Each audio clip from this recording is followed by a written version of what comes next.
a charm and fresh hot coffee in a big old mug. Can't wait to get my face in the morning sun, yeah. Make a list, check it off, doing only what I want. Cause there's nothing better than making waves. I'm front and center in my own parade, own parade, own parade, own parade. Oh, I'm feeling good. I'm feeling, oh, I'm feeling good. Solid gold, I'm shining into full. So come and take a look. I'm feeling good. I'm feeling.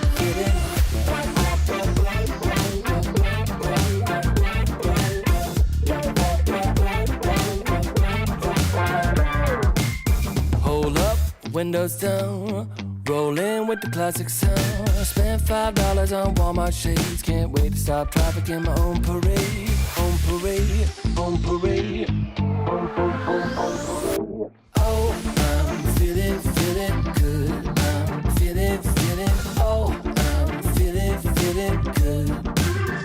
Solid gold, I'm shining into full. So come and take a look. I'm feeling good. I'm feeling.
safe place to hide. Well, you better close your window and lock the door, 'cause I'm gonna get you tonight.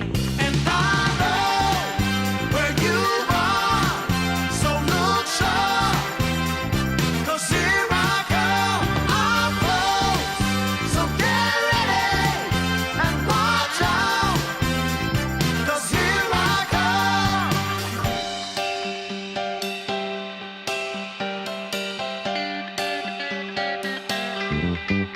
Love has a way of seeing through all of your wants and the shadow of doubt.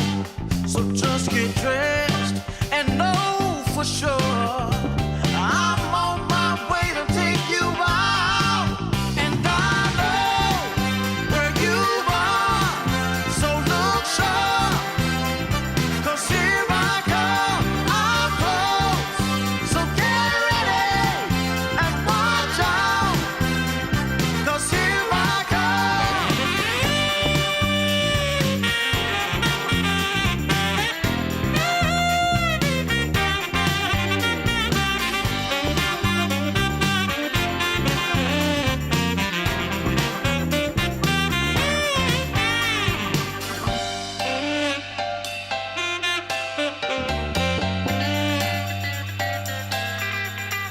And I know where you are, so look sharp, 'cause here I come, time's up. Better be ready, can't stop me now, no, 'cause here I come, here I come, here I come.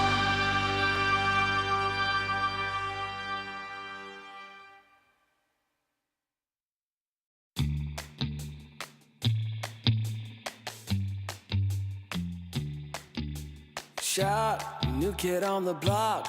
Currents running strong like a solar wave. I feel electric. Locked, plugged into the socket. Watch me burning hot, yeah, I radiate. I feel electric. Coursing through my veins like a power surge. Call it misbehaving the way I burn. If you're gonna wait, then you miss your turn. Charged up and ready, I'm going steady with you. Looking like you're blacked out, got that future shot now. Everybody stop, got that future shot now. Future shot, future shot, future shot. Future shot, future shot, future shot. Breathe, feel that energy. You can change the lights from red to green. See, I got what you need. Sparking a connection, go VIP. You feel electric. You feel electric. Looking like you're blacked out, got that future shot now. Everybody stop, got that future shot now. Future shot, future shot, future shot. Future shot, future shot, future shot. The future shock, the future shock. Once we started, there's no way to stop us. Like a rocket, not for static hearted. Once you got it, your girl supersonic. You know you want it, you know you want it, you know you want it, you know you want it. Looking like you're blacked out, got that future shot now. Everybody stop, got that future shot now. Looking like you're blacked out, got that future shot now. Everybody stop, got that future shot now. Future shot, future shot, you know you want it. Future shot, future shot, you know you want it. Everybody stop, got that future shot now.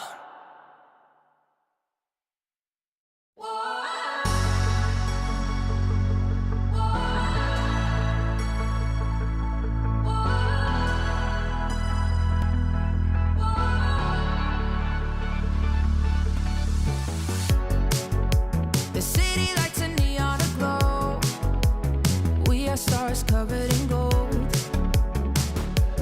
covered in gold. Walking on a highway of dreams, we will shine, only believe, only believe. And the feeling's right to set the tone. Wanna light the spark and let it go. Late after midnight, light it up in the moonlight. Ain't no stopping us now. We just wanna be the fire. We just wanna be the fire. Burning desire. We go higher and higher, and we never come down.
Dreamleague Season 23 is brought to you in part by Intel Arc, Acer Predator, DHL, Kadia, Monster Energy, 1xBet, and the United States Air Force. Good morning. I hope you are ready for some Dreamleague Season 23. Today, we have 3 series coming your way. All of them are elimination series, and all of them are, of course, continuing on the current patch. Hopefully, you got your games in yesterday, and hope that you watched yesterday's games as well. There's a lot to learn. We'll continue learning, obviously, throughout the rest of the playoffs, and there's lots to talk about as well, so let's get started.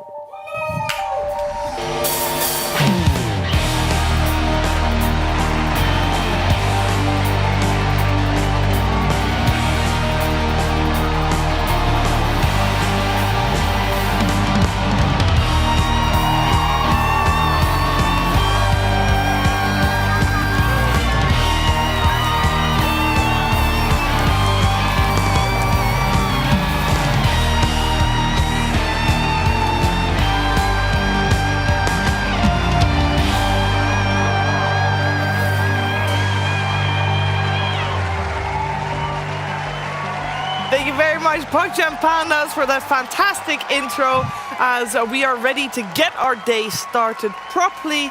I'm joined by Sir Action, Slacks, Cap, and SVG.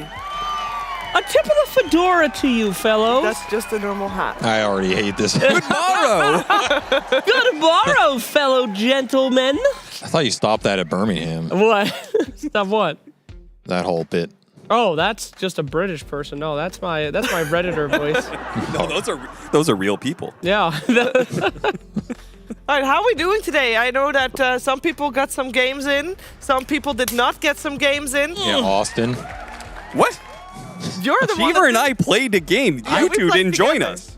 I was sleeping, but I woke up and played some games after. I played 2 games yesterday. Yeah. I played one Witch Doctor, where I was buffing the Gris, and I refused to How hit many it. times did you buff the Grizz?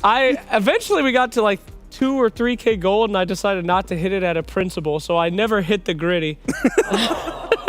What? I ended the game with 3K gold on my gritty, and I thought it was funny. What a waste! It wasn't a waste. I wasn't in the mood to hit the gritty. You are the problem. Did you win?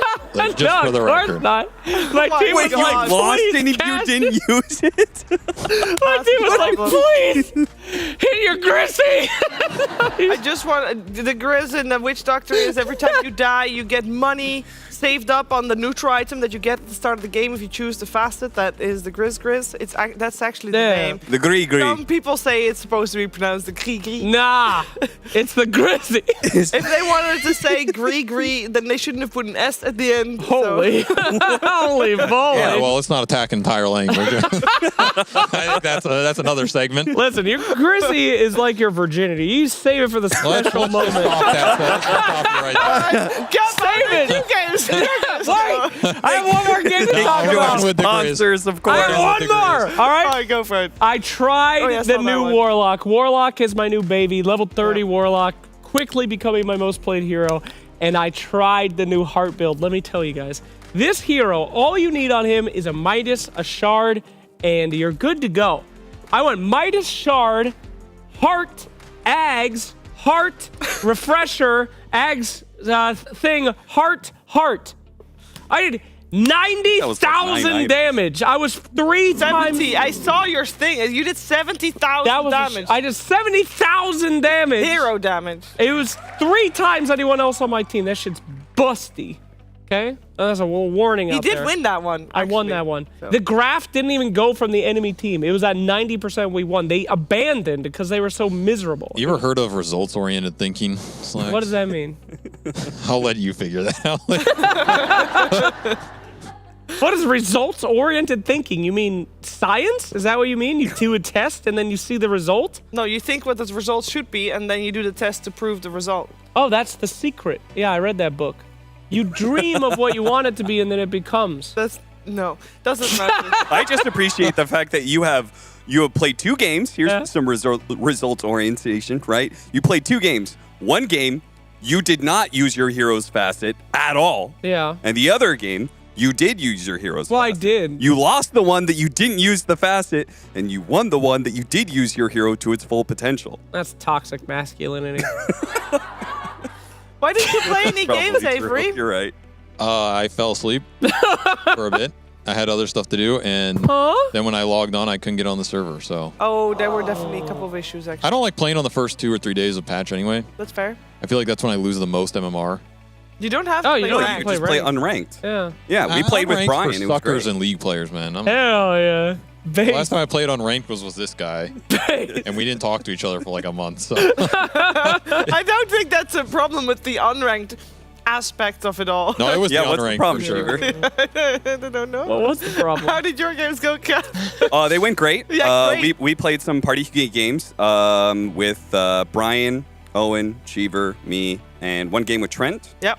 The other game with Fogged. Oh, that's a danger stack right there. Yeah. So we lost both games, but I think we did a lot of learning. I think Brian especially did a lot of learning. It's a new patch and everything, so it's understandable. You don't necessarily know, but I can assure the crowd, everybody, don't worry. The new patch did not change the interaction of invisible heroes and sentries. So No. Brian's mid-Nyx assassin who kept running into sentries, I can assure you that sentries still work. They can still see Nyx assassin, despite what Brian apparently thought, because he just kept going, why do they have vision here? You know what the best? I don't know, best Brian. thing It's was? the middle lane. You're playing mid-Nyx assassin. What do you want? What are you expecting? Yesterday, when we had Brian on the panel, he's like, yeah, sometimes teams going to the new patch and they're like thinking about all these, different things, and they forget about the basic concepts of Dota 2. Like Sentry War? Running around on their side of the map as a Nyx assassin by I yourself and envision- keep dying all the time. We're killing things. Me and Cheever are killing things. We did. You're the 9K player, Brian. I'm not. You're supposed to carry us. What happened? Oh, that sounds kind of sus. I want to hear Brian's side of this story. Yeah. I would love Yeah, to it's hear like you Brian's two side on here of the story. confirming this is like a classic Dota thing, Talk about whoever's not in the room. Shit I- talk whoever's I not would- there. don't worry. You Brian's can blame never going to me. win TI. I was position 5 Spirit Breaker. I had to play Spirit Breaker because it was the only one that is and a Spirit and a Beast.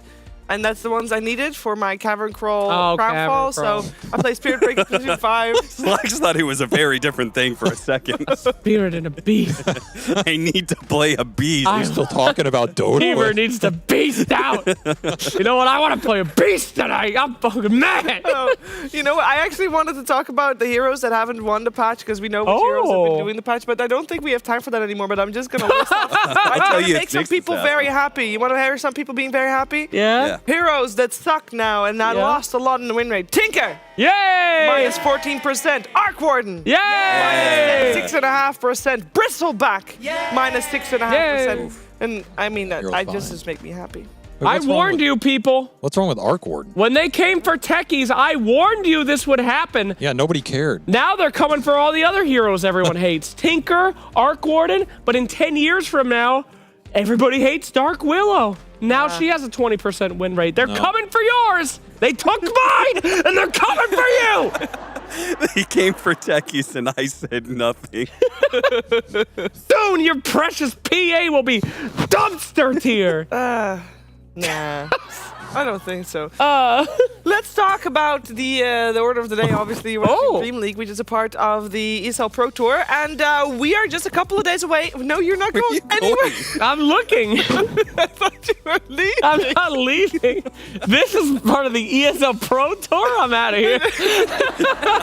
No, as you can see, the ones with the symbol of Riyadh Masters next to their names, they're already secured in. Damn. Team Spirit is not here.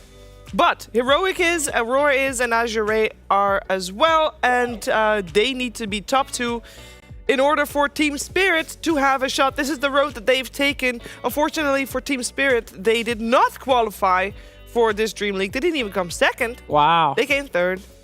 And they're just looking in from the outside. Yeah, I've been down this road a few times. They might you? get dysentery by the end. Might not make it to the old end of the great road. We'll The see. Riyadh Trail. The Riyadh Trail. When were you in that situation? What? He's referencing the game Oregon Trail. Yeah. The road to Riyadh. They might get the old dysentery on the way. That's a classic. Classic. Yatoro fell off the old wagon. Probably a Taro fell off Tried the to wagon. ford that river, but didn't make it. at least on the bright side, because obviously Heroic and Azure and Aurora, they only one of them has a potential to qualify if they come top 2. But even if they don't come top 2, they're still taking home a large chunk of cash, God Avery. damn. Damn! More than I made my entire career. Holy base. Is that good? I don't want to say problem? anything to that because that would sound mean. Yeah. We would want some rat Wait, telling people how much we made. Look, tournaments didn't have these prize pools back in the That's day. true. That's true. Well, other than TI. You know what nobody talks about? Huh. I mean, the tournament you won didn't have a prize pool at all, apparently. That's right. Some of them I had to pay to go to. That's true. Because There was only a- top 12 got paid sometimes, right? Sometimes top 1 didn't get paid. That's true. Sometimes that did happen. Experimental formats, you know. It was they were expansive Paid an times. exposure? Avery, that's not true, actually. It says you won $489,000. It's fake news. Yeah, but the total is still less than the total here. What? That's true. That's But it's more than first place, more than 300K. I didn't know you were You did rich. pretty good as a Dota player.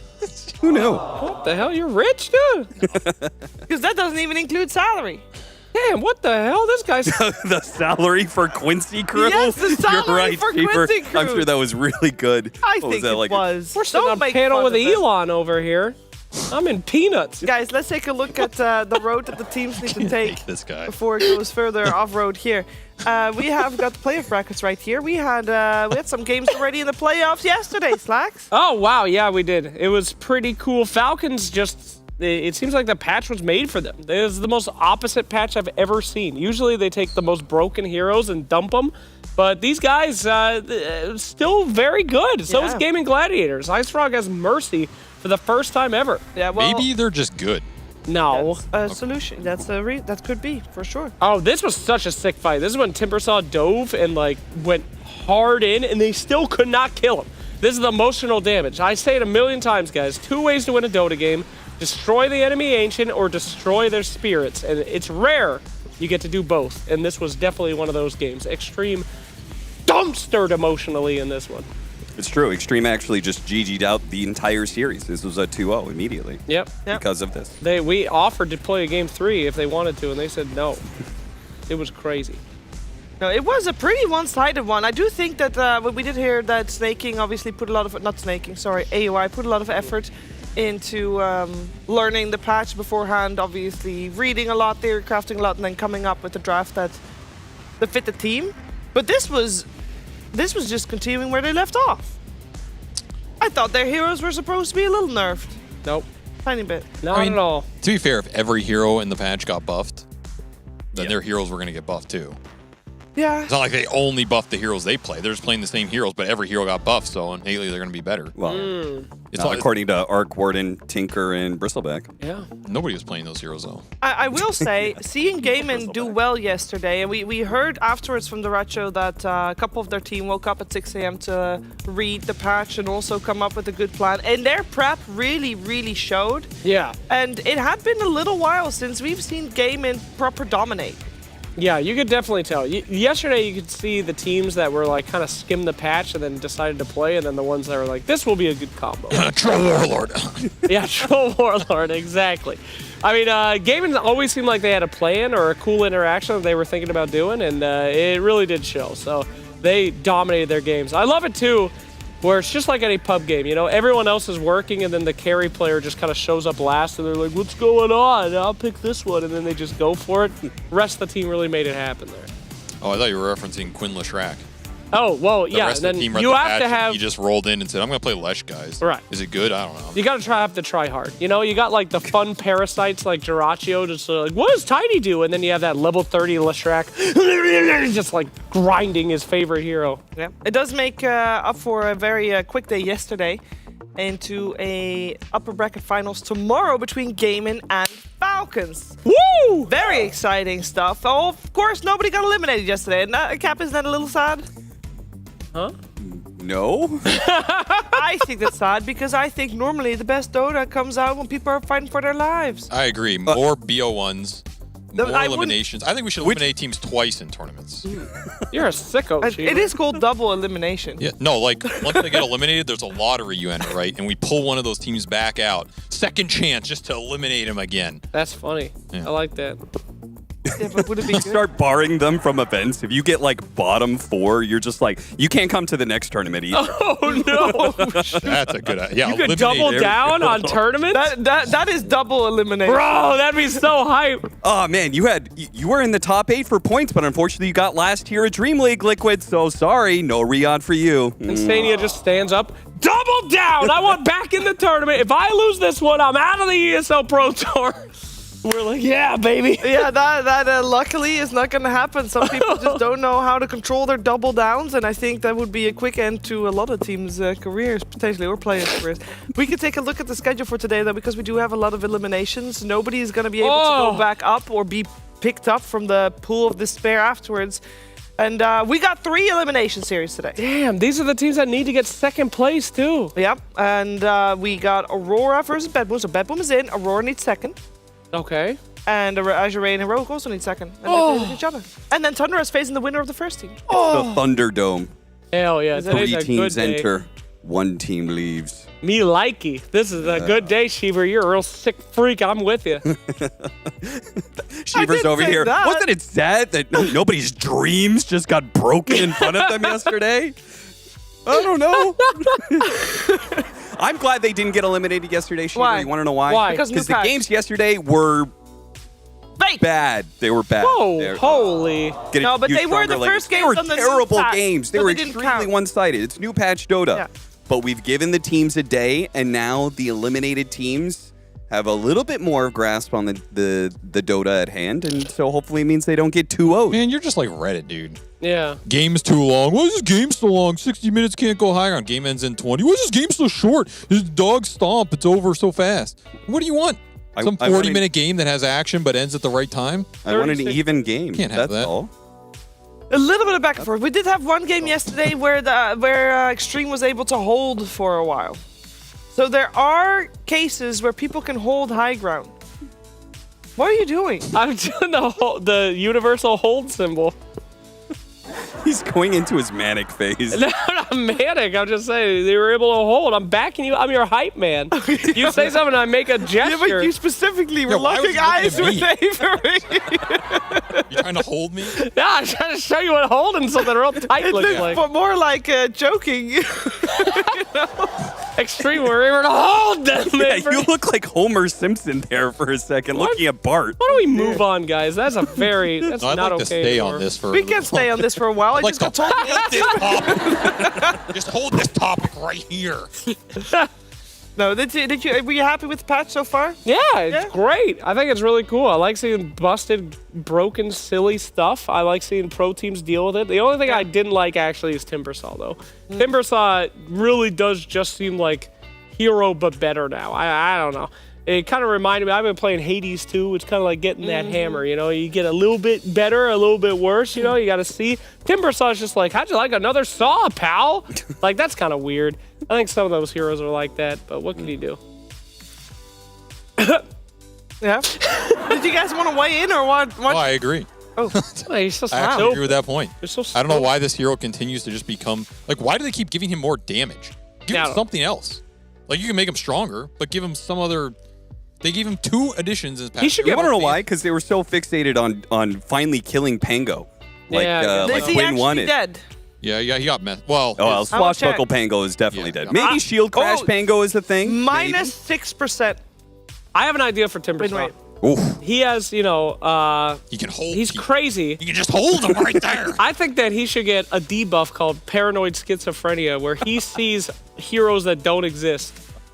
Like, he sees a Enigma blink black hole on him, and he's like, he doesn't know. It's fake. Only he can see it. But the play. So you tell your team, like, don't go in there, and there's no one there. I mean, lore-wise, that would be the trees, right? Right, The right. He just sees trees and he's just He freaking sees a out. tree Yeah. protector. But okay, so if that is a thing, would you, if you're a coder, would you code that for only heroes that are not in the team? So you know it is crazy because the heroes Yeah. are just not there. Yeah, like, you think, you see a Mars arena, and you're like, PA! And then nothing happens. So your idea for Timbersaw is you want to simulate the player dropping acid. Pretty much. I That's want your that. idea to change. It should be more lore accurate for all the heroes. Stuff like that should exist. Right. Maybe in a different mode that is not ranked. Flex has become the CIA. He's just secretly doping players. Yeah. There should be reverse Agnum Scepter where you buy it and it makes a negative effect on an enemy. Ooh, okay, I've supported that a lot. Guys, it is. Production's like, shut this down, shut this But down, yeah, shut this when we're down. talking to talk about players being forced to take acid, that's just not where we're gonna go, guys. It's a metaphor, Sheever. Cap, Avery, thank you for joining us on the morning panel. Yeah, we'll continue this conversation in the cast. Don't worry. Great, looking forward to it, and we got to move over there because it's time to start our first series of the day.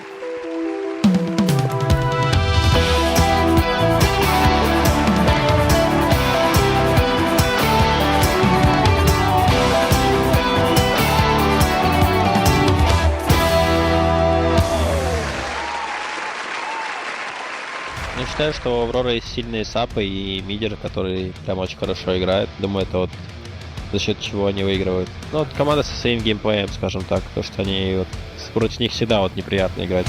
This might catch them by surprise. It's a good setup here with the Moonlight. Going to connect. They're going to look towards Mallory. Snakey's coming in from the side. Look at the Maleficent down onto Mira, but they can't save Mallory. Mallory's gone. Great sleep. And now with the sleep over towards Crit, they should be able to have an effort of chasing down the IO as well. Crit on the retreat.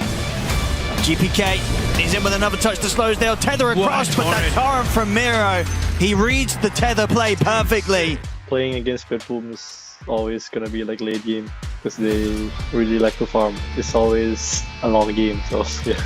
I think I like it because I like to play late game. I think I'm pretty confident. The Coddle, who, like you said, is the strongest hero for the first 15 minutes of the game, may have been true, but 15 minutes are up, and now it's Aurora's time to shine as they look for another fight. Freezing field, Rolling Thunder, plenty of ultimates there as they take down two heroes to start this fight, but BFG was striking back now.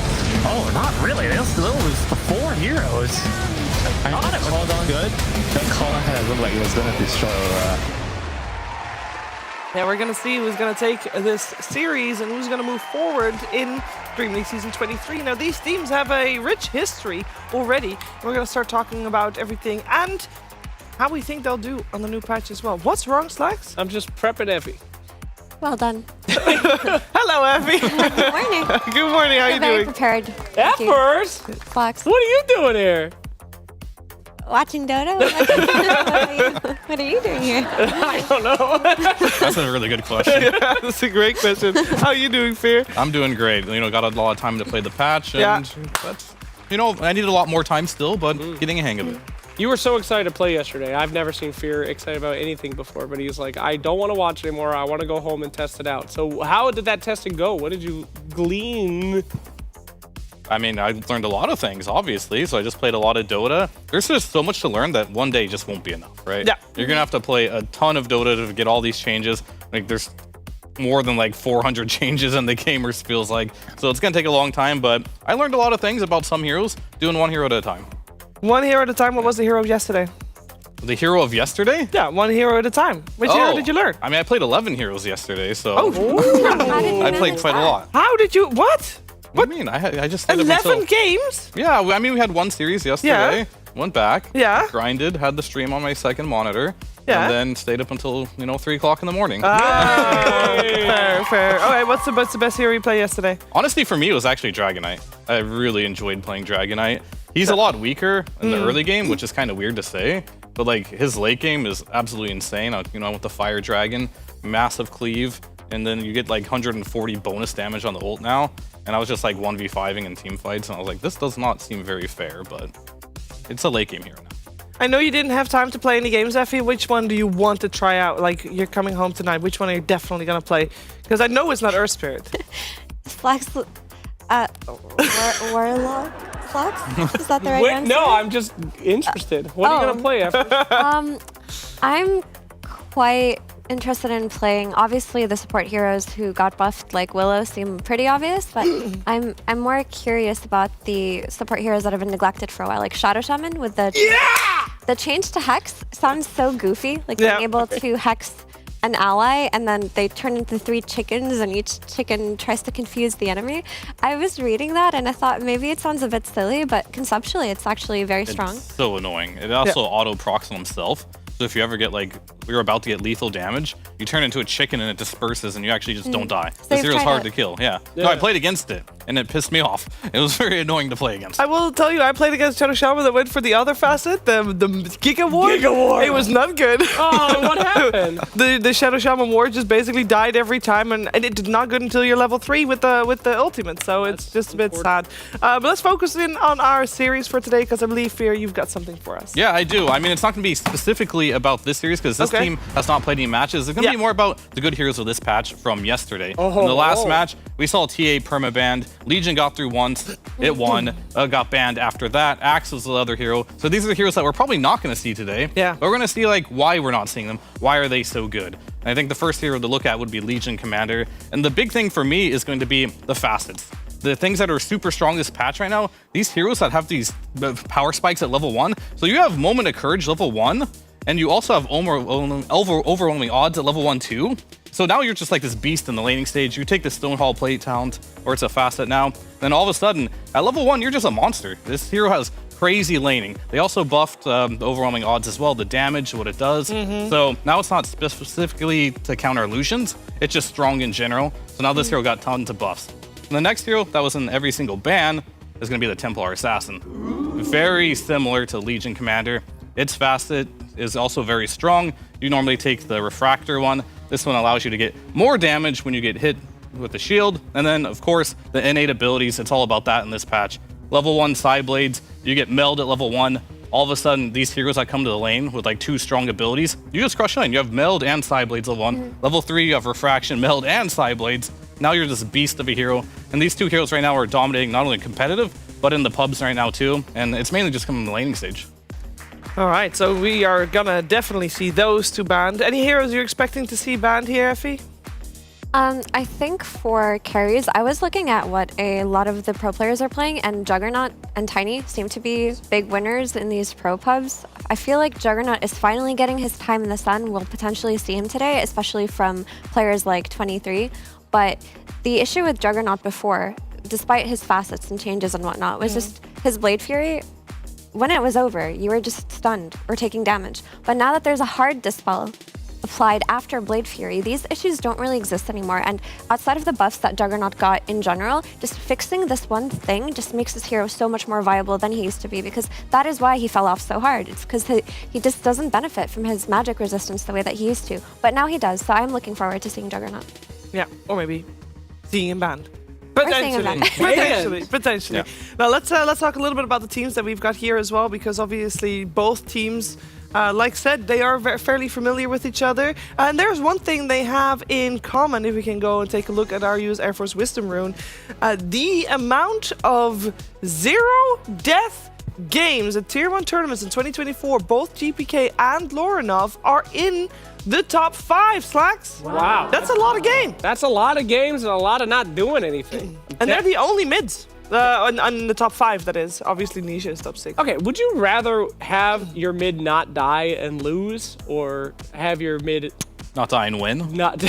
What? I don't get it. I see where he's coming from. Yeah. It's like the criticism that people have for Nightfall as a carry, for example, is that he dies too little. So he, for example, would opt out of team fights that maybe he could potentially win if he dies eventually. Yeah. But I don't think you should apply the same criticism to mid laners. Mid laners, yeah. No, Because you're you don't want your mid laner to die that much, especially in the early game. And GPK is a player who has died very few times during these tournaments, but he gets a lot done. Like a lot. It's not like, oh, he's TPing out of fights. It's just that he's been able to play these really long range heroes like Coddles in the last few months that make it so that they're not even putting themselves in harm's way but still have impact. So I think this mid stat is skewed by the kind of mid heroes that have been played in the last few months. But if you looked at the patch where they were playing melee mid heroes who just went in, they probably died a lot more than they are on their Coddles. very intelligent point, bringing in a lot of different factors, Effie. But maybe they're bad. We thought about that. They're both in the lower bracket. One of them's going home. Think about that, Effie. But they're both also in the top 5 of not dying, which is good. Dying is good. No. Yeah, have you seen Slacks play Dota? You have the Like, grist. Eventually, yeah. With the grit. You gotta hit that grizzy, so it's important. Oh no.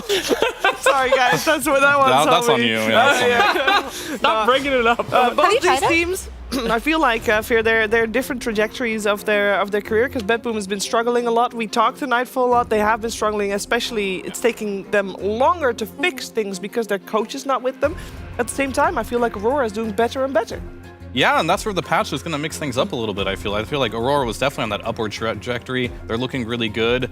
Will a patch kind of like jam that trajectory? I don't know. Bedboom, they weren't doing so hot, right? No. They kind of, I think this is refreshing for them. I feel like maybe they felt the patch is a bit stale. Now they get something new. They should be one of those teams that if they're given this opportunity, they're going to feel revigorized and want to like play the patch more, and maybe that'll be good for them. Yeah, I think that Bedboom actually benefit more from this patch because from what we saw yesterday, the teams with like the individually strongest players seem to adapt to the patch a lot quicker, and Bedboom probably has is a team with like the second most, or you could even argue individually for each player in Bedboom. But compared to Falcons, they're almost as good individually if you compare player by player. So these really strong players, when they get into new patches, seem to just do better than the other teams that are more dependent on team play. Well, let's see what we got. Here we go. I mean, the two heroes you already highlighted, Fear, already instantly removed in the first phase of ban, so are the Chen and the Io. I do think that we should still keep track of the facets and everything coming out of the heroes that are picked, because I doubt everyone watching will know every single one of the facets for every single hero. So I mean, we still don't even know. We don't even remember. Quiz me. Go. Chen. His facet is to summon any creep that he wants. That's an innate. Continue. I want to see TA. I'm actually really bummed out. I think she has been banned in every single series so far, so I want to see it slip through, like the old Disruptor slipping through from last patch. A little disappointed, but Chen is still insta-banned almost every game. We did see a Chen yesterday. It wasn't very impressive. But we're going to see CM picked up. One of those big winners, Shiver. Yeah, she's in the top 4 of heroes with the highest win rate since the win rate increased across the board since the patch was introduced. And we saw her yesterday a couple times as well. We saw her with both different facets, so curious to see where Bedboom's going to take it. Yeah, I mean, the different options with CM are kind of interesting because CM in a way can be a mana battery for heroes like Lesh and Storm with the other facet, but the one that gives you the cast range and AoE, I think that's going to be your general go-to if you don't have like, that Storm or Lesh as I mentioned. Yeah, but for a hero like CM, that's really squishy. A little cast range goes a very long way, and I can see why just having 75 extra cast range at level 1 would make a massive difference, especially on lane. And this hero was being picked as a lane support anyway before the patch because its spells were so good at killing. And another thing to note about heroes like Crystal Maiden is, in the past, maybe they suffered with finding gold in these longer drawn-out games because even though she did scale well, she didn't really have that gold around the map. But because she peaks so early in the game without gold, now that games are ending early, that definitely favors the supports that didn't scale as well as your bat riders of the past. We talk about Mr. Briefcase here. Yeah. It's a big pick, okay? This guy got some nice changes. Armor decreasing when you're in the area on top of his Astral Spirit. You cannot trade with this guy early game, Effie. Comes in with his briefcase, pow! Right in the face. You go for that rune, it's Slover, my friend. It is Slover. But I wonder what kind of heroes you're going to combo with ET now, because it felt like he was so good with Zeus in the last patch, and that was definitely one of Aurora's go-tos. So I imagine they just want to pick Lorinov like a super heavy magic damage mid. And even though Zeus got changed, maybe you could replace it with something like Lina, which He's seems still good to be though, good. I think Zeus is still good this patch. Like, all the games I've seen it in, at least I played in, even the win rates indicate Zeus is still a good hero. So if they still want to do that with ET, still viable, I think. So you think you go back to playing Spellcaster Zeus with the static... Yeah, static shock, yeah, what of is it course. I called? mean, I even see the right-click Zeus still doing well, like even getting Praz when right-clicking. I feel like there's still a lot of viable options for it, but yeah, we'll have to see. Like, there's definitely good options, as you said. Very curious to see what they're gonna do. We did see this ET. It got a lot of buffs. Like, one of the big ones is, I think you lose armor now just by the spear being on top of you, which is absolutely massive. You don't have to be in that melee range anymore. So that is very interesting. I haven't seen this hero in play quite yet. I'd be down to see some ET Puck, too. You know, get some coil into Earth Splitter action. Puck also got an interesting change where she can curve her orb, and it goes faster. She can curve her orb. Puck is genderless, I'm afraid. They can curve their There orb. you go. Sorry about that one. Guys, can I say something about Chen before we move on? Yes. No. So, like, Yes. Go ahead. Okay. Sorry. So Chen was so good for so long now. He's been first man material, and I do think that the individual changes that they did to his spell kit did make him weaker. But then they gave him a facet that gives him a reliable creep all the time, and they made games shorter. So he's still really good. They actually still put us in another Chen patch. That's what it feels like. I don't know if there's space in this patch to develop where maybe Chen doesn't feel as good after a month or two. But right now, it seems like the nightmare heroes that were holding the games hostage, like Chen and Timber, are still going to hold games hostage. Maybe. I mean, the real question for me is like, are games going to be shorter once teams figure out how to play the patch? Or are games just a little bit shorter because people don't really know what they're doing and they just lose very quickly because of that? And like Chen definitely exploits that really hard. If you do be able to get a Chen in your lineup, you win the early game, your lineup's not going so well. But of course, I still haven't seen the Roshan's banner into full effect, unfortunately. Like I want to see like how much that can do, as well as with the tier 3 changes where the glyph is now on the melee barracks. But more than anything, I just want to see more of a competitive game, because I think we've only gotten stomps so far. Yeah, we did. And we haven't really seen many games. Like, they're getting really close in this patch. So that, for me, is something I'm really hoping for. I concur with your opinion, sir. You see, mostly in these new patches, people just running towards each other, team fighting as much as possible. These team fighty heroes, of course, are going to be picked up. But today, we should see a bit of a change in that. Nyx Assassin slammed up. We saw this hero. We were so impressed yesterday. Yeah. He was just attacking creeps. He was building Midas, but didn't end up winning, just farming a lot. Yeah, he's actually not also increasing on win rate on the new patch. Yeah. But I think it's quite interesting. I do like the change to Mind Flare a lot, where you can just one-shot creeps, because a lot of supports that have weaker laning presences in the past, like Pudge and Mirana, they got the ability to one-shot these creeps to make it so that they can find gold. And giving that to Nyx definitely makes him feel better. But what we saw yesterday in the Extreme Gaming game was Zenq just didn't lane. He just started killing this big camp. That's all he focused on. So he didn't have Impale level 1 to like try to lane with or contest the range creep. He just got Mind Flare level 1 and just Mind Flared creeps. Like that's what he did. And then they lost the lane and then they lost the game. So I feel like this hero can be a bit of a debate if you're over focusing on killing these big camp creeps. Yeah, that's a classic, right? Like, oh, I can kill creeps. I'm going to get hook or arrow level 1, and then for the longest time, that's how Mirana was played, right? You got to arrow the big camp. You got to be AFK. Then someone can bet one day, oh, I can get Starstorm level 1 and actually be a real laning hero. That's cool. And I think Nyx is going to take some time for people to get away from, maybe not in pro, but definitely in pubs, like just AFK jungling on Nyx. Because I think it's pretty expensive on mana too, right? I think it's like 100 mana to use Mind Flare. So you use it like once or twice and you have no more mana to help your offlaner. Holy moly, we got the classic combo, Jug CM. I don't care how bad you are at Dota, this is an easy win on your lane. And then followed up by the Mureta, a very good laner as well, lots of damage. So Betboom's looking pretty strong in those lanes. However, Axe, scary boy. Yeah. Yeah, I mean, there's actually some interesting things. Like, Axe has always been Juggernaut's biggest nemesis through the history of Dota. Wow, is that true? That's not like lore. Dota 1? It's not, yeah, I mean, in general. Oh, that's awesome. I mean, it's not as bad as it used to be, but anyway, lore fact, I guess. Well, let's not go to lore, but facts about this patch. Juggernaut does 10% more damage when hitting you from the front. So when Axe calls him, he's going to be doing more damage to Axe, which means he's going to be doing more damage to himself. So this matchup, in theory, got even worse.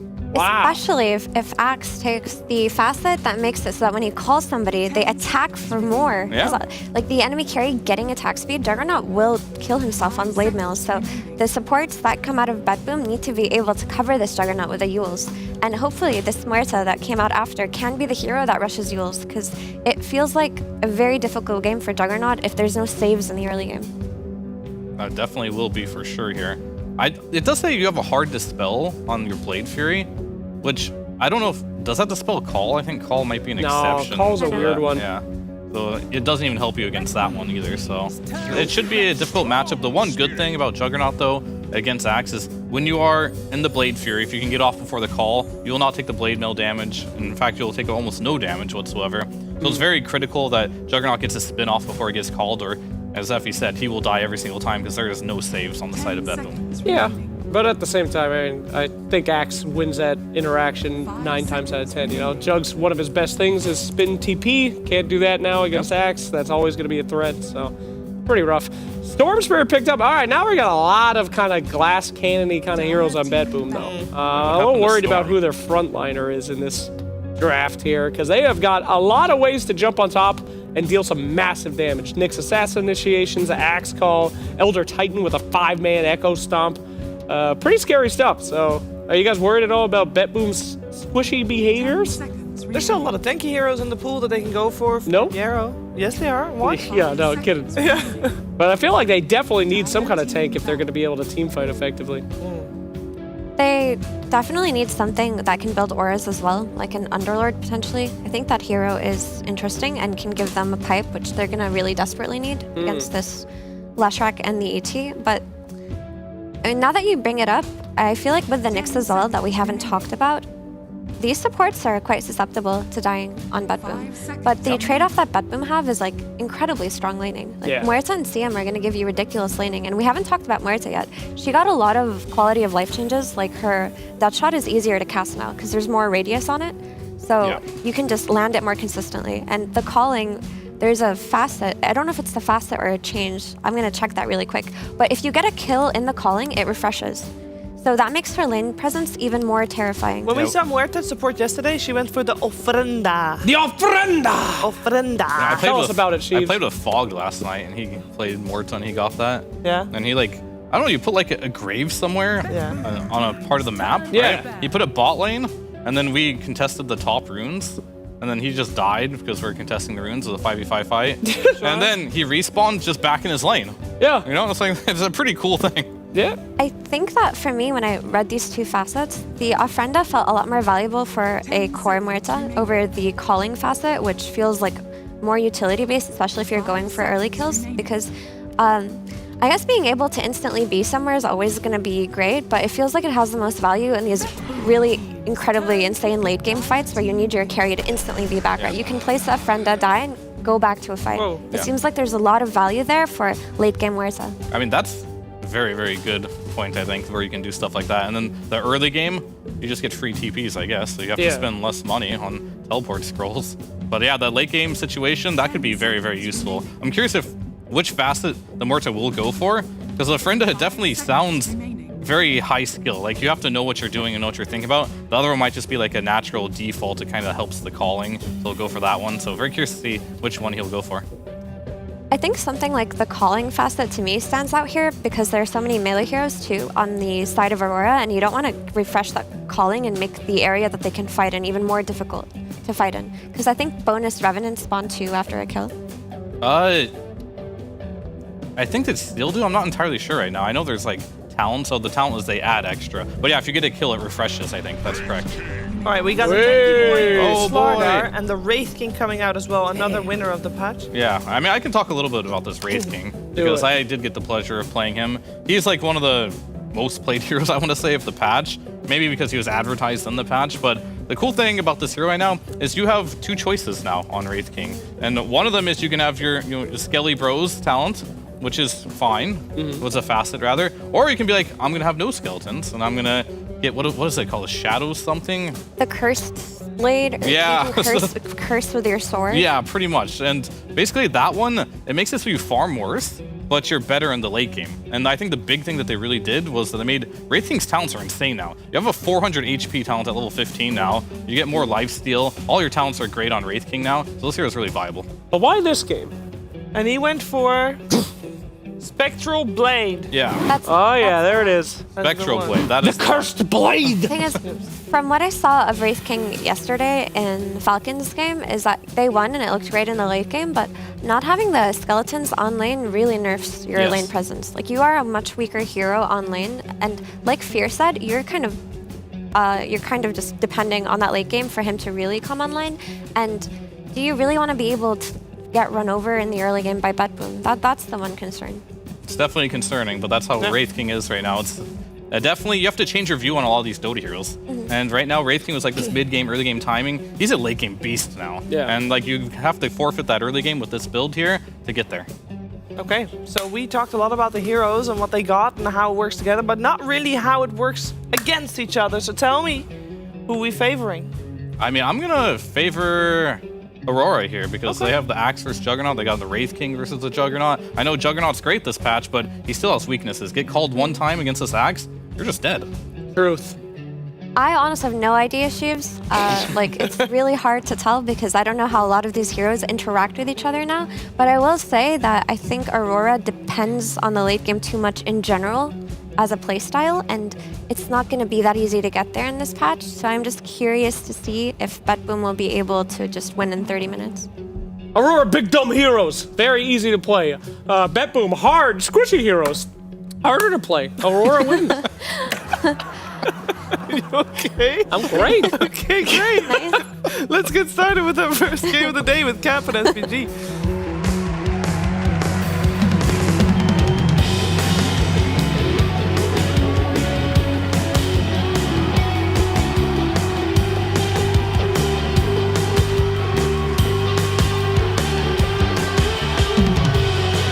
Welcome everybody to day 2 of the patch. The opening series, BetBoom versus Aurora, is about to get underway.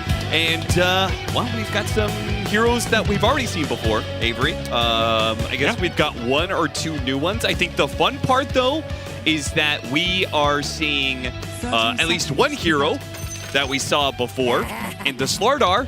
You said everybody skips leg day? Apparently not Miro. Miro loves leg day, and he's going to be rocking the other facet today, as opposed to the one that we saw yesterday, which is the one where you steal armor. This guy works out the legs, man. He wants to go fast. I mean, I can see this talent being good versus lineups with a lot of slows. So I think that's primarily the value, is getting you out of dodge when you're in trouble. There's not a lot of slows on this Aurora lineup, though, so maybe he just prefers it. Maybe the stealing armor in this game just doesn't seem to do anything, which I can kind of agree with. They're all magic damage oriented outside of this Wraith King, and even he is dealing overwhelming amounts, so maybe it's just the better talent by default here. But it will be interesting to see if he can actually make use of it in the team fights. And I'm also curious to see what GBK can do with this Storm, because the Storm we saw yesterday from XM just felt very underwhelming.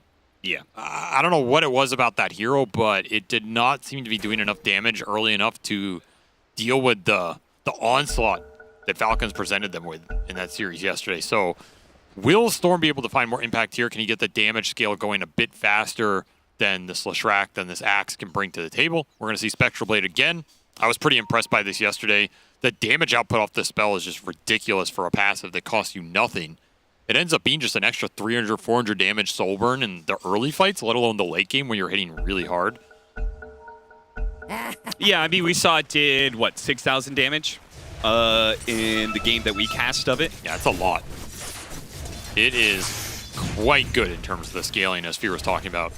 I think one thing that it kind of reminds me of is that Wraith King is supposed to be a hero that gets in there and only gets a couple of hits in. And this kind of ensures the first hit crit Wraith King. You just want to do as much damage with that initial hit as you possibly can, because you're probably not going to get too many of them, as you usually get kited around. So kind of ensures like a guaranteed impact in a lot of team fights from this Wraith King. But it does mean this hero is going to be a lot weaker when it comes to the laning phase and the farming capability of the hero and the split pushing capabilities of the hero. There is a significant loss to it. Personally, I look at Wraith King as probably one of the best examples of the facet system, in that I think that both are viable. We see the win rate of both being very high. 23 Savage, though, is going to be losing his first life once that Wraith form expires. That'll be first blood for Mira. I mean, this hero just still has some of the laning difficulties, so only 1.5 armor basically to start. That sucks for Slardar, who's outputting so much extra physical here. His move speed's still pretty clunky. Just can't escape. And Elder Titan pretty much has no synergy with the Wraith King early, so this could be a problematic lane for Aurora over the first 5 or 10 minutes. I don't really see how you get out of this. Like, sure, you have some extra armor reduction from the ET now off the deconstruction. You can get in here, you can lower their armor off the Spirit. We see it ticking down, but can you play offensively with that is the big question. I think that's where the synergy would lie in this lane. If the Wraith King can start chasing people down, you have no armor left. That sounds a bit scary. But I feel like Slardar and Muerta just sit there and trade with you, and you get out-traded. I mean, already you look at this Wraith King, and I feel like he wishes he had the skeleton build. Because both for better laning presence to work with the Elder Titan, but also if he's going to have a hard lane, you would have a better recovery with the skeletons, right? It's just all about that payoff now. If you can get there, you're going to be a lot happier. But can you get there on even footing? So far in mid, pretty even. Lesh is going to get some extra mana back. Should just be a wash of a lane, to be honest. We saw GBK throwing out some of those remnants, though. They look cool. Yeah. I will say another facet choice in this game, the Crystal Maiden. I thought that with a Storm Spirit, we would go for the other one, right? The one that gives mana to allies when you're casting spells. But instead, he went for a Frozen Expanse. So this means longer cast range and bigger AoE for Crystal Maiden spells. I just thought, you know, if you're gonna go the other facet, it would be with a Leshrac or Storm Spirit type hero, right? Extra cast range on Crystal Maiden is insane. This is one of the heroes that's very precariously balanced around the fact that her spells are over-tuned, but they're on a Crystal Maiden. So anytime you can tune those spells even further up, it just becomes absurd. Going for the kill, but Jabs intercepts. Q takes a decent amount of damage, but Jabs makes sure that he doesn't die here. Nice two-man crush. And pushing him back into the silence. Just beautiful stuff here from Save on his signature Muerta. And they're going to maybe fight out Ollie too. Save, he's going to get a little of the stomp lands, but Ollie can't go for the kill. And he's still in danger. Another bash, another crush, another kill for Betbu. As lane continuing to become harder and harder. They get that triple range creep pushed into them. And like you said, there's no wave clear, there's no skeletons. Elder Titan has no nukes. There's no way to deal with the double and triple waves just getting shoved into Aurora on their safe lane. They pay a big price. This is 2 deaths going Betboom's way, but a bunch of range creep denies versus 23, who misses out a huge amount of CS, and then this lane is going to shove against him as well here. Another good dead shot, bouncing him back in for the extra bit of damage. And Miro, he had another crush. There was a possibility there of getting yet another kill, but honestly, fates are worse than death. Yeah, they're winning the lane already. There's no reason to try and potentially jeopardize that by going too hard, trying to get these kills. And I think this dual offlane for Aurora is similar in some ways. It's a double melee lane with a Nyx axe. Like the lane synergy, nothing to write home about. It's more just getting Jabs whatever you can here to push him into that mid game. They're doing pretty well though. They survived a lot of the early spins, didn't give away some crazy amount of kills. It's about as much as you can ask for. The punish continues. Stomp, trying to stop this. A TP in from the Nyx Assassin because Jabs is cutting waves. This bottom lane, as you said, is just not going the best. So better for these supports to try and combo up here and win one of these lanes. And it looks like they'll be able to get Save off of it. Though Save, he did choose for the Ofrenda facet. So when he comes back, he's actually going to come back right into lane, which is going to be pretty interesting impact. It means he keeps his TP up potentially to have an impact in other lanes and also just lessens the amount of time that Miro is solo. He chose not to go to it. So joke's on you. Oh, okay. Rather have the bottle refill. I wonder how you, did he kill it? Yeah, Is you that can how kill he it chose? before you go. So So you he always just have a killed choice. it last second. He'll get to plan another one here, wherever he wants. Radiant's middle tower I feel like this is is under probably attack. better in the late game, but I guess if you feed early, you know, helps you feed efficiently. You can get back to lane and die again really fast, and then I wonder if get reported at record rate. Yeah. I feel like it would be really good if you could place it mid and you would be able to refill the bottle, but I assume you get 0 fountain regen from that respawn, so you probably can't refill the bottle that way, so you probably always have to do the TP play. That is probably true, yeah. I actually didn't think about that, but that would make sense if that's how it works. Somebody test it and let us know.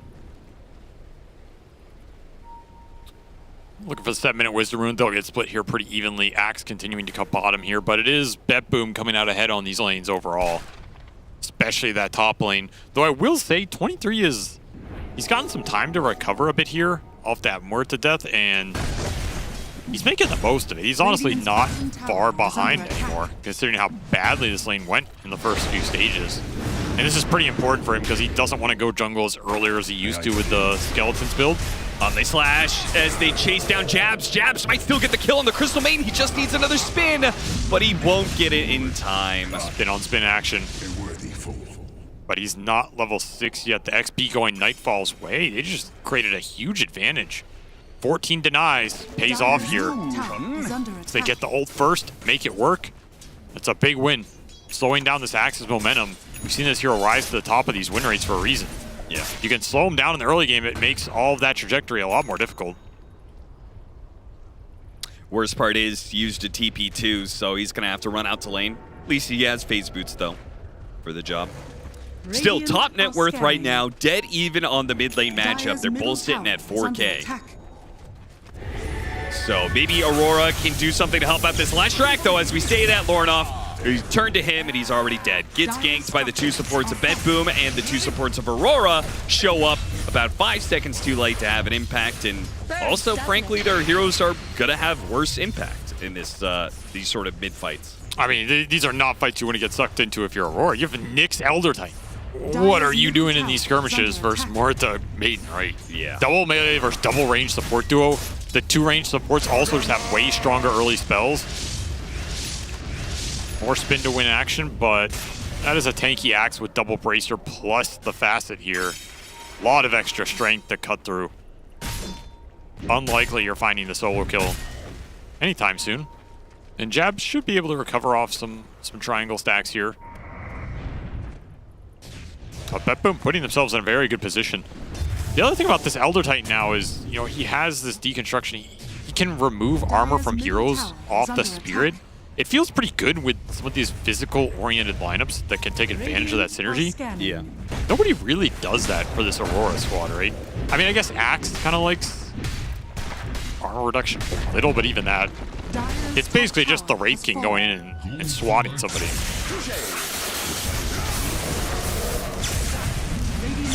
Jabs. He's gonna die here. It looks like Q's gonna get run down by the spin as well. GPK used the last little bit of his mana to ensure the kill, and he'll tank up for Toronto Tokyo to get out of the tower range. So making sure everybody gets out. Bedboom keeping a very clean game, 8-1 now. Deconstruction also does magic resistance reduction, though, right? Yes. In which case, I mean, the Leshrac's really gonna like that. This'll come in handy.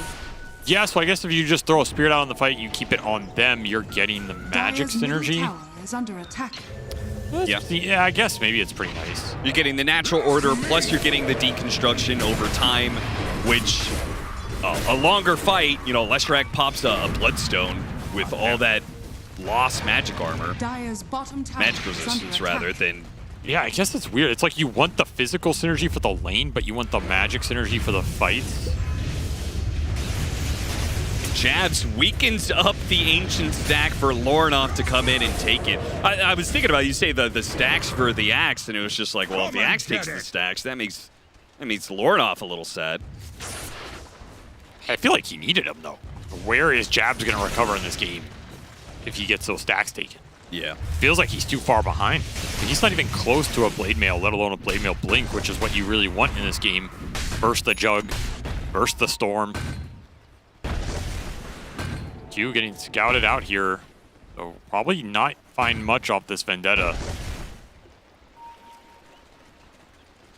And this is going to turn into Nightfall farming up the map. That's how Bedboom liked to play, put him in a position where he's going to 1v5 these late games. And he gets off to a lead.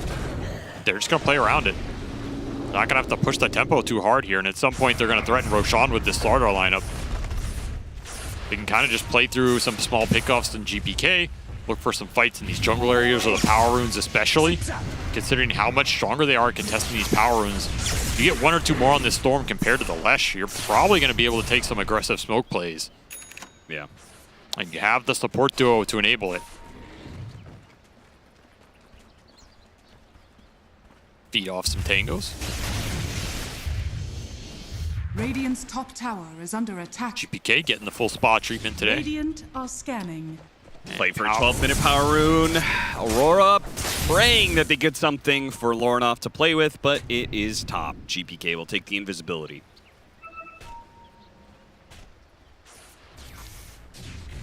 where do you go if you're Aurora? I mean, can you just go bottom and push this tower? Yeah, try and gank a Juggernaut? That sounds pretty hellish. Yeah, I don't think you can really force it. I mean, if you were ahead, you could maybe just bring this Lesh to a tier 1 and start pushing it with, you know, Nyx Invis somewhere backstabbing and an ET defending him. But I think at this point, you're just getting jumped at burst.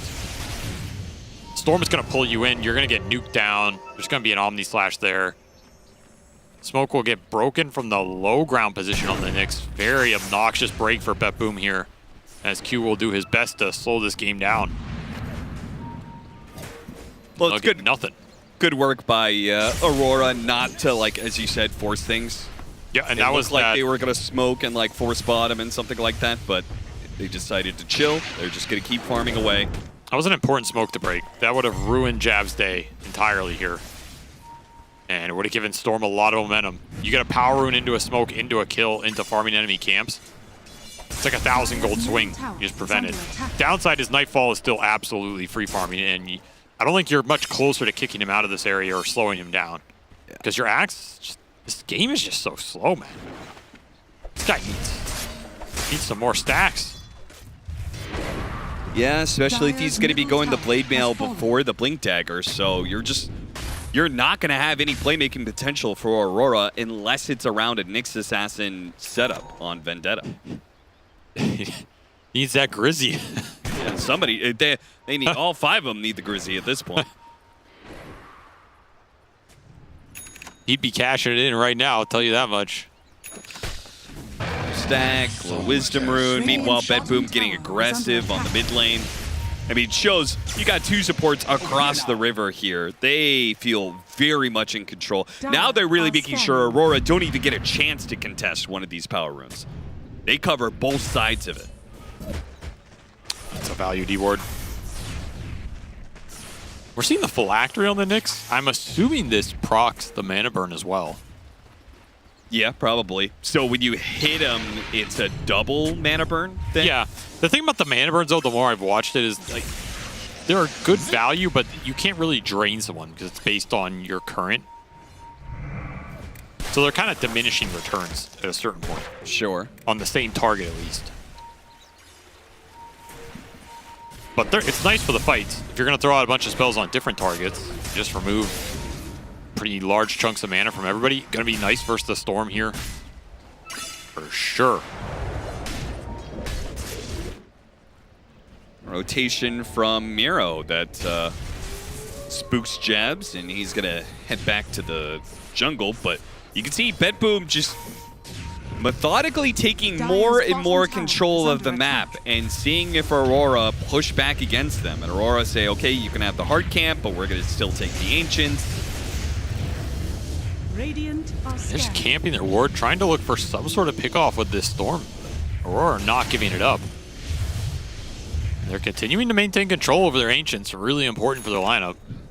They at least maintain some sort of stability here versus the Nightfall farm rate. I mean, I look at it differently. I look at it as right now, BetBoom is bullying you. And they're going to keep bullying you until you punch them back in the nose, you know? I mean, they're going to keep taking your Ancients. They're going to keep looking for... They're eventually going to get a power rune that's strong enough for the Storm Spirit to just, you know, really aggressively take a fight against Aurora. Yeah, I agree. This does feel like the Aurora we've seen in the past, where very defensive, very slow. Yeah. We're going to win late game, but are you going to get to that late game? You just keep conceding map control, conceding towers. If you give up big core pickoffs like that Lesh mid on top of it, then this game is really going to spiral, because again, you're probably not getting the first Roshan in this game. At some point, BetBoom are just going to walk in there and claim it with Healing Ward, Slaughter Amp.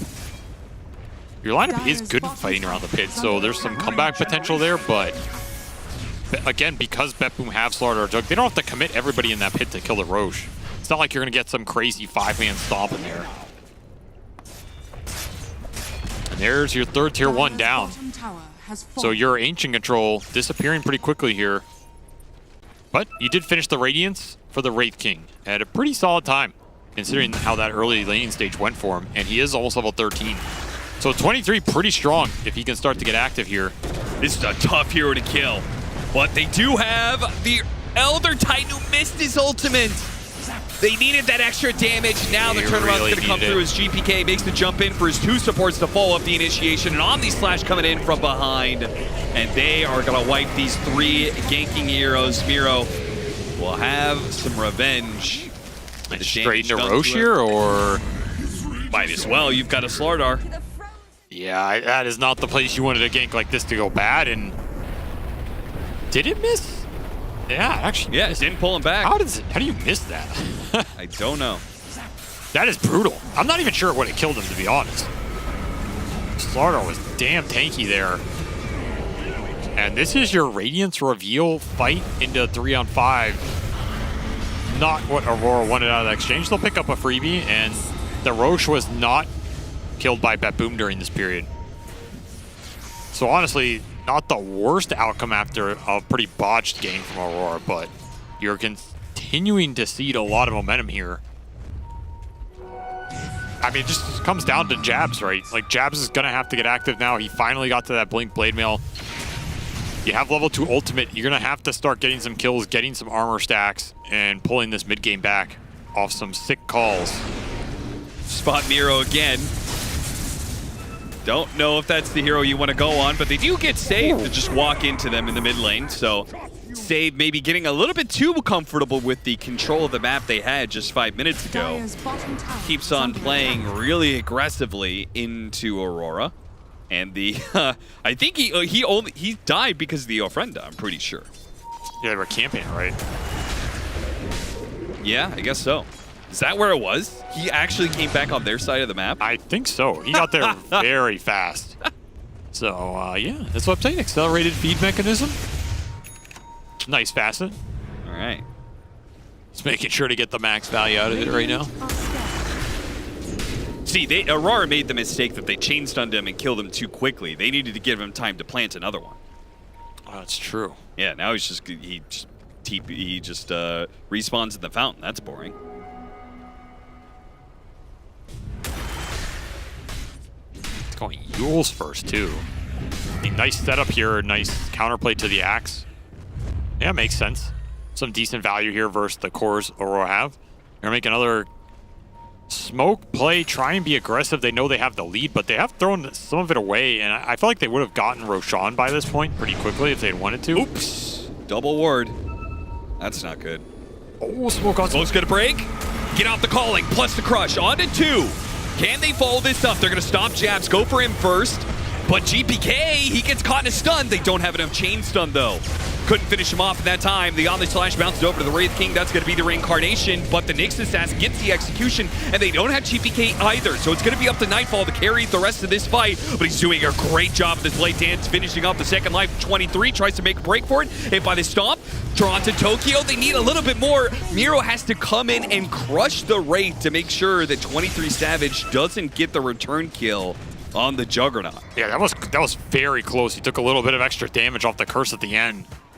They'd gotten that Jug. I don't think Aurora would have been too sad about that, considering they were the ones who got jumped first there. Just very quick jump off the calling placed by Save. You get the Slardar jump on 2, and then that fight is already favorable for you. A smoke for Aurora that put them right into the jaws of death very quickly. More snowball for the Juggernaut here. We're going to see just how strong Jug is in this new patch. If Nightfall can't carry this game, then I don't know. Like, you can't really ask for a better situation for this hero, right? He's already level 15. He's going to have his Mjolnir, continuing to scale up at a ridiculous rate. He's going to have access to every objective on the map that he wants. What more can a Jug ask for? Yeah, it really does seem like a dream situation and a patch that already favors him, so. Yule's almost done for Save. He was also the one who got the shard there from the Tormentor. Mjolnir's done for the Juggernaut. And GPK is going that build that we saw from Lara.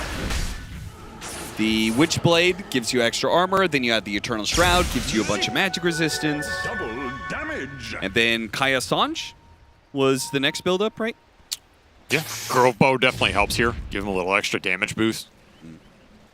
Maybe feels like they're not going to lack damage in these mid-game fights. especially with supports outputting a lot of extra magical burst. Yeah. Slardar and Muerta feel like your scale from the heroes that are not your carry is pretty good. And I mean, Eternal Shroud versus Lesh and Elder Titan, never going to be bad. Here's that Roche Force. Ideally, they want to put this on GPK, I think, but maybe they're content just giving it to Nightfall and sieging some buildings if they really want to push the tempo here. And Aurora, nowhere close to stopping this. So conceding more of the map, more of the objectives in this game.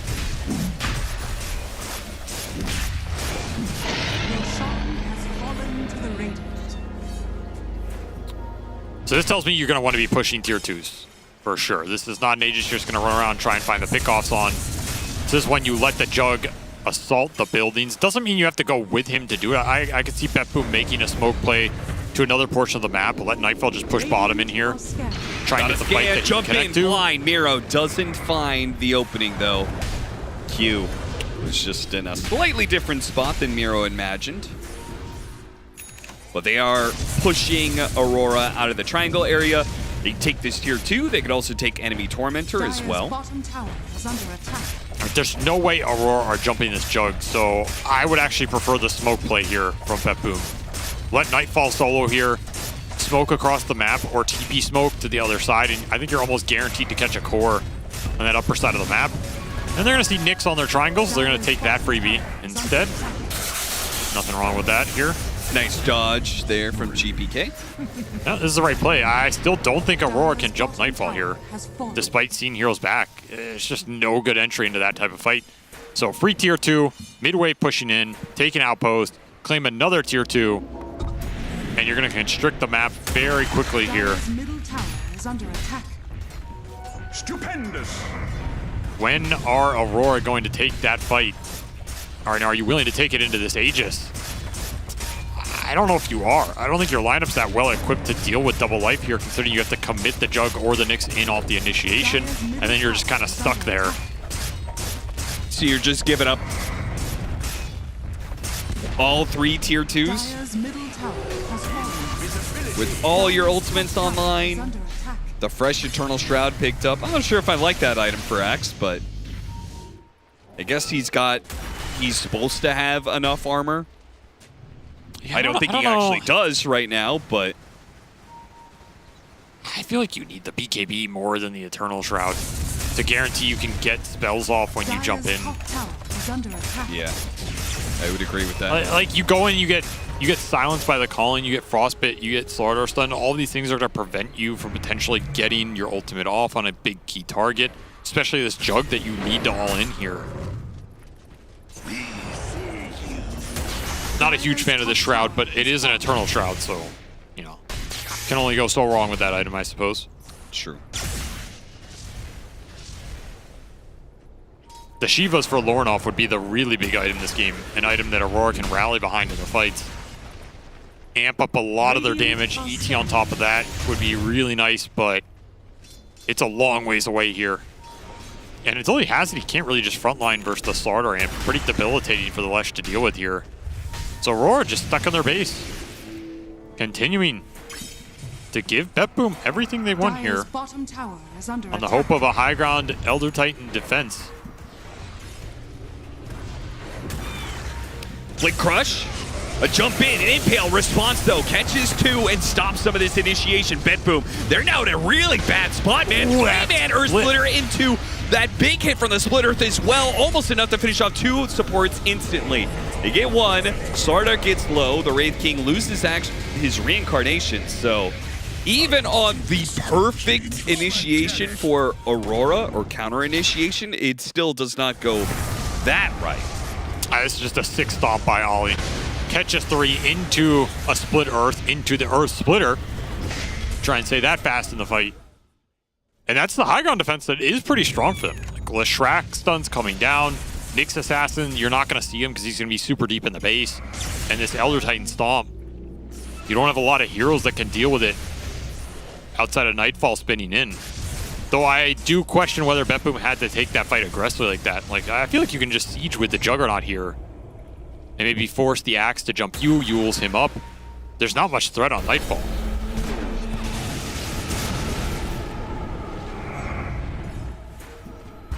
Problem is, if you're committing to this type of style, like, Aurora on the sides of the map, and you're not gaining a net worth lead right now.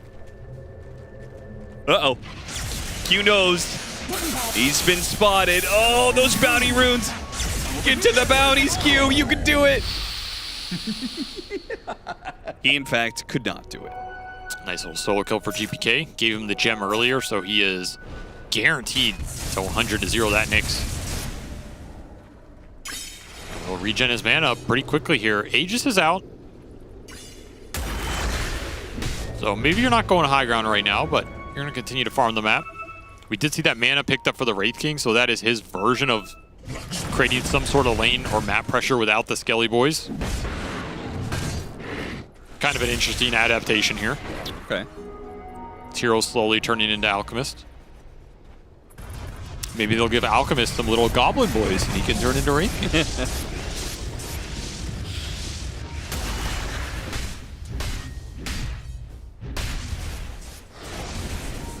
How many times have we seen Aurora in this position? Every time, I think, yeah. Every time. Radiant's top tower is under attack. The funny part about Aurora is, for every other team, I think this would be like an 80-20 or 90-10 sort of game. Like you're in a really rough position. Aurora, this is their jam. Oh, this is where they thrive. Smoke's gonna break, doesn't get the jump. GPK don't want to follow up, does get jumped on. They get the follow-up initiation, though it's not quite good enough. He is too tanky with this build. They cannot finish him off. And now Aurora, it's all gone wrong. GPK activating the Bloodstone, has enough mana to be able to jump around these heroes. Toronto Tokyo with just a beautiful freezing field, isolating and separating these various heroes of Aurora to various corners of the map. A call off, but he still has an Axe. Nightfall gets a little bit low, tried to go for the dunk, but he wasn't low enough. Had 150 HP to spare. And Aurora, the rest of them are going to have to retreat. How many buybacks did they use out of that? They bought anybody, right? Nobody? It was just the Reincarn. I mean, that was a lot closer than I think Nightfall expected it to be. Yeah. I mean, he's got to respect the fact that this Axe is a one-man army. I mean, he was a one-man army in that fight. He got stuck in the bottom of the trees in Yule's dub. But managing to get the call off, I mean, these blink calls are just everything in the fight for Aurora. Like, they have to land from jabs. They have to land on the right targets.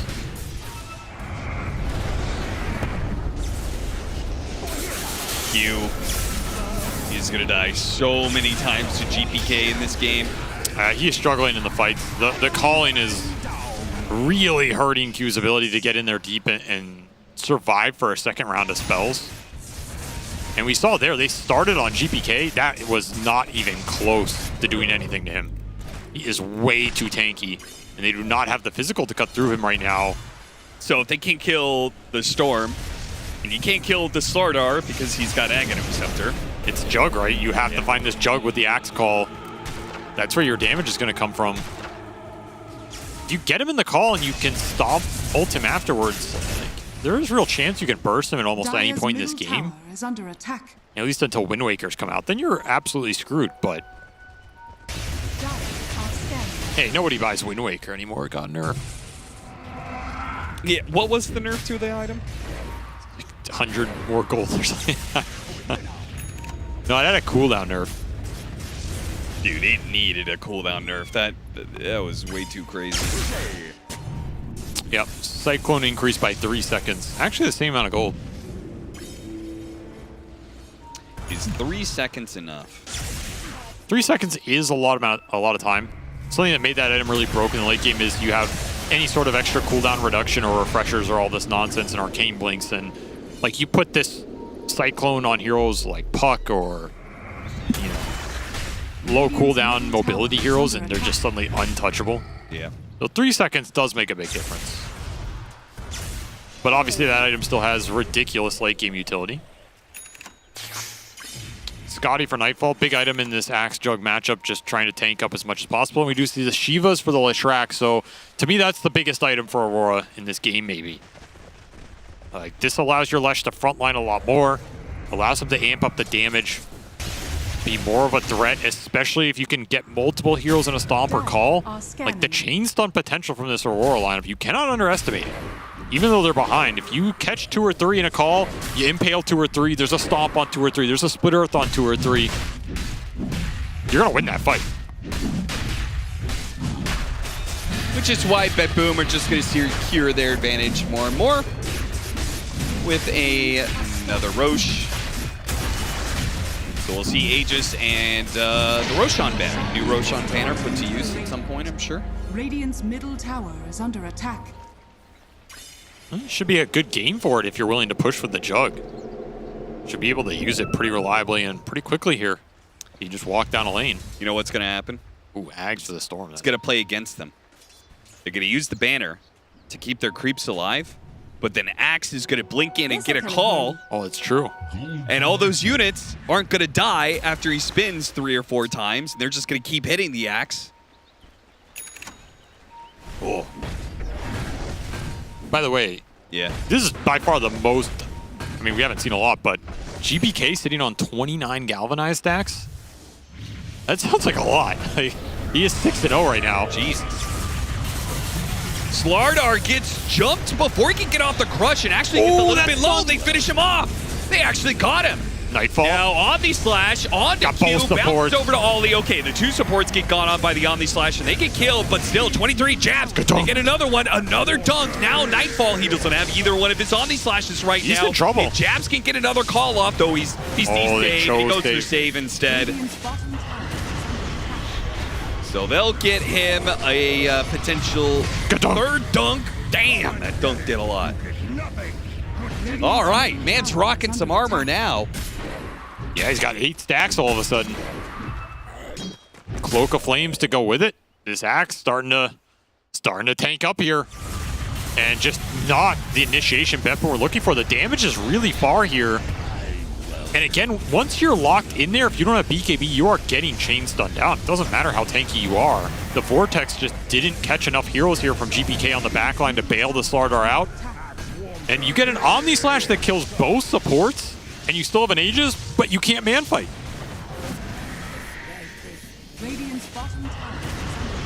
Aurora looking very strong in this fight, to be honest.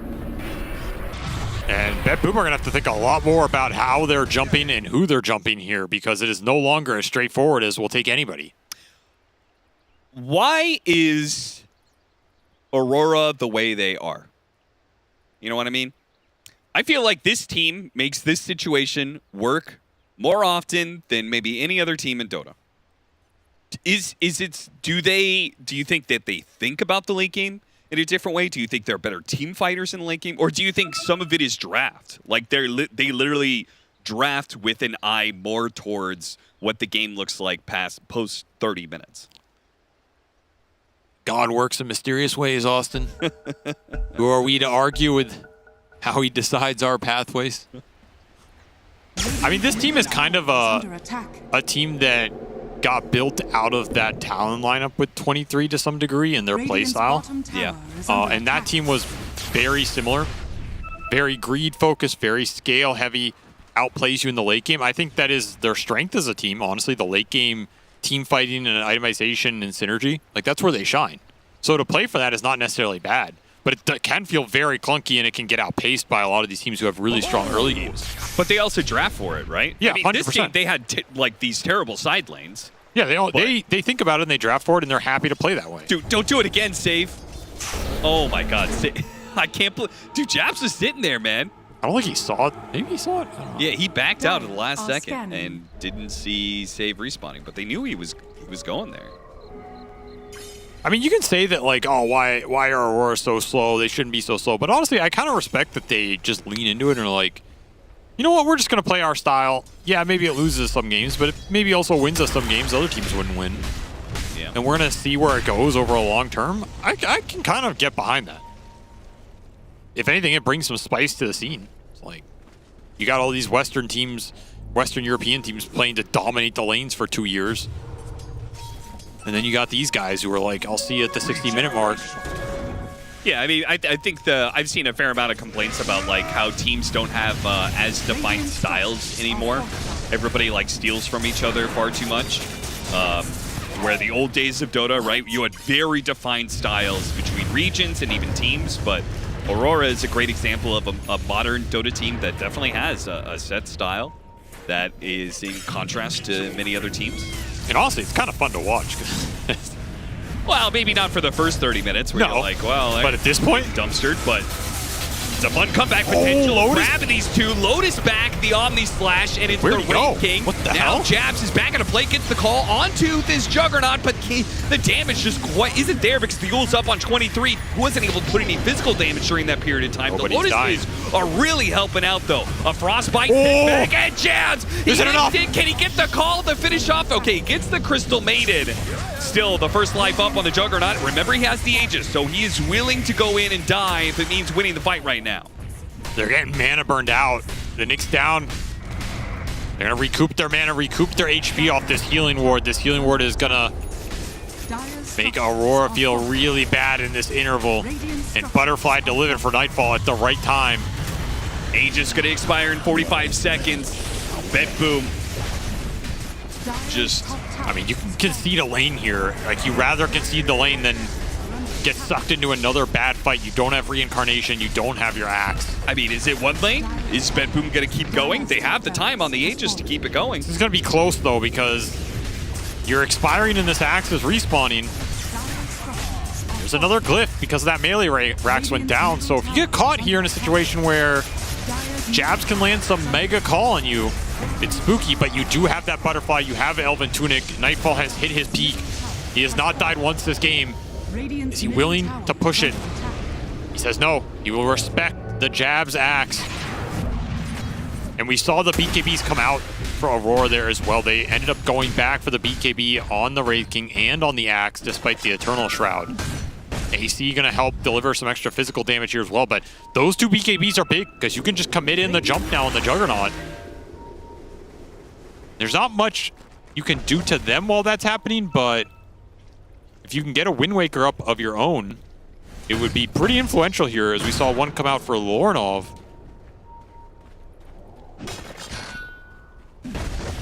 None for Bet Boom as of yet. We also saw the impact of that Lotus Orb from Ollie in that fight. Really influential item here to throw on the axe or the Wraith King when they go in. If you can reflect that Omni Slash, it's huge. And a Shield Rune for Lornov here. That is massive. Nightfall, he charges in, but he managed to He get got the Yules. Switch Slash. Oh, man. The Nyx Assassin just gone instantly, but they do manage to get the Crystal Main. Jabs backing out into Miro, but Miro's in a great position to hit the crush and just fight this one out. The spin keeps going from Nightfall. He starts backing himself away. He doesn't want to lose this Deathless game just yet. Yule's up to the high ground where Save is, so Leshrack's going to deal with him while the axe is being gone on by the Storms here. Lornov got that kill, but now he needs to try and get out. GPK doing so much work with Arcane Rune and Pharasma on the back line. Ollie on his buyback. Can he save his allies? He's out of mana. Wait, no, maybe it's GPK who's going to die. No, he Just gets enough. the Vortex on all three of them, pulling him into the spin. And now it's just a mosh pit my of death. And God. Nightfall is the commander of. They'll take the Wraith Got out. once. Back up a little bit, let the healing ward do its work to make sure he doesn't die, and now go back into it on the second life of 23 Savage. Man, these split Earths are doing work in the fight, but it is not near enough. Versus the HP just coming back into Bet Boom off this healing ward. No one can kill it. You're getting multiple ones off in a fight. Everybody is regaining so much of the damage you put into them. And they could not find that axe jump on the Jug. It got Yules by Save initially. Huge play by him, but no BKB coming out from Jabs early. This is just going to be Megas here. No buybacks as Aurora were all in on that fight. And it came down to who jumped first. And the big Yules from Save. Also, this tanky Storm Spirit, man, it's such a bait. It really is. Like, traditionally, when you think of Storm Spirit, you think that, like, this guy's squishy. If you hit it with one stun, you should all in him. But in this situation, he was tanky enough that they just group up for the Vortex, essentially. And Jab's just continuing to get Yules on these jumps. Yeah, keep hitting the calls, but if you don't have your carry behind you, and if you don't actually, can't do any blade mail damage because you're getting used the entire time, doesn't do anything for you. Lorinov can't stay alive with a Bloodstone. That's going to be it for game 1. Bet Boom. Well, they had very good control of this game. Aurora tried to make it spicy, but Bet Boom just a little bit too methodical with their play, I would say. Did not give up too many of their advantages. And I feel like one of the bigger factors was 23 is just getting kited in these fights. It felt like it was hard for the Wraith King to latch onto anybody. The Jug's spinning, he doesn't want to hit him. There's a healing ward somewhere he can't chase down. Doesn't have a mobility item. He can't really jump with the axe, even though heroes are getting stomped. Like, he has to walk up, hit him once, then he gets Yules. Somebody has an Eternal Shroud. They're hard to deal damage to with this Radiance. It's just a very awkward game for the Wraith King, where on the flip side, we saw Nightfall. He's just dominating that game from laning stage to end. Perfect game from him, 0 deaths. GBK was always on the backline as well, making the Storm look as strong as he always makes it look, and similarly, a deathless game from him. Aurora could not find a single kill on the 1 or 2 here of Bet Boom, and they needed it. They needed it bad. 23 ends up with 0 kills on the Wraith King. Yeah, that's what I'm saying. He just couldn't find a place in these team fights. All right, well, Aurora, back to the drawing board for new patch Dota for them. They're going to have to figure out a better strategy to take on Bet Boom going into game 2. And what will that new strategy be? We'll find out. But let's first break down game number 1. It wasn't very close, which is a little bit of a trend we've seen. It's just what happens on a new patch. People come in with ideas, and some ideas just work a lot better than others. I'm here with Saxon Slacks and with Effie and with Kezu. And Kezu, this game, why did it look so one-sided? What? Shiver, they made it to 40 minutes! Yeah, they had a lot of shots this game, as Reaction Slacks. He will dive into that one later. But I think what we need to start with is, of course, the laning stage. I feel like this Nyx +4 isn't really impressing me too much. Like, also when I think about how Axe and Nyx want to play the mid game, I feel like they don't benefit each other all that much. I would rather have a range 4 if I'm Axe. And overall, I feel like Bet Boom just had really solid lanes. They have this CM, they have this Muerta. They play through the heroes nicely. And Aurora, I never feel like they really got online. I don't know exactly what timing they were hoping to play for to come back in the game, but this feeling was just so simple for Bet Boom to play from start to finish. Yeah, I really did feel that way. And like I was saying earlier, it feels like the teams with the highest individual skill players are having a much easier time playing this patch because there's so much confusion everywhere and there's so many different ideas. If you just get the fundamentals down, like laning, taking mid-game fights, and trying to finish early enough, you should be set. And I agree with Kezu about the Nyx Assassin. I don't see the value of this hero quite yet. I mean, we saw Zenq do the same thing. He just focused on warp flare and creeps. It seems like the same thing happened here on Q because he had like 10 CS when he rotated top. And if you're out of mana because you're warp flaring or whatever it's called. Mind flaring, whatever. If you're mind flaring creeps and you're out of mana, you don't really contribute to the lane, and that does seem like an issue. Also, the synergy between ET plus Nyx supports wasn't good because there was no clear way for Aurora to take any fights to Bet Boom until Axe got his Link Dagger, and because he got stomped on lane by CM Jug, like you mentioned, Slacks. Great combo. Great combo, You get easiest stomped combo. on lane by that, Yeah. you get your Blink too late. That's right. There are many things wrong. I think the Wraith King was a little confused. Maybe that they thought they were playing Spectre. They went Radiance Manta style on Wraith King. Wraith and Spectre, very similar, Kezu. Could have got confused, but no. That Very was likely, yeah. These guys are dumb, aren't they? Freaking morons. No, but I agree, though. Nyx Assassin seems really strong, though, but I don't think they're playing it right. Not to be this guy. I'm an idiot, but I'm just saying, like, he's Nyx Assassin, not Nyx Farmer. He got to go out there killing stuff. He got the invisible AoE. I think we're going to see this hero counter-picked more instead of first pick soon. Yeah. Because I think that it's very powerful, but you can't just slap it in as a first pick and just hope the bug can carry you. That ain't how it works. Yeah, I mean, like, this hero wants to play the map. He doesn't, like, want to go with Axe and, like, get some weird pick off, especially when you lose lanes, which is what happened. Like, Bet Boom picked good heroes with the Jug, very safe, very stable, so I feel like they just played like the old patch with slightly different heroes, and that's kind of about it. Yeah, they maybe got a little outplayed for game number 1. For this game number 1, we're also going to find out which 2 players Fear has chosen for his Ace of Predator head-to-head. All right, thank you, Shiver. And I think the ones I want to highlight for now are going to be Nightfall here in 23 Savage.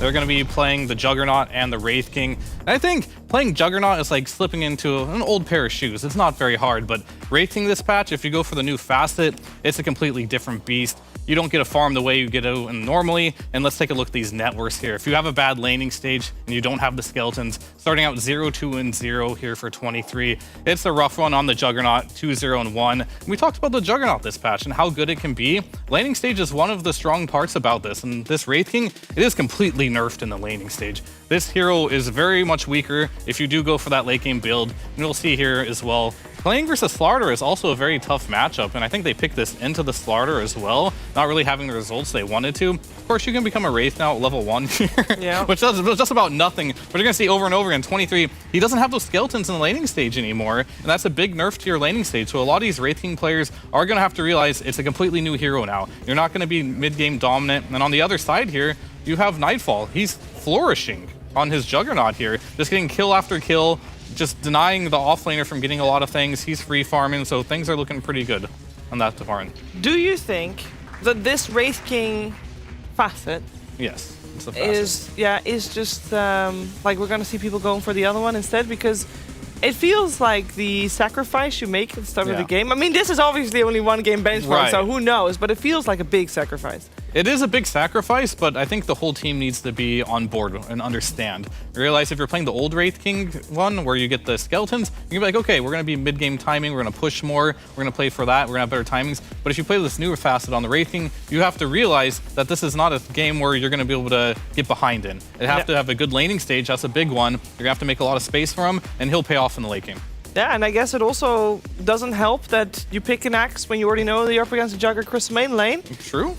And, I mean, I thought the axe would do better, to be honest with you, but the Crystal Maiden made this one for me. It was like super good, and I really enjoyed this fight. This is the first time I get to see the new Roshan's banner. I think you mentioned in the green room as well, oh, but axe can permanently spin on it, which it didn't really happen that way, but that is a good point. That could happen, but it's nice to see this help you take these high ground fights a little bit easier. The counterplay with the axe, yeah, no. And I mean, at this point, we are in somewhat close to late game, I guess, but then the game has just gone so bad for Aurora that there was just nothing they could do. Not even the late game Wraith King build. I mean, he didn't get to late game. That's the problem, and that's what they're going to have to look into this next game here. If you want to pick this Wraith King, it is very strong, but you have to realize this hero, if you get behind the laning stage, you can't come back through farming. And 23, that's what happened this game. He was like 0 and 5, never was able to really do anything in any of the fights. Yeah, it was a rough one for Aurora. But again, it's a best of 3. They'll have another shot. It is elimination, so a lot of pressure on the next game. Before we head to the next game, though, we're going to check out behind me in the social corner because here's Kazu. That's me. Hello. Yeah, that's you. You know, somehow, we're getting applause. Somehow I'm here. Slacks is on the analyst desk. We won't read much further into it, but we split. Yeah. I'm continuing his segment from yesterday, where I think we called in for crazy and stupid shit that you guys tried, that you sent in, that we will have a look at. Lovely. So if we could have Alexis pull up the first clip from Goose. Never mind. What am I looking at? So we're looking at Warlock Imps, which this is going to be Ash from Esports Wales team, actually. So a very competitive player who is playing the Warlock here. So Alexis, please pull up the first Warlock clip here of our great viewers. Let's go. Ah, yeah, so this is Goose. Sorry, it is actually Goose on the Broodmother. So he submitted this clip. You know, he's pushing the racks. But let's just see here what happens. All right, so you got the thingies. They will kill the... Boom, baby! What happened? He got chain reactioned by the Warlock upheaval, because when any unit dies, it spawns an imp. And because any unit? Yeah, so when the Spiderlings die, it spawns a new imp, which immediately kills the next one, and boom, boom, boom, boom, boom, boom. Yo, the poop boys should spawn from any unit? I thought it was chained units. Any? This is a chain. I believe this is new. If I'm talking smack, Reddit can call me out. That's all right. So this is but that looked like any. That spider got ambushed by your babies. Clips don't lie, guys. So this is gonna be, you know, Goose. Thank you for submitting this clip. Thank you. Screw you for playing Brood. You know, that's still same old. But we have to move on to the champion of Goroth. Have you guys experienced this yesterday? No, but Slacks did. I know he did. Woo! 4 heart build is good, guys. I'm telling you. Yeah, I saw Mr. Fogg complain to me in his DMs about it. Yeah. Because he was playing against Waga's mama, who had a triple heart. So basically, the more HP region you have, the bigger the golems are. And just look here, you know, he starts doing some high ground defending. And don't worry, there's going to be a couple of clips. Because this man, he's just straight up destroying the game. Look here. It's going to be some Sven who tries to, like, man up. Boom, baby. He just gets Goroth of some Warlock who has hearts. Just straight up defending. So this should, might be a little bit busted. I want to see the big one. Why aren't they big, massive? Fever. They're big. They grow. Look at them grow. They are growing. They are already quite large. Yeah, they're getting I think there might be one more on the bottom side of the racks.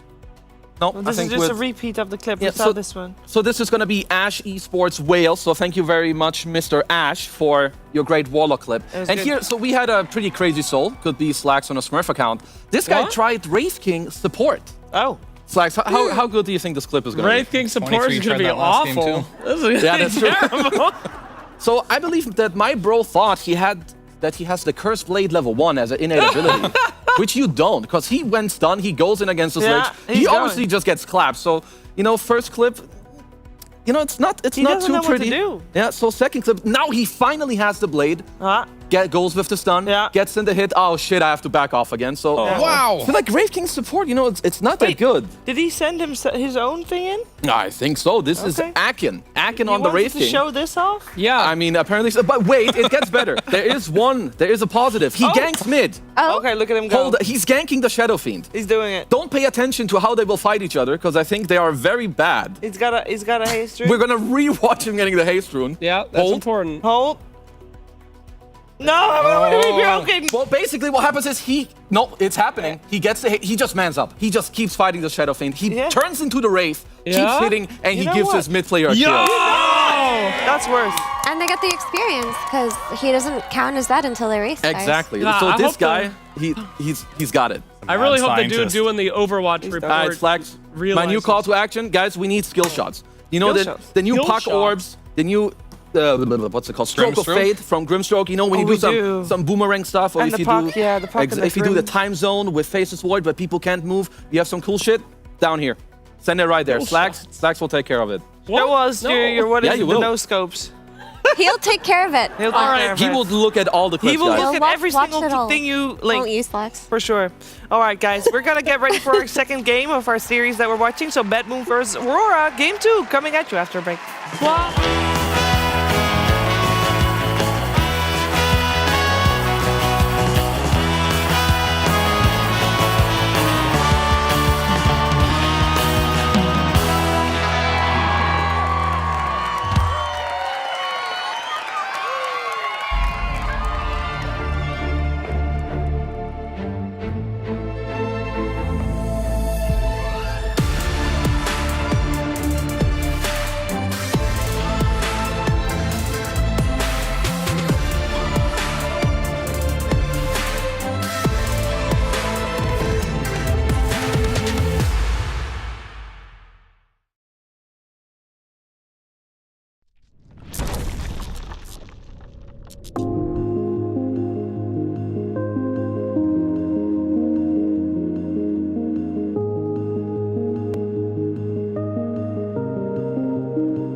draft of Game 2 here between Bedboom and Aurora, and it's Bedboom with 1 game up. It's elimination on the line for Aurora, and that also means that it's not just eliminating from this Dream League, it also means eliminating from their chances of qualifying to Recap Masters based on points. They can still qualify in their regional qualifiers, but, you know, it's a little bit more difficult. We're straight into it because we're already 1 pick in each team and joined by Extraction, Slacks, Effie, and Fear.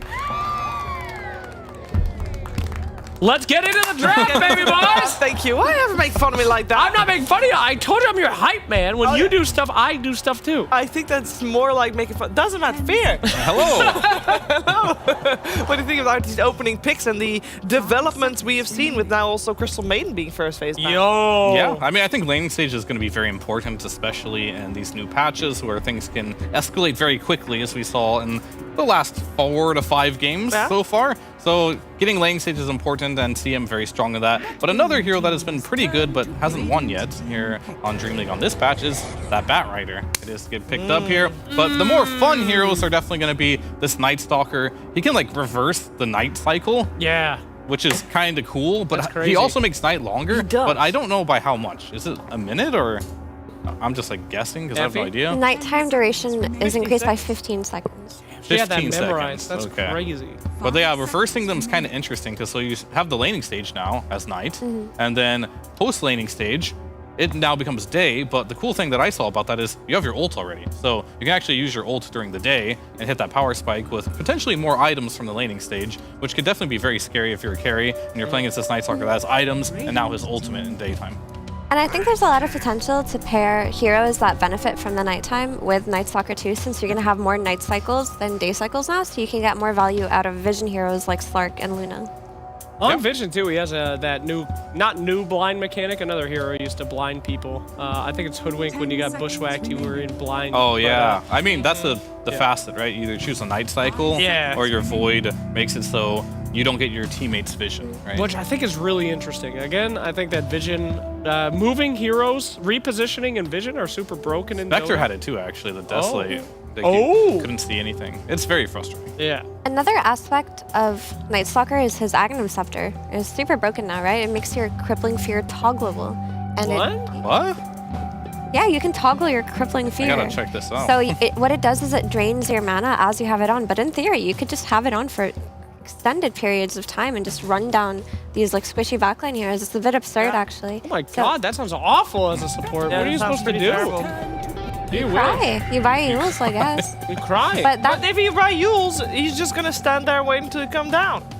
Yeah. But it says that it does have a cooldown if it's like toggled off. I believe. Don't quote me on that, but having this, in theory, toggleable Crippling Fear can honestly make backline heroes impossible. But Aurora do go back for their Wraith King, and it's because they see the Night Stalker on lane who kind of suffers weaknesses during lane. Maybe not if he reverses the cycle. Yeah. But it makes it so that a weaker laning hero now like Wraith King can do better. Yeah, for sure. And I think one other thing about Night Stalker, we're talking about it a lot because this is the first time I've got to see it right now, is his innate ability at night, Night Stalker's health regen is increased by 40%. But in the day, it's decreased by 20%. In my opinion, you have no choice to be at the night towns. Because if you've seen offlaners in the history of Dota, it's all about abusing like the Vanguards or the high HP region heroes. And if you don't have high HP region as an offlaner, you're going to get a terrible laning stage, right? It's going to be really bad. And I think at this level of play, with this 40% extra region at night, you have to reverse the cycles.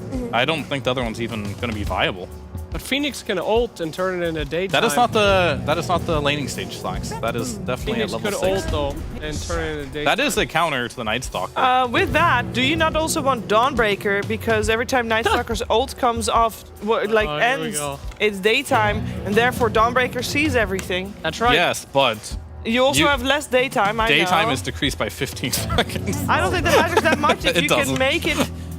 It's not about the duration, it's about how often it will turn daytime, which will be more in general with the Night Stalker and the Phoenix on your team. Every time a Night Stalker ults with Dawnbreaker, she gets oh my gosh, Shaman! All right, we got so much to talk to. I don't care about Night Stalker anymore. I'm going to say one thing about Abaddon, 10% quicker respawn time. Crazy. Hell yeah, that's Hell crazy. yeah, that's crazy. But Shadow Shaman, I've been waiting for this hero. This is one of my most played heroes. I'm so excited. Yeah, Giga Ward is funny and stupid, but this chicken thing, I'm telling you, I What's forget it what it's called. The Crazy Cluck? It's called the Cluckin' Duck. Cluck. The Cluckin'. Yeah, they'll find it. The Cluckin' Suck, I believe, is what they call I'll it. check it out right now. You, as Shaman, turn into 3 chickens when you get down to 1 HP. But more importantly, you can pick the talent which turns your There he ally is. into Cluster Cluck. the Cluster Cluck, of course. This is it. The Cluster Cluckers. This guy's going to be Cluster Clucking all game here today. This is a very I play cool Shaman ability. too. All right? It's Cool set, Spear. turns Thank you. your ally into chicken, which is able to break duel. It does not do other things. It does not get you out of like. You know what say, else it does? It's level to max, and let's give him like. Oh, can you survive an axe call? That's very important. Outworld Devourer picked up. I think well. you have it as well. It's like you can't die. Well, you can die you if you can hit 2 die, again. yeah, but he's like dead. if any blow that is about to kill you, you just disperse into 4 chickens. That's right. And they just run separate ways. Yeah. And it confuses your enemy. So in a way, it is a save mechanic too for yourself. If you at least continue walking as well, because otherwise you're just the only idiot that Right. stands still. Well, no, one of the chickens stands still. One runs, one stands still, and the other one runs in circles and then dies. Are you actually chickens or are you sheep? Can you control your chicken? You made sheep. You do control your chicken. Well, Yeah, it's from it's the set, yeah. Yeah, it's the set. So, at any rate, this ability is able to break certain things like duel. You can cluster your ally in duel, any kind of big stun like that. Very, very useful. They So we stay will see. dueled though. That's the 10 only seconds thing. What? remaining. They will continue to be dueled though, but it will disrupt it for a little bit. I don't think so. I think it breaks it out. I'll try it for you. In theory, Vedvim just have double save supports now in Yeah. Shaman and Abba, and they're pairing it with Flash Track. I am curious about Abaddon though. Do you take which facet do you take? Do you take the cooldown reduction one or the one that changes the shield and how the barrier functions? I think the shield is really cool. It's just like a blade mail dispersed. I guess like that's pretty neat to me, I think. 5 seconds. As an ABBA spammer myself. It depends also what role you're playing. Like, how are we thinking? Is Abaddon just position 4? Is Save gonna play Abaddon? Nightstalker Yep, offlane? alright. I will try it here. We're gonna go No, ahead and I duel. think Shaman. Oh my god, please be It's right. Shaman is a 4 and Abaddon 5? It's gonna duel Please him be here, and then right. you hex him. Please be right. He's still dueled. No, he's not. Nice try, Fine, nice he's try. still Try. dueled. Well, Yeah. Legion is banned out, so you don't have to worry about that. Yeah, we didn't even have to show that. It will stop like a grip from Bane or something like that. That's what we tested. Yeah. It was grip on Bane. You're correct, yes.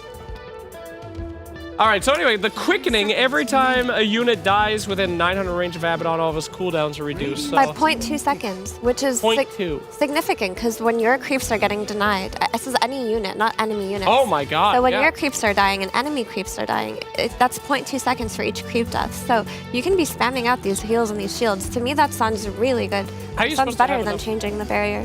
That's a lot of mana, though. You really gonna have the mana pool to be able to sustain that in the laning phase? I mean, it's 50 a pop on his Q. But I mean, that's always been Abba. He casts spells on lane, right? Sure.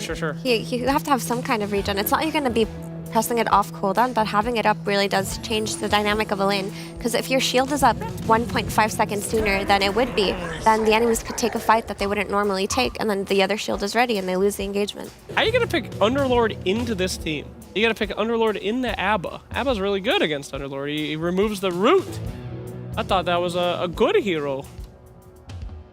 Here. Well, what about the... I mean, I don't know anything about this hero. I have to read real quick. What does Underlord do He right gets now? one of his facets gives him necro books on his Fiend's Gate. That's right, the But boy. you can't control That's how you them. counter Abaddon. You burn his mana. But I don't know if they have mana burn because you can't control them. But it brings the warrior and the archer into your Fiend's Gate. Do they purge?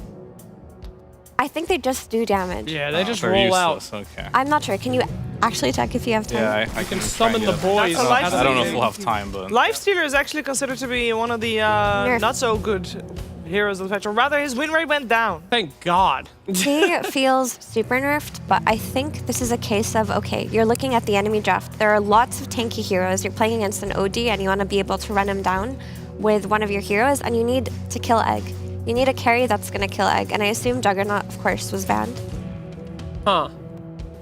I really like BetBoom's draft. I think they have everything they need. You know, they have saves, they have a way to get on top of Phoenix so that he can't egg, they can chase Bat Rider, they have damage.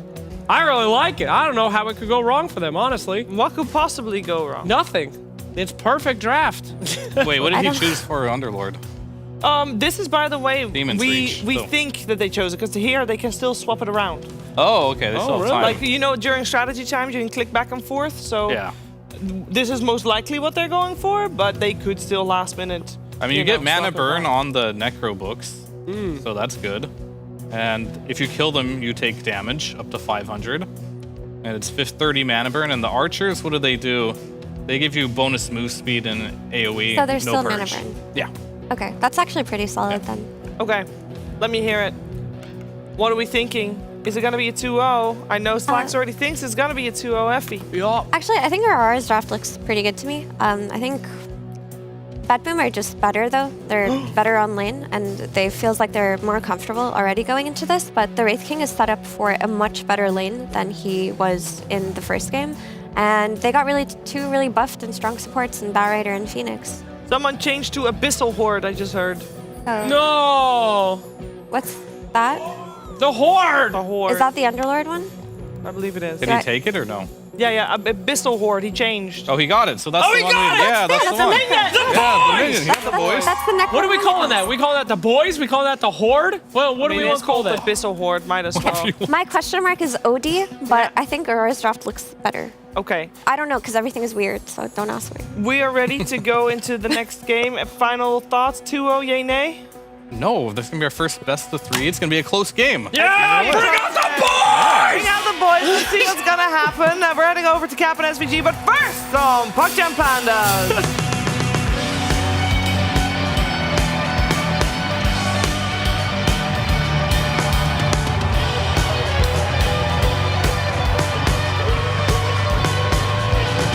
It's time for the Horde, as they are going to be on the side of Aurora. Not only are we going to see the Abyssal Horde, but we're also going to see the Bone Guard for Wraith King. They are going to out-summon Bet Boom. They say a 5 versus 5, we're not good enough for that, but a 20 versus 5, we like those odds. Well, I thought you were going to say after he lost with the other facet, now he's going to try the second one. Well, I mean, what happens if you lose with both facets? The hero ultra suck? On a hero that's 60% win rate, I believe that means you suck. That's a rough one. This one should be cool. Now, this is the old Necronomicon units, if you haven't seen them. Yep. Brought those back, but they don't have the True Sight and they don't have the Purge. Otherwise, they're pretty similar. And like some magic damage instead of pure. But they're pretty solid if they add up in a fight. Like, they are influential. You see Hotspot for the Phoenix again. Looking for that stun ray damage. Big one here is the OD, though. Because this hero is always strange in any patch. He went for the mana allergy side and the overwhelming Devourer for the Outworld Destroyer.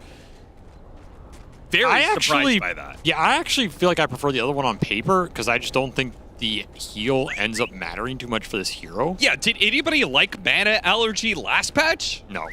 I don't think so. So, like, you're generally not playing this hero in the heart of the fight getting low and then, oh, I'm healing up off mana allergy. What are you going to do about it? Okay, to be fair, he's playing against the Leshrac. If there's any time you use mana allergy, it's got to be against Leshrac. That is true. Could be. It could be pretty nice off him. Yeah, he's going to out-Bloodstone heal the Bloodstone Leshrac. That is true, actually. Okay, well, that makes sense, actually, for this matchup. Especially if you can get it going. Gonna see Lifestealer. We have not seen this hero yet. He has some cool ones that scale up over the whole course of the game. Took the Corpse Eater here. 2 HP for every unit killed. A carry player's dream. Can't even complain about him having 700 last hits anymore. He's just scaling. That's true. We also have the Abaddon, who went for the Mephitic Shroud. So this is the one where the barrier, the shield, it no longer bursts, but it acts as sort of a blade mail instead. So every single time you do damage to the barrier, you receive damage off of that one. It looks different too. Explosion. I think it. Damn. I feel like that's gotta badass. be good. I feel like that's gotta be better than regular shield pop. Well, the difference is it has a cooldown difference, right? I think is the trade-off here. Sure. I'll take your word for it, yeah. Okay, I swear I read that somewhere. Maybe not. Yeah. No, you're right. Because Phonic Shield is like a 6-second cooldown. So this version of the shield... No, I guess it's... is 2 seconds longer. Yeah, but I guess the cooldown's the same. So there's no downside, actually. I'm thinking versus Bat, if the up time's higher but the cooldown's worse, it's a downside, but there is no cooldown change, so... Wait, what? It just lasts longer. No, it's 2 seconds. It's a 2 second longer cooldown. A Photic Shield is 6 seconds. Oh, it does. Okay, it does say that. All right, I was looking for that into it. Yeah. So my original guess was correct. So there is some downside there versus heroes like the Bat and Phoenix, where you might rather have more shields on a lower cooldown to dispel more things in the fight than the actual damage barrier. Yeah. That's my thought here. That's the trade-off. Otherwise, the shield is stronger.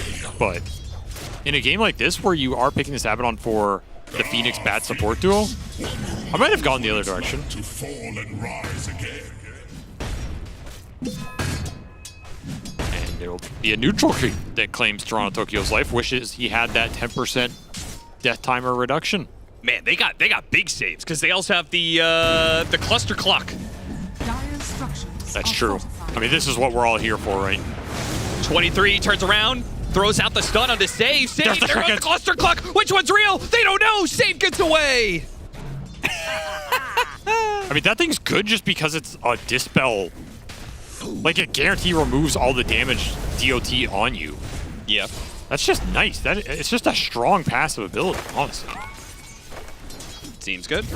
Does have a decent cooldown here in 90 seconds, but, I mean, for a spell that literally saves you from death on a hero that is probably the most prone to dying of any support in Dota 2, that's a big deal. Yeah. So they're going to have a Photic Shields, and they're going to have this Hex to cluster cluck people. Yeah, what happens if you cluster cluck somebody and then you shield the chicken?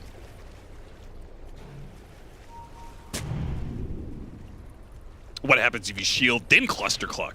Does the fake chickens also have a shield? Probably not. In which case, you know the real one is kind of like a Phantom Lancer. It's too complicated for me. No, we're gonna get all these answers as the game moves along. Upside, upside, upside, upside. Aurora have not horrendously lost the laning phase already. It's 4 minutes in, and they're actually up in net worth by a healthy amount, a full 1,000K.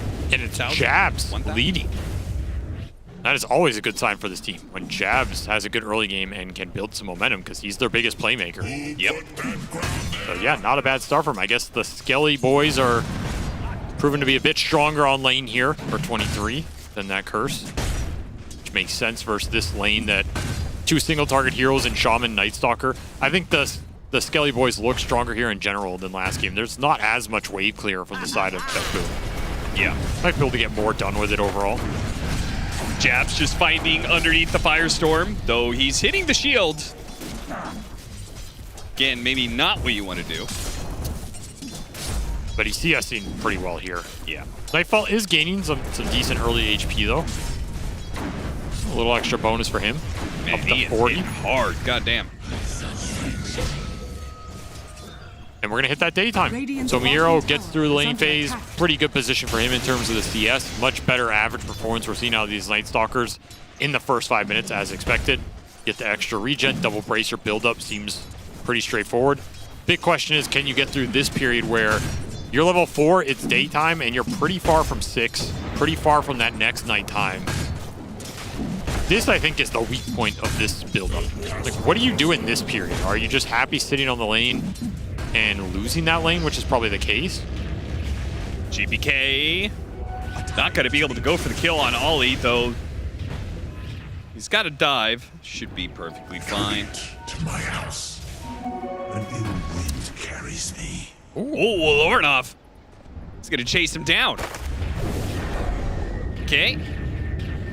Goodbye. Just leave him there. Leave him there to think about what he's done. Think about the CS he's going to miss. Like this range creep. Boom. Got him. Absolute annihilation here.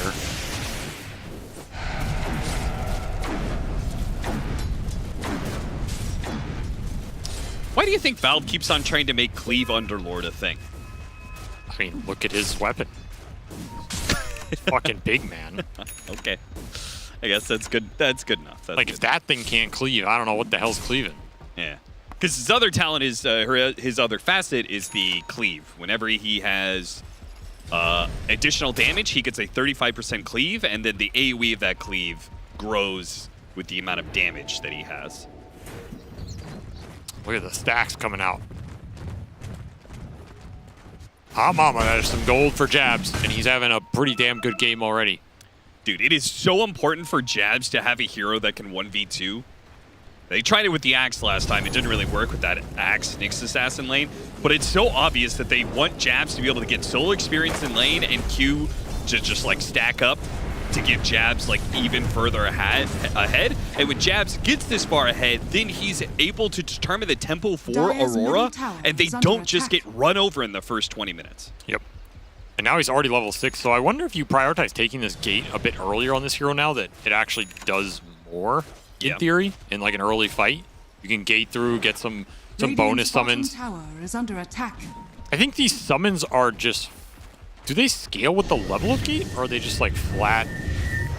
Yeah, I saw something about their scaling. They must scale with points in the gate, Radiant's so... middle tower is under attack. Still, I think the earlier you can start using it, you're probably going to feel happier about that facet.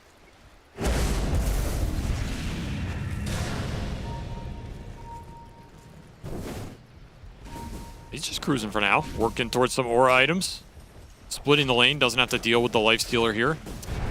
So the warrior starts with 400 HP with 20 attack damage, but he goes up to 800 HP and 50 attack damage with the gate being leveled up. So pretty solid scaling here. Yeah. So you are incentivized to skill gate early and Dire's often middle with tower this build. is under attack. And the warrior still has the magic damage on death. Yeah, which used to be pure, but yeah. What can you do? Pure damage has slowly been removed from a lot of sources in Dota 2, outside of Timbersaw, who continues to get more of them, but what can you do about that? Nothing could possibly be done. So Nightstalker just basically farmed the lane for this entire period. Does have a Dark Ascension now. Hero wants to use it, look for a solo kill, and he will.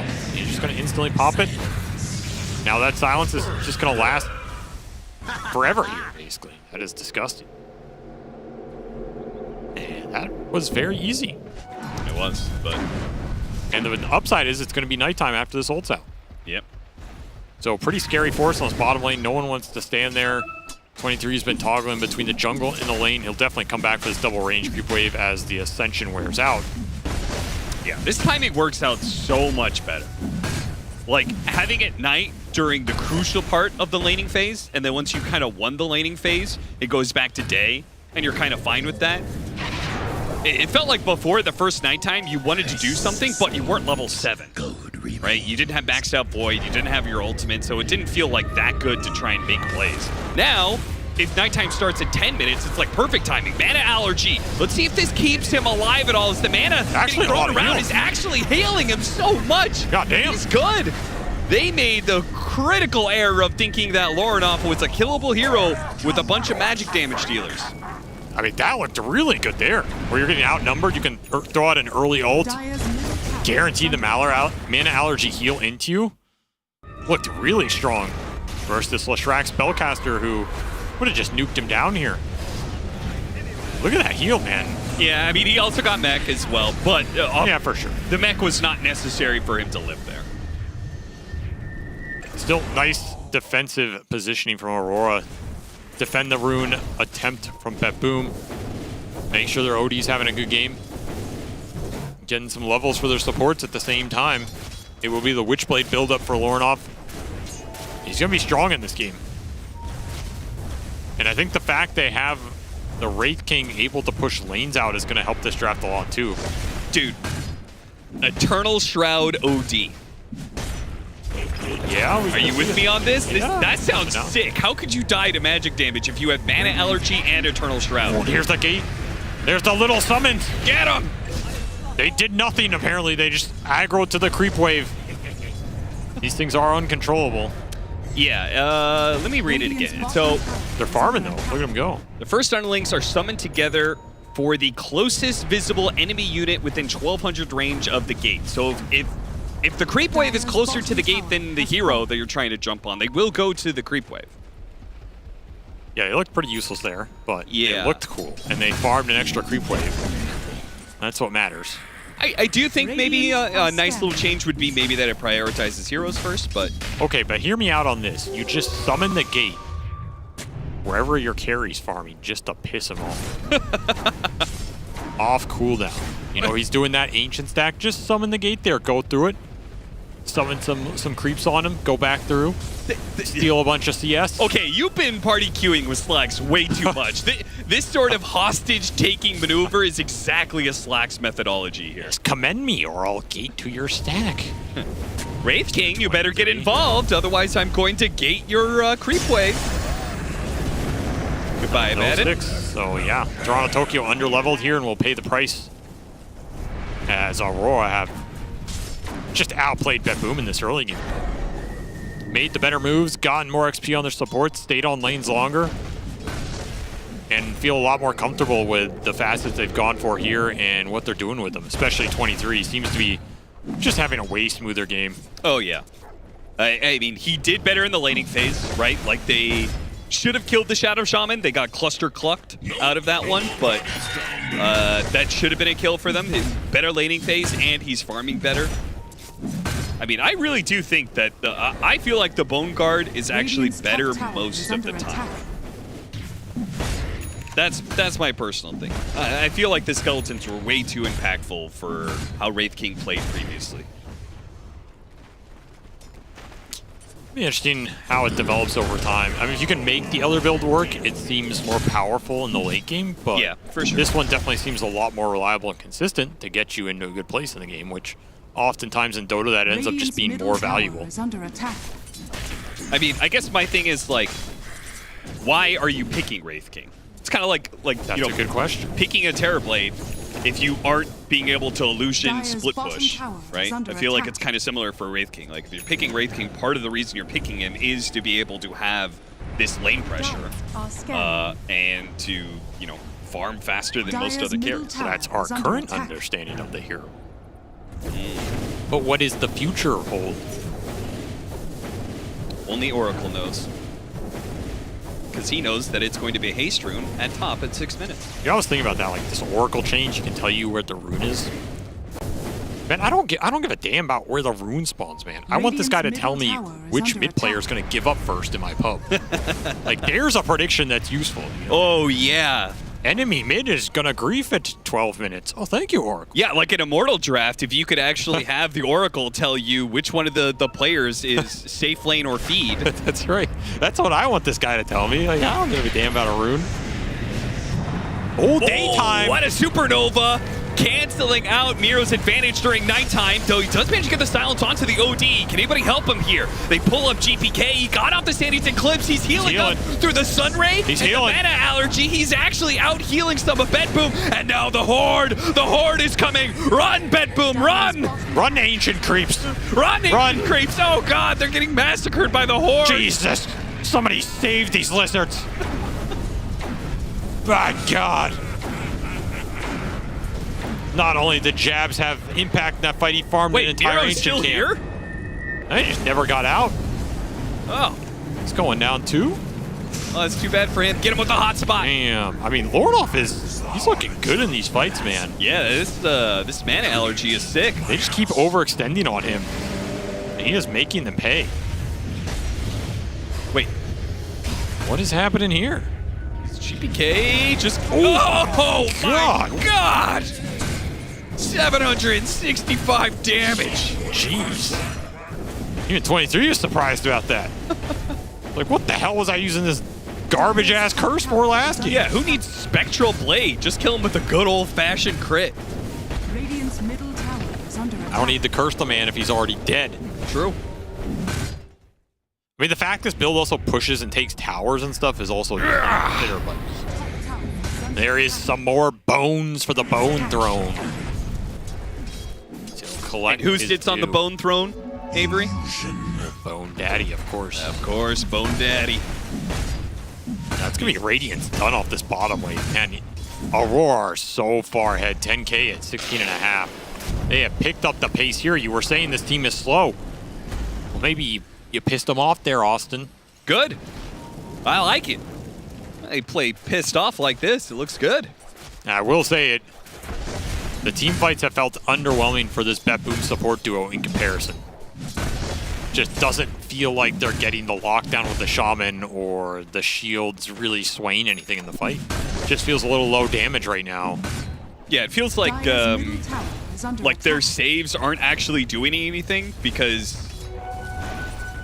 I mean, you're trying to beat out the heals of Mana Allergy and Sunray and just the Underlord existing in a team fight. Like, these longer fights aren't actually to your favor if you're Aurora, and they're definitely not to your favor now that you have the Radiance on Aurora before it's on Bedboom. I mean, Aurora's cores do not care about saves. They're just consistent damage through and through. They don't have big ults you're going to take off or anything like that. Yeah. They're just 3 cores that are going to walk in, throw out their spells, and start hitting you. And if, yeah, you give your hero a nice shield, that's fine. But they don't give a damn. Yeah, the only person who cares is Q, the Bat Rider. Yeah, everybody else is just consistent damage. And even in this type of lineup, like, they don't need Lasso to lock some dude down. They're just going to start walking at you. Though I do at some point want to see a Lasso on one part of the map and then the Horde comes out. What is... Oh, he's pulling his team in. For his team. The team is going to join him. Yeah. Yeah, but he doesn't get any summons off this, so how can he steal 23's farm? It's not efficient. Oh, there's no there's nothing close by. If there's nothing within 1,200, then Yeah, they I'm not gonna lie, doesn't spawn. This facet looks ass. Don't say that about the Horde, Avery. What's his other choice? It's the Cleave. I already told you. Yeah, I know, but like numbers-wise. I already told you that too. It's 35% Cleave. Like, he has 35% Cleave. I said on these 100 things. distance. Is my microphone working? An extra 5 distance per stack. Damn. It's pretty good. Can farm out some stacks pretty quickly. I feel like I'd rather have the Cleave, honestly, at least so far. We'll see in the late game, maybe the level 3 hordes when it comes into effect. I feel like they're both kind of... I feel like the Cleave is really only kind of useful in the laning phase. No, I mean, you're going to get it the whole game. Okay,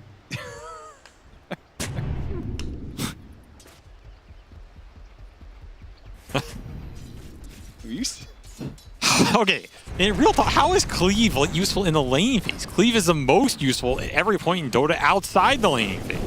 When you're hitting neutral stacks, when you're pushing out waves, yeah, but when you're Underlord cleaving doesn't- through heroes that you reverse RP'd and split up for no reason and can't cleave them all. I don't think Underlord, the offlaner, uses Cleave that much. Well, maybe Underlord, the carry. Now you're with talking. Battle Fury. Now you're talking. Make ancient stacks for your Underlord carry. Exactly. I'm telling you, his talent's underrated.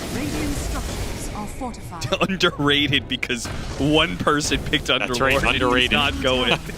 Underrated talent. Maybe you're underrating the Horde. Maybe. Wouldn't be the first time in my life. Radiant are scanning. The Horde! Where are they? I mean, he has to go through first. Oh, they only spawn once he goes through? Yes, they only spawn if he goes through the gate. Oh, that sucks. And I feel like they need... I feel like they should survive for longer after the gate dies. Yeah, they die as soon as the gate Like, dies, these right? things exist for 10 seconds? It's like... Bro, you just have Cleave, man. Okay, so what happens if you go through the gate and then go through the gate again? Do they spawn on both sides? No, I don't think so. They should. That'd be cool. What if you refresh gate? Dire are scanning. You get 2 sets of summons. Do they fight each other? These are the Radiant's questions of our bottom times. tower is under In attack. the world of Dota 3.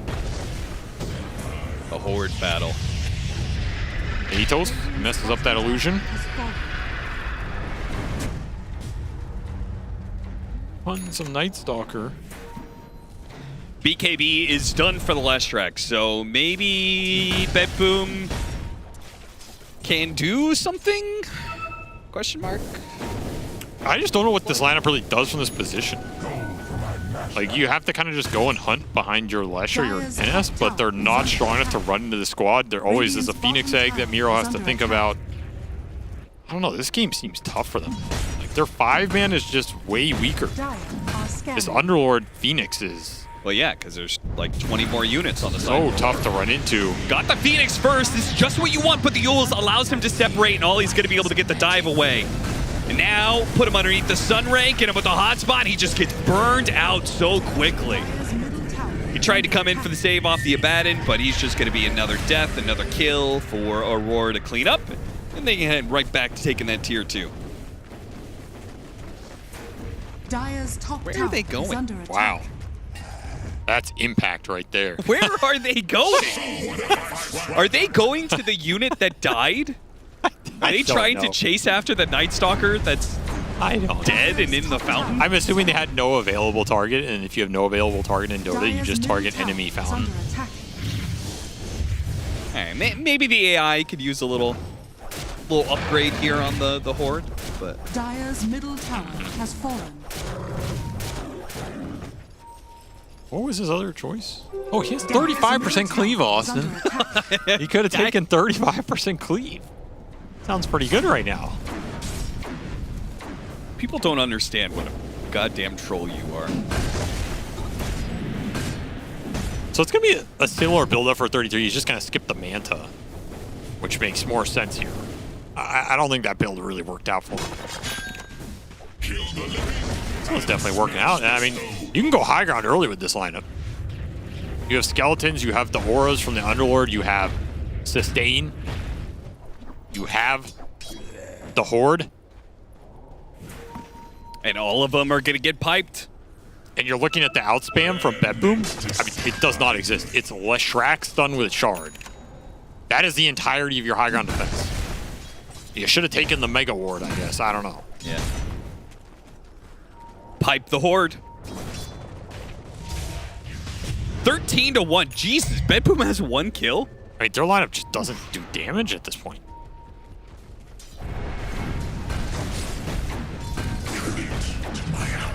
It just feels like one of those games, like in a new patch where you draft it and you're like, yeah, this is cool, we're going to own it. And then 20 minutes in the game, you're like, holy crap, this lineup does absolutely nothing. But it's really hard to know about that before you start to play it. I will say, Nightfall has accumulated a lot of Corpse Eater HP. It's up to 500 plus, which is something to write home about. They're going to make a smoke play, and they'll find the OD with that silence off the shackle. That was worth a lot of gold. Oh, yeah. A second kill for save. Nobody else has one. They want more here for sure. But 23 also wants to be in the fight, apparently. Ollie, once again, with the Yule Scepter, is able to get himself away from the Night Stalker. He pops his ultimate. The Supernova's looking good. The Lifesteal is trying to get here, but the sun will explode right in their faces. Now back to nighttime, but with the stun, it's already won. Aurora demolished Betboom in a 4 versus 5. That just felt like a desperation play. Like, we need to try and all in this fight. If it doesn't happen, we're screwed, but we're screwed if it goes either way, and now you're just monumentally screwed here because you committed everything. Game just looked way too easy. Yeah, I mean, Lornov, he's done. He's getting up. He's already going next. Yes, I need a bathroom break, guys. So here, you guys play this 4v5. You don't need me to finish this one out. And they probably don't, to be honest. No, doesn't look like it. Auras are back for Aurora here. Pipe, Greaves, AC, and a Phoenix to back it all up. Feels like you almost could have 3v5'd some of these fights. This is what happens when Jabs has a successful lane. Aurora, just click. A lot better. Yeah, just call. I mean, I agree with this. Like, just call it, man. GG. This draft did not work out at all. It's going to happen in the new patch. You have to write it off and just go game 3 here. And Aurora finding something that works a lot better for them. A nice group up ball strategy, some nice early aggressive tempo, a lot more lane shove, getting everybody involved and active, taking down towers at a pretty rapid pace, opening up the map. And then in this patch, you can go high ground a lot earlier if you build an advantage like that. Really liked how that lineup came together. A lot of small stuff that was just clicking on all cylinders, and they look good. This is what you can expect from this team when they're actually working together and towards something that feels comfortable for them. Yeah. I prefer this type of Aurora to the sit back, do nothing for 40 minutes style, which sometimes they get locked into. You prefer watching a team win rather than lose? I prefer watching a team play to all of their strengths instead of some of them. Well played by Aurora. We're going to have our first game 3 of the patch. as they manage to push Bet Boom back. And it does kills? feel like still one-sided games, though. It still feels like people are... They got 2 kills in this game, and they were both on save. The Shadow Shaman with Cluster Cluck. 0s across the board here for Bet Boom. I don't know if I've ever seen that for this team. Do you listen to me at all? Maybe Zeros. the panel does. Cleave, panel. Austin. Can you believe that Save was the one who had both kills in the game? 35% Like I cleave. said 10 minutes ago. Back to you guys. 35%. Well, you know what I found most interesting here is that something that the commentators failed to mention. Save got all the kills. Oh, of this entire that's team. crazy. Wow, no, actually, you know what thing that I find most interesting about this game is that Aurora, they went back. 23 is like, yeah, the Wraith King is still good, guys. I just need to go for the other facet. And he does it, and it looks good, Kazoo. They just needed more bros in the game. More right? bros. You needed the Skelly bros. You They needed went full bro. the Necro bros from your Underlord. No, but they did like a little adjusting just with the facet on the Wraith King. The OD one looked really cool too, with like the healing against the Lesh. Honestly, I didn't like really think about it when they drafted it, but it looked really nice. Underlord as well. Yeah, I feel like very slow game from Bedboom, but again, I have a hard time really analyzing what went down other than trying to say the good things Aurora did and their switch-ups. But yeah, it just looked easy for them this time.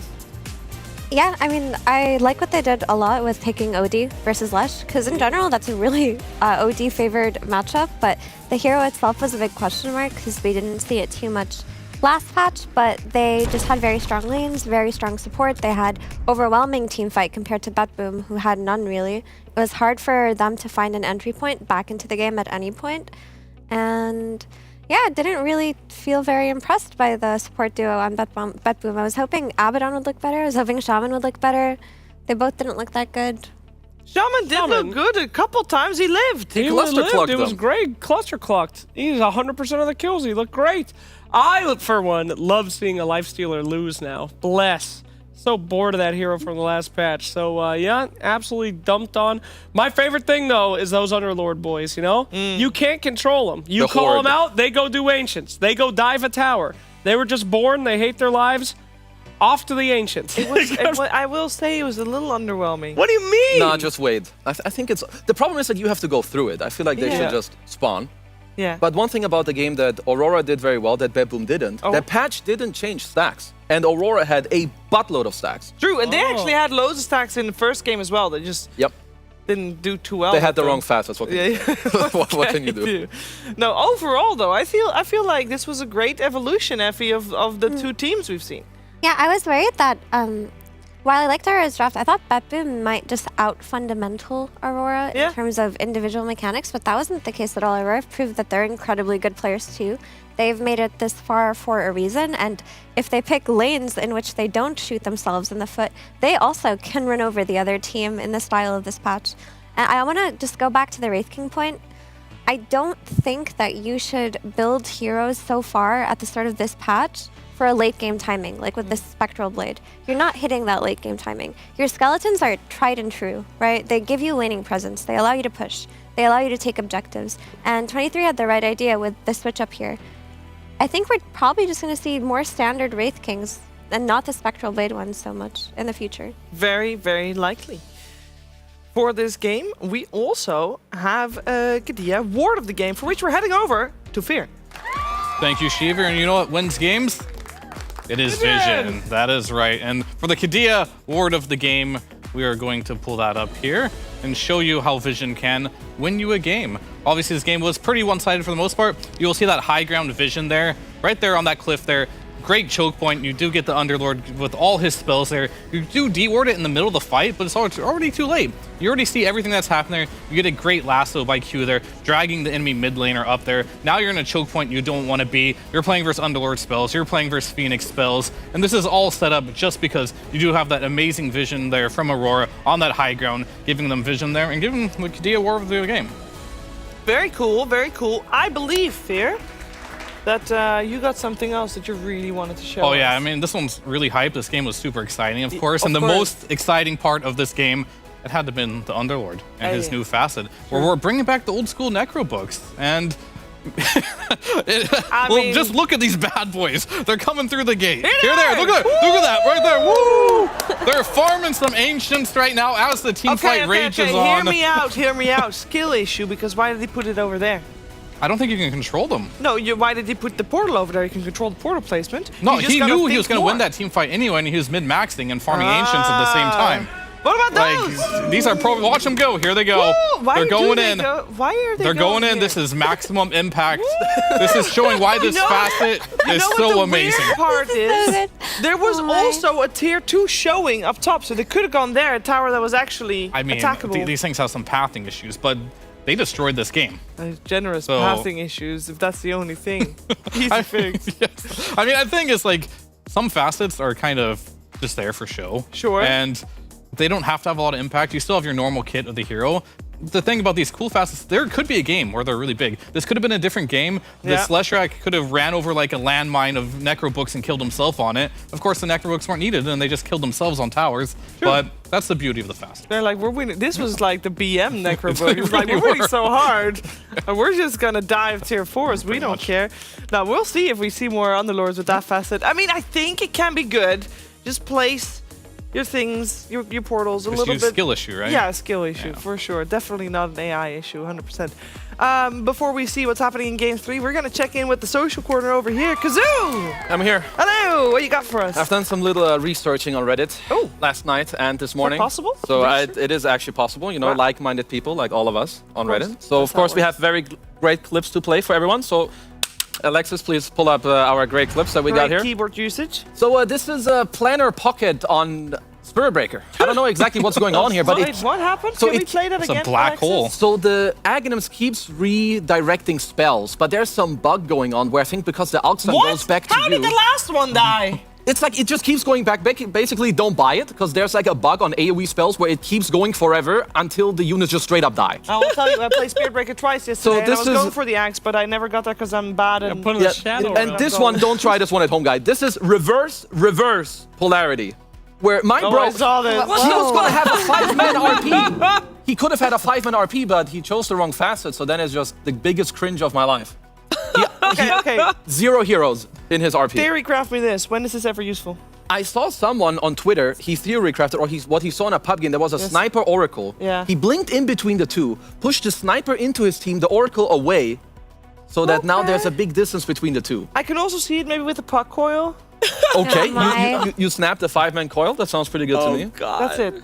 That's gotta be all I it. got. I mean, if you find a way, you know, send it. Slacks, of course, will be the one to analyze the Of course, clip. we'll analyze everything. And moving forward, Yes. Alexis, we have Annie Ruda, who was very excited to show us this Roshan clip, Wait, what's where, you know, Roshan just sometimes he's back! He doesn't know what to do. He goes through the gate. He comes back through the gate, and now he wants to walk across the entire map. Let him go! But what is going on? Look, they're like killing him. What is this? Where's he go? He's not even taking the best path. Why is he so confused? Well, there's too many people in front of the freaking gate. What's he supposed to do? You're blocking the gate. Where are the enemies? What I'm is Satan supposed to go doing? top, so I gotta go. They got him. And I didn't see a single dire hero in this clip. What are they doing? They're in their base. Does that They're count? fighting. Okay. 2 people are dead. Okay, but the other 3 guys, where are they at? They're farming. Look, They're their farming. mid barracks is I mean, gone. Bristleback is They're typing defending. LOL in all They're chat. dealing with super creeps. Does Not that like count, guys, as dire roche death or radiant roche Oh death? my god. Depends on what he Looks drops. like a Radiant Roche to me. You get the special halfway Roche. Can we know what triggered it? Did we know? That's we're gonna have to do some more Sherlock beyond my Holmes pay grade. investigating here. Yeah. Flax? Too many triggered people it? in front of the gate. It's cringe. Too many fat people Too many in fat front of the gate. Sounds good. Sounds good. All right, Nice. that's great. This is great clips. So we have the call to action, guys. Remember, we want skill shots, we want cool things, we want hero combos. Whichever ones you got, whichever ones are good or really cringe, down here. This email. Or Go look at it. Or broken. Or broken. Anything really. Anything Whatever it that's is. real cool. I love the Spirit Breaker clip. That was top That's tier. the best one. All right, can we have Spirit Breaker in a program? Pro game? Probably not. But Maybe. in game number 3, who knows? See you after the break.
you ain't seen nothing yet. Yeah, hop in my DeLorean, get ready, get set. Where I'm taking you now is on my own road. I pick my own path, bringing 80s recode. Put my hand on the throttle, best to buckle up. Rev up the gigawatts, hang on to your butts. I'm just a 90s kid. I just need a time machine to fly away. Hit it up, top power, party, big fly. The future's back, DeLorean style. This is my time. Got my Ray-Bans on, my acid wash jeans, put metal to the pedal, flash back to the beat. Step into my time machine. Feel the vortex, crank up the reverb. Back from the future, haven't you heard? 85 is where it's at. Let's revive the whole world. Let's revive the whole world.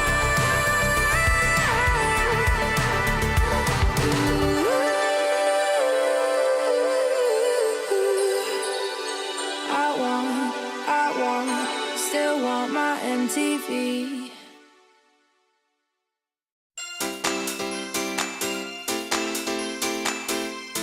Bring out the best in me, baby.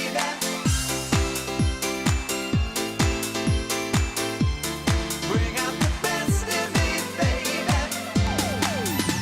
Baby, now that I've found you, I finally believe dreams gonna come true.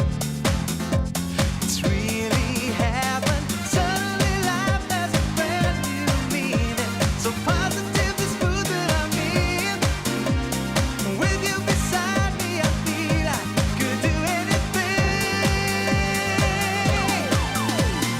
Your love's making me shine. You bring out the best in me. Bring out the best in me, baby. Now I feel so alive. You bring out the best in me. Bring out the best in me, baby.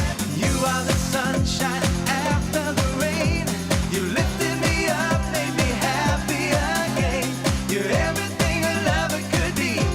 You bring out the best in me. Yes, you do that. You bring out the best in me. Yeah.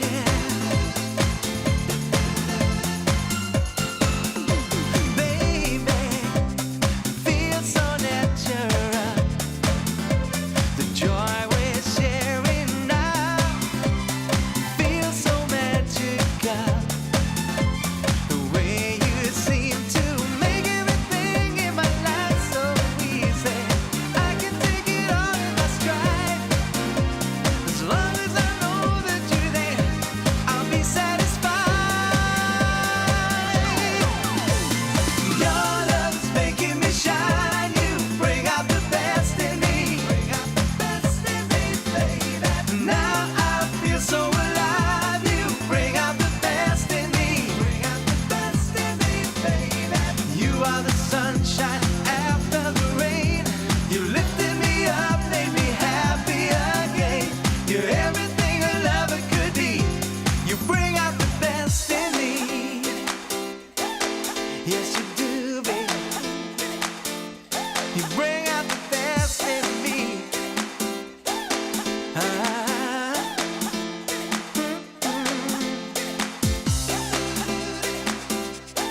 Make me so happy. Yes, you do.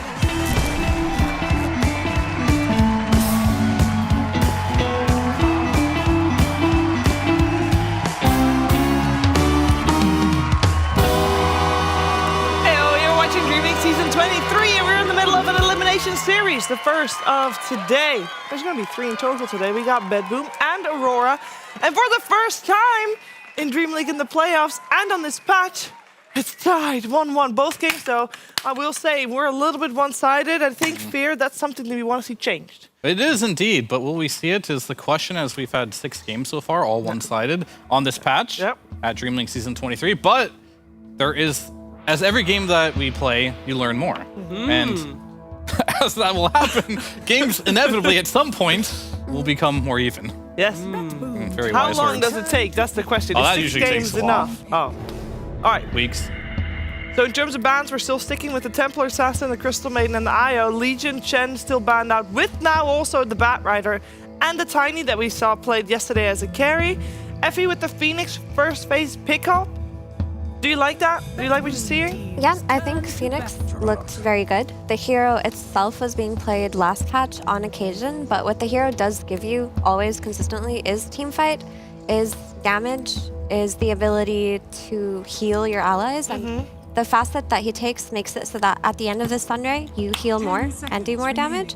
So overall, Phoenix just looks solid, and they probably did not like playing against it last game. I would indeed think so. It was a bane, or thorn in their side. We got Juggernaut first, a phase pickup as well. What are you doing?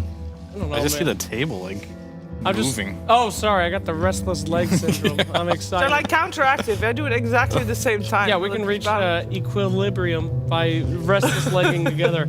Hey, you guys know any Sun songs for the PogChamp Pandas? Anybody know any Sun? 10 seconds remaining. Here comes the sun. You guys play Here Comes the Sun cover? But the Juggernaut slacks. Typically, Juggernaut is a counter to Phoenix, right? Because you can Blade What? Fury and kill Oh, right. the egg. You can also dispel off the Fire Spirits. Oh, he's doing it! Sorry, continue. Yeah.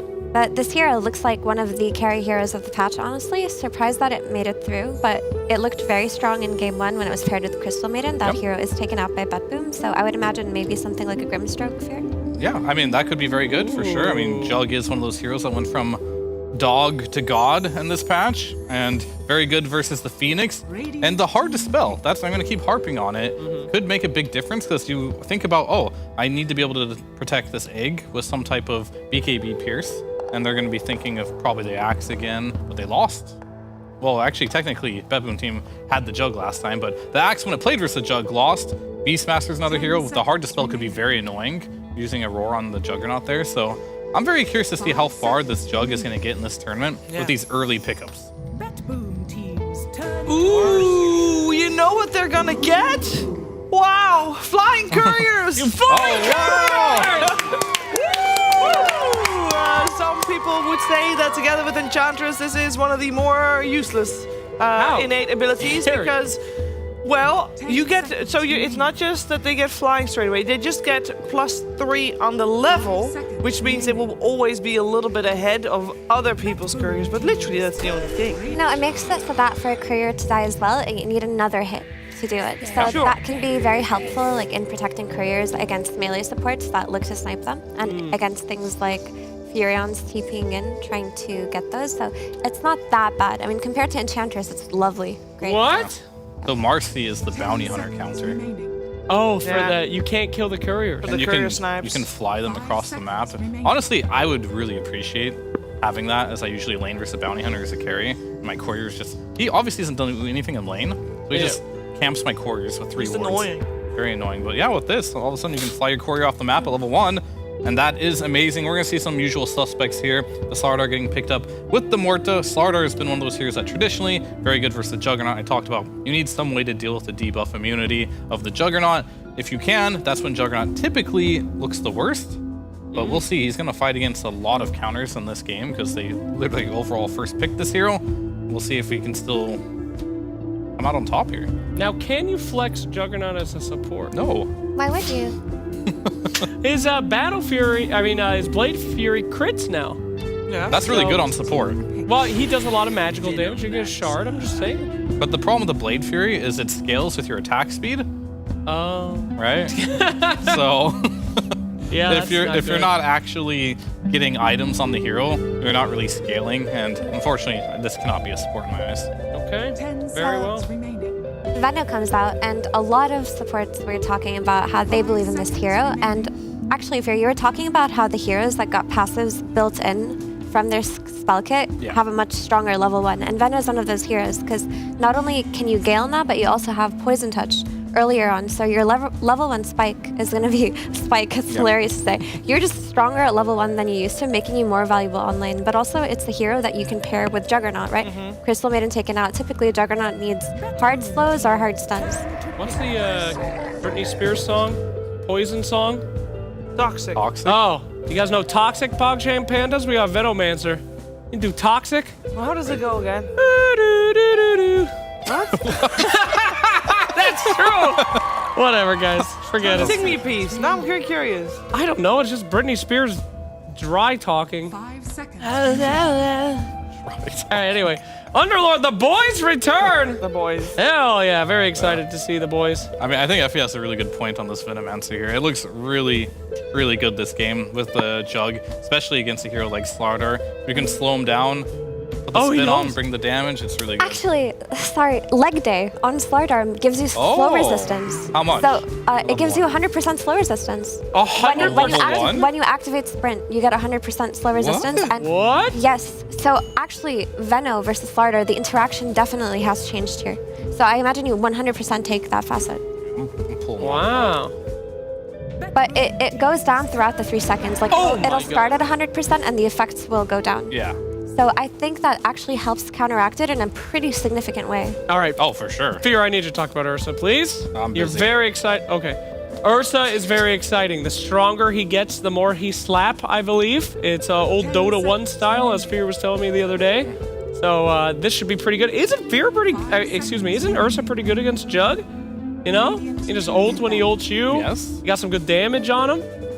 Yeah, it's typically it was considered the counter to Jug because you survive through Omni Slash, like you said, you buy Basher and you can bash him through his TP, and with the debuff amplification, like your bashes will last longer. Typically, I would imagine that talent is what Ursa should be looking at, or facets, sorry. Yeah. Although they do have a lot of control for Ursa. You know, Marcy can toss him, you got slows coming out for Veno, you got roots coming out from Underlord. Would I be able to pull up this interaction real quick to show you the Venomancer and the Slardar? That'd be pretty good if we have a moment for that. But until then, I do want to talk about the Ursa a little bit. You do get a lot of damage now from Ursa. Even if you go, there's a facet that gives you damage for how much damage you take, right? And then also your innate for how much HP. So here's an example of what will happen in the laning stage, right? Okay. Venomancer, we're both level 1 here. He's gonna Gale Slardar, and Slardar press Q, and you're out. Ain't no way. You're just What? out. Yeah, Leg that's day, what's leg boy. day. And Holy shit, leg day. It this is one up here, important. leg day. I actually think giving Slardar 100% slow resistance sounds kind of absurd. That is Really good. It's absurd, pretty actually. crazy. I will say, though, with the Venomancer probably going for the Noxious Plague facet, No. there's a lot of melee cores so far already. It's going to spread like mad. Slow or not, the damage at the start is definitely going to be annoying to deal with. Definitely going for the plague attack. I really hope he will. It's me wishing, but I doubt it. It can be annoying, but I'm a little bit concerned about Venomancer's ability to live if he can't slow Slardar. If you can just sprint at him, he gets dead-shotted back by Muerta, and if there's not really a slow active on Slardar, he's not going to die to Blade Fury. Muerta's the only target that Aurora can realistically try to kill in this lane, but then you're just giving Slardar a free lane, which defeats the purpose of going for the Veno here. Yeah, I mean, I'm very worried for it as well. That looks like a very strong combination here. We'll see how they can combat it. Maybe you lane potentially the Marcy with the Juggernaut. Does that help potentially? Not entirely sure, but we'll see what they can do with that one. I might actually like it more now that we've thought about it, because the rebound and to dispose back on Muerta should be significant enough to kill her. Actually, Marcy, we didn't talk about her, but she has 2 facets that really go in different ways. Her first facet makes it so that Sidekick gives bonus damage, obviously, to the carry, but it's 30% of base damage now, instead of flat damage. Yeah. So if you give it to a Juggernaut and he Omni Slashes, that's a lot of damage. However, the other one, Bodyguard, it doesn't allow you to buff your ally with extra lifestealer damage, but what it does do is it gives them armor. If you bodyguard your ally, the armor scales up to total 10 armor. So which one are you looking at here? Versus Slardar, bodyguard looks really good. It does. It's very interesting. Like, they're both very interesting in their own regard. I have no idea which is better. It's very cool to have a new option, though. But having armor against Ursa, Wind Ranger, all this single target burst will make it pretty easy to choose what target to use it on as well. Because at first glance, you look at Bedroom's draft and you think the bonus armor will be way too high value here. But also, if you think 30% of base damage with an Agi hero, Yeah. that's a lot of damage that you'd be amplifying. So it's going to be a hard call. I'd want the lifesteal, I think, personally, as the carry at least. You know, I'll buy my own armor. I need more damage. You always need more damage. That's how you solve all your issues. This is a classic mid matchup, actually, where you play Ember versus Wind Ranger. You just spam slide on her over and over again. It's one of the few heroes that can actually harass the Wind Ranger. So I don't know how good Ember is right now, or how good Wind Ranger is right now, but it's definitely interesting. How good is Wait. Wind Ranger right now, Slacks? Patient Garbage. Zero. Absolute garbage. Is Patient Zero not the one where you put... Or is the Patient Zero the one where you do the... Nah, that's the plague. Patient Zero's never the Well, ultimate what you guys spread. forgot to talk about is that Venomancer can get his Ags. This, every time that Shard purges, every Slardar purges the Q, he'll be stunned. Oh my god, we got the Abyssal Horde again. Yeah, the boys! For as in what it looks like for now, players can still switch around until They the very can, but last they won't. bit of strategy time. He knows the boys. The boys are in. Get Ursa's another taking a long montage time to of- pick there. Interesting. Don't worry, we'll get another montage of the impact of the Abyssal Horde. We'll get it ready if it's good enough. If we are entertained. If we are entertained. Are we going to be entertained, Slacks? Yeah, I love watching Wind Rangers lose, so this should be a pretty good match, I All think. right. Easy Wow. peasy. Which facet did Ember take? We did not see. We didn't see it's a mystery, was- Effie. Guess. Something Chain gang. gang. So he has Chain gang. four chains. That's 4 Yeah, chains. and he can chain on his It has to remnant. be on the Remnant, yeah. But no, I don't like it adds chains to remnants. But I imagine if there isn't a remnant, you're still shooting 4 chains. It Do used you? to be 3, and Maybe, now I don't know. I think it just goes up by 1. Marcy bodyguard. changed to bodyguard For the armor. for the armor. Yeah. Okay, I like. That changes everything. I think it does change a significant amount versus Ursa and It might, Slardar. I have no idea. But I just want to know: do we have actually a fairly even game on our hands, and do we feel like anybody is particularly more dominant than the other, or? I like Bet Boom because I think that the Veno Jug combo got countered and they're Okay. gonna run Q on the Marcy. So maybe if Marcy rotates top through the Twin Gates and helps them secure a couple of kills, it changes things. But overall, I like the scaling of Bet Boom's draft a lot, and I still like their team fight a lot more too. Okay. Wrong. Countered by leg day. Yeah. I'll just say this is a god tier Ursa game. That's all I'm gonna say. God tier Ursa game, Wind Ranger bad. What else is new, guys? I am hoping our first like very back and forth game. We're gonna find out, of course. Keep in mind, elimination on the line. Who will continue their road here in Dream League Season 23? We're finding out together with Cap and SVG.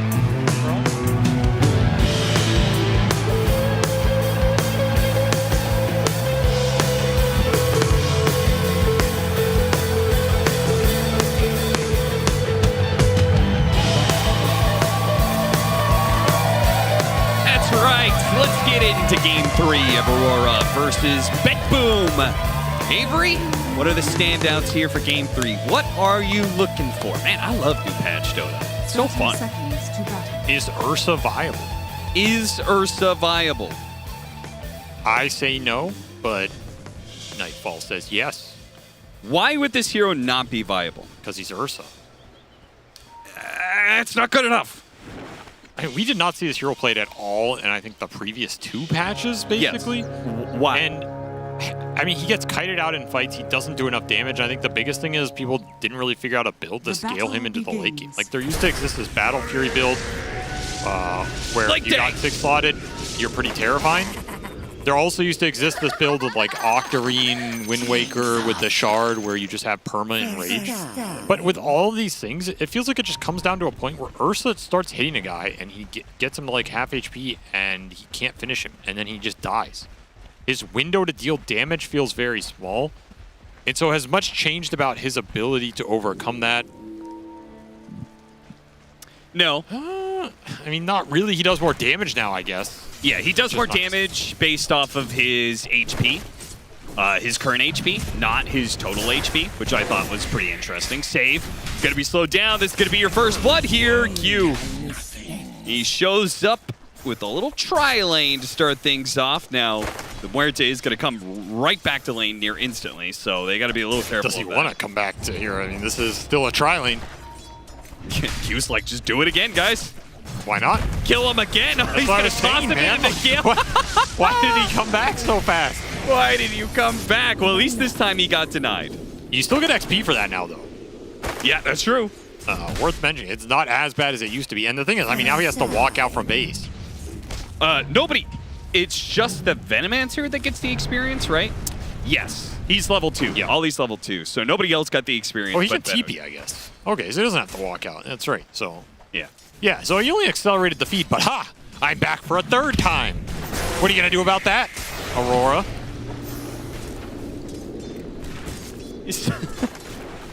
Oh, so Aurora. Just straight tri-laning. We said they like to give Jabs a solo lane, but they are straight up tri-laning now. This is wacky, man. I have not seen this in a long time. And they got the Phoenix down here, so yeah, they actually got the response. This is really nice for Jabs. I think if I was Betboom, I'd rather have just permanently zoned this Underlord, especially in an Ursa lane. Like, you're picking Ursa and he gets absolute free farm, you should be confident for him to carry the game. I think it's the type of hero he should be at least. Especially in the Jug matchup. Jug is a good matchup for Ursa. At least in a lot of the previous patches. I don't know how it works now, but again, you should have confidence in these things with the pick. We'll see if Q opts to move top to help Jabs at all, or if they're happy to just leave him in this one-on-one, which so far has not been good for him. Could get better over time. But Ursa with this kind of lead, he can go Orb of Venom here, he can get early phase boots and just run the Underlord down. Okay, can we talk about this thing? So the reset timer on Fury Swipes is 20 seconds. If you get the 10 talent, it goes up to 40 seconds. With this facet, it means it's a 48-second ordeal to get rid of Fury Swipes. Could that be broken? I mean, when you phrase it like that, sounds pretty broken. I mean, that's an absurd amount of time to wait for Fury Swipes to go down. 48 seconds, I know that's a long time for you, Austin, but for a lot of people, it's too short, if you know what I'm saying. So I guess everything is relative here. It's going to be the best 48 seconds of Nightfall's life. Best 48 seconds of somebody's life. I agree, it is a very long time to keep these stacks up in a fight. Pretty hard to kite that out. Does have his Orb of Venom here. And they did force the TP back top by Q coming back up here, so Aurora were happy to start that trialing but break it down. Didn't want to leave this one-on-one for too long. Kind of agree with that. They got what they wanted out of that for the most part. Also interesting to see where Lornoff can go with this chain game. 4 chains. This does work off his normal chains. The remnants can help you get the bonus, but I wonder if he will ever be able to actually land all 4. I guess you can use it more for farming potentially too. I did not test this. Is it 4 around him and 4 around his remnant? Yes, that is how it's supposed. Well, it's 4 total, but he can cast 4 off his hero. But how? But okay, he's separate from his remnant. How does it possibly determine where the 4 goes? Is it prioritized around his hero? Are you sure it's not 4 around him and 4 around his remnant? It's 4 total. You cannot overlap. Yeah, but I'm saying they are okay. There are 4 targets around his hero. There's 4 targets around his remnant. They're in different places. Ask Gabe Newell. Like, you can disconnect from the game and try. I'll disconnect from the game. Okay, you figure that out. They got the shot on Jabs. He's gonna have to TP out. Heads up TP though. Definitely save him here. Still having a very slow game compared to that game 1 though, considering they sacked him. And I mean, you talked about Aurora look best when Jabs is having a good game. He is not gonna have a good game here. And it's gonna be all in on the Juggernaut. As 23 is pretty much the only one doing well, and honestly, he's not even doing that well considering how much they put into him at the start. Just not a fun matchup for the Jug overall. Didn't really get the follow-up kills with this Veno combination, considering you have leg day, you can get out of there. What are you going to do about it? Absolutely nothing, apparently. Broken facet. No, the remnant also gets its own 4. So you can chain up to... Wait, so you can chain up to like 20 people? Radiant are scanning. Holy smokes, that's broken. You could just throw remnants all over the place and just a single chains. What? That's pretty interesting, actually. So in a fight, you could just throw out all your remnants in a zone of control type thing. Yeah. Like around Roche or something. And just chain off all of them, chain 20 targets at once. Broken. Sounds busted That as hell. sounds insane. Miro's going to get jumped on as Aurora continue to go back and forth between dual lanes and tri-lanes. They are keeping Bet Boom moving in this laning phase and trying to keep them on their toes. Now, it's not resulting in a net worth win over time here, even though they have 2 kills over the 0 of Bet Boom. I guess maybe the static lanes would be losing lanes for them. Finally, they get a kill. It's Jab's going to be run down solo, and the Wisdom Rune is not going to be taken. Ollie was ready to go for them. I mean, normally you can be okay with this type of net worth trade-off if you're very confident in your carry's ability to 1v5 the game with a good start and lead versus a matchup that he otherwise might not have gotten that lead in. But is that the case here for 23? He will not get this kill. There are stick charges. Is just Jug carry this game into Ursa, Windranger, Slardar? I don't feel like that's true. I mean, I don't know in this patch, but just based on these matchups historically, it's not true. So, like, what is the value of this trade-off, I guess? I'm not sure, but if you saw the circle around the Marcy there, that is the bodyguard AoE. So the unit that he is bodyguarded, if he is in range of a unit that is attacking the person he is bodyguarding, or if the bodyguarded unit is attacking something, Marcy will also attack that unit. She just needs to be in range. Deadshot goes out trying to play for the power runes here. Got caught. Jabs. His lane kind of sucks anyway, dealing with an Ursa, so he might as well rotate over and help get a kill on GPK. Oh, no. Well, at least Venomancer still gets the experience. He's going to throw that Noxious Plague over Ollie, trying to keep his distance. Fire Spirited, Got everything off. He should burn out. He gets off all of his spells. Is that going to be enough to kill the Ursa here? Another TP out. And Jabs this time around does not have the pit, so they chase after Toronto Tokyo. Finally, the pit is back up. He's going to go for a dive away, but Q's going to chase after him, as is Lornoff. They finally get a kill out of it. I mean, they're skirmishing well around the Ember. Jab's making the most of nothing here. He gets involved, gets a couple kills. Wasn't doing anything on that top lane, but this is still more free farm for the Ursa Warrior here, as Nightfall is going to be pretty damn terrifying in this game and is going that Battle Fury build, so he's going to scale. Be able to clear through some Ancients, in theory get an early Roshan here, and he's just off to the races. How much bonus damage he got? I mean, he's getting 15 off Maul right now. That's not too bad. It's 15 extra free damage. Now, extra damage on Ursa is a mixed bag, right? Because this hero doesn't really use extra damage that well. That's my big question with this talent, or this passive, is it actually that... Like, this is probably the worst carry to have bonus damage on. Sure. But he wants either attack speed, survivability, anti-kiting, or like procs, you know, basher type items, but extra damage is... It's like, I guess, good for early jungling. That's what I was going to say, right? It means he's going to jungle faster. He gets his Battle Fury faster, which then speeds up the rest of his item timings. That part seems pretty good. I guess in the ultra late, if you have 2,000 or 3,000 HP, you know, you're looking at another... what, 50 damage on every hit. If you go and hit someone 5 times, another 250 damage. Not insignificant. Missed out of the rebound. Deadshot. Pulled in. 23 Savage had to use the spin for fear of the crush from Miro. He almost just died there straight up. Not having as free farm a game as we saw in that Juggernaut game 1. Game's a bit closer for both teams, but Bet Boom definitely taking an advantage out of this laning phase despite the shenanigans of Aurora. They're just building up the damage, getting the Battle Fury for the Ursa, getting the Maelstrom for GPK here. Once he has that online, he's going to be a really big threat to all these 3 melee cores on the front line. Like, Jabs is just going to melt the GPK this game. You're not going to be this tanky frontliner we saw from game 1. He's going to get absolutely shredded here, especially with Slardar Amp on top of it.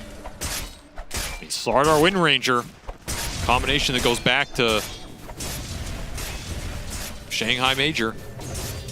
Yeah, I mean, similarly, if Ursa doesn't make much use of bonus damage, it also means the aura from the Underlord doesn't have much of an impact on Nightfall's damage as well, right?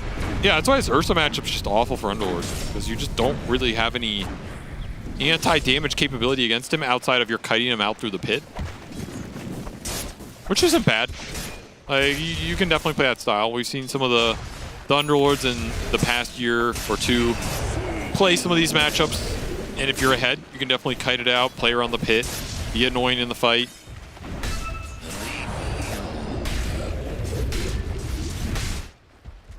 Man, is this Ursa ahead, dude. He is doubling up the Underlord off this laning phase.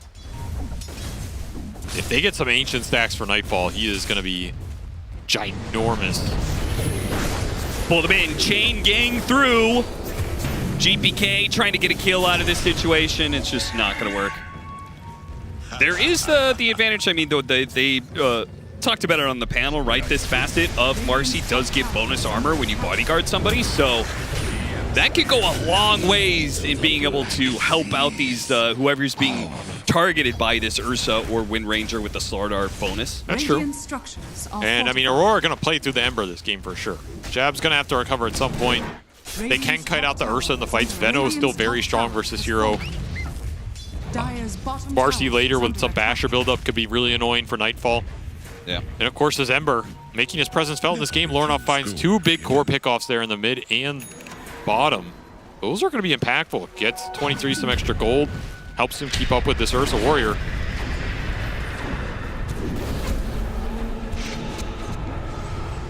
Little power shot just to keep Q honest. Q is daring them. You can go on me if you want.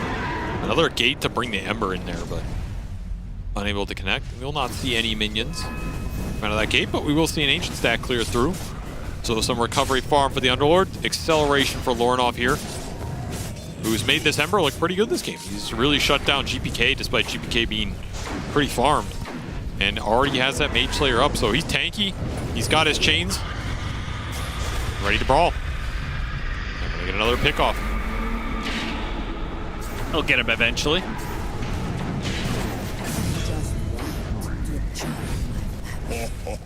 Radiant's middle tower is under attack. Maelstrom done for the Wind Ranger. Radiant's You know, at the start of the game, bottom he tower had is the other facet. I was super interested to see how that would, if that would be successful at all. The like Whirlwind Wind Ranger or whatever. I feel like some of these facets might be good, but they're scary to take. Yeah, you just don't know the impact of them yet. Like Tailwind, you know what that's going to do for you. Extra move speed, all good. This Whirlwind, you go in a fight, maybe it messes you up. You don't get to focus the target you want or something. I think it's going to take longer for people to play with these and figure out when exactly they're good, how to utilize them, what the upsides and the downsides are before you're willing to take it in a pro match, you know, D1. In some 5-on-5, I could see like a Maelstrom Whirlwind Wind Ranger. Yeah, it sounds ham. That sounds like that's just a ton of AoE damage. It also is going to probably proc any passive items on everybody you're hitting, I assume. Yeah. Like, you get some Nemesis Curse or something, or are you just Nemesis cursing everybody you're hitting in order and random stuff like that? Orb of Corrosion Wind Ranger. It does kind of go back to, though, like, Destillator Wind Ranger? Why are you picking this hero, right? And I would say for Wind Ranger, right, part of the appeal of picking this hero, it is a really strong anti-carry that is able to just focus down one hero, right? You get some sort of stun set up on Juggernaut or Ember Spirit, GPK is going to come in and kill that hero as quick as possible. Yeah, well, the future's now, old man. Maybe you pick this hero for something different now. Maybe he's AoE damage. Not saying that's not possible in the future, but right now. The future is now, old man. I just said that. All right. And now is the future from where I said that. So get up to par. Well, now it's the past, so. Got you there. Not even going to indulge that response. Orchid build up for Miro. And he's going to make a rotation with this top lane push that's coming in. Looks like they want to kill Jabs again when he goes to defend the tower. Oh, they're going Fast Rosh. Never mind. Yep. Ursa, Slardar, Fast Rosh. All right, this is way too easy for this lineup.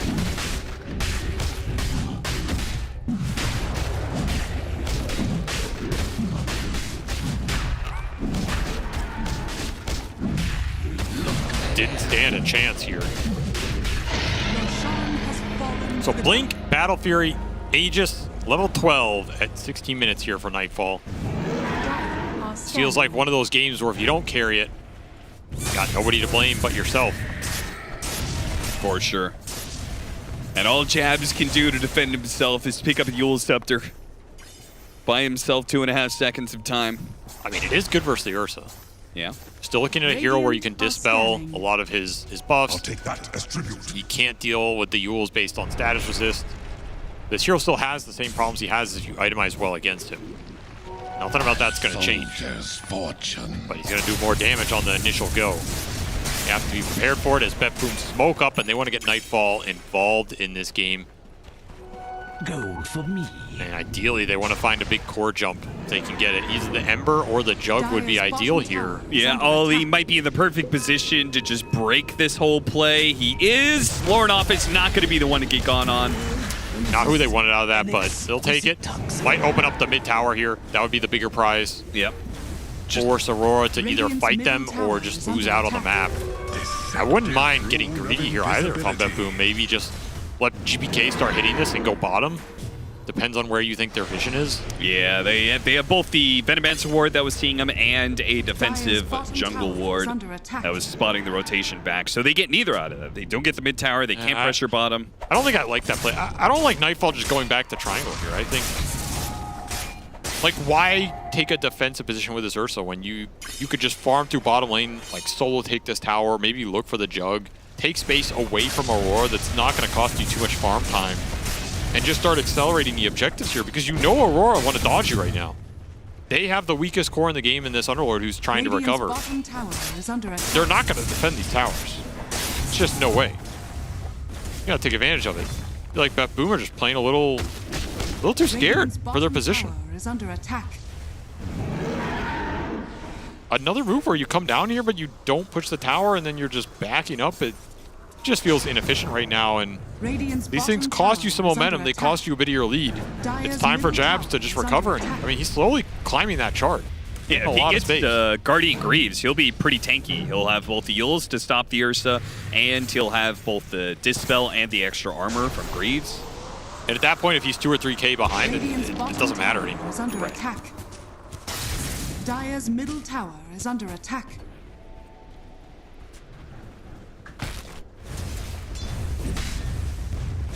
Radiant's bottom tower. Maybe they just feel really confident about their triple BKB timing. I don't know if Wind Ranger's gonna go BKB, but Miro, he's gonna go on, triple BKB timing. So maybe they just figure it's not necessarily about the Aegis.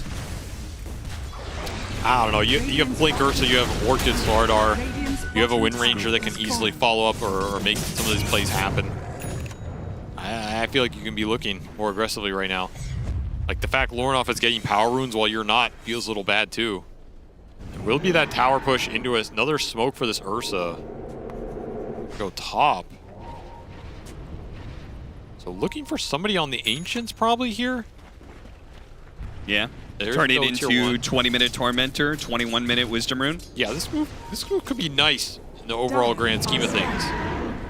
But Aurora is already here. It's a 5-stack. This could be even better. If they're going to catch a mid-Tormentor, this could be a very free fight. He's going to jump in right in the middle of it. Q. He hops down to low ground. He managed to get away. They took the Tormentor on Aurora, and Bet Boom don't actually get the initiation they're looking for. Now they're going to chase down Lornoff with the chains on 1. Supernova to defend. Aurora have to back away. But they can play the long game here. Supernova explodes. Bet Boom is retreated. You got nothing out of that. No. You got a healing ward. I mean, Aurora's super happy with that exchange. They were ready for it. Brought all 5 instantly to that Tormentor. Just catches Bet Boom off guard. And yeah, you can jump that Ursa in, but he can't stun anybody. Needs help from the other cores. You need to activate GPK in this game. His BKB is done now. Still very farm. See if Jabs tries to set up here. I mean, he can Yule's Pit into gate the team to him, but no, he'll just take the creeps. If only he had 35% cleave right now.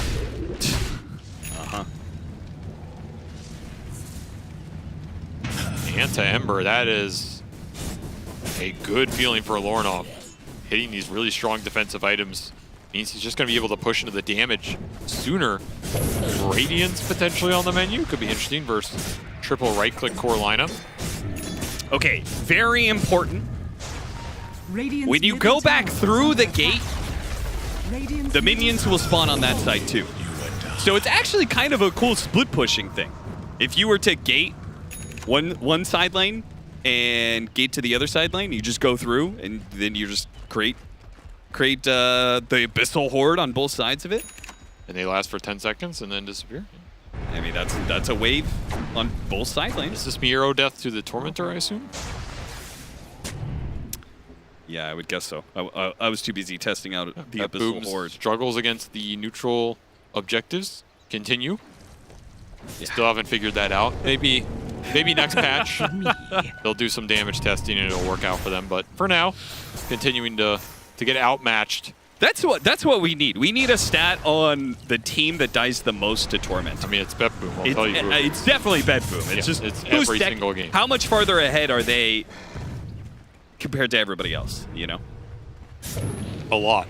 There's my stat for you. Thank you, Avery. BKB done for Nightfall now, but he's no longer outpacing this Jug. And if anything, he's going to start being slower than the Jug. Full out Mjolnir complete. Yeah, I feel like Aurora are happy with the last 10 minutes here. This game could have gone out of control. Instead, they just got to kind of farm up. This is super helpful, though. They have the Orchid on the Slardar, and now they have Scythe on the Phoenix. That's big, so man. they've got a really good chance to catch this Ember Spirit on his split push. That's a huge item. Especially when you can just swoop in, hex somebody, and then the Ursa can jump. It helps Nightfall's game a lot here. That Toronto Tokyo was able to farm that up. Just played this period greedy. But I feel like he's the one saving grace for this time period for Bet Boom is they got a crap ton of farm on this Phoenix. He's outpacing the Underlord. He has that Philly to boost him up. 10 Plague Wards have been slain. I guess that all went to Toronto Tokyo. That's why he has Hex here. Just massacring Plague Wards across the map. They're going to smoke it up. So look for the dive-in Hex to enable the Slardar or the Ursa jump. You can also hold it for the middle of the fight. You let the other cores go in, jump somebody, the second Ember commits. You Hex them, you egg on top of them. That might be enough to just finish the Ember off. Yeah. And Lornoff might just get caught by that very play. Chain sight, and they've got him. It only needs one. Just Very one clean. disabled to land. They've got more than enough follow-up. Very clean here. Instant payoff for Toronto Tokyo. Once more, you have a chance to start to take this map over. A little bit. Aurora is already split pushing out the side lanes, though. That was a 5-man move. It's Bet Boom. They got to keep up the pace. They got to keep finding heroes, and Miro will do just that. The Orchid on Q makes it so he cannot escape. That damage. 1 kill turns to 2. And like this same Scythe also makes it really hard for 23 to call. Oh, dead shot into the silence, into GPK, coming in with the focus fire. He's got a healing ward, but it does not outdo the damage that is pumped out from an amplified damage GPK Wind Ranger. We'll get out of here during that BKB duration, despite the minions threatening to overwhelm him. He will narrowly escape. That was just a sick setup by Save. Yeah. Absolutely sick. I mean, he threw down that silence at just the very end of the fear, too. Yeah, that's like frame perfect. So well done. Brutal death for 23, who probably thought he was safe up here with Healing Word plus Manta plus the support behind him, but not even close. Power of the Wind Ranger in these carry matchups. You can get it working. Feels good. Aurora tired of being picked off, gonna go for a smoke, but they don't have their full 5-man here. And their backline already being decimated by Nightfall. He's taken out one. He uses BKB to go over to the Ember Spirit. The Ember Spirit slide away, gets silence for a second there, but is able to hop back to his Remnant. So no egg here, and no BKB on Nightfall. Aurora gonna want to push this. They don't want to give up the second Roshan. Egg back Radiant's up. bottom tower is under attack. Dire's top tower is under attack. How do you push into this, though? Are you confident just running in with the Omni Slash, or do you just force Roshan? There's an option of just doing Rosh here making Bethlehem go into you. You know they don't want to fight you right now without Nightfall's BKB. This tower definitely has to go. This gives Bedboom way too much control of this area. Dire's top tower is under attack. Just doesn't want to get jumped by that Hex. The threat from Toronto Tokyo is... Yeah, 23 gets jumped. Very terrifying right now. By the Hex. Can Aurora save him in time? I don't think so. Not from the all-in. They don't have any Force Stabs or anything, right? So... Well, I mean, Bedboom's doubting themselves. They had a chance to make that jump, but...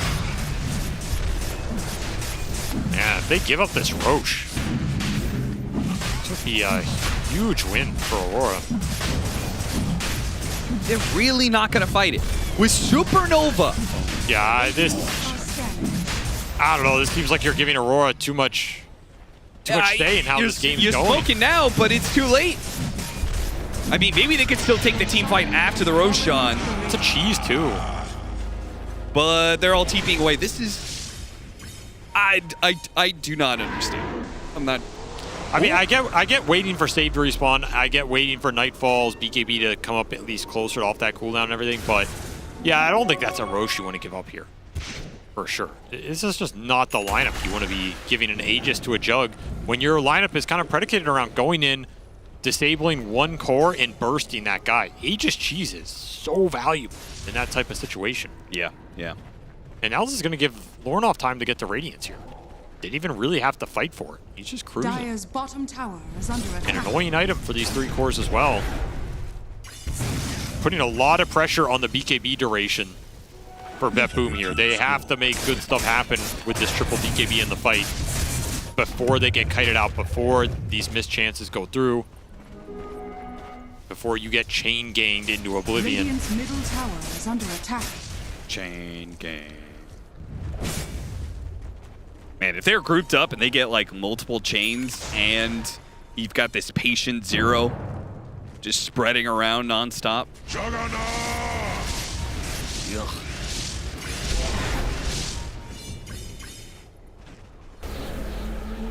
Nice Solar Crest pickup though. This is a pretty good Solar Crest game. I mean, evasion for both teams anywhere you can get it. Armor anywhere you can get it. This game is all going to be about the physical mitigation. Just surviving. Aurora just want to survive the initial jumps. They can kite out these cores as the fight progresses. Anything survivability or kiting is going to be nice for them. Force Staffs, Yules, Solar Crests, AC Shivas. Betboom just need more lockdown. Abyssal Blades, Hexes, Nullifiers. Anything to guarantee that when they commit in with the single target burst, it gets that big kill. Because if you don't get it, you get stuck in that fight. It does not favor you.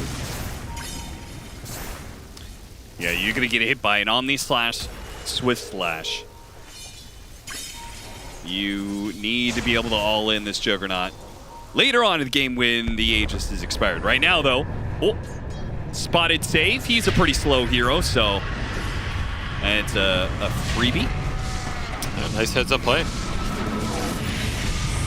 We'll say we're talking to BSJ in the green room, and he was talking about how this other facet is very good for the Juggernaut. He thinks it's actually maybe the better one. We'll say in just this situation, though, the Blade Storm against the Muerta, he shreds that Muerta pretty quickly. I'll take that as tribute. Dire's bottom tower is under attack. Spin to win, baby. It's back. Dire are scanning. Triple BKB Dire's online. bottom tower And has fallen. Abyssal done for the Ursa. Okay, so this has got to be go time for Betboom. Like, yeah, there's an Aegis up, but you have to feel confident taking these fights.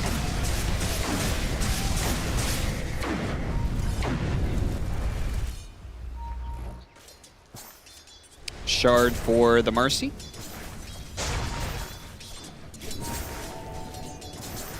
So yet another save mechanism potentially for Aurora. They have these like soft saves and these heals and Solar Crest and stuff like that, but Radiant are scanning. Or just farming, man. That's what this team does. They're happy to play these slow games. Happy to continue to scale here. Man, if he gets to full out Shivas on this Ember Spirit, his AoE damage is just going to be insane. With the Chain Gang, the Radiance, and the Shivas. Halberd on the Underlord now, too. I mean, that's what I'm saying. Aurora are getting the anti-physical items here. It feels like they're getting them at a better pace than BetBoom are getting the lockdown and the Dispel. Yeah. They feel so good about it. They're just going to take the aggressive fight. Still got that cheese. Now, the jump for them is pretty difficult, I will say. I don't think the initiation is very straightforward. Like, yeah, you can maybe catch someone with a chains or a blink and dispose, but it's not guaranteed that you can latch on that guy before he gets a BKB off. Then that fight might just turn on you. So these aggressive moves from Aurora are a lot more difficult than when the fight is going into them. Think, what do you think is better here for Jabs? Next item. He's got an empty slot, so you want to go an item like Lotus Orb, but I feel like Wind Waker would also be very good for him. Like, Wind Waker would guarantee that the Jug always gives off Omni Slash. I mean, he wants an armor item here, but since the Ember already went to Shivas, you're kind of relegated to Lotus or maybe an AC if you're really feeling spicy. I think he's probably just opting for Lotus. I would agree with this. This is the safe, reliable choice here for sure. Could go second Shivas. It's not that bad in some of the games like this where BetBoom might be jumping different targets and you get double blast out, help kite this Ursa. Lotus for Slardar. Hard to turn that down though.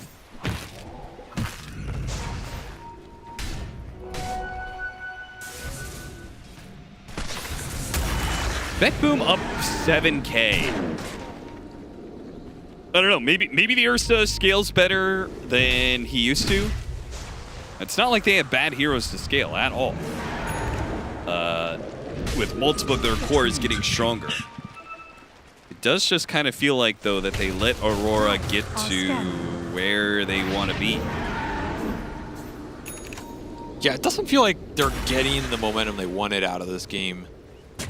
Maybe they're okay playing this slow, but... I will say that at this point, though, I'm perfectly fine waiting for MKB on Ursa, right? I mean, yeah, now you wait. Now you're going to wait for Roshan, and you're contesting that 100%.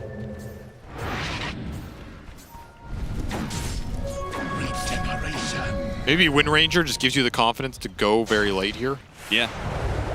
I mean, it's not just the Ursa, right? It's like Slardar and Wind Ranger.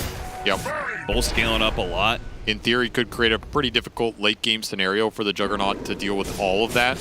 And he is the only real physical damage dealer. I mean, at some point in time, it's like the Underlord becomes the odd man out, right? It's the one hero that isn't like giving you scaling damage. Ollie gonna get picked off here as BetBoom smoke across the map, and they get lured off. GPK spots him while he's still smoked up, catches him on a shackle. It's just beautiful. Those single target burst situations are so good for BetBoom. Like, this Hex and Abyssal just guarantees 100 to 0 on most of these heroes. Yeah. If not all of them. The exact type of setup that they're looking for. Yeah, just 100 to 0 on two different heroes at once. No full 5-on-5. This is for that Roche contest that's respawning pretty soon here. Both these carries working towards that MKB. 23 does finish his. Nightfall, after that situation, is going to have his almost on par here. So can you connect these Omni Slashes on a big target in these fights as well? I mean, ideally you want this Wind Ranger, the Ursa post-ult, something of this nature. That's actually a really big problem with him getting good Omni Slashes, right? There's Wind Ranger and Muerta, and Ursa's in range. And actually Phoenix Supernova. There's a lot of things that allow them to be able to disjoint or dodge the damage of Omni Slash. Slardar Ags. Maybe they need to Hex their own at some point in this game. Yeah, maybe BetBoom are the ones who actually just are going to be able to push through the Omni Slash. If you can't get good Omni Slashes, then maybe it's Aurora who start lacking in the damage. All right, here's that Roche contest. 8 to 10, very low on the kill score. 10,000 net worth lead for BetBoom at 36 minutes. Winning this game, but a lot of it just comes down to this Roshan. I mean, this is where you throw out all your remnants and you play the chain gang game.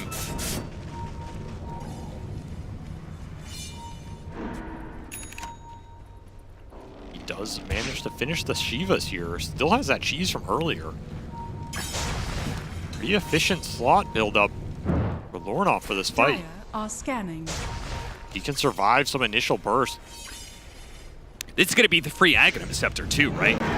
Yes. Which, if you gave it to Aurora, you get a free Ags on an Ember Spirit with the kind of farm that Lornoff has. BetBoom do not want to give up this Roshan. Last one, maybe it's fine, just because their late game does look so intimidating.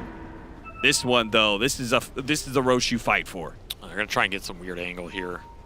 Yeah, Aurora. But ideally, BetBoom are the ones who want to jump first if they can see somebody. They don't mind just committing BKBs and solo bursting a target. As far as they're concerned, there's no save that's going to come out from this Aurora squad to bail a core who gets Abyssal or Hexed out. Just searching for this angle into the fight. They have to do it through Plague Wards. They have to do it through annoying sentries on top of the Plague Wards that can scout their own vision. Not an easy way to just force the issue here. They don't have any vision mechanism of their own. They got Dead Shot. I mean, it's not great. I mean, that's barely doing anything here. I mean, I will say that being in a defensive position for Aurora does not solve all your team fight, though, because no, the Supernova is just going to take over that area if BetBoom jump anyway. But it does give you Roche.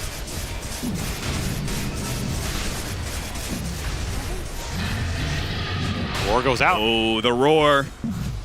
So it's gonna force BetBoom to make a move. Yeah, well, they have that debuff. It would be a good time to jump. They spot him on the low ground, though. Aurora, they see Toronto Tokyo, which is a great kill to get at the start of the fight. Gone. Didn't even have to use the Omni Slash. That was a Swiss Slash that just demolished him. He has no buy. And no buyback. Oh! Bought out for Refresher. Doesn't even get a single one off. And I mean, this Roche, it's just gone. Is this one in the hand is worth more than two in the bush sort of scenario? One good Supernova would be better than two. Aghanim Scepter for Lornoff here. And a second cheese. He stacked it, man. Bruh. Come on, man. Don't stack the cheese. You don't ever stack cheese. Please. This thing has 40-second cooldown. Yeah, man, share the food. Still, Aghanims for them is a huge win. They would have wanted that to go on Nightfall for sure here. Yeah, because now the Ember Spirit, I think that last scenario was pretty dream for Aurora, right? They are able to get the Juggernaut to instantly kill the Phoenix. Oh, yeah. You're never going to get that again in this game. Right, which is where Lornoff having the Ags helps a lot, right? He can put himself to the back of the team fight behind BetBoom and threaten that Phoenix. And maybe it forces the Phoenix to use like an early Supernova, you know, one that is not effective, one that detracts from Aurora's team fighting area. He's dead. Oh my god. Noxious Plague, though, and the Underlord's going to come in. He's going to stop this guy with the summons coming out as well. They need to hold Nightfall here for as long as possible for 23 Savage to be able to get off his abilities, but another crush goes out. Now Nightfall turns around. The Silence, he rips up this Juggernaut. He just cannot live, and now the focus fire onto Q as well. Those are two heroes that are dead in just seconds. Somehow it's BetBoom that gets the better of this initiation this time around. And they run down hero after hero. It's going to be 4. Maybe. Wait, Yules. That helps. The Ember Spirit's still in trouble, though. Hexed up, feared. Oh, eats the cheese. Jumps back to his Remnant. And Miro took a little bit of damage there. Wasn't able to blink forward onto him. Juggernaut dies without a single spell effectively going off here. Cannot find Omni or Swift Slash. The single target physical burst through the spin. It's what BetBoom picked this lineup to do, and it is punished 23 repeatedly here. He just can't deal with the Abyssal, the Amp, the Slardar bashes, the Hex waiting for him. He needs the team to go in first and set those types of fights up for him. But nobody else is willing to go on the front line, and of course that fight started by him just getting caught in the river with an Aegis. BetBoom not afraid to take that jump, showing us why. Yeah. They are scaling like a beast here. There's also this constant effect of the calling that's causing him issues, because Juggernaut is not a hero that wants to go BKB, but Manta is not a safe enough dispel against an AoE silence. It just doesn't feel like Aurora are scaling at nearly the same capacity. No. Like, you have a bunch of spells and stuff you can throw out from this Underlord Ember, but how are you actually killing heroes? And meanwhile, you got Save silently scaling on this Morta. He just went carry Morta items. He's going to be obnoxious in the fight. Toronto Tokyo is absolutely massive. All three of these cores are triple BKB cores with late game physical scaling power.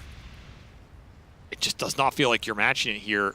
I mean, it does go to show that, like, it's just the initiation that determines a lot of the way the fight goes. Oh, 100%, but I think that also favors BetBoom.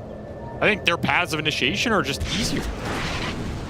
They have the Dive Hex, they have the Blink Abyssal, yeah. They have Blink Crush, they have a Wind Ranger who can just run in the fights, shackle somebody. Like, how are you starting a fight on your terms if you're a role?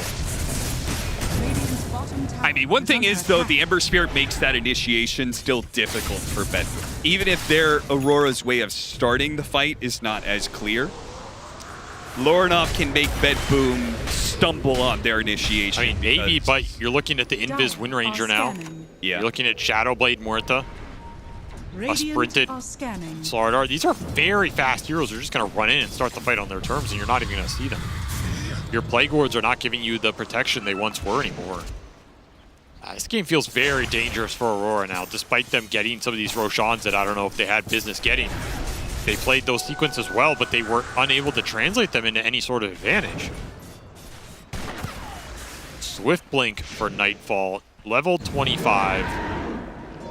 9 overpower stacks, or I should say charges, ready to go. Dota Plus does agree with you, too, because it was a 65-35 game to BetBoom's favor when there was Aegis and double cheese on Aurora, and now it's plummeting to a 20-80 game.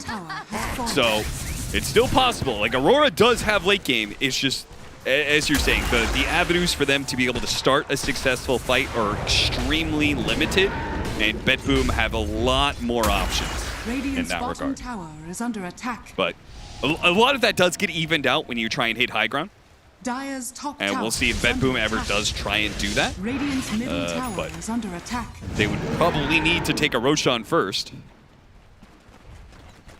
Ollie, is the smoke going to break on him? Does he throw another ward? Do they see that? Actually afraid to jump. Yeah, breaks, but he doesn't know how many heroes there are lurking in the trees. The truth is that Aurora is actually split up around the map. Did hit that level 25 on Ember too, so double Sleight of Fist with all these remnants. Stormcrafter on top of it. I mean, it's about as good as it's going to get. Your damage is not going to really improve from here. If the fight lasts long, Lorinov can take it over. But the fight has to last long, which, how do you accomplish that task when you were looking at so much overwhelming burst damage? The positioning has to be on point here for Aurora. They want to take these late game scenarios. You can also play with buyback. Finger cross. Juggernaut, not going to be the one found. Instead, it's going to be the Marcy. Underlord throws out the pit, and Q doesn't actually quite yet die. They get the Omni Slash onto GPK. GPK with the Omni Slash. No, it's not enough by itself, and 23 immediately goes for the spin TP out. So does Nightfall. BKB TP. Both carries pull a Nightfall. Oh, the summons. And the summons found the Slardar. He's going to try and get away off of the Wind Waker. No sprint up for now, but he gets to the river. Can't believe 23 got out of there. God damn. And Trickster Cloak saving the Marcy off the jump, so Neutral items doing some work here.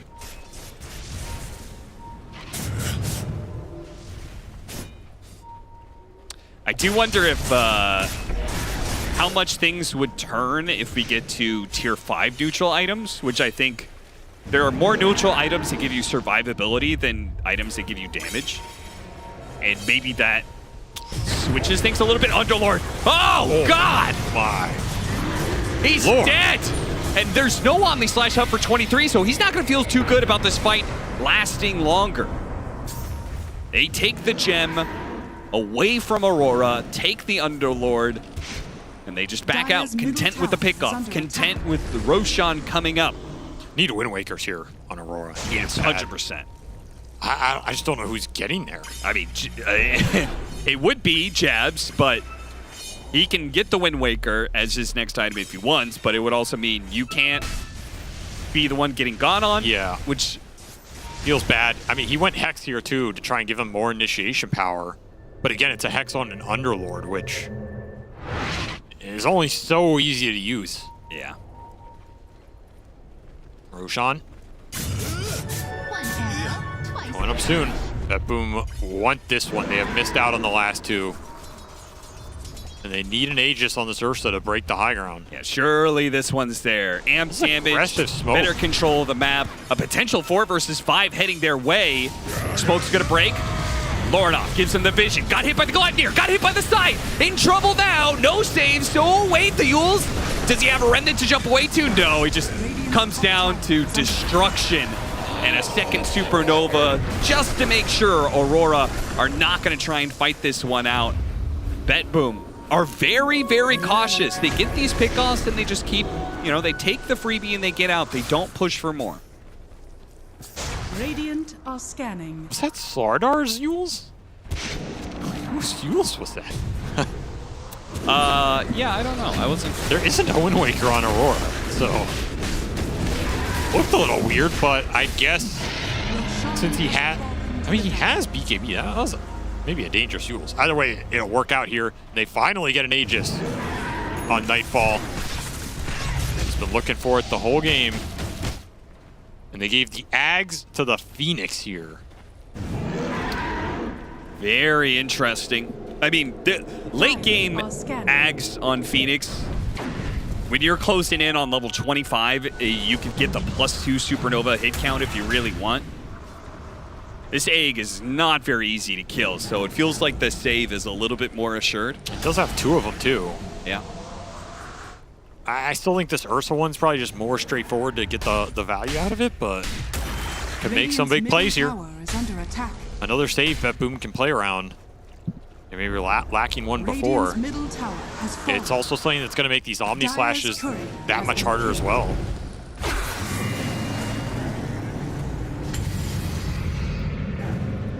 Goodbye. Gets BKB. Not insignificant here. Does this Nullifier change anything that Q picked up? Not too much. I mean, if you can connect it on the Wind Ranger Ursa, at some point in the fight, it will help 23 bring them down. But I think that's a lot easier said than done, especially with how these fights are going. It's just Bet Boom jumping you, BKB, and taking the fight. Nullifier is not necessarily changing that outcome. Very difficult item for Q to connect with here. Nightfall's running out of slots, man. This Aegis means he's got 2 items in his backpack, but he doesn't need any items to kill Ollie. He's having a perfect game here, 8-0 and 6. Does opt for that late game Octarine. Again, makes me think though, if you were getting this Octarine, you're like, why not give him the Ags on top of it, right? Yeah. Nightfall? Team player today? Yeah, maybe Bet Boom are thinking longer term that Ursa's going to be able to farm up the Aghanim Scepter anyway. Emperor putting some damage on the Slardar. Not good enough. Well, Save is beating back some heroes as a support on the front lines. I mean, is this guy a support?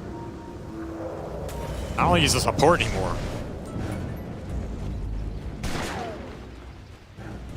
That was a fight Nightfall was not at, and you narrowly escaped. Will Bet Boom push this high ground? I mean, what's the game plan here? 2 minutes left on the Aegis. And fact, it's another smoke from Aurora. They do get the scan on the high ground, so they're going to take the long way around. Oh, if they see like the Wind Ranger mid, maybe the Phoenix mid now, they know they're maybe a little bit separated. The Slardar is going to be at half HP, but they want the Phoenix.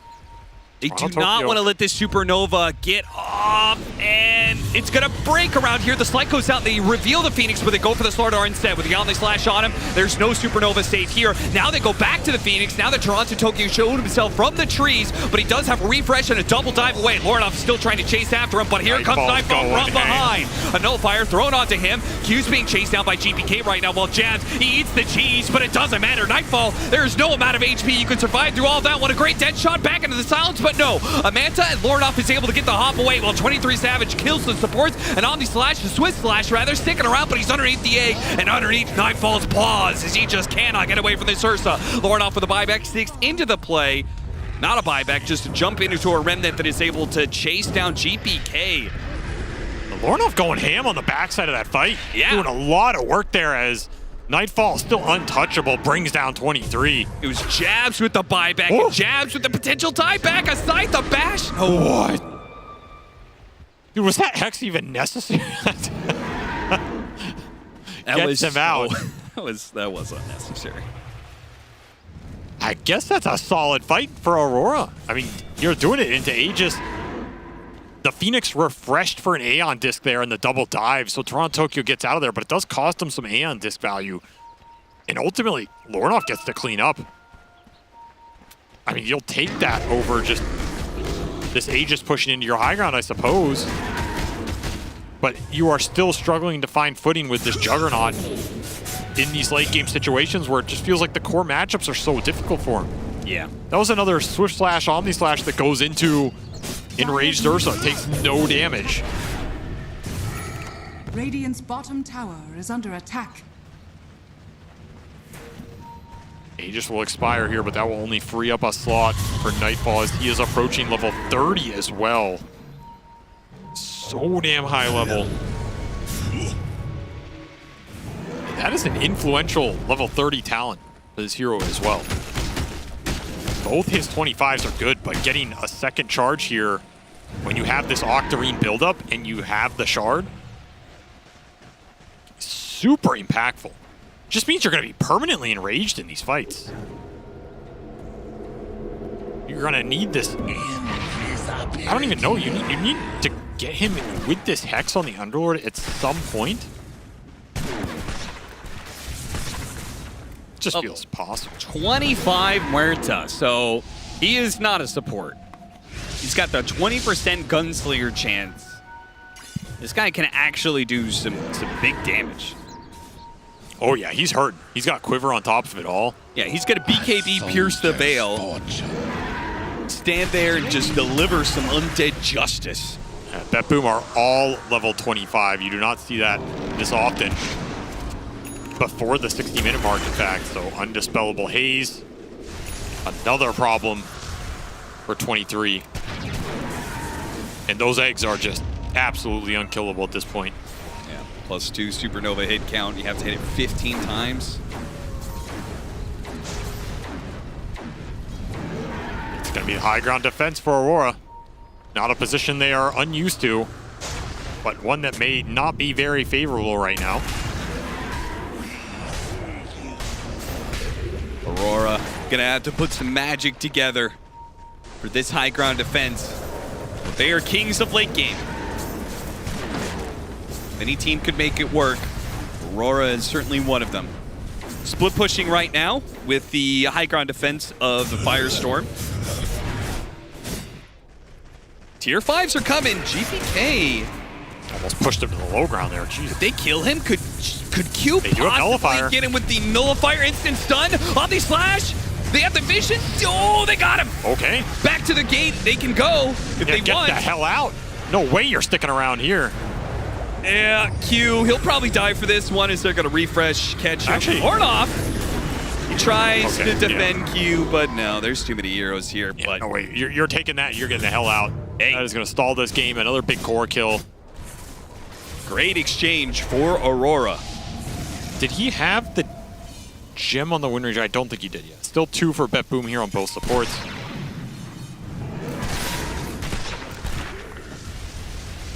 I don't know. In a way, it doesn't even feel like Bet Boom care, though.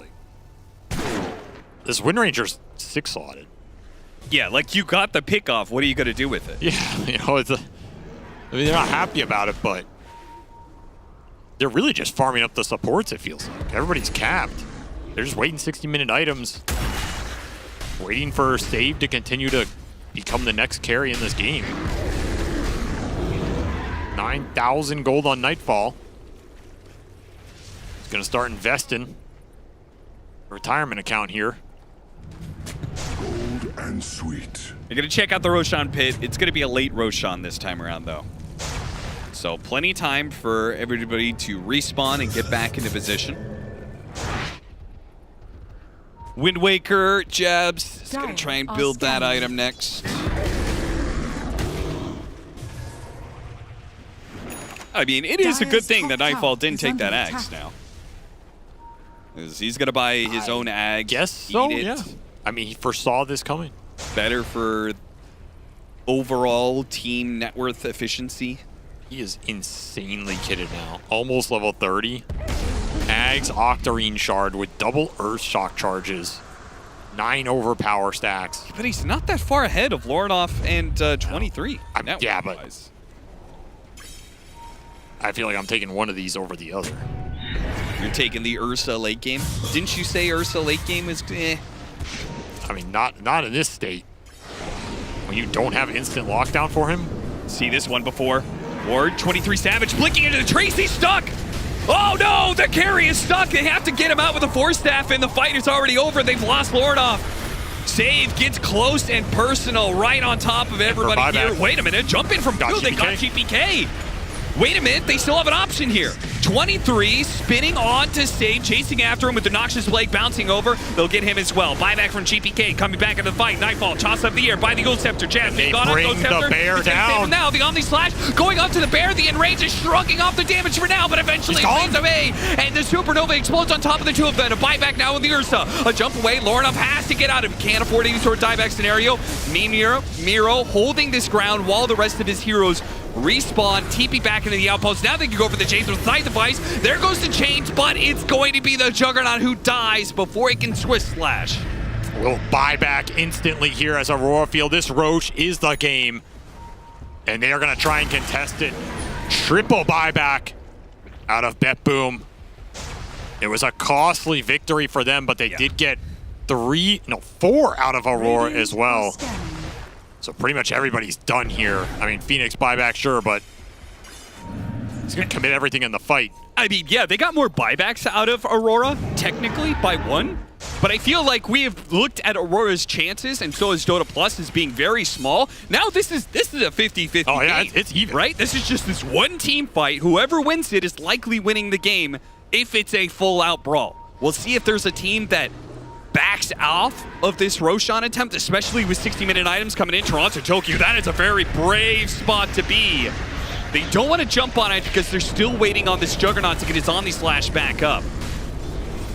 But they want to make sure Roshan's not going on right now. Roshan's going to switch over to the other side of the map. Bet Boom TPing. Oh, they have a key advantage. Aurora TPing to their outpost. Wait, stuck. Wait, oh no! Oh no! They wanted to be able to do a fast Roshan. They can't do it right now. Okay, the gate is going to expire, but Bet Boom are set up for the defense now.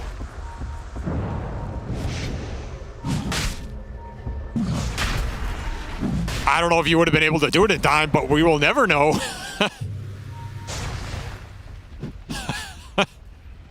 Of course, this would happen to Jabs. I mean, what about the 60-minute items? Aurora's so fixated on this Roshan. Bet Boom trying to farm him. They're trying to get the items on their other heroes, so it's up to Lornoff to get everything for everybody, while Nightfall is could just be Roshan right now, though. Like, I feel like Roche could just be dead. This is one of the weirdest things I've ever seen. I love that the little archer on the low ground is just shooting him. Take that. I mean, they can power shot every once in a while to keep them honest. They're backing into a corner. That is so dangerous against Supernova. They're going to commit on the Underlord. They're backing him back further and further. Aurora pushed up against the edge of the map now. Bet Boom. He's got them all in one clumped area. Are they going to jump in for it? A gate goes out, but where? Just a little bit up the high ground there, just for what? A bit of vision? A bit of vision, a bit of damage. Jump in from Nightfall, going for Jabs. A Supernova right on top of him. They can't really stay Jabs They're here. committing to egg. Wait, no, they're going for the egg. They're going for the egg. They got the egg. They managed to finish it off. Miro's fighting for his life over here with Wind Waker up on the high ground. He's trying to get away. He was now in the jump egg? forward from Lornoff. He put him inside the egg. Wait, what? Why did he put him inside the egg? What? Why? He just misclicked him in the egg or what? He's a 6-slotted unkillable carry.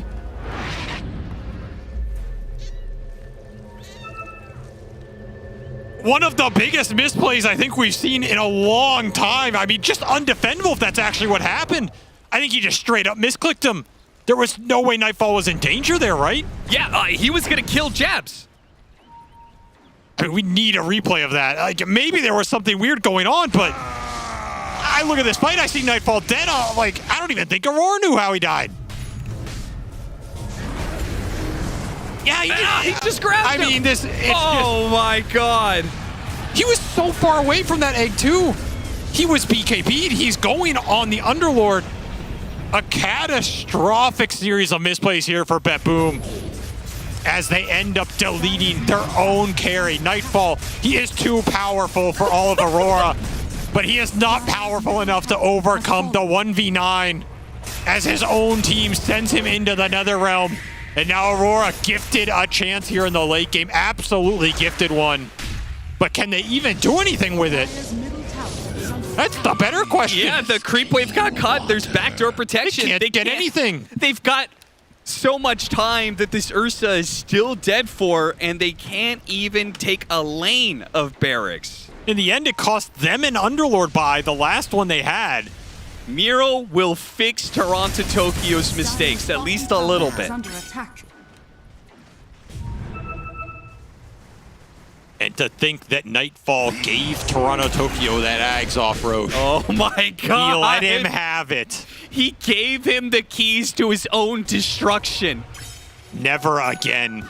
Never again when my 5 asked me for this Ags. Well, now you've got Wind Waker on Jabs. He's saying, how am I dead? Where am I?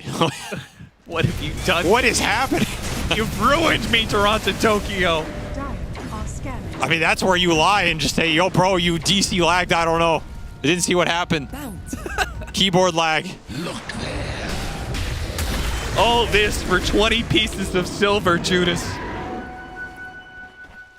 I suppose little harm, little foul, though. As we're unable to claim anything there. But they do get an Aegis. They get time. They get some neutral items. Apex for the Juggernaut. Pirate Hat for the Marcy. Force Boots on the Venomancer.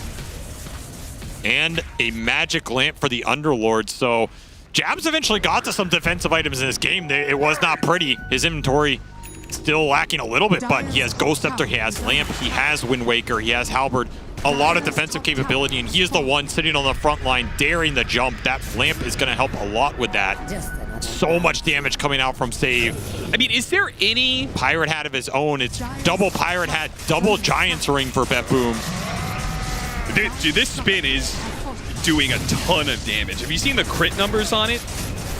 I mean, if he actually gets to play the fight, he does some work. But that's the question. Does he get to play the fight? That has been the problem the entire game for 23. And I suppose it has become a problem for Nightfall as well. The question here is, should he taken Giant's Ring? It's only making him a larger target for that Supernova. 23. Just gonna keep this on repeat. Force Bet Boom to come up with a solution, because he's got a minute left on this Aegis. He can keep chipping away at these buildings. Hell, the siege wagons are going to do it for you. I mean, you can chip these buildings, you can get a racks, but it's not winning you the game. You have to win a fight. Okay, there goes the Aegis. Wow, that was fast. And he's going to come back into a Supernova explosion, free potentially. Supernova. Got he got off the Omni Slash. A Wind Waker going up No, for he the got hexed. Sword Art, but he got hexed up. Wind Waker. Wait, a Wind Waker coming out for Jabs. Gets this day 23 Savage. No, Omni Slash. Nero is low, though, and Lower Off will finish him off with a Remnant. He'll chase him down. Q's going to hop on out of Have to get here. out. You have to get out if you are Aurora. They've got 20 seconds left on the buyback from the Juggernaut, so he will be back up if BetBoom were to barrel down the high ground, but I kind of doubt it. They were tentative to chase there. Yeah, they were. They don't think the Juggernaut is like the be-all, end-all of Aurora's team fight. They'd be right. I can't believe he didn't get anything else off there when he came down. He refreshed for a second. I think he refreshed to spin. Yeah, which he was trying to survive, I think, more than get that Omni Slash off. And I mean, I don't even know. Even if you get Omni there, I don't know if it even does anything. That's part of the problem in this game is how do you connect the spell in these late game fights? Yeah. And the problem now is you're playing up against double Pirate Hat from BetBoom, so they're just always going to have 5 buybacks up.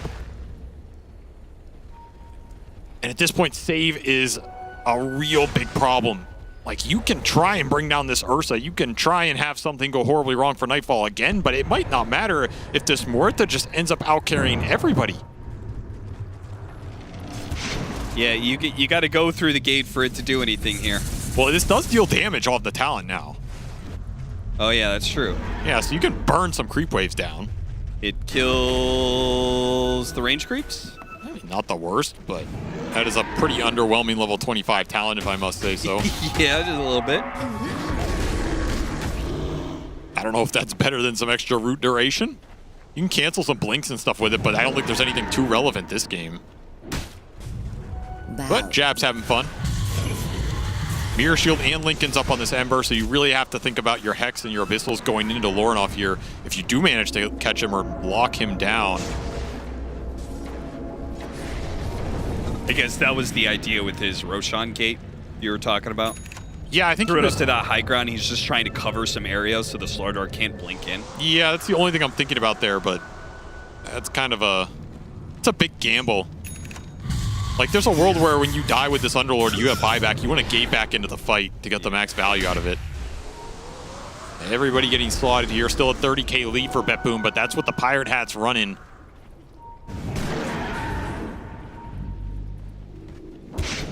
I mean, where do you even go from here? Last thing you want is to be going well past 60 minutes and have less Pirate Hats than the enemy.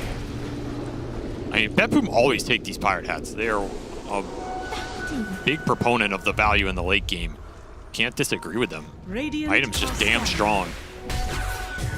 Initiation on Amiro with the Omni Slash, but the Wind Waker Nullifier goes down, stopping it, but it's enough. It's enough to be able to disjoin 23. He has to back off now. BetBoom. Is this enough Can opening? they pursue?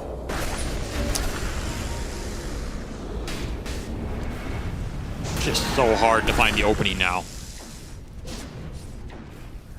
I mean, honestly, I'm surprised, though, that there wasn't more spell shields from BetBoom, just because the importance of the Omni Slash for Aurora's damage. Talking mirror shields. Each blow sharpens my blade. I don't know. I mean, they do have Lotus Orbs. They have Aeon Discs. It's honestly been pretty difficult to find these Omni Slashes at all. Now there's some lag. 70-minute mark. Some would say this is Aurora's wheelhouse. Could be worse. I don't think so. After a Hey, decade of Southeast Asian pubs, what more can prepare you for games like this? Yeah, they've completed their warm-up. I mean, it's 70 minutes. They are in a game 3 of a series. The game is lagging. For a limited... This is an average C pub. Another day in the office for Jabs and the boys. Discord's down. You can't even hear your teammates. Yep. The environment has been simulated to perfection here.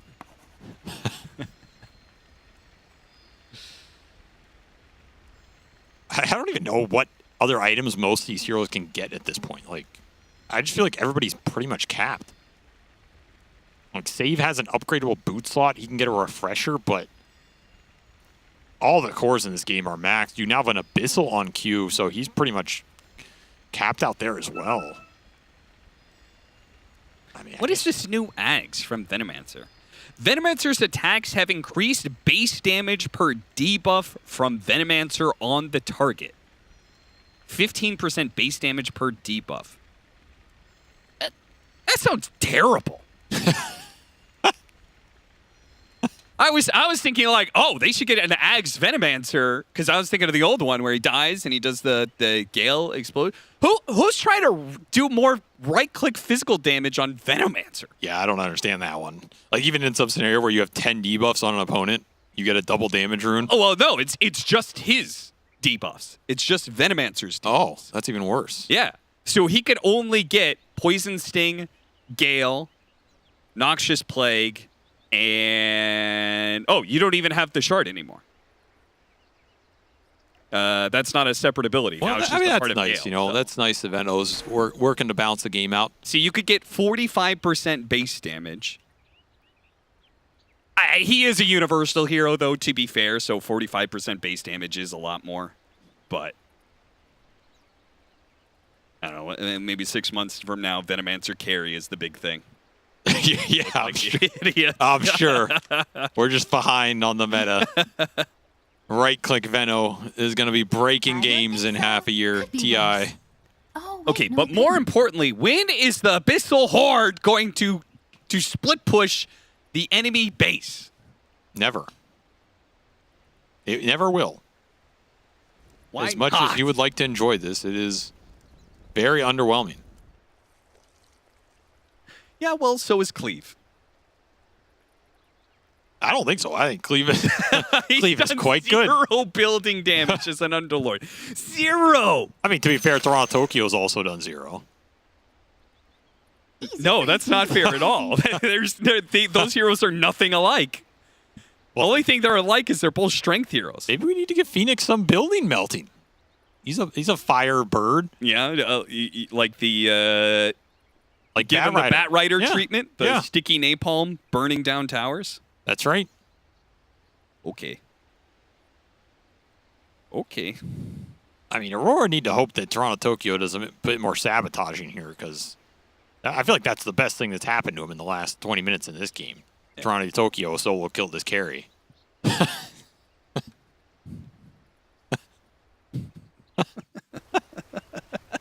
Why is it always Vet Boom, man? This team always just has some cursed stuff happen to them, like in-game, out-of-game. It's always around Roshans, too. This team, when it comes to a Roshan They're the most fight, cursed objective team ever, dude. remember the when Tormentors, when the they were Roshes. 5 stacked inside of Roshan and got wiped? What the hell is that, man? Yeah, what was that? What?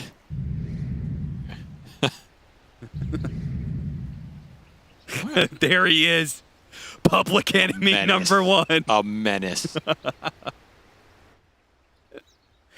Oh, Jesus. I don't think I've ever seen something like that to that degree of, like, the team sabotaging them.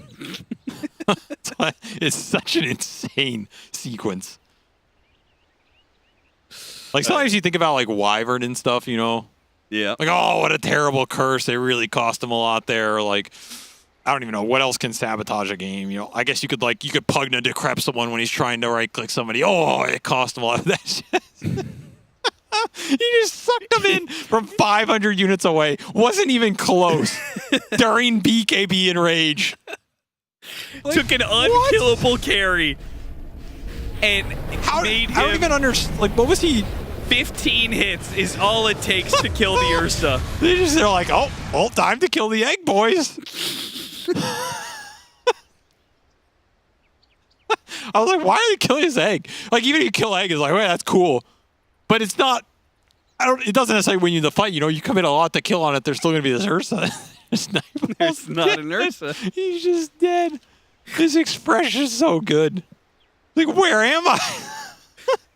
You could literally see him go, what? Guys, where did I go? Taken into the warm embrace. Guys, pause the game. Mother Phoenix. My hero glitched. It's a patch glitch. Guys, I got one shot. I was literally full HP and I instantly died. I'm genuinely surprised he didn't like pause or something and just be like, oh, hero bug gone from map. Gabe? No. Toronto Tokyo. The hand of God smited you.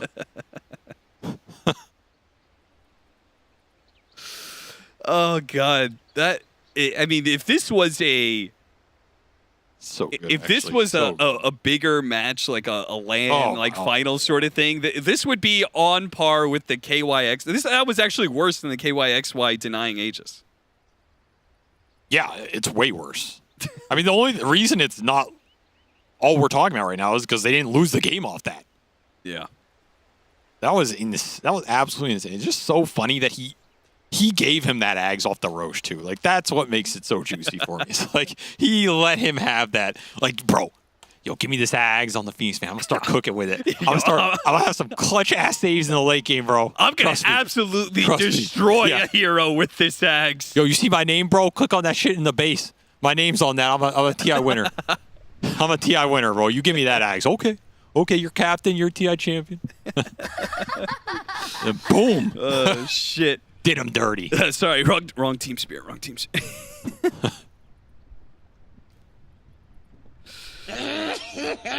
Whew.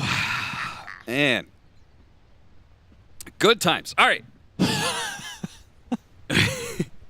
Wait, how much damage does Nightfall's 61 damage? Yeah, not incredible, but yeah. I mean, it is a free Sacred Relic. Yeah, it's free 61 damage. Can't really complain about a free Sacred. No, you can't.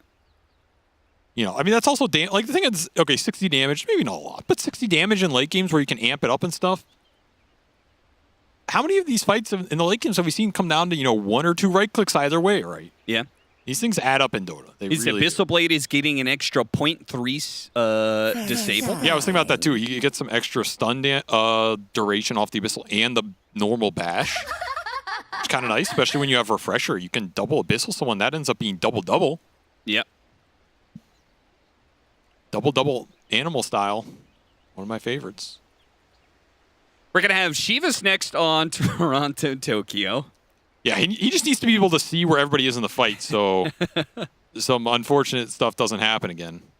Yeah, I wouldn't want to click on the wrong hero. Dude, we've got GPK. That's the other thing. You can't even say, like, I didn't see you there. So he's like the largest unit on the map. Giants Ring, BKB, Enraged Ursa. Like, brother. Maybe that was the problem. His model was too big. I'm telling you, that's why he took Giants Ring. It's like, you see me now, man? GPK is going to be going Arcane Blink, Wind Ranger.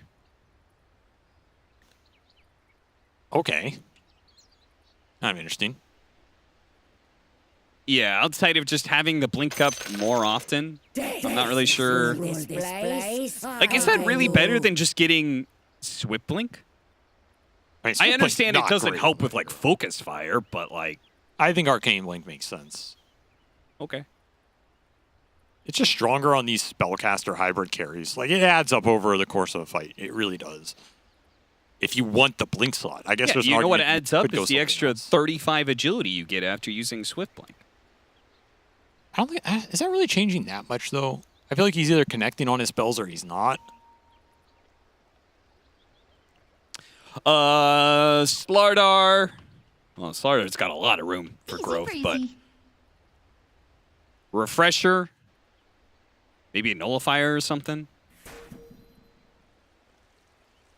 And Refresher for Muerta, which you talked about already. Like, he's going to get this, like, Pierce the Veil, BKB, refresh, do it again. So for 16 seconds in a team fight, he's going to be kind of untouchable. Unless he gets Supernova grabbed. What's the growth for Aurora? What's their late game?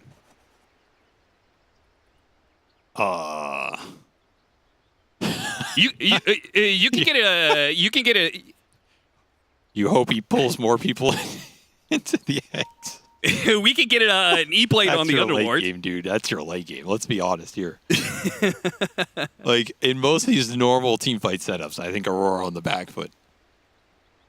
I think they win fights by taking high ground defensive fights with buybacks and, like, abusing this Underlord on the front line where you're going to jump this Underlord and try and kill him. You don't have a Nullifier yet on Bet Boom. Yep.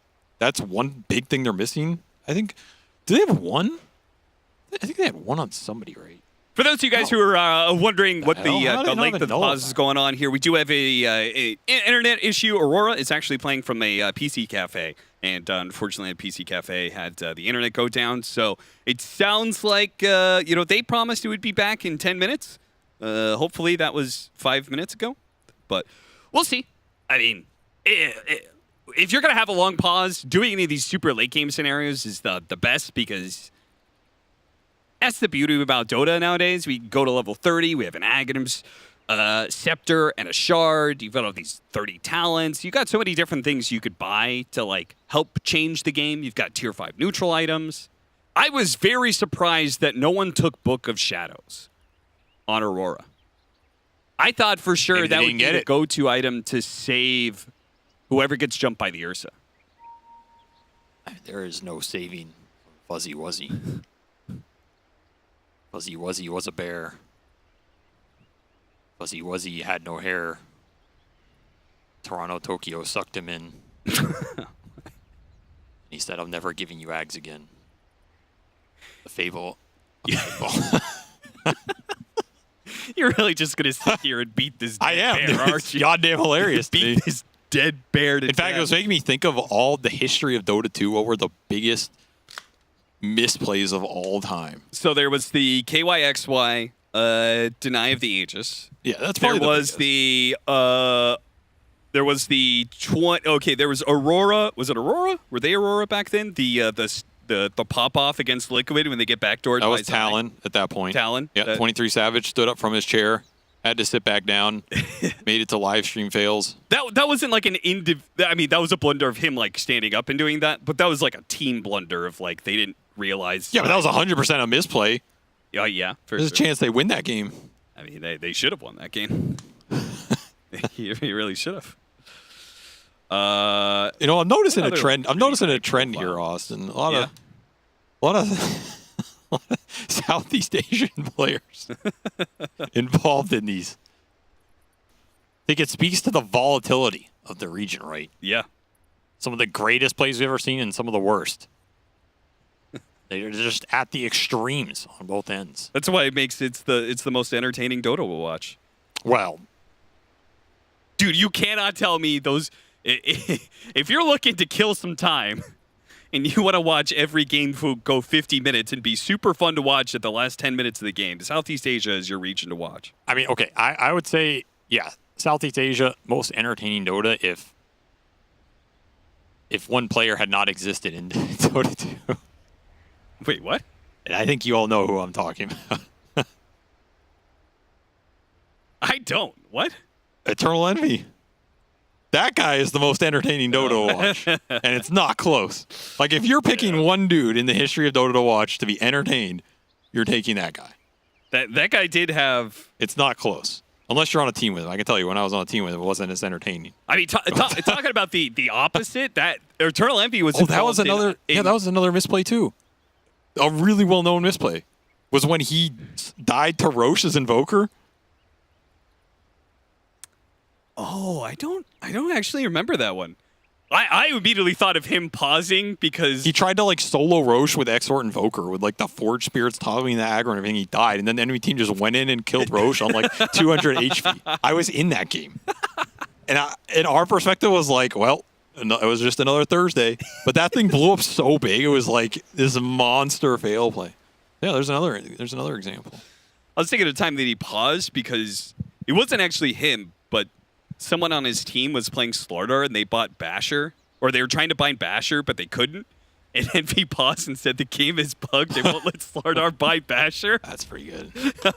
Which, if you guys don't know, that was you couldn't buy the Basher. That was actually the case for a long time. Yeah. Couldn't buy Blink on Pudge either for a very long time. Maybe no gave Basher on Troll. the free pathing at some point. Any other big fails?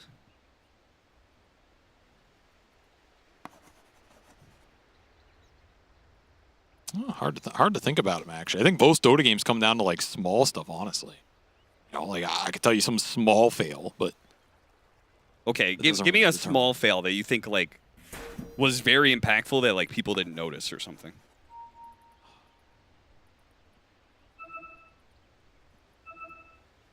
I don't fucking remember, man. By the way, Eternal Envy was yeah, a big part of one of my favorite games of all time. Which game was that? Frankfurt Major upper bracket game 3 between Secret and EG or OG. EG. No, OG went through the lower bracket. That was one of the best games of all time, I think. That was such a high skill. Was that the Divine Rapier Ember? Yeah. Where he like ended up on the cliff? Eternal Envy was popping off with Ember Spirit, and then had a crazy, Eternal Envy play. What the hell was that game? Dude, that game was a sick game to watch. He was very far ahead of people at that time on that Ember Spirit for sure. Yeah.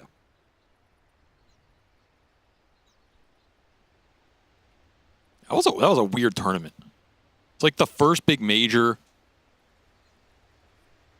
You had all these super established teams, but you also had like EG coming off where they were still supposed to be good. People kind of doubting them. Yeah. Everybody thought it was going to be the EG versus Secret, like back-to-back matchup. Yep. That we were going to see them in the upper bracket and see them in the grand finals. And then OG manages to beat Secret. Was it Secret lower bracket? Either way, they came through and worked both those teams. Too good, man. Moon Meander, major champion. That's true. Never, ever forget. Never, ever, ever gonna do it again. Now he's trying to do it at the coach position. Yeah, he's doing great now. Found his role in the game. You know, those who can't play, teach, Austin. And those who can't teach, go back and play again because the money's way better. So, welcome to the world of Dota. I thought you were going to say those who can't teach become an analyst. No. And bullshit for a living. Like you those who can do it all become an analyst. They're the greatest of everybody. Uh-oh. Woo! Oh, the Cloud9 teepees. Okay, the Insania Gyrocopter incident, that's one of the biggest fails of all time. Of course. Of course. The Cloud9 no teepees, and they get throned. Yeah, that was also Eternal Envy. The Kyle Yule Scepter play. Dropped his Yules. I mean, was that actually a misplay? Like, what? I feel like that was just a play from Kyle. That was just an average play from Kyle. I don't think you can categorize that as a misplay. If that's the average play. Put some respect on Complexity Swindle Melons, I'm who gonna beat no the respect. male in the mid-late. Is that true? Yes, he beats Samael in that upper bracket. When they matched up against each other at the upper bracket at TI, Kyle actually worked Samael. With what matchup? I don't remember. What is this, some bullshit matchup? Like, oh, he worked them with Razor versus, melee creep. Like, is this the matchup he played? Viper versus Ember Spirit, he worked them. Like, I don't know. You can go back and look at it just because you don't remember. I'm not giving any respect to Swindle Melons. You can come and fight me on were you that. coaching? Were you coaching that EG? What? Bro, let me tell you something. If I was coaching EG, we ain't losing no Swindle Melons mid, okay? Have some respect for my name. Oh, sorry. That was the EG that won TI. You're right. My bad. All right. You know what? We don't need to have these conversations. Wait, was that TI5? Yeah, I'm pretty sure that. No, that it wasn't. That was Swindle Melons played on Complexity first round TI upper bracket. I mean, no wonder EG won that TI. They had like a free fucking run. Makes sense now, dude. That's true. They did match up in the grand finals against a dude, wild card. This actually makes so much sense now. I've been wondering for years, how the hell did Fear win a TI? Round 1, this guy plays versus Swindle Melons mid. Round 2, he plays versus Team Secret, who choke out of their goddamn. Oh no, they already choked. Yeah, they choked before. They played against eHome. They played against eHome. Well, the most favorable matchup for them in the entire tournament because they'd beaten China the entire year. Kyle played Quap against Samael's Lena. Dude, you got to give it to him. He actually worked them? He worked them, man. That might be the greatest performance in his entire life, honestly, if he actually worked them. Yeah. Dude, Dota Buff even says middle one. Lane outcome. God, he won. Damn. Yeah, Kyle Swindle Melons beat Prime Sumail in an unfavorable matchup at TI5. Yeah. And then the next matchup Respect, he played bro, respect. Dragonite versus Ember Spirit. And that was a draw. But it was the first one. That was the first one was the hype one. I'm just gonna ignore in my brain that that's real. I don't want to live in a world where that happened. You know what I'm saying? Like, I'm gonna selectively remove it from my understanding of the Dota 2 history. It never happened. It never happened. I mean, I don't even know if TI5 existed, to be honest. There was the Duraccio. I'm not going to call this a fail. When he killed himself on Tormentor? He killed himself on Yeah, Tormentor. we were there for That's that not a fail. That's just like unlucky, you know? Yeah, that's not a fail. That was just bad RNG you couldn't account for because people didn't think about that. Yeah. There's no way he could have thought about that in the moment. But it is an epic fail in a way, you know. There was the myriad of Arteezy cliffs and I mean, that's not a trees. misplay. That's just fate, bro. Like, again, not a misplay. The man's just destined to be on the cliff. Arteezy yearns for the cliff. He yearns to be on top. The cliff. It beckons to me. I must go.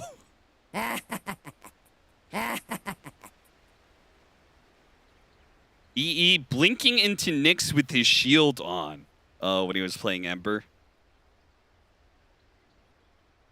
The Eternal MV chair fall, of course, which you were also there for. Yeah, I mean, what can you do? You know, sometimes in your life you're going to be part of history, but you don't know what part of history you're going to be on. Yeah, you might be in the glorious parts, you might be in the failed parts. That's Dota, and a lot more people end up on the bad side of those losses than on the good side of those wins. That's why you become a caster. You're always on the good side. That's partially true, yeah. Yeah. There was also the fabled Bulba Magnus game. Oh, I referenced that one earlier when I said if you. That's what a was that famous game? That's a famous game. That was like an elimination game at a major or something, right? Yeah, the sub 1K hero damage. Digital Chaos, I think. I think that was like the DC with Abed. And maybe not. Maybe that was like a other stack. Yeah. Unlucky. You know, what can you do? Unlucky. Yeah, that was. I think he retired not long after that. Went full-time coaching not long after that. I mean, retire is like, I mean, retirement in Dota is not like a real thing, you know, for a lot of people. It just Somebody means you just got randomly better said off. the Sumail arrow to Jug. That's not a fail. That's one of the best plays of all time. Yeah, what are you talking about, bro? Well, I know what he's talking about. He's talking about EG versus eHome. Yeah, I know what he's talking about. How is that a fail? That's a GOAT play. Is he saying it's a fail for Ice? Or no, that wasn't even Ice. Who was that? That was Fenrir? No. Who's playing carry? Because Ice was playing Old Chicken. Was it Old Chicken on the I think it was Old Jug? Chicken. I think you're right. Because it was like Ice on Timber carry that game. So I think it was mid-Jug. I think Old Chicken played mid-Jug. I'm remembering that lineup correctly. Who was in there? It was Old 11 in the offlane. Yeah, so it was Old Chicken Juggernaut. Got arrowed out of Omnislash. So are you saying it's a fail for Old Chicken? Like he shouldn't have Omnislashed in that direction? I'm sure. Dumbass. I'm sure he's just bringing up a hype game. Oh yeah, the game was hype. I had a great cast too. I don't think anybody remembers the cast, to be honest. I was there. I don't even remember who casted that series. I hate you. I think it was Cinderin. The arrow. Ice was playing Timbersaw. That was Old 11 and Old Chicken. Yeah, I think I've told you this before. When I was watching that game. Yeah. When we won that game 1, and I was coaching them at the time, my only thought process now, okay, coaching was super rudimentary back then, so don't flame me for this. But my thought process as I was like walking down to go meet with the team is I was like, fuck, dude. This kid's ego is going to be so uncontrollable. Wait, what? All I was thinking is Sumail's ego is going to be so big after that game. Like, how do I ever say anything to this guy again as a coach? Right? Like, you win the unwinnable game, you arrow somebody out of Omnislash. I was just sitting there like, well, I'm useless now. What was your relationship with Sumail like on that team? No, we don't have to get into personal history. What do you mean? We don't have to get into personal. I think it's interesting. Nobody wants to hear about old war stories in the trenches. Is exactly the time to share those old wars. I mean, we were boys on that team. But you didn't start as boys. Sumail hated you. He hated me. He tried to. He was the reason I almost didn't get that job, actually. So, for Well, I those of you wasn't guys who don't know, SVG here was the coach for EG when they went to TI6. Correct. And TI 7 and TI 9. You did TI 9 too? One of those other TIs. Maybe it was TI 8. I don't know. One of those TIs we just sucked at, so I forget that one. Okay. That's how it works usually. You only remember the stuff you did well at. And Sumail tried to block you being hired. Yeah, because I ganked him in pubs. because he thought you were an asshole because you would gank him all the time in pubs. Yeah. Which was not true. At least that's what I said. Now, in reality, it was actually true. But he couldn't have known that. So it was kind of unfair. Okay, but can you explain why you ganked him all the time in pubs? Because it's Sumail. It's funny. Wait, that's not what you hilarious. told me. You told me it was because Sumail was the best player in the game. So you my wanted to philosophy back then interact. is if you want to improve in the game, go and interact with the best player in the game. So I'm going to go gank Sumail. If I can gank Sumail, I can gank anybody. It's like that scene from Dodgeball. You know, if you can dodge a wrench, you can dodge a ball. If you can gank Sumail, you can gank anybody. I'm I'm just going to keep ganking this guy over. I'm going to queue into him. I'm going to gank his ass. And if I can gank him, that's good confidence right there. I think that's a good idea, right? No, it is. And it was funny because he got mad at it after like the third time. He's like, "Who's this goddamn random scrub who keeps Q sniping me and ganking me over and over? Let me play the goddamn game." Wait, were you actually Q sniping? Yeah, it's fucking hilarious. I mean, it's North America. Everybody Q snipes everybody since the dawn of time. Well, you're acting like you aren't sitting there on your friends list and you see Arteezy hit fine game, and then you instantly see 30 people all of a sudden find game match. That is true. Yeah, that guy couldn't play a normal Dota game for the 6 years of his career. Yeah. People wonder why NA Dota players are so behind usually. That's the biggest reason. We're holding ourselves back. It's self-sabotage, man. We took the whole region of NA Dota players and put them in a goddamn supernova and blew them up and took them down with us. That's NA pubs. It's just everybody supernovaing each other and nobody actually getting anywhere. Like people talk about the gatekeeping, it was goddamn real for sure. It's just not the gatekeeping you thought. It wasn't Boba saying you can't get on a good team. It was pub sabotage. And I'm not separating myself from that. I was part of that too. I take responsibility. I think it's hilarious, but I take responsibility. But it got me where I needed to go. So, I mean, who really won in the end? Yeah, there's a gem on the ground. Whose gem is it? Wow. So shiny. Nice.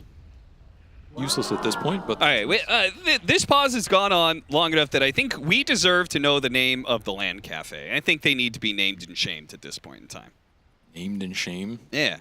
I mean, it's not They their fault, deserve man. some bad advertising for this. I They're jeopardizing Aurora's chance to be able to get a direct invite to Riyadh.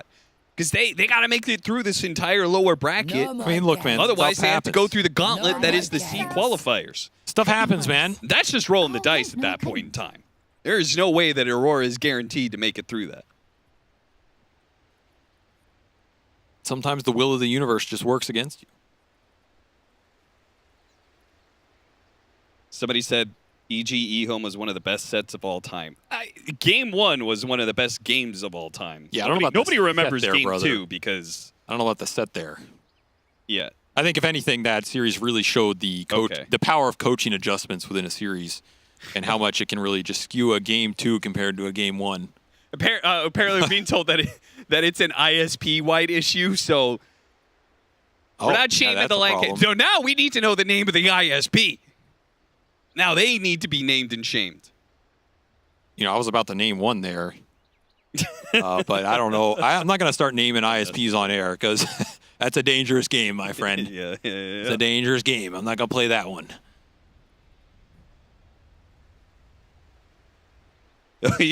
You talk about fails. You know, so Owen shared his casting fail. That was hilarious, on one actually. of our I'd never content seen that pieces. before. You've never I seen found that one? absolutely hilarious. LGT on your DAC 2018 loser. That's so good, actually. That's so good.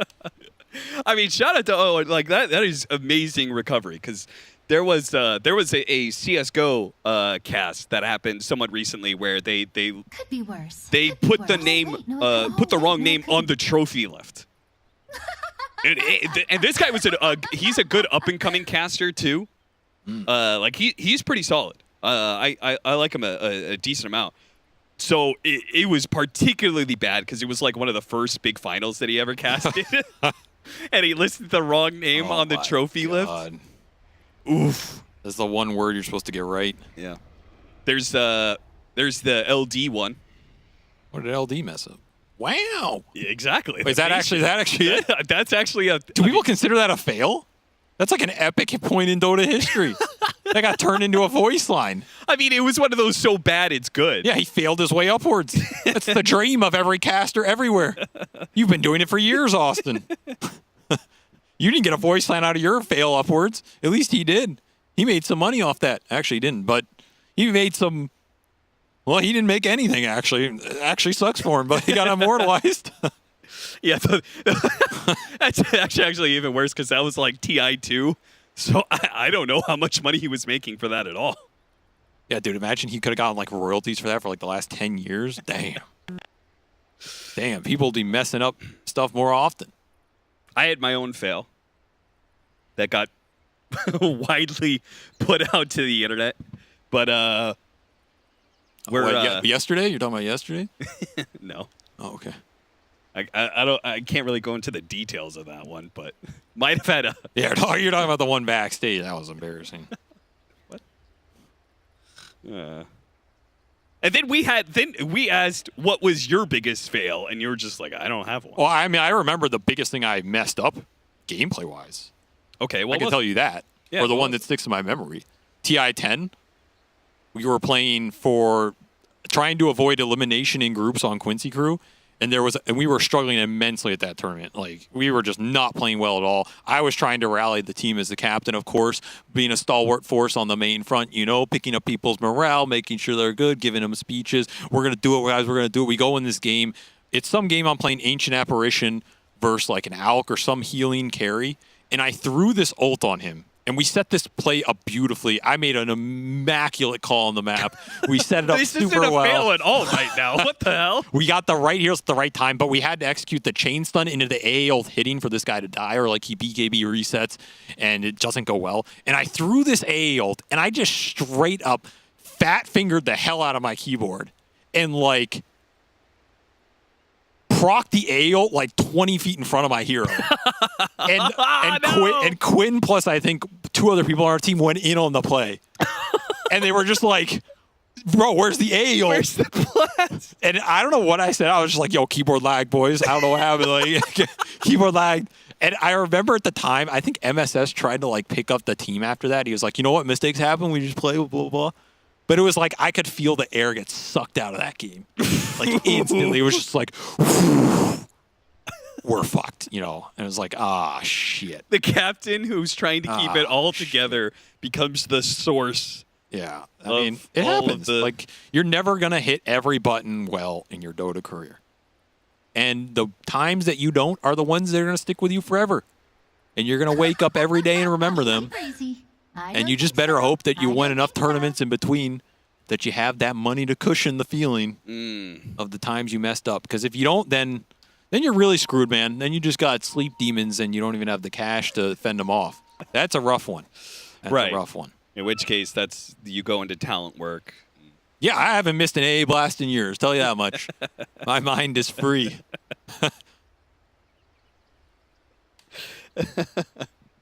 No longer weighed down by the past. I mean, I'll tell you one thing. If I hit that AA blast, I bet you Team Spirit doesn't win that TI. I'll tell you that much. Whole different trajectory of like, we're talking about Marvel worlds opening up and the million simulations. I'm telling you, that's the only one they win it. We're going to see some flex action. Oh, that's pretty good. Are you saying in some sort of alternate universe you're the one to win that TI? No, I think we still get eliminated. I just don't think Spirit win it. Oh. Yeah, I think they just get dragged down. Oh yeah, that's right. Because you said that Spirit. You said this was in groups, and this was supposed to be. I remember this now. You said that Spirit was doing badly in groups. Yeah, they were awful. People forget that they went like 0-7 or 0-8 in their first 2 days in groups. Yeah, they didn't win a single leading game. up to that game, you told your team, they're garbage. This is it, boys. They're garbage. This is where we're going to get the dub That to was turn my around our group That was stage. my speech day 3 going in. We needed to turn around. We were like 2-5. They're 0-8. I'm like, yo, this team is trash, guys. No way we're losing to this team. They're on their way out. I don't think so. Team Spirit, who nobody even knows who these guys are. Haven't won a single game. We're gonna get some easy dubs here and gain some momentum.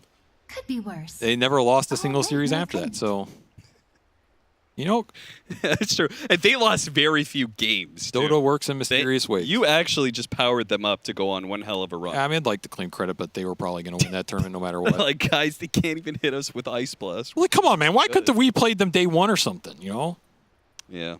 That's why people always think in these group stages, like, oh, like, who do you want to play first and what? I want to play the strong teams first.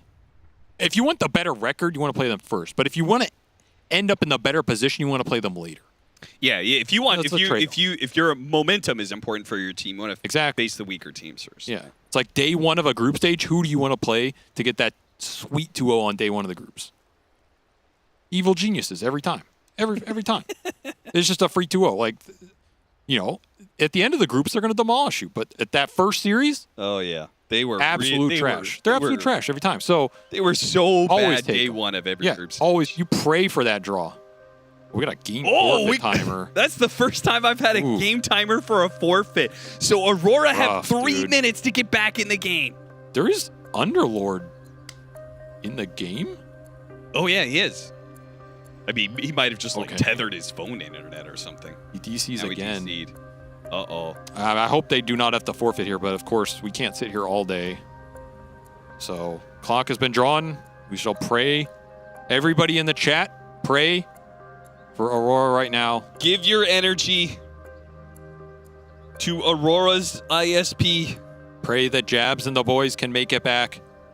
That the CEO has indeed not been sabotaged. Clock is ticking.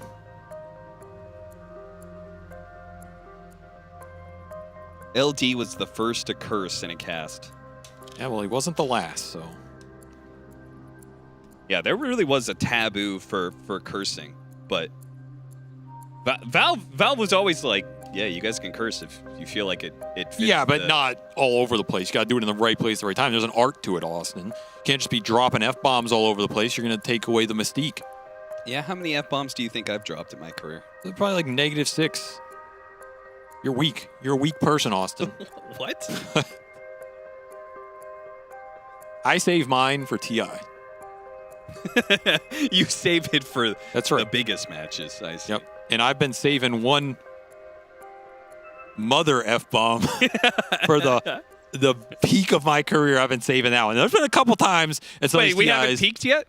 No. Well, Damn. you have along. That was 5 years ago. I am ascending right now. And I can tell you, when I drop that MF bomb, it's going to be glorious. It's going to be glorious. There's been a couple times I've thought about it.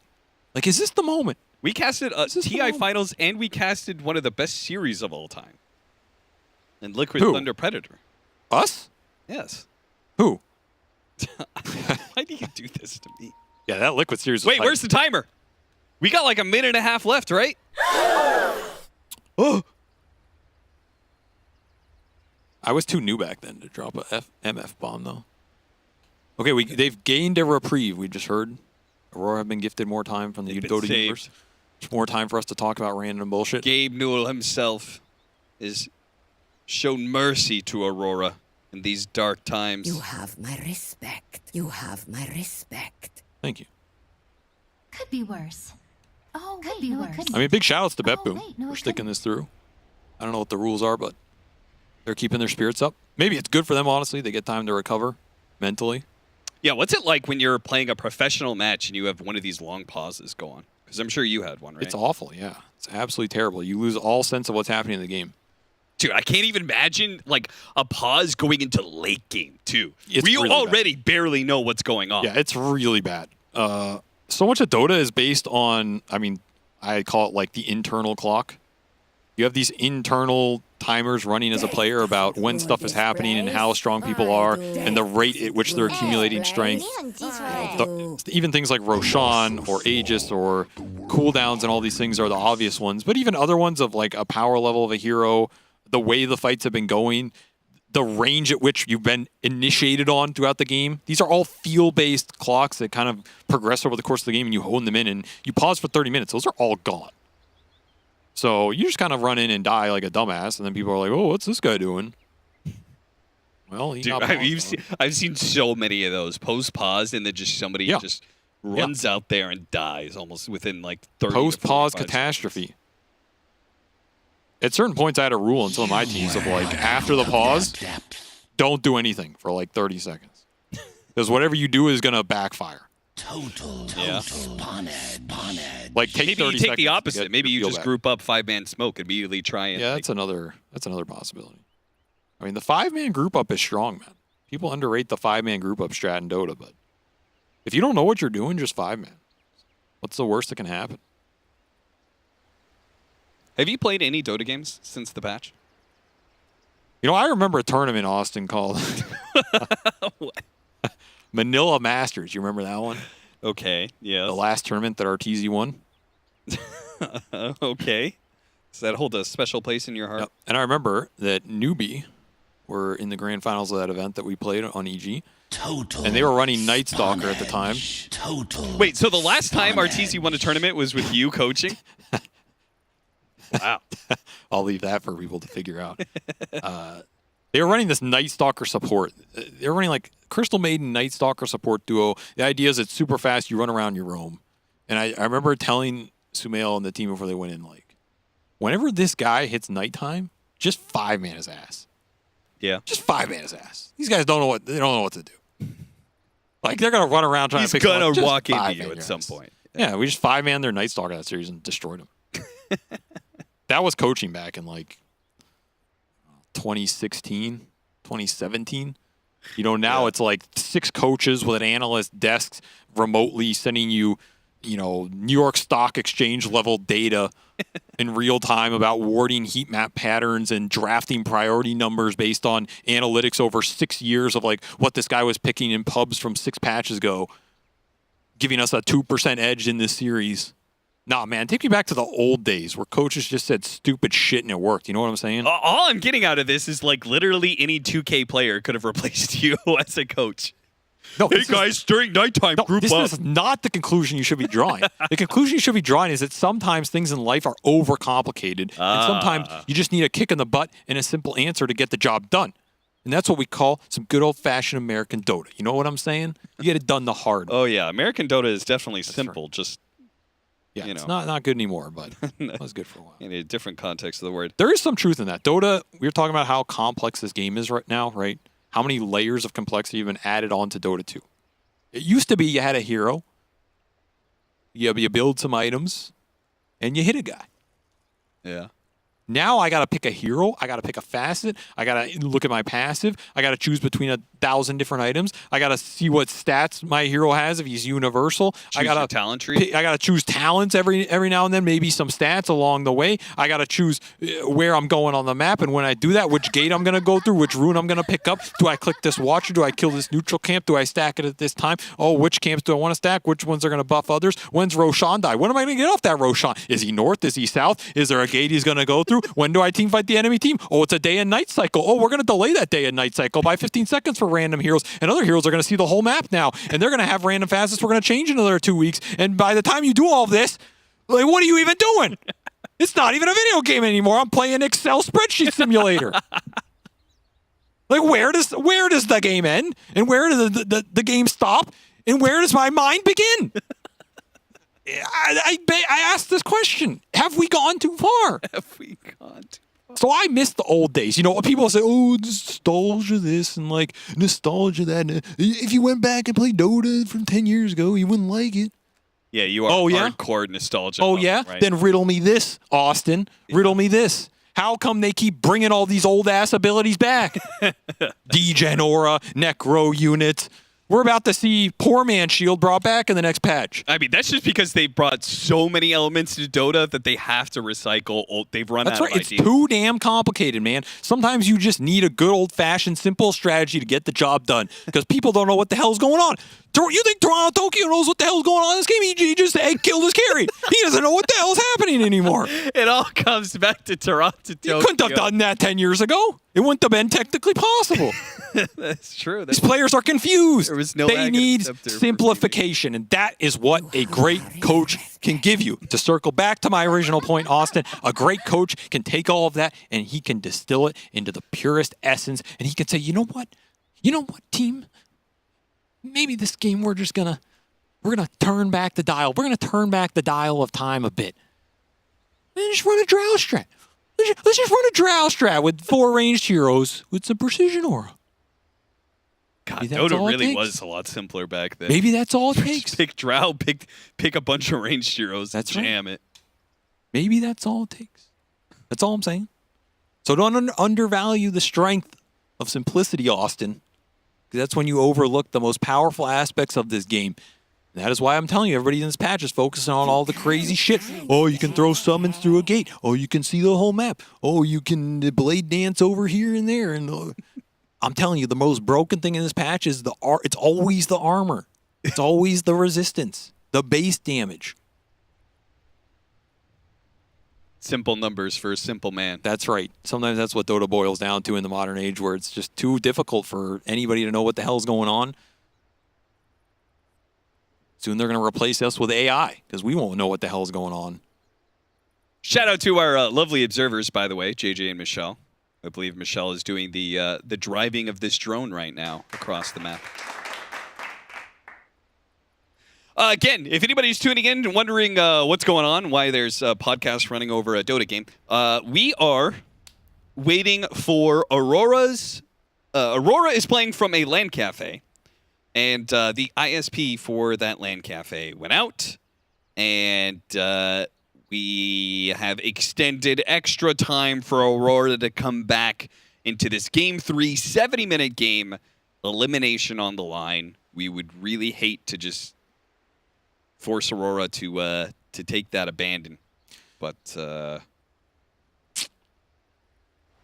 mean, you said this is a true Southeast Asian experience. For a game. Yeah, I mean, it doesn't get more than that. They got it all now. Yeah. The 2-hour in-between pause, waiting for the LAN cafe to come back online. Yeah. True C experience here. Unfortunate, but... Now we're just missing physical assault, and then it would be good to go. Okay, calm down. Calm down there. Now, there's been a lot of instances of players getting rough with their teammates in the history of Dota. All right. The most recent one is not the only one and will not be the last. Tensions rise. You never told me. What? I asked you for other instances of that. Yeah, there are a lot. And you said there are a lot, but you weren't willing to tell me. Bro, I'm not going to get sued. You can't even tell me, like, a team? I'm not going to get sued, man. You don't have to name names. I'm going to have some lawyer show up at my door at 2 a.m. serving me papers because I defamed somebody. Now, after these guys retire, of course I'll tell those. Did you ever have physical altercation happen on your team? With who, man? What, am I going to have a physical altercation with Lelis and he's going to break my skull open? No, you, but like I can't imagine you getting into a fight. No, nobody on our team really fist fought. We did it with words. Oh, That's supposed to be done. Yeah. Or you go and beat up Jack because that's, venture frustration on him. Yeah, because he's sleeping, so it's an easy target. or he's chain queuing for the 20th hour. But I mean, dude, some of the teams I've been around and heard fighting and stuff, man, it gets nasty in there. Like, people think it's just a dream job. You're hanging out with your pals. It's like going down to the LAN cafe on a normal Tuesday. Oh, man, that shit is vicious. Vicious. I mean, that's what back in the older days where you're playing LAN events, it was more for pride than money. I mean, screaming at each other from across the room. I kind of miss that. Like, I'm not saying it was good, but like, again, I kind of miss the The grit. You know what I'm saying? The gritty. Like, you go to a LAN, you're playing against this Chinese team. You don't know what they're doing. You're just playing against them on LAN. You just hear this guy screaming across the entire atrium. This ROTK. Just screaming. Nice! You don't even know if he's screaming at you. You don't know if he's screaming at his team. You know what the hell's going on. You're just some dude from Oklahoma. Like, bro, I play on a CRT for like 8 years. What's this? This guy's out of my league, man. He's murdering somebody. Pierce over there doesn't even have a desk to play his Dota on. This guy's just screaming his lungs out the whole game. Like, bro, there's not enough shit for this many nice law in a game. Like, I'm telling you, there's not enough. What can possibly be going on? Like, this guy's killing like small troll camps, just screaming his lungs out. Like, what is happening? It just doesn't make any sense. But that's grit. That's passion. I respect that. Yeah, that is another memory that stands out to me. Is actually Frankfurt Major, the group stage, was in like this big hangar. Yeah, they used to have them in these big atrium halls. And so because it was this big empty hangar with like little cubicle booths, but the open ceiling that's what I'm saying. Meant that the sound could reverberate. Yeah. And I remember there was a group stage. I think it might even been a tiebreaker, or one of the last games of the tiebreaker was between like Newbie and IG or something like that. And oh my God, they were not that far away from each other.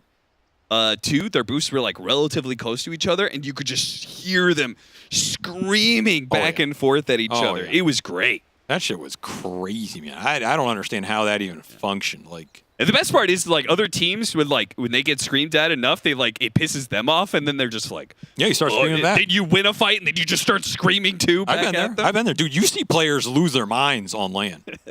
Like I have seen the calmest, coolest, chillest dudes on LAN lose their minds. Just lose it in the jungle, in the mire of the shouting. The heat. It's infuriating, dude. You're sitting here playing a video game. This guy's like screaming at you. Like, what is this guy's problem? And you have no retort because you're stuck in the game. All you can do is scream back at him. You're just swept up in the emotions of the moment. Yeah. There's definitely some players who've been like that. Unfortunately. Oh, no. All right, guys. Unfortunately, that is gonna call it. Game 3, Aurora. Oh, come on! You don't have to play the victory music. That's a little rubbing it in a little. But I guess congrats to BetBoom. They advance here. Yeah, we gave them as much of a chance as could possibly be asked. Just sucks. There's no way around it. Yeah. I think everybody here would have wanted a different outcome. We wanted to see how this game ends. I mean, I would say that BetBoom was winning. Yeah, they were favored. The last 20 minutes of the game. But at the end of the game, it is like a 70-30 matchup. But it doesn't matter because you don't know what's going to happen. And obviously, this game could have gone either way. You have crazy heroes scaling. I would have liked to see the end of this game. I think everybody would. But unfortunately, that's the way she goes sometimes.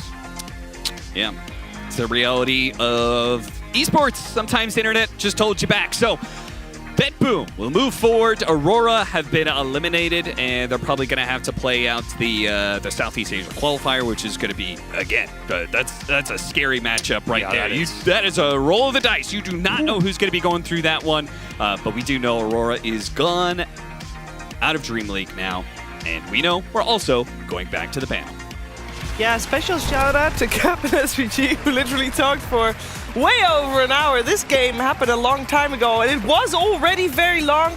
We're going to break the series down anyway. I'm here with Slacks and Effie, and I kind of forgot what the game was about. I'm not going to lie, guys. This was a long time ago. Effie, you want to talk about the Phoenix? And the that was Ursa? Very unfortunate. Honestly, that's the moment that it's going to stay with you for a long time. Because at this point here, when Ursa gets supernovaed, there were no buybacks on either side.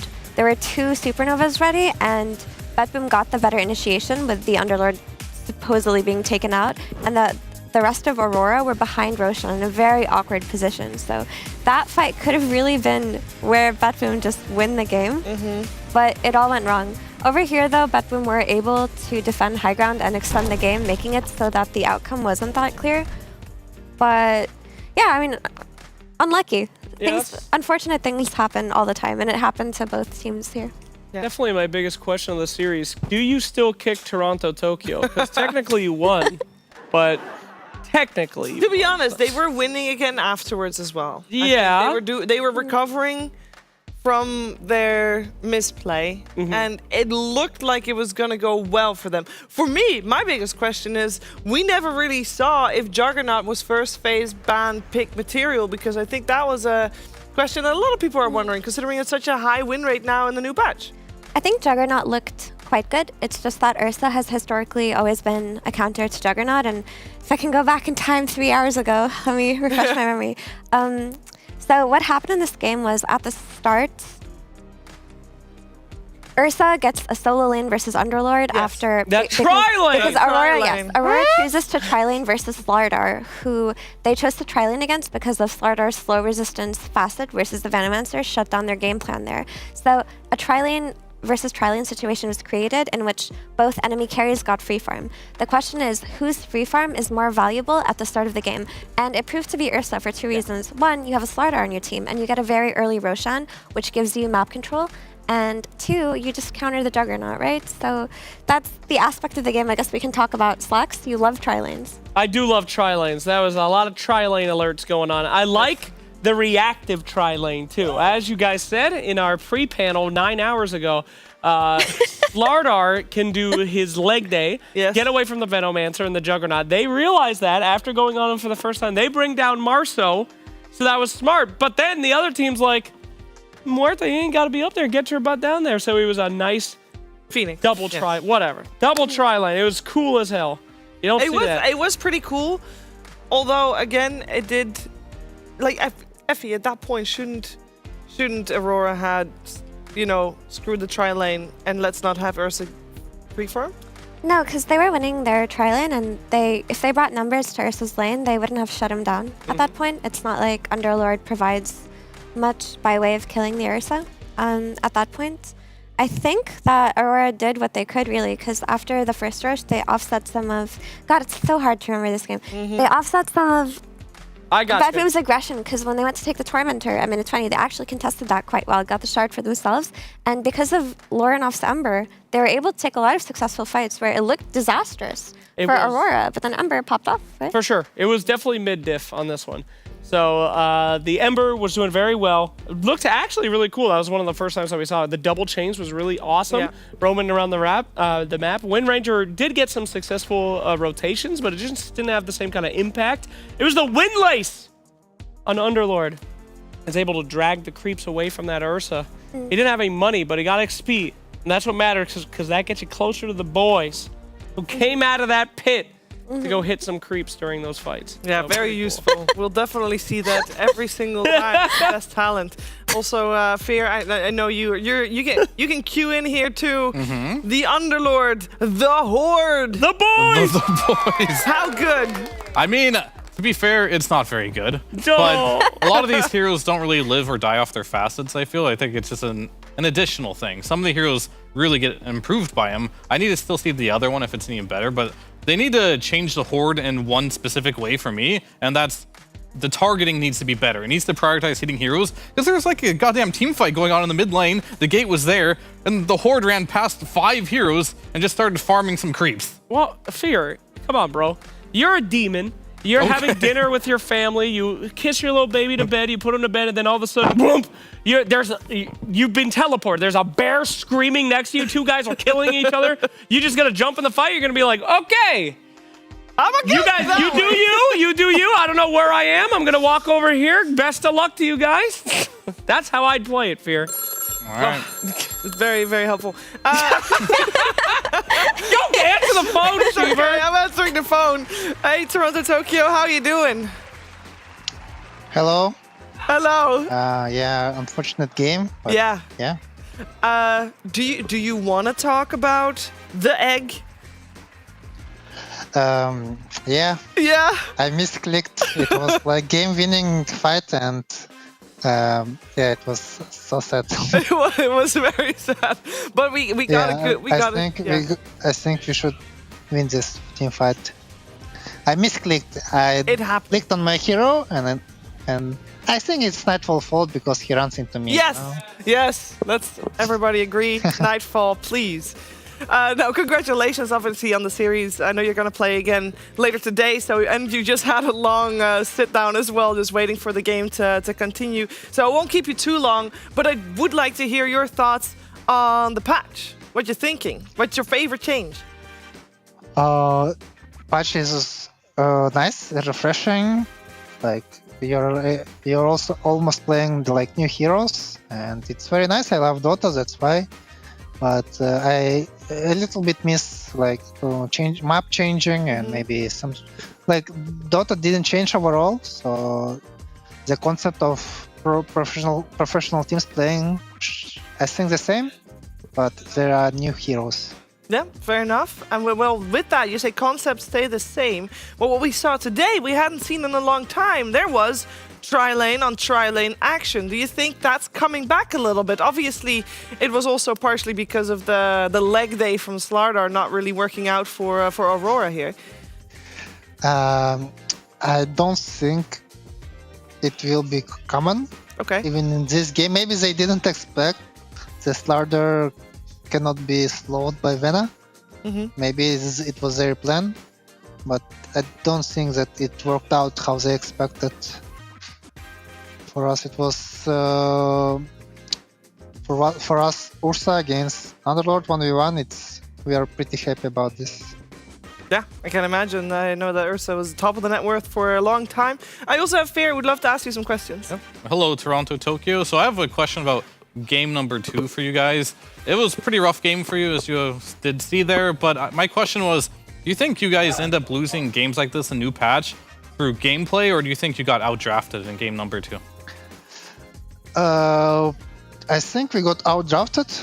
We just wanted to try Night Stalker. I don't think we would pick this hero in the game of the life, you know, like in some finals. We just wanted to try because we were leading one map, and we know this hero can work. But we didn't know that we should ban Resking and Phoenix. It's very hard hero for Night Stalker, and they also picked OP hero like OD. I think it was outdraft, yeah, but we could play better for sure. All right, one more question then, and since in that game too, you picked the Baden support. Do you think it's more viable this patch with the changes that it received? But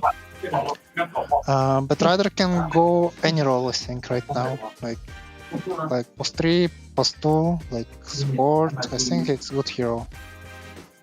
Maybe it will be fixed a little bit right now. It's a strong hero. All right, thank you. And then one more question. What's your favorite change? You say the things that you're missing. What's the favorite change? For me, favorite change, I didn't play already, but I really want to play Nyx post 5 and just farm woods. Just farm. All right, looking forward to seeing that maybe in the future. And maybe, you know, it's good to try it out first in a couple of scrims because the word on the street is it's not as good as people were hoping. So hopefully you can make it work if you get the right build. Toronto, Tokyo, good luck later today in your series as well. And of course, have a good rest and we'll see you again later. Thank you. Thank you. Because, as you know, this was only Series 1. I don't know, guys. This is only Series 1. Woo! First series of the day. For the first time, we went the distance. We went to game number 3. It was back and forth. We had some top tier Roshan fights. And, yeah, Bad Boom will have to play against Tundra later today, Fear. It's a long day. That is an incredibly long day, huh? Especially after a game number 3 like that one. So hopefully we're in it for the long run because they're going to have to keep that mental fortitude up. Yeah, any word, Slacks, on Azure versus Heroic? That's our next one. Ooh, very, very important game, as you guys know. Second place here gets you to Riyadh. Free ticket. Both these teams are eligible. So if there was ever a time to pull something out crazy, this would be it. And they got to see some very, very good Dota have a lot more time to prepare. So I expect no running at each other for 20 minutes and then stomps. I expect high quality game. Wait, what? They had a lot of time to prep. Do you expect people to not kill anybody for 20 minutes and then stomp? No, I said I don't. The game's not gonna end at 20 minutes. These guys are gonna be ready. They're gonna be prepped. They're gonna be coming in with their strat. Pow! They're gonna go in there. Effie, you agree, Effie? Yeah.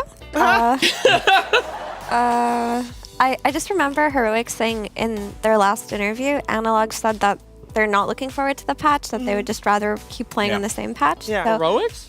Heroic said that. Yeah. So I do wonder if they are a bit slow on their ideas. We'll see.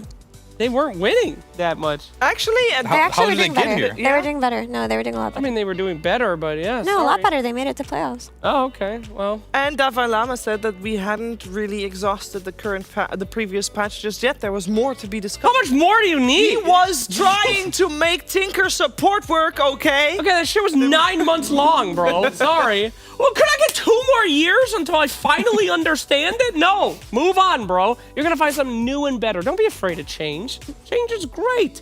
It's what keeps us alive.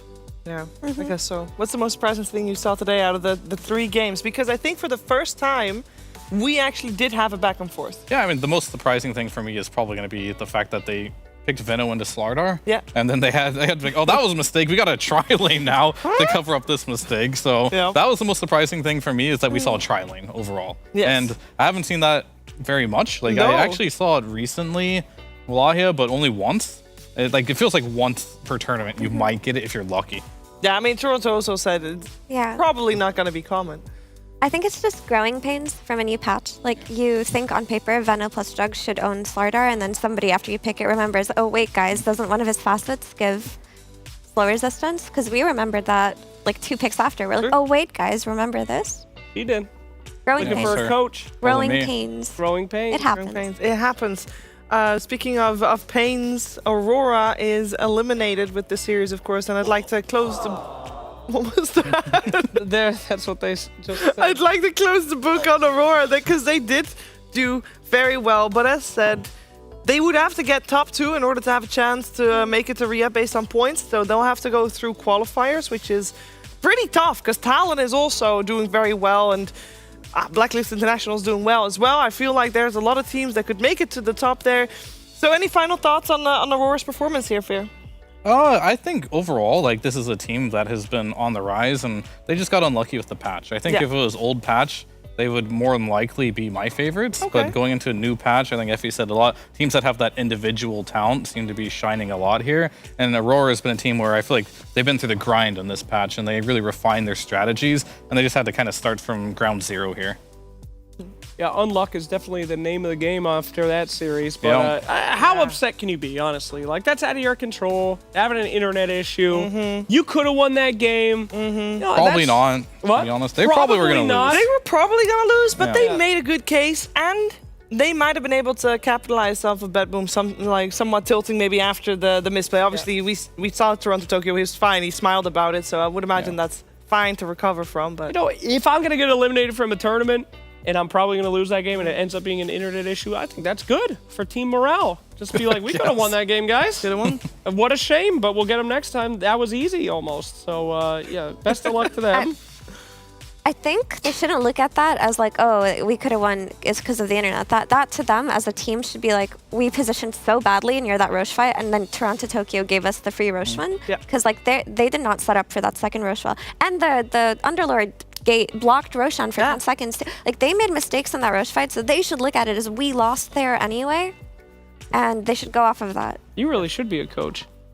No, I shouldn't. Yeah, you just teared into him there. I like that. That was good. The Underlord gate, though, who could have predicted that? Come on. No, and who could also predict that, unfortunately, there are, like, the reason why it took so long is there are local ISP issues in Romania, which is where a lot of the teams that are playing here are boot camping. So also for our next series, we also have one of the teams, at least, I believe it's only one of the two, but it's one of the two teams is there and is suffering right now from those same issues. So we're having a little bit of a delay on that side as well. So be prepared for that. We are going to go to a break and we will come back with a fresh panel to talk to you about everything and keep you obviously up to date what's happening. But Azure Ray versus Heroic is on the schedule for our next series.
Well, we are gonna look at hero builds, and we are gonna guess which hero it is. Yeah? And then we're gonna guess which talent built that on that hero. This is show me your Dota buff in real life. Who's gonna win? Probably me. Let's go.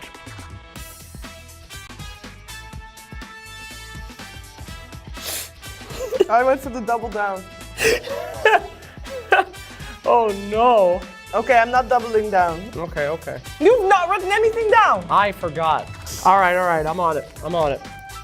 I wrote down undying because this person clearly didn't want a damn die. This fool wanted to be a tank. It didn't work out though. First item, Lotus Orb. Dumbo. It was probably an AA or Oh no! I mean, whoever built this was super smart. Continue. Yes. That's why I wrote down AA. Oh dear. I wonder who that was. I'd like to double down. I should have doubled down. As a cheater. Did I win the game? No. Who were you again? I don't even know, but I instantly knew it was me. What gave it away? I don't know. It's just, I always built the same.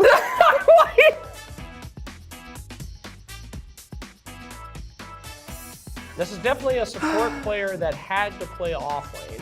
Okay, I'm ready. Okay, ready. I said Axe. I said Slardar. Okay, I'm gonna take an off-the-wall guess here. I come up blank knowing who plays. Could you just write a name down? No, I'm thinking. There's 16 people or something at this event. Just take a shot. I wrote down Effie. Purge. Effie is way too smart to do this.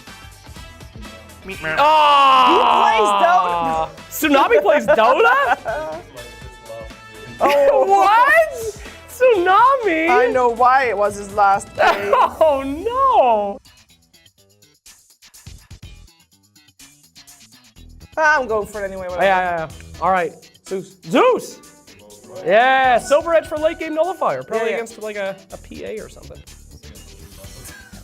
Close enough. They're both women. Wow, she's going in. I did not look at hers. I'm gonna say, is it Kazoo? Kazoo. Oh, that was my second. Would have been my second. Well, you didn't get a boots of travel. That doesn't count. I want to double down. Oh shit! I'm gonna say Weaver. iOS. Shit! Do I get anything? No, you don't. Oh, boo! You didn't. Shouldn't have doubled down. Thought? Fair. That makes me sad. I wish thought I didn't Fear was a double down. giga Chad. But you didn't get any points either. That's right? true. But you got negative points because you doubled. That's not how that works. There it is.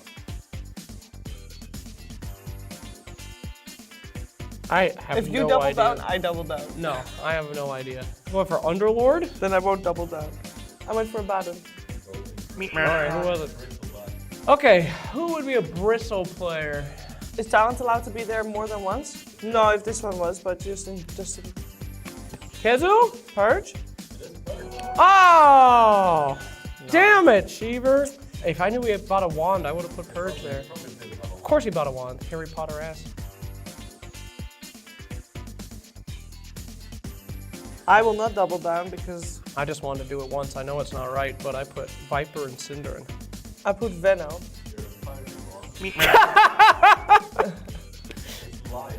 Okay. Lion? It's very easy to do, Cheever. No! What the? I've never bought a Wraith Band in my life. Wrong!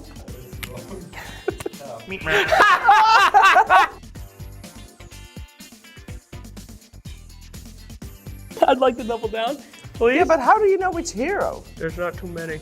There's only one psychopath that's capable of something like this. I put Ursa and Odie Pixel. I put PA. Okay. It's Sven. That was my second Owen. choice. She didn't write Owen though. No, because I didn't double down, you dummy. I Great wonder game. who it was. Great game, Taylor. Oh no! Was it Mr. Odie Pixel perchance? I still get half a point. No, you don't. I do. She cheated. She copied my answers. No, There's I didn't. way she would ever know that was Owen. Why did he do this? Oh, I know exactly why. Because sometimes he feels like the games are going too easy, and then he feels like, but what will be more fun for the viewer? if I finish the game properly, or, hear me out, if I dive tier 3s or build 5 Battle Furies, you know, fill in the blanks. All right, I'm taking a wild guess here. I put Shadow Shaman. I put Lion. Okay. You were so fast. So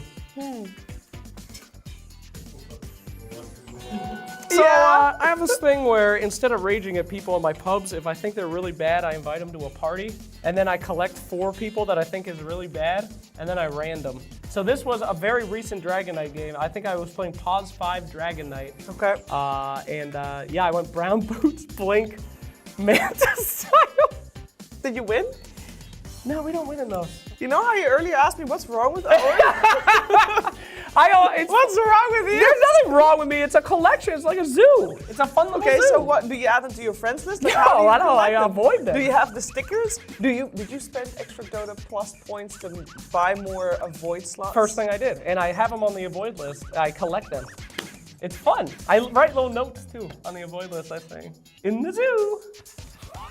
Disturbing. It's not disturbing. This is a good Dragon Knight game though. You lost. Don't try this at home. Okay, Sheber wins. She got the most points. She knows everyone the best because she's a social butterfly and so smart and nice. You just tried to make up for the fact that you flamed my AA build. It's better than my Dragon Knight build. Yeah, I think I win that one. She definitely wins again. Wait, I just want to check for like memory save. That's absolutely not allowed. Cheating. You can't give me a hint, dude. What's up, guys? It's Saberlight and RTZ. Hello. We're doing a grid guessing challenge. Very excited. Let's go. Okay. I mean, you guess this. Well, this one's Zai, isn't it? Nice. Okay, nice. Okay. Do you want to go down or do you want to go on the right? Okay, let's go right. Quincy and Secret. Who is on Secret and Quincy? What is this? What am I not remembering? I feel like MS is the most likely one. Or Maybe SVG. it's not that roster. Maybe it's some other roster like that was like short-lived. What iterations have there been of Quincy Crew? I feel like it's only just the one with like Quinn, SVG Mojo, and then I don't know. They kind of replaced offlane and carry. Wait, was it Sumel on Quincy Crew actually? Oh yeah, that's true actually. Yeah, Sumel was on Quincy Crew. Nice. Carry players. Okay, so any team's secret carry player. So like Crystalis or whatever? Yeah. Nice. Nice. Digital Chaos Esports. Misery was on Optic, no? Isn't it the supports? I feel like MSS might have been on both. Or Quinn? Actually Quinn, right? Wait, Quinn was on DC? He wasn't on DC, but he was on Chaos. Because I was there too. I played for Chaos with Quinn. Okay, I mean, that's all you can write that shit. Oh no. Okay. Is it spelling wrong or is it I don't know. Is it wrong? Nice. Okay, Double okay. line. Alright, Quincy Crew and DC. Can you do the same name, multiple answers, or? Easy. Carry player on DC, Mason. Nice. NIP. That's Pycat, alright? Wasn't he on NIP? Fuck, dude, okay, let me think of a better one. I'm not sure, I'm not confident on that one. Wasn't that PPD? Yeah, PPD. Quincy and NIP. Actually, it can be me, because I did play for both these teams. For very short times. Easy. Nice. NIP carry player. Matumba, man. I remember he stood in for one TA qualifier that we lost to them. I don't remember this roster. Honestly, I don't remember who played carry. Charlie Dota. Actually? Yeah, I mean, when I was on NIP, we played with Charlie. And Soneko. That was the Chicken Fighter squad. This one I don't remember at all. This one's your memory. We're relying on at this one. Let's nice. go. TSM Tundra. That's Timado. Whitemon? Or Whitemon too. Wait, Timado could have been. Oh, that's right, actually. He wasn't. Yeah, it could have been. J-Storm. Tundra? Snaking. Secret and Tundra. This one is hard. Was AUI on Secret? Wait, did he play? Didn't he play or some shit? You can't give me a hint, dude. Almost cheating. I mean, this one is just a cap. I don't know what this one is. Saxa, maybe? Was Saxa on Secret, actually? I'm down to guess this one. Oh well. Okay. DSM Complexity. I don't know who's on call, to be honest. So this one's all you. Complexity was like Kyle, Z-Freak. Maybe Moonmeander then? Fuck, was he on that team? Because the thing is, on TSM, it's like it needs to be like either Moon or Bryle. Because no way anyone else. Yeah, you're right. There's only been basically one core of TSM, right? So yeah. Alright, let's go Moon Meander then. Nice. Chase Storm, I don't know, it's gonna be some NA guy. I mean, the thing is, I have no memory of J-Storm. I know VG J-Storm, but I don't know J-Storm. I don't know, it's gonna be some NA guy, you know, some Brax or... I don't know. I'm down to the YOLO Brax, actually. That seems likely. Complexity Secret. Oh, it was Limp, I think. Oh, it was not. Okay, for this one, I think it's Tubu. Yeah, that's right. For sure.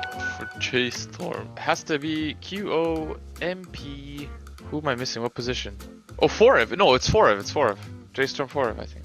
Nice. Yeah. Secret. Phoenix. That's MP. Nice.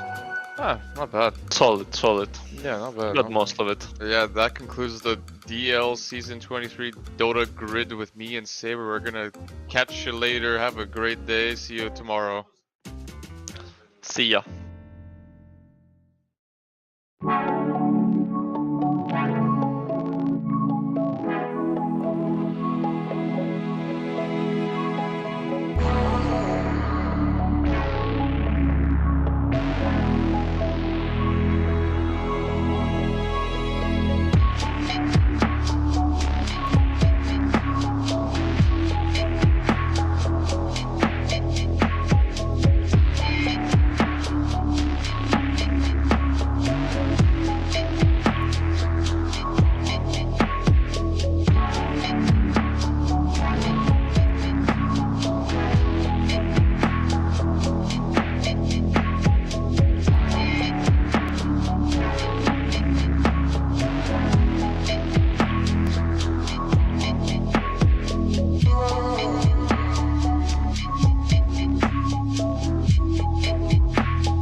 Dreamleague Season 23 is brought to you in part by Intel Arc, Acer Predator, DHL, Kadia, Monster Energy, 1xBet, and the United States Air Force.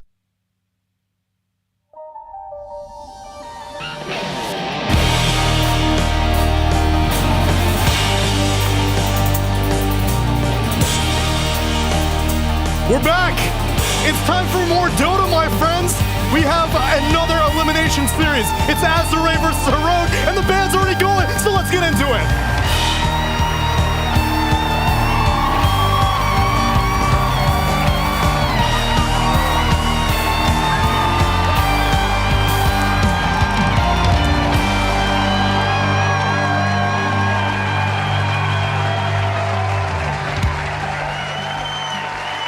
I think Azure, they looked very weak in PGL Wallachia, just like us. We both shared last place. Doesn't matter. We're going to own the tournament. I'm sure they're going to too.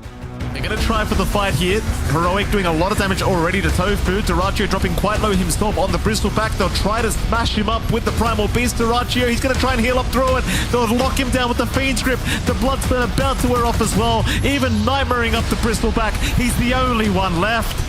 And that's the way to play it. 他们队像是 K1 大神和他的4个保镖，就感觉就是跟他们打的时候的感觉，可能就是我们跟他们打的时候，就是尽量去限制 K1 大神的刷钱，不让他刷得很舒服，可能就是策略。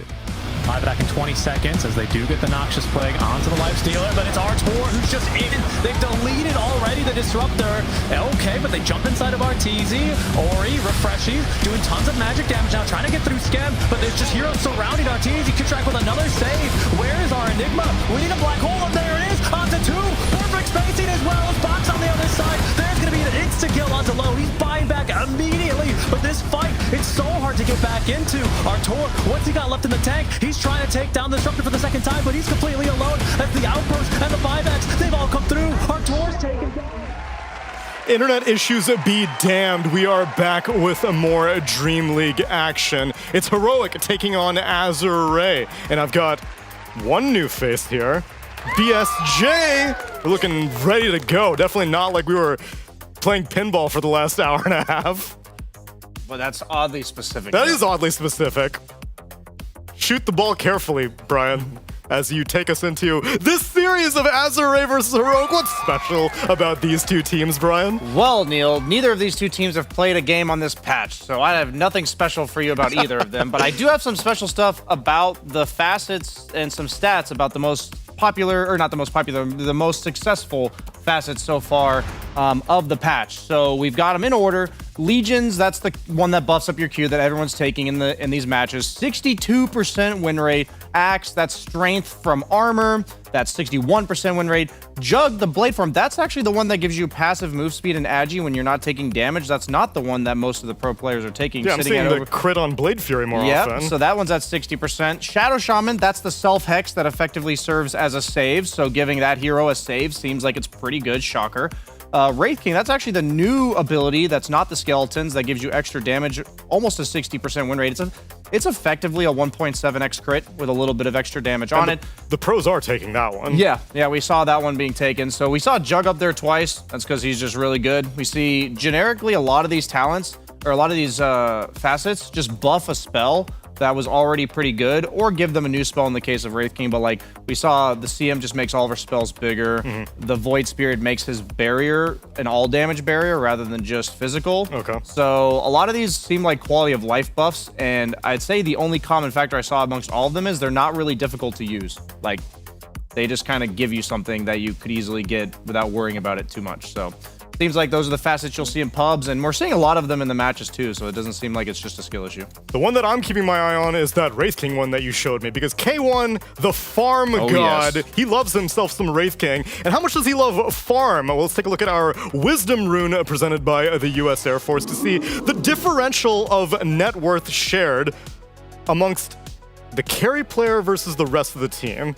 For K1, he takes 31% of the net worth of all of people on Heroic. Not enough. It needs to be at least He needs 70. more? Yes. You're saying 35%. It needs to be reversed, where he's got 60... 59.1. No, it's 69.1. I just wasn't intentionally making the joke. Said it. Yeah. I baited him. Damn it. But yeah, no, K1 Hector always known for his farming, and even we saw in the pre-game segment amongst the two teams, they said Azure Ray, they view him as K1 plus 4 bodyguards. K1 plus 4, yep.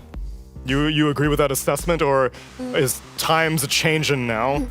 I mean, K1 has developed a lot as a carry and through his career, because if you looked at him 3 years ago, it was way worse than this. Like, he would just sit in the triangle until he was ready to go, and then that's when the team would play. But he has learned to adapt with the times and be more active. But once you've gone your entire professional career just playing that 4 protect 1 hyper carry style, it is still going to carry over, even in today's meta.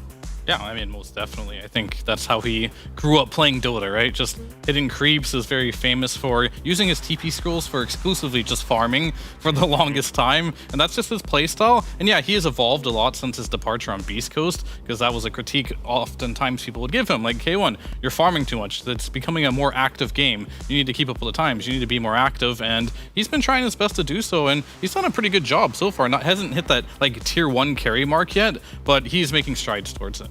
Actually, I have an anecdote. Sorry to interrupt. Please. I remember Jenkins told me that I don't remember who told him, but basically the reason why K1 is such an effective farmer compared to everybody else was he played on such high ping to US servers that the way to win was not to outfight them, but to outfarm them with that kind of ping disadvantage, and that's what shaped his playstyle.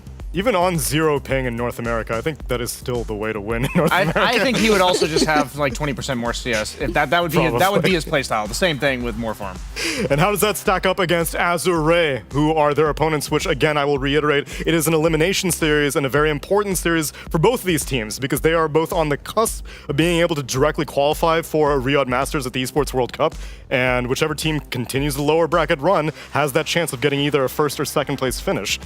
I'm curious to see how Loud does on this new patch, because when I've been watching him, he plays a lot of different heroes, and like across different patches. I've seen him whip out the cheesy heroes like the Lone Druid in some of these tournaments, so I feel like this guy plays pretty much everything, and obviously I'm going to be nerding out, paying attention closely to the carries, but it's odd to see how many certain carries are more composed and certain carries are more flustered, it seems like, under all the new rules, basically. So I think he'll be pretty composed. And I think we'll be seeing something pretty standard from him that's on the new patch, like the Jugs. You might even see Ursa. He's a big Ursa fan. I'm a big big fan of Lao Ursa. Yeah. So actually, I was looking at Lowe's Dota Pro Tracker and what he's playing, and a lot of it is what we already guessed, like the Juggernaut, the TA, the CK, the Ursa. But also, he had a Spectre game thrown in there somewhere, and he actually won it. I don't even know what changed on Spectre. What were her facets? Phase movement speed is her innate passive. Just always phased. Yeah, she's always phased. Not even on the dagger. You're just just period. I don't think it's free pathing. Dagger gives you through trees, but like phased movement through creeps and stuff. Okay. What about her facets, Mira? Do you have those pulled up? Yeah, she's got 2 facets. One of them buffs Desolate, and it makes it deal 40% damage if the target has non-hero allies within range, and the damage is applied to Spectral Dagger, where the other one is Reality. It's basically when you haunt in, it throws a dagger. Oh, so like okay. So you choose between either. Sorry. I theory crafted that. Yeah, it's 8 pure damage, level 1 Desolate if it's just one hero. So maybe Spectre mid. You never know. Oh. 8 pure damage is a lot. Yeah. I mean, maybe. In some matchups, of course, but of course. Yeah, melee. Yeah, I mean, maybe. Any other carry heroes you got your eye on, or have we seen everything that this patch already has to offer, Fear? I mean, we definitely have not seen everything this I'm seeing a lot of Jug all over the place. I mean, yeah, Jug's really popular. Wraith King's pretty popular as well. We recently saw even the Bone Guard, the old Wraith King, coming back here. Still looks pretty powerful for the most part. But I think the big carry, what do I want to see? I still haven't seen a CK yet. That's one that I want to see. You have the strong illusions, maybe pair it with potentially with a Shadow Demon yourself and just get a bunch of illusions on the map. I think the build should be something like Armlet Manta and just like hope for that +1 illusion. So we'll see. There's tons of heroes that haven't been figured out yet. We'll see which ones we might see. Yeah, for the facet differential on CK, I am seeing that one be far more popular than the random disarm, random break, or random nothing. The random nothing. No one's feeling lucky today. That was the spirit of CK, is that he was a very random hero, and over the years, he's kind of turned into a more deterministic hero. So I like that the facet adds some randomness, and I don't like that people are afraid of it. Yeah, I mean, you got to be against the bristle and say, we're going in 50 minutes in, 1 out of 3 chance we win this game right here.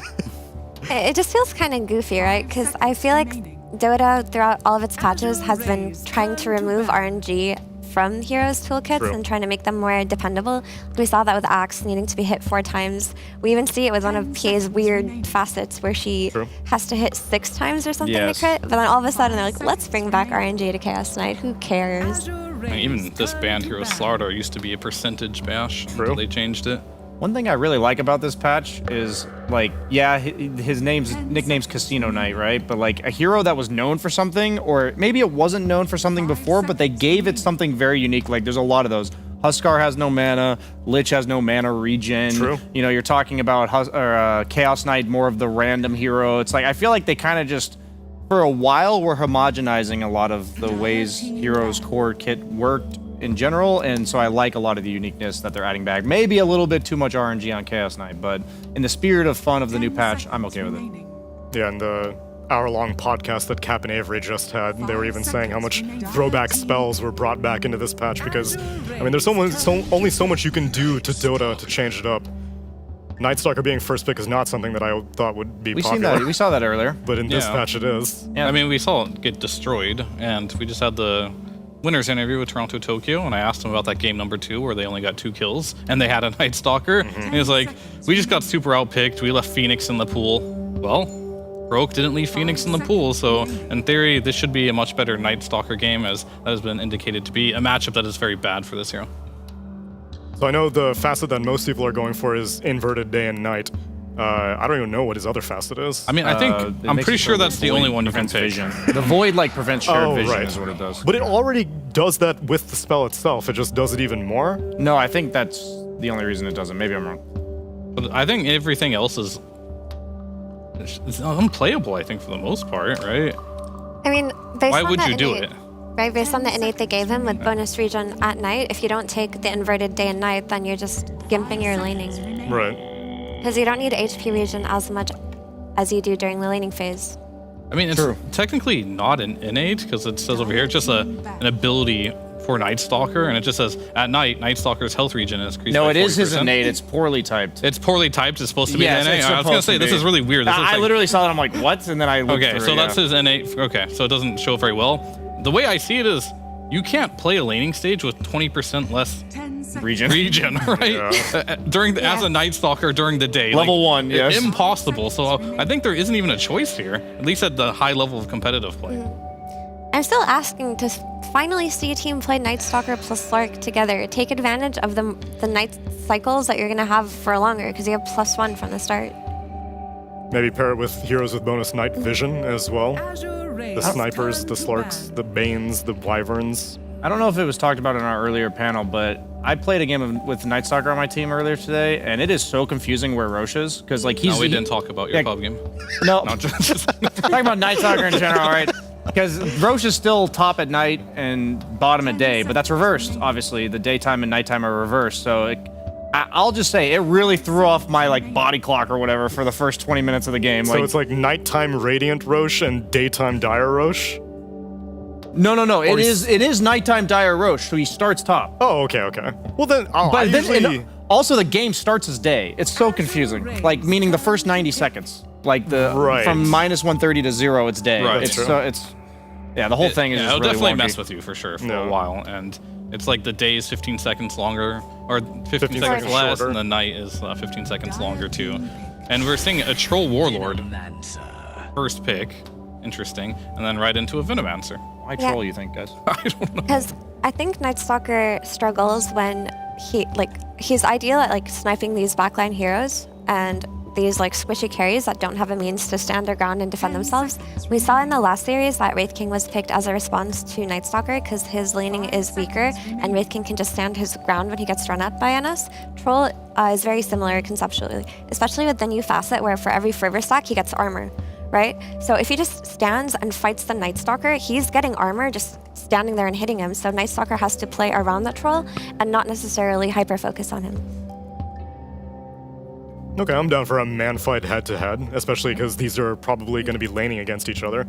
And I should mention, the other facet is the battle trance becomes global, like they all get increased attack speed, but I think the Fervor armor is much better. Yeah, I would agree with that one. Yeah, even when he had Rampage, people were not really using it that much whenever it was global attack speed. Yeah, but it does kind of outline like your strategy. Troll only can play one way. He's just gonna be in the front line, and he needs to man fight something. So your goal is to make sure he doesn't get that option. You want to kite him as much as you can. And, you know, Night Stalker is a hero that is in the front line, but you're like flying over trees. It's not really an easy target to go on. Clockwork is good as well. The cogs will be annoying. You just need to keep picking more heroes to kite him out. And this hero can be very difficult to play. That's oftentimes why you will not see a first pick Troll. I think clock changes are quite interesting because now power cogs are not destroyed when you attack them, but they're pushed. It's the coolest thing ever. They're pushed away from clock. So in theory, you could just start hitting these cogs and creating a barrier where the enemy team can't come help their carry who's stuck in the cog or their support or whoever. There's a lot that you can do with it. And he has two facets where the other one, like the second one, gives him a bigger radius, is it? Yeah, the cogs are bigger. The cogs are bigger, so you could probably create a zone where you're preventing the team from reaching. I like the to think of it person as in the like cog. bowling with the cogs. It looks like Yeah, I was gonna think curling. Yeah, curling. That's better. But the other facet is that if you hook into your ally, the cooldown is reduced and the radius is increased for your next hook, I believe, which also sounds kind of cool, but the cog thing is way cooler, for sure. Yeah. Style points, you know. And how often are you really hooking your allies? That's for like the new clock. That's for the new clock players. All 69 of them. Yeah, it's very cool conceptually to like pick a target like the troll to just trap it in there with you so it can't have access to its team or vice versa. I like that take. That's creative thinking and it's nice to see it from Heroic. Will it work though? Who knows? We don't know. Who knows? But the Veno plus troll lane looks very strong versus a Night Stalker Fear. Yeah, I mean, that's a very difficult lane. I said that last time, but then it was against the Slardar, then I was like, oh, new facet. There's nothing you can do anymore as a Veno against the Slardar. On this one, Night Stalker should have no means other than potentially more move speed at night if he makes it nighttime, so, but it's still not enough versus a Venomancer Troll. It's gonna be very difficult to play that lane. Luckily, they did pick Hoodwink, this hero in general. I'm not entirely sure what they changed with the facets on this one. They basically gave her old stuff, but separated, so she kind of got slightly nerfed with her facets. Slightly nerfed, but still a strong laner, I would imagine. Yeah, she's still the same hero pretty much. So one of them makes her acorn shot bounce off of a tree if there's no other target, which doesn't feel that valuable compared to the first one, which gives Scurry its cast range, if I remember correctly. Yeah, that is correct. Yeah. And attack range. So you definitely need your cast range on Hoodwink because Hoodwink's issue back in the day was she always had to buy Aether Lens, which stopped her item progression, and the Scurry change fixed that. Scurry no longer provides evasion near trees. Thank God. No, but she still has her evasion. It's just kind of different because it's her innate, and it's not technically evasion. It's like she will deflect attacks and make them bounce onto trees. So it's the same Does thing. it kill but the tree? Yes, it kills the tree. Oh, I was like, what does that mean? Like, why do you deflect it to a tree? We've seen a lot of Leshrac so far. I mean, this hero's been looking pretty good in most all games I've seen it for the most part here. And this game as well, yeah, you can cast all your abilities. The only problem you do have to deal with is potentially some Blade Mail and Clockwork. If you do get your spells off before you get silenced, you can still get in there and do damage. They kind of have a lineup where they've got like 3 heroes that can really back up the troll as the troll goes in, which I do like a lot, where they're all 3 just going to be at the same time, it looks like. And if they get ahead in net worth, it can be very scary because you can lose your buildings very quickly. These are 3 very tanky heroes. You got a lot of lifesteal on the Leshrac, and the troll, and Centaur in general can bail people out if they're in trouble. So overall, I'm kind of liking the look that Azure Ray is going for here. Night Stalker's a fairly regular Mage Slayer buyer, though, right? He could be, but I don't think he wants it. I think he'll need BKB this game, and then I think he'll likely go like the Blink BKB, maybe Echo Saber Nullifier type deal. Who does he want to blink on? That's a good question, actually. Venomancer, I guess. That's a great question, because I was thinking that Azure Ray drafted well into the Night Stalker because they made it so that the 3 cores Night Stalker doesn't really want to blink into. Like, if you're blinking into Lush and he has his spells up, you're gonna die as a Night Stalker. I mean, if you catch him with his pants down, then it's a great pick, but it's not gonna happen. If you blink onto the Centaur, you're likely not going to burst him, and onto the Troll, we already talked about why. Centaur's probably his best target, actually, just because Centaur can stampede for anyone else. but that then gets don't gone you on. let Clockwork be the primary initiator then? And then you Yeah, I just mean, Night follow? Stalker is going to give them the information. Now, what it comes down to is movement on the map, I think, because I usually favor the team in that case that clears waves faster, and I'm always going to be looking at Leshrac for that, Troll with a Battle Fury, so I don't know. I feel like Heroic's lacking some key pieces, but I'm not sure exactly what they are. I feel like OD kind of owns here, because we saw... First of all, OD versus Troll is great, because you're just constantly banishing and kiting him, but it's a really good pick versus Leshrac, too. And we saw it in the earlier series, when Lorinov played it versus What GPK. makes it good versus Lesh? The mana allergy. Oh. Yeah, you get that. Yeah, you get that one, and Lesh just heals you. Oh. So if you press your Astral on Lesh and he uses mana, then you just get healed. So you can't use mana for like I think the debuff lasts 5 seconds. Yeah, Is it like a significant heal? Yeah, it's a lot. Oh, okay. It works on the Astral and his ultimate too. So both of Okay, them. okay. And then, we saw in the last series, like 3 heroes were going on to the OD. He got his ult off. Lesh starts using all his spells, and he's just invincible. He's just healing because you're using a bunch of mana. And a Pudge. I don't know if that's good, but I like it. What changed on Pudge, friends? I haven't seen this hero show up His yet. flesh heap is innate. The hero's exactly the same, but his flesh heap is innate, and his third spell is now just without the flesh heap. But then he usually takes the fresh meat facet, which gives him Dismember increases his strength for every time he's using it during the duration, but it's only for like 12 seconds. I don't think it's too much different, basically. I don't know if I like it, because this is your carry, right? You don't want to put Pudge mid versus Leshrac. No, it's probably it's Razor carry, I think. But then who's going mid? Pudge versus Leshrac? That's a bad idea. True. Not if he hooks them. I guess it could be into the Pudge tower. carry, I don't know. And the support is there. Just get him. Hit one Razor seems more likely. Are you really putting Pudge mid versus Leshrac? That's not me, it's them, but I think... Are they really? Is that their great idea? Yes, I mean, Analog plays this hero. That's all I know.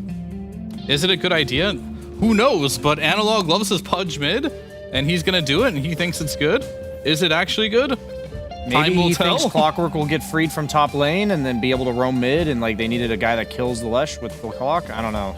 I know what you're saying, Mira. I don't know. If I'm Ori and I see this, I'm like, I'm gonna take the facet where I do double damage on you because I'm so disrespected Wait, by does you Pudge thinking. E just block all of it though?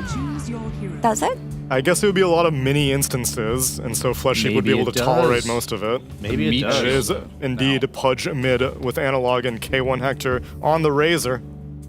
I don't know how the interaction with Pudge's new meat shield works versus Leshrac, but if you're picking Pudge versus you can't melee fight Leshrac. You never have been able to, and Pudge fights in the melee range. So I'm curious what the I think like, if he matchup has on Dota if he for. has his E on, I think he's invulnerable to Lesh during that duration. Really? Yeah. Okay. But after that, yeah, he'll probably die really quickly. But I mean, I in that case, it's creative. it is creative. The laning stage, though, however, might be difficult just because you are melee versus range. Sure. You are going to give Lesh a lot of free farm, but he will be able to block the small instances of damage with his E, which is good to have.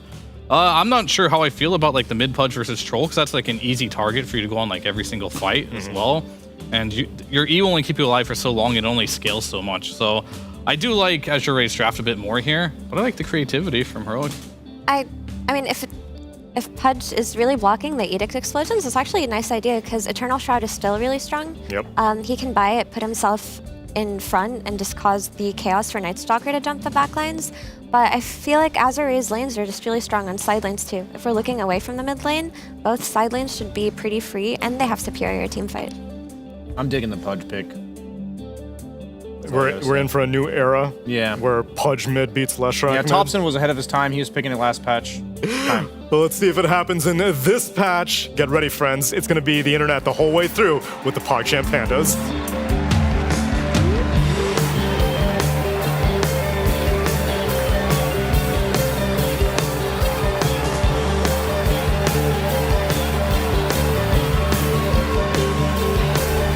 We are refreshed and back and ready to go for Azure Ray versus Heroic.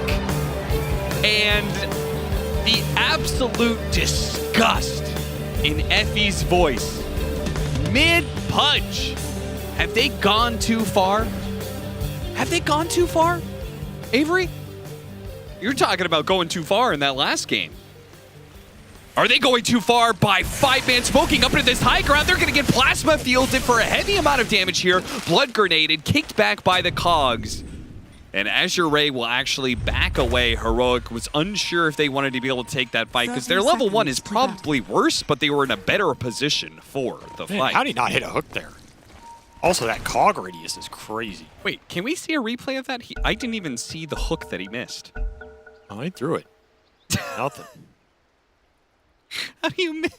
It's 5 people going yeah, that's up what a I'm saying. corridor. I don't know. That's like... Oh, it's like harder to miss there than Oh, it's lag, guys. It's lag. That's why. Yeah, of course. Always keyboard lag. But, I mean, this Pudge-Lesh matchup is quite good for Pudge in the game. You're a magic resist lump of flesh that has Ag's potential. Here it comes, here it comes, here it comes. Oh! Oh, the Cogs! It was the Cogs' fault. That pulled him so far in. What the? It's like he teleported. It's the new Cogs. It's the expanded armature. Just a bigger Cogs that can actually also push the unit inside of the Cogs. I think this one's pretty sick. It looks crazy. I don't know how good it is in practice, but it does look insane. The battle begins. We'll smoke for this rune, hoping to get a cheeky kill at the end of this period. Gotta remember, it's nighttime. Yeah, so. the later nighttime. So low, gonna be hit by the void, slowed down. They'd probably have him killed here. This is gonna be easy. Schofield will take the first blood after low tries to dodge some of it. Nice little re-engage. Score an early win. They'll lose the ward though. Nice play by Tianming. Worth it though, worth it. Okay, have you seen the coolest part about this new Clockwork though? Oh, you can push the Cogs? Yeah, he can hit the Cogs. So not only is this unit going to get stuck inside the Cogs and get pushed around, but then he can attack the Cogs, throwing it at FY, then bouncing him into another Cogs. So it's a double burn at that point in time. So he has low cooldown too. You can really spam him here. Yeah. Yeah, look at that. Ready? Like this. Oh, missed. Oh, that's embarrassing. I feel like that was close enough. I wonder if you have to actually hit the unit in Yeah, I order think it has for to it contact them. Yeah. All right, so it's pretty cool. It's pretty cool. Not winning him in the lane right here, but that's a tough lane to win. I think this... Oh, he caught him again. Oh, come on, KJ. Man, that sucking radius is pretty nasty. Yeah. The Snapfire change looked really cool to me. I think both these facets are pretty interesting for the hero, especially with the new way you can deal like some pseudo-physical off the Shredder by default, but this full bore is, on paper, looks kind of ridiculous. The cast range, you can hit someone with this, and then it's dealing the extra damage at the end, so you don't have to close the gap anymore. Just seems like it makes this spell kind of insane from a support position. It's got to be a lot sicker for laning too, right? Like it's made to secure the range creep. Oh yeah, but just follow-up off of any blink stunner, way easier for this hero now. Yeah, like a Clockwork. Exactly. Maybe they should be on the same team. Yeah, I think this game's full of some cool new support additions. Ooh, missed Bushwhack there. Think he tried to go for 2. Cost him. Missed both. Can't get greedy. I mean, these are strong side lanes from Azure Ray. Both these lanes have a lot of synergy, a lot of nuking power, good stat lines. Tough to combat here for Heroic, but they're doing pretty good early on outside of the Razor CS. And this offlane Heroic is really taking it to this Troll Venom, man. Early nighttime showing its strength here as Defy Llama is just regenning through all the harassment, getting some extra move speed. This is not a lane Night Stalker would have ever survived before this change. Oh, Avery, I'm either calling you out or I'm calling Low out. We had a troll yesterday, and there was some accusations of why are you picking one of the terrible heroes of the patch? Is this troll any good? I mean, who knows? Nobody knows what's good or bad. But I know what was good or bad last patch, and troll is pretty bad. So. Yeah, the thing that changed about him is that now he can, like his facet in this situation is that when he goes into melee form, he will have more armor based off of the stacks of fervor. I mean, I think on paper it's an okay change, but I think the hero still just suffers from the same problems trolls suffer from. Like, nothing changed in that regard. So my hopes for him are low, one might say. Okay. Didn't even respect that pun. That's okay. That pun was so good. Register. You literally didn't even notice it. Give me some props, man. Now Ming will go down, so this lane is now going very well for Divine Llama. And guess who's winning mid? It ain't even close. It's your boy Pudge. It's your boy Pudge taking down the mid dub. Man, with this like vacuum-esque cogs, it seems really good with Razor. Watch Tianbing get picked off here on the side. Can't really play into the jungle at all because you're going to get run down by a Night Stalker. KJ, oh, the Blood Grenade's going to land on him. That'll take him out, I think. Oh, got him on the cookie. That's fine. Low, he'll get dove in this bottom lane now. Schofield's going to pop and TP out. So good use of the Lotus to make sure that he survives. They have really made this Night Stalker look strong in this laning phase. I think this is the most active we've seen a Night Stalker lane go this tournament so far. And it's just looked really good. Is that the Night Stalker or is that the troll? Could be the player. Divine Llama. Could be. Doing things where other players can't. Well, we're back to daytime now. So that should slow things down. Oh, he hooked him mid. Got him, in trouble. pulled him in, got him on the dismember, getting the extra strength now. But he doesn't keep up with him to try and run him down there. He says, I'm winning mid already. Yeah, he's owning this lane. 40-7. Out CSing the Lesh, pushing the lane in against him a bit, trading water runes, and then landing a couple hooks. That'll do it. Squirrel in trouble. Needs a good bushwhack. Catches the two of them, but he's still super slow. Oh my god, the stacking slows here. Quick, deny yourself. Just points the crossbow at his own head. I mean, Punch can outlane a lot of heroes just if you play the early CS really well. His base damage is so damn high. Yeah. Is very obnoxious. Yeah, get him. Let's see, there's the double bounce. Oh, sick. Yeah, I mean, that looked cool. Did it do anything? I think his Razor's about to die. Yeah, but if he double bounced him. He double bounced him. Oh, got him again. Double bounce. Lotus. Stole the Lotus. Can't get away from me. Oh. Ah. This clock is out of control. He's the carry. I'm the carry now. Look at me, Bach. I'm the carry. Thought Bach was going to run him down, honestly, and kill him. 3 points Flesh Heap. Insane tank ability right now for Analog. Shield Rune on top of that. You're not doing anything to him. Yes. I believe you mean Meat Shield, of course. Allow me to read the description for you. Hold up, low. Slight bit of trouble here, but all right, we're okay. We're okay. Maybe it's Schofield getting a bit low. Run down instead. All right, that's a bad one. Don't do that. Morale a bit low on this bottom lane for Azure now. Shoot your rocket flare. Knock it off. Oh, the cogs! Oh my god, it hit the rage creep instead. That would have been the sickest move of all time.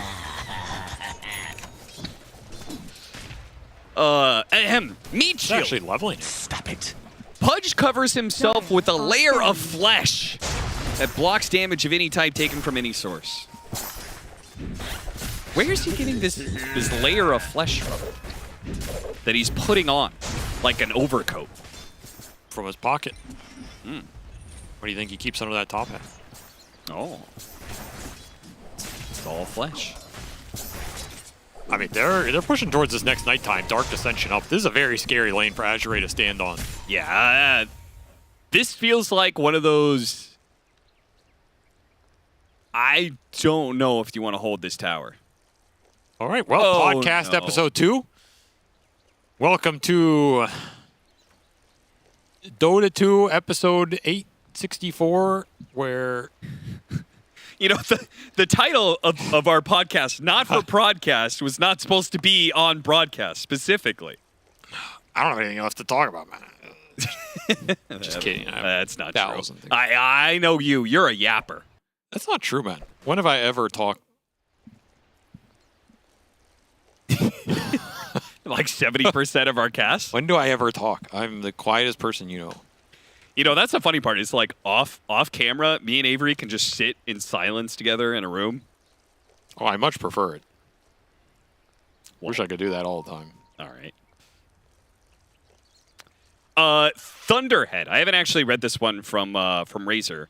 While Eye of the Storm is active, strike chance is twice as high. Oh my god. Strike chance is twice as high. I can't believe I just said that, actually. Lightning strikes. Oh my god. What does it do, Austin? Strike chances 2x as high, and lightning strikes all enemies within Eye of the Storm's radius. Does not have the same enemy twice from a single inch. Okay. That's a nice little facet.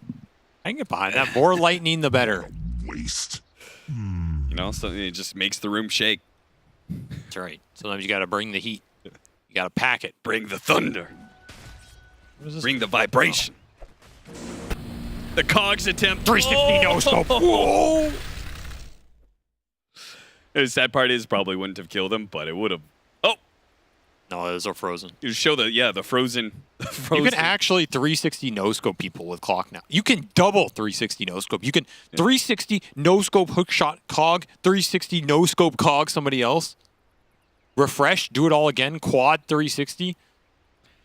I don't know what's. Does Clockwork still get increased attack speed from his axe? Let's read it here real quick. Yes. Cog's bonus attack speed 250. So now he could just bop, bop, bop, bop, bop. Okay. He just shoots all the cogs at everybody. That sounds. Is that the sound you make? Bop, bop.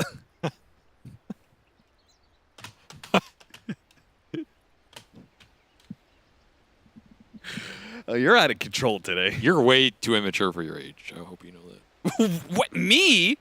At least I have some respectability left, some dignity, some pride. Important characteristics to have in the Dota universe. Nobody embodies those characteristics more than I think our friend Bach here, who we see on screen. Faith Beyond, some might call him. Champion, some might call him. TI winner. Yep. By another name. He's Wings player. Friend. And just all-around great person. All right, anyway, this you really got me going on this. You know, I played against Faith Beyond in last Riyadh Masters. Let me tell you, it was a very close battle. Very close. That went the distance and went the full BO5. Came down in the clutch. Are you talking about? Are you talking about ping pong? Yes, I am. I defeated him in a BO5, and even he admitted that I had some decent skills. Okay, and he's a good ping pong player. He's a very good. When it comes to table tennis or whatever, yeah, who is the best among the talent? You got to give a ranking. GH. GH? Yes. GH is the best. Dude, GH is wicked good at ping. Okay. There was a tournament back in the like 4 or 5 years ago. Some LAN we were at, and there was a ping pong table, and he was just sitting there demolishing people. That man just posted up, let the challengers come, and vanquished them one by one. Oh yeah, that was the LAN I retired at. I remember that now. That was quite depressing. But he was clearing through people. Oh, you just lost to GH in 2 different sports, and you were like, I was like, I'm done. I'm fucking done. I'm done with competition. Yeah. I mean, if it's did you ever play against Hotbit? Hotbit? Yeah. So if Hotbit was still in the talent scene, he is very good. Yeah, that does not surprise me. Yeah. That guy is very good at anything. He's good at, he's just one of some dudes are just good at everything, you know? Yeah. Faith Beyond's another one of those guys. Like Renaissance man. But this guy is a Renaissance man through and through. Just decides to learn English. Okay, he learns English. Goes and works out the gym, becomes a hyper beast. Yeah. I mean, this guy could be like, I'm gonna become an oil man, or I'm gonna go play a League of Legends and win their worlds, and neither one would surprise me more than the other. Yeah. Wasn't he learning piano? Yeah, that's why his name is Bach. He's super good at piano.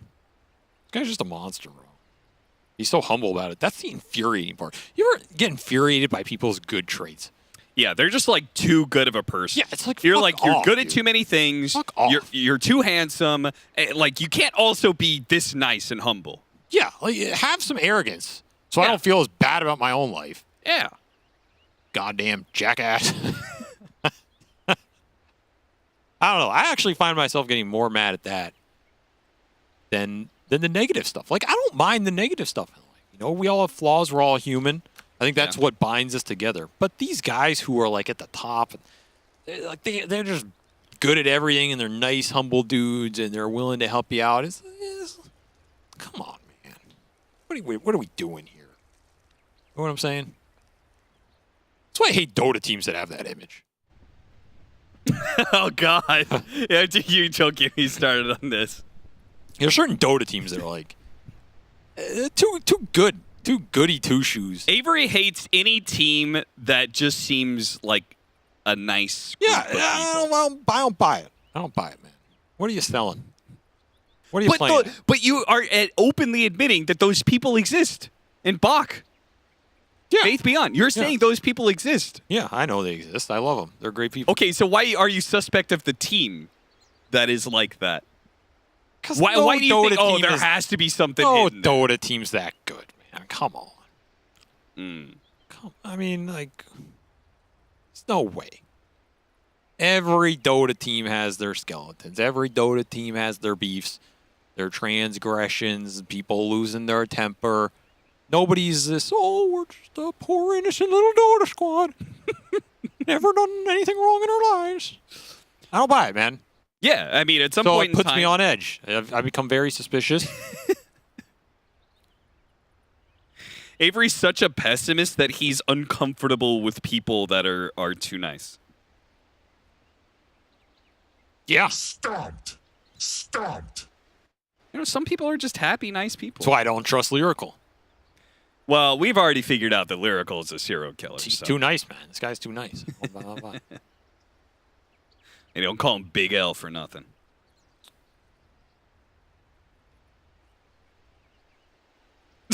I can't believe we're here. It's 7 minutes in. I almost said 4 minutes in. It's 7 minutes in. We're right back to where we were 45 minutes ago.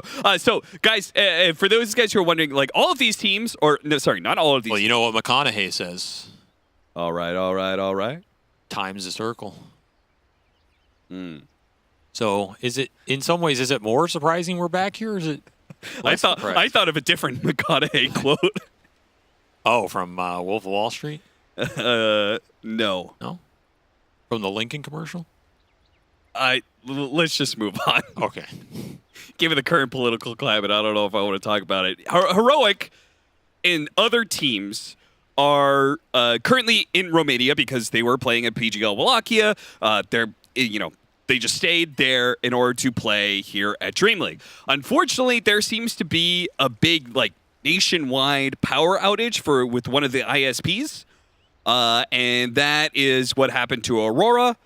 And I'm betting that's what's happening to Heroic as well. So really unfortunate scenario, but hopefully, things will get cleared up pretty soon. So what I'm about to say is going to make some guy somewhere really angry. Oh, that's the best kind of statement. I love when you make a statement where I know there's going to be a Reddit. Actually, never mind. I'm not going to. I don't want to make enemies, man. The last time I did that, some guy got into my DMs, and I don't want to go there, actually. Well, why is it there's always somebody out there, though, who's like an expert on everything? Oh, yeah. You know what I'm saying? I mean, there's just too many people. Like, ISP's out in Romania.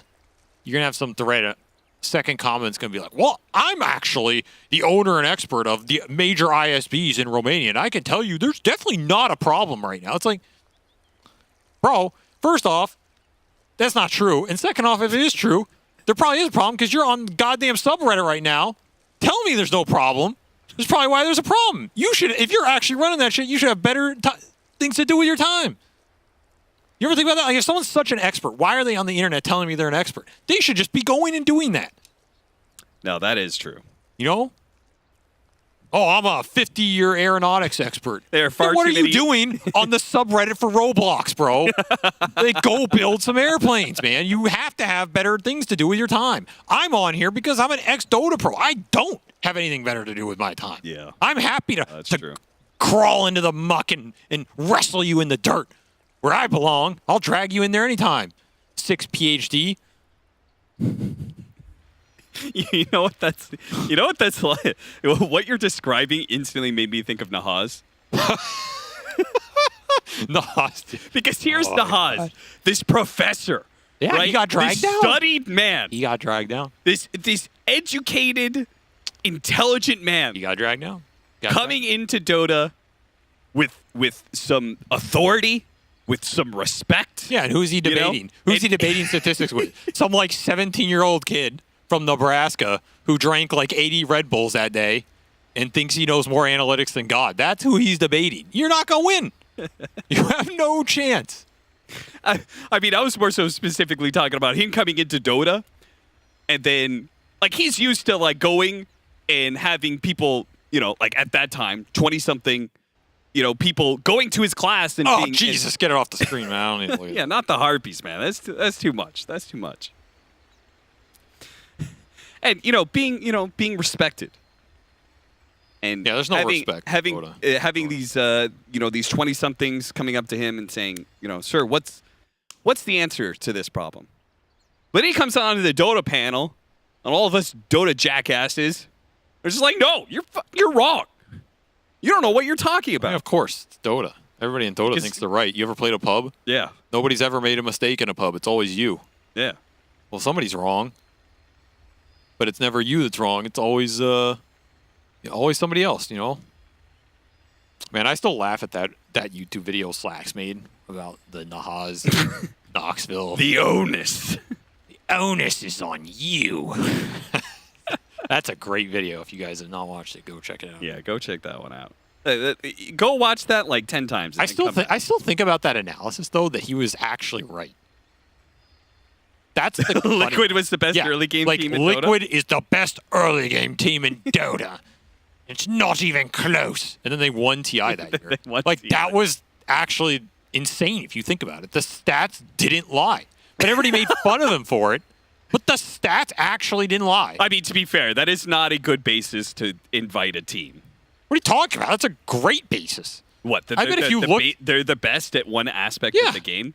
Even early if their game, overall early like game. win rate or in. I bet if you looked at which teams are the most dominant in early games over the course of a year, they probably have to be finishing in the top 6 in most TIs.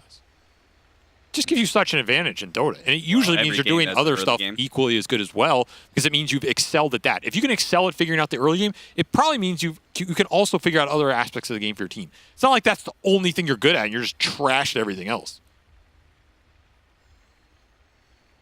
I mean, that's not true. You guys said that NA only fixated I'm not on going. winning I knew you were going to go there. I'm not going there. All I know is the stats don't lie, Austin. Stats don't lie. Stats don't lie. But they can be deceptive. Violence is never the answer, but sometimes it is. Stats don't lie, but sometimes they don't tell the truth.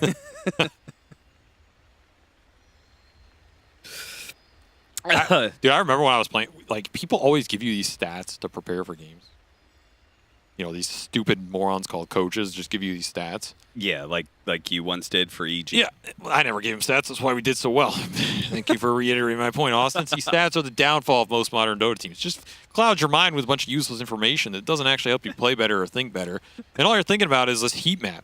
That's all you're thinking about. You're 30 minutes in this game, and you're not thinking about the team fight. You're not thinking about Roshan. You're just like, oh, where's this guy most statistically likely to be based on this heat map?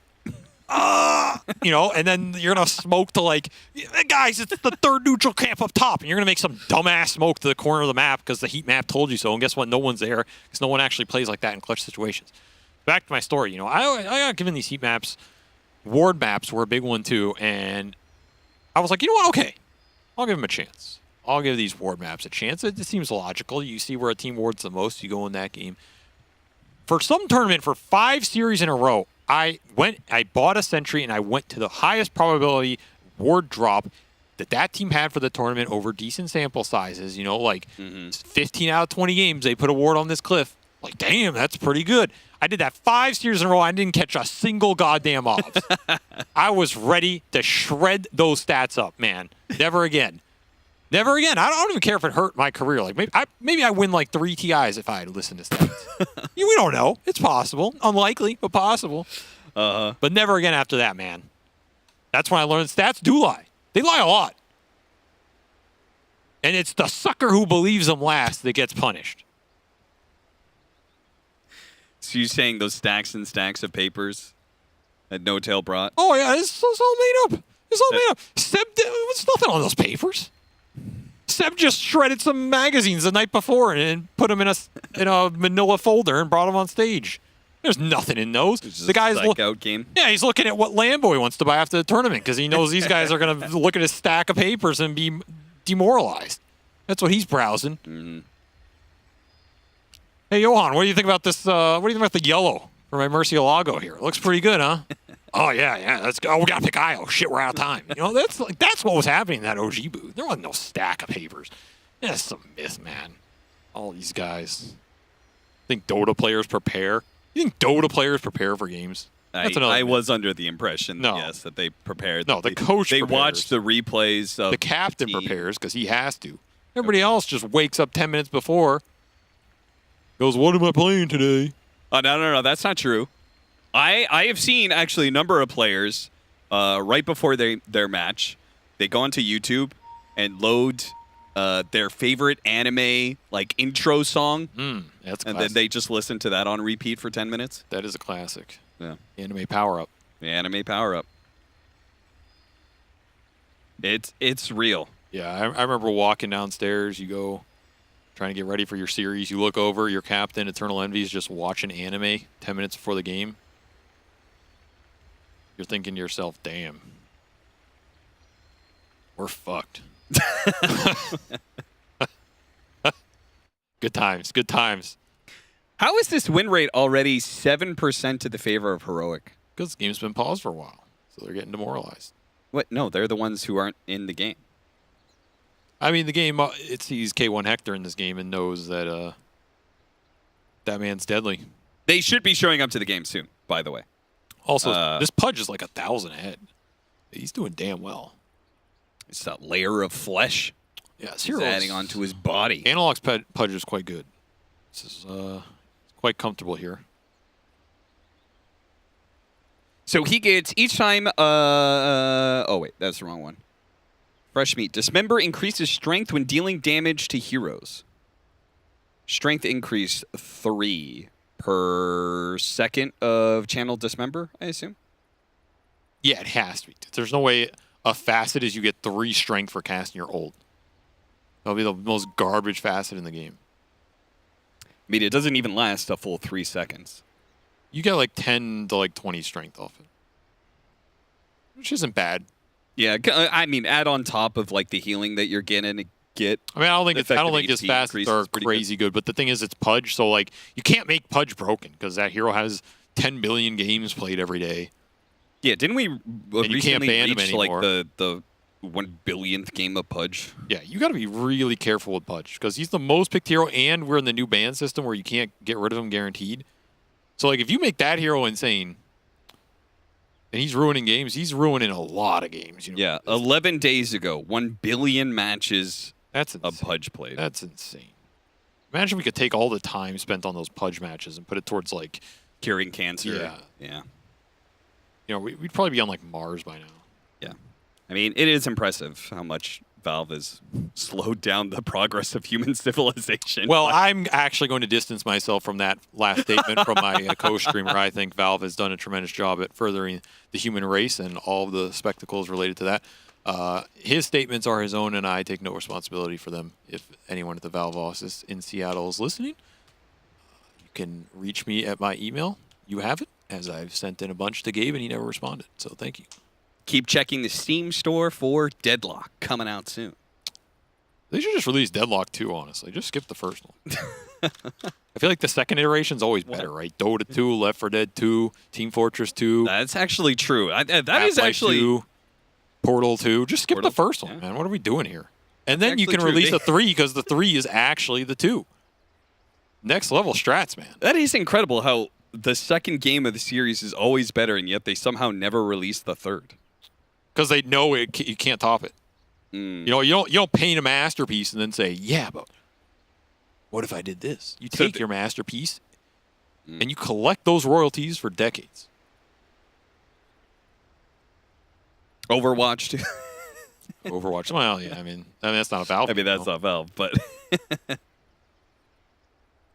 I mean if they ever release Steam 2, world's in trouble, man. I don't know what that thing's gonna do, but it's probably gonna power my home or something.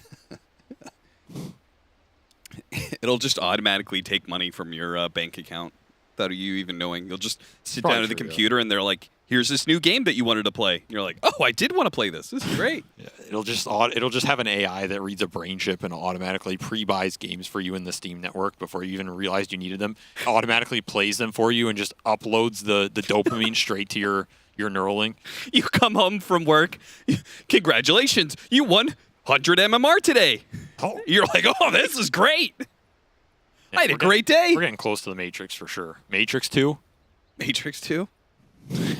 Was not better. Was not better. No. Better That's than why Matrix Dota 4. 3 is hype, because that's going to be the first 3 in the history of Valve. We're very close to it. We're very close to Dota 3. Yeah, I'm sure Valve really appreciates you promising even more content after they just dropped this gigantic content bomb on us. Stomped. That's why I don't believe in Crownfall. What? What does that even mean? Come back and die. Like Crownfall is a concept, right? There's going to be an Act 3. No, there's not. There's no Act 3. They can't count the 3. There was it's a myth. It's a myth. There was, I think, a question mark. Yeah, if you look at the Dota menu right now, it says the Frost of Ice Rack, which is supposed to be Act 3, and then it says unlocks late June? Question mark. Yeah, they don't even know because they know Act 3 doesn't exist. They don't know what's in Act 3. Everybody at Valve thinks the other guy's been working on Act 3. They're like, you got that Act 3 ready, Jefferson, right? Oh, yeah, Bill. I thought, yeah, you were finishing it up just yesterday, the second half of Act 3. Oh, yeah. Maybe they're just really superstitious at Valve, and like 3 is like a cursed number, so nobody wanted to work on Act 3, you know? They think that's the one, if they work on that project, that's the one that's going to get them fired.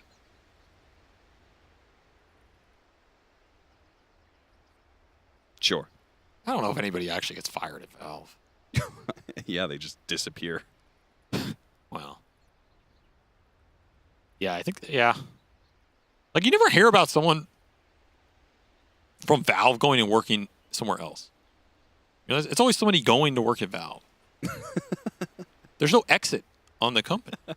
Where do they all go? Why, thank you. It's literally one of those dystopian, like you leave the company and you're actually not leaving at all. Well, too bad. Plague our enemies. They just go to Valve 2. Valve 2. Dude, that would be imagine that. You know, there was that stupid article about rumors they're going to sell to Microsoft or something. Yeah, right. What if they sold Valve to Microsoft to start Valve 2? That is... God. That's hype right there. Their starting lineup, Half-Life 3, Team Fortress 3, right. Dota 3. Damn. Holy cow. The orange box of heaven. Future's here, old man. You better beg to be a part of it. BSJ is playing Training Polygon. That's a great application, actually. Why? Very good for, I think Toronto Tokyo should practice a little Training Polygon. You know, brush up on those. Use a little help on the clicks, yeah. Brush up on some of those clickings. He probably did not like that joke, but he's probably not watching. So I mean, he's probably in Training Polygon. Right? This joke is going to stick around for a while. I hate to say it. Hey, it says you're casting a game right now. Well, we aren't. We're staring at a pimp chalice, I guess, or whatever you'd call that. I don't know what you heard about me. You can't get a dollar out of me. Okay. I see we're approaching the twilight hour of your sanity. That happened very quickly. My sanity? I'm perfectly fine. Hey, so you want to talk about Thunderhead? I mean, I don't know if that's my job. I think that's something for your therapist, Austin, but okay. We can talk about it. Eye of the Storm is active. Strike chance is twice as high, and lightning strikes all enemies within Eye of the Storm's radius. Does not apply to the same enemy twice from a single instance. Isn't this just an insane Bloodstone facet? Don't you just barrel in there like Leshrac? What? Don't you just barrel in like Leshrac? Yeah, sure, man. Sounds great. A lot of lightning. Really cool. I hate you. What does it do? God damn it. While Eye of the Storm is active, strike chance is twice as high, and lightning strikes all enemies within Eye of the Storm's radius. Doesn't even say it separates heroes, just all enemies. I'm telling you, that sounds insanely broken with Bloodstone. All right, I want to talk about the issue that is pressing on everybody's minds in today's time and age. Austin, it's time to have the conversation. No, not the Thunderhead conversation. Okay. The other conversation. I'm talking about legacy, Austin. Whose legacy? Valve 2? LeBron James' legacy. I'm talking about the average. What about LeBron's legacy? The average Dota player's legacy. Okay. How many victories do you need to be considered in the informal Hall of Fame in Dota 2? Right? Because every game, every sport has a Hall of Fame. We induct people all the time. Rock and Roll Hall of Fame, Golf Hall of Fame, I don't know, Swimming Hall of Fame, whatever. Dota 2 should have a Hall of Fame. We should induct people in every year at TI. Okay. So what is the barrier to entry to this hall? Is it you have to be a TI winner, or there is, if you're a TI winner, okay, I can see you get in the Hall of Fame. Most of those guys, most of them make it. Maybe not a few that fell off horribly, but like most of them are going to make it. We're not going to blame that TI4 death ball victory on them. I will, but I'm not sure if you also want to bring Faith back. Yeah, some guys falling a little bit from grace, but so what I'm saying is, okay, outside of a TI, is there a non-TI winner that would go into the Hall of Fame? Like, for sure. Who is it? Arteezy, of course. Wow. That actually hit pretty hard, I'm not going to lie. I don't know if I was ready for that answer. Wow. I mean, it's fitting. If there's a Mount Rushmore of Dota, that's brutal, Arteezy dude. is definitely stuck at the top of it. That's brutal. I mean, if there is let's say... That's true, though. That's true. He would go in the Hall of Fame. The first 5 inductees. Who are your first 5, right? Puppy, Kuro, No-Tail, Seb. But see, now you're ignoring... Xiao Wei. You're ignoring the regional diversity, man. I think you got to I mean, you are, but like... I think you take one from facts is facts. There's more Western TI wins than Eastern. I think you take the historic figures from their regions. And I think the first guy everybody's going to say is Dendi. Okay. Do you think that... Some of these dudes with just legacies that are so beyond the game, they've become a part of the Dota ether.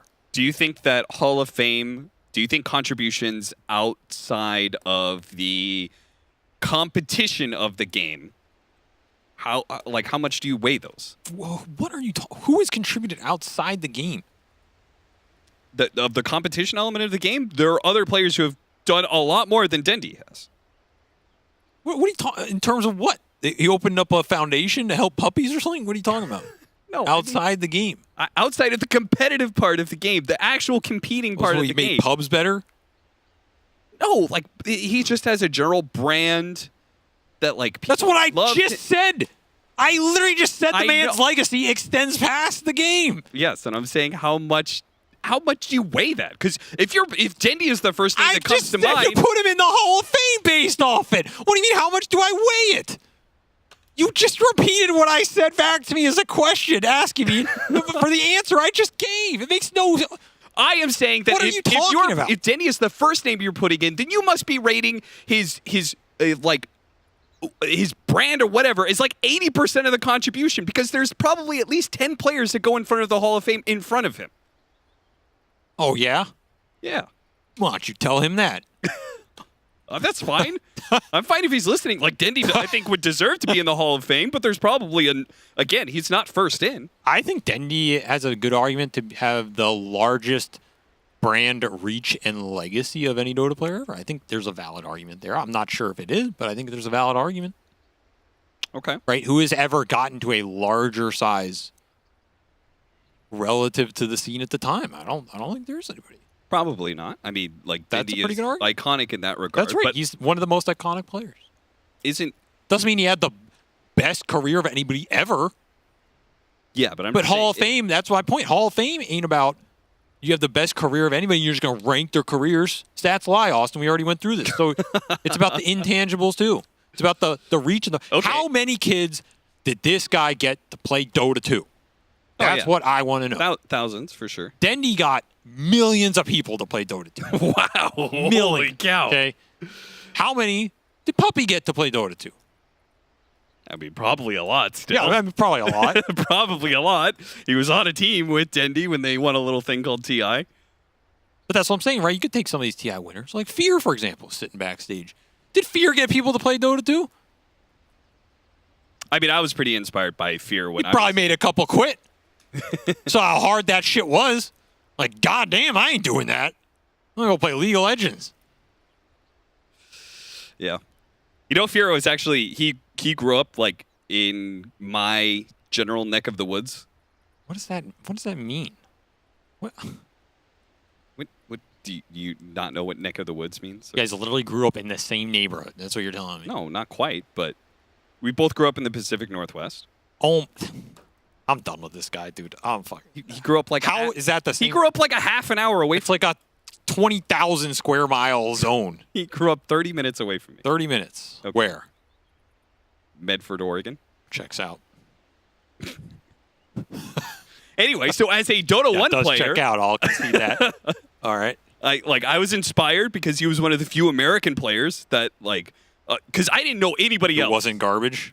I didn't know anybody else who played Dota at all. Nobody wanted to know you. That checks out too. That's actually kind of true. Yeah. You know, when I met Fear, I actually thought he was from like I thought he was from like Wyoming or something, like the middle of nowhere. From where? Wyoming or like Nebraska, like literally middle of nowhere. He was just like, no. I thought he was like a hillbilly type dude, you know? I can't hear you right now, Avery, but I've gotten word from production. We are going to go to a break. It will be fun. We need to go to break. We have a 10-minute break, and when we come back, we will come back with information about, hopefully we come back and Heroic is ready to play and we're all good. But if, maybe we come back, information about Abandoned or whatever. But Heroic is moving to a different spot. So let's see if they can get set up in time. There's obviously rules for this sort of thing. So you gotta abide by the rules. But we are going to go to a break now. Please stick with us. And we will come back with hopefully Azure Ray and Heroic Game 1 continuing.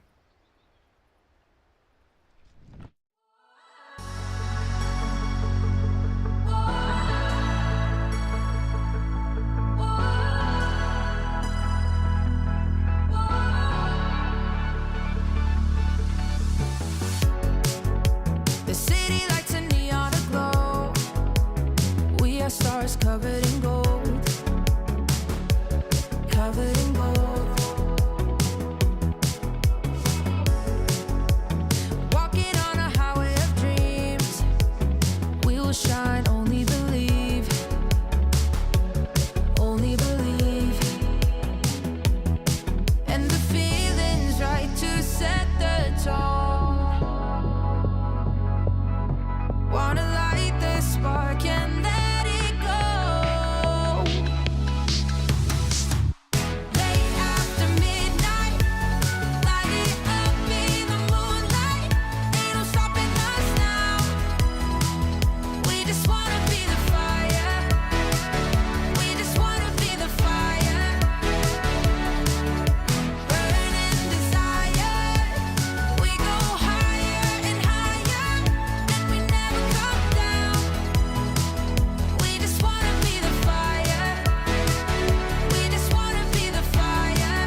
rushing, rushing. And the feeling's right to set the tone. Oh, wanna light the spark and let it go. Yeah, just let it go. Gotta let it out, wanna shake it out. Gotta let it out, wanna shake it out. Yeah, late after midnight, light it up in the moonlight. Ain't no stopping us now, no stopping. We just wanna be the fire. We just wanna be the fire. Whoa, burning desire. We go higher and higher, and we never come down. Ooh, we just wanna be the fire. We just wanna be the fire.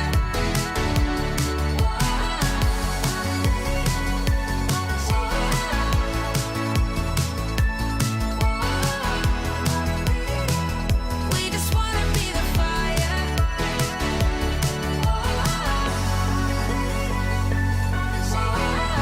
Wanna be the fire. We just wanna be the fire. We just wanna be the fire.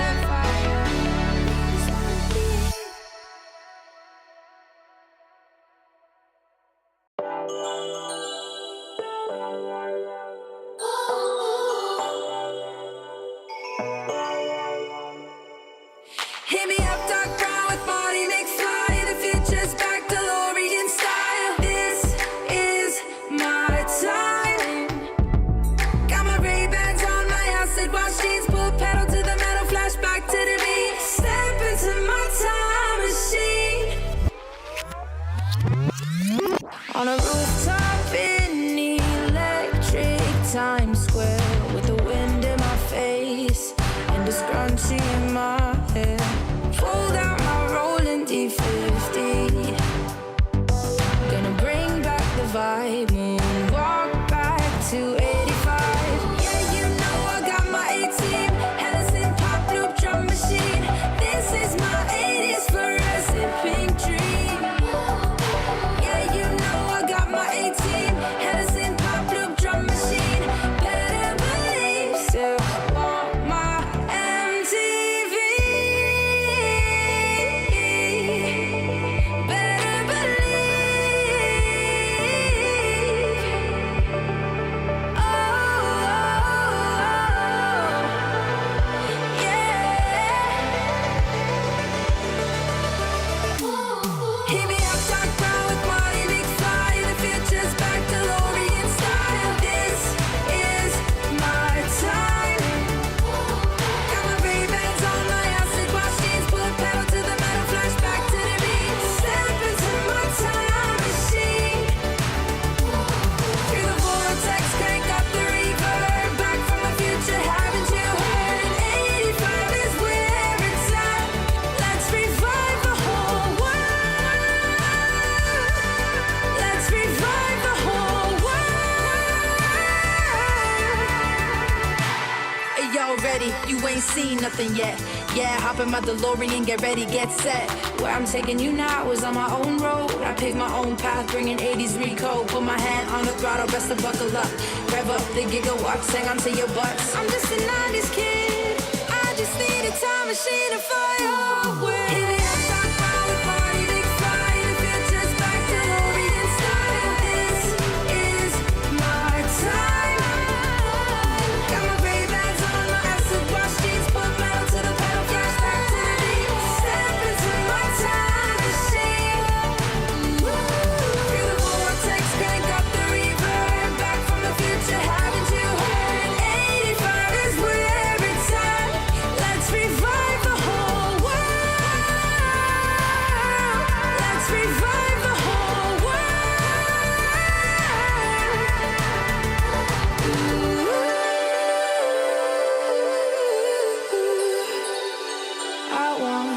I want, still want my MTV.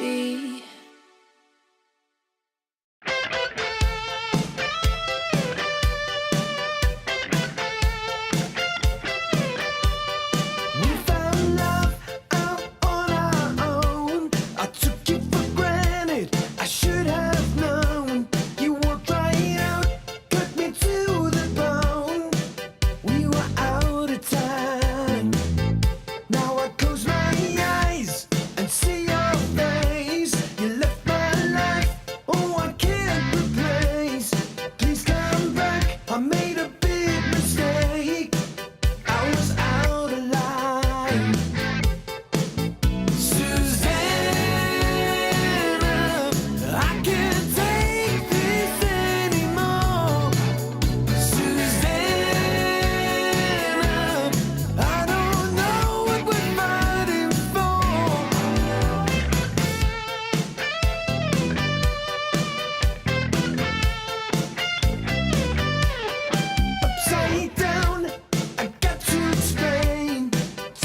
Temperature's hot, and you got me caught just the way I wanna be. My favorite.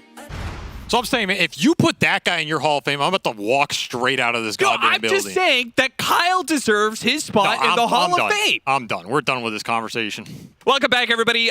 We are going to have a forfeit for Heroic for Game 1, but that is not the end of the series. Congratulations, Azure.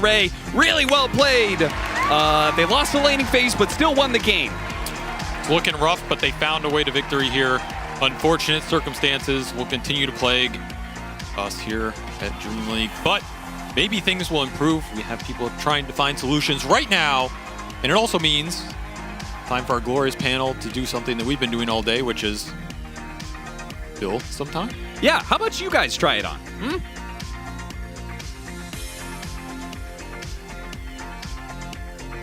So I'm saying that if Fear Darkness is not the first inductee into the Hall of Fame, then the whole thing's bullshit. It's a mockery. They're just throwing names against the wall. Preach. That's what I'm saying. Thoughts, BSJ. That's what I'm saying. Thoughts, Effie. Yep. That's what I'm saying.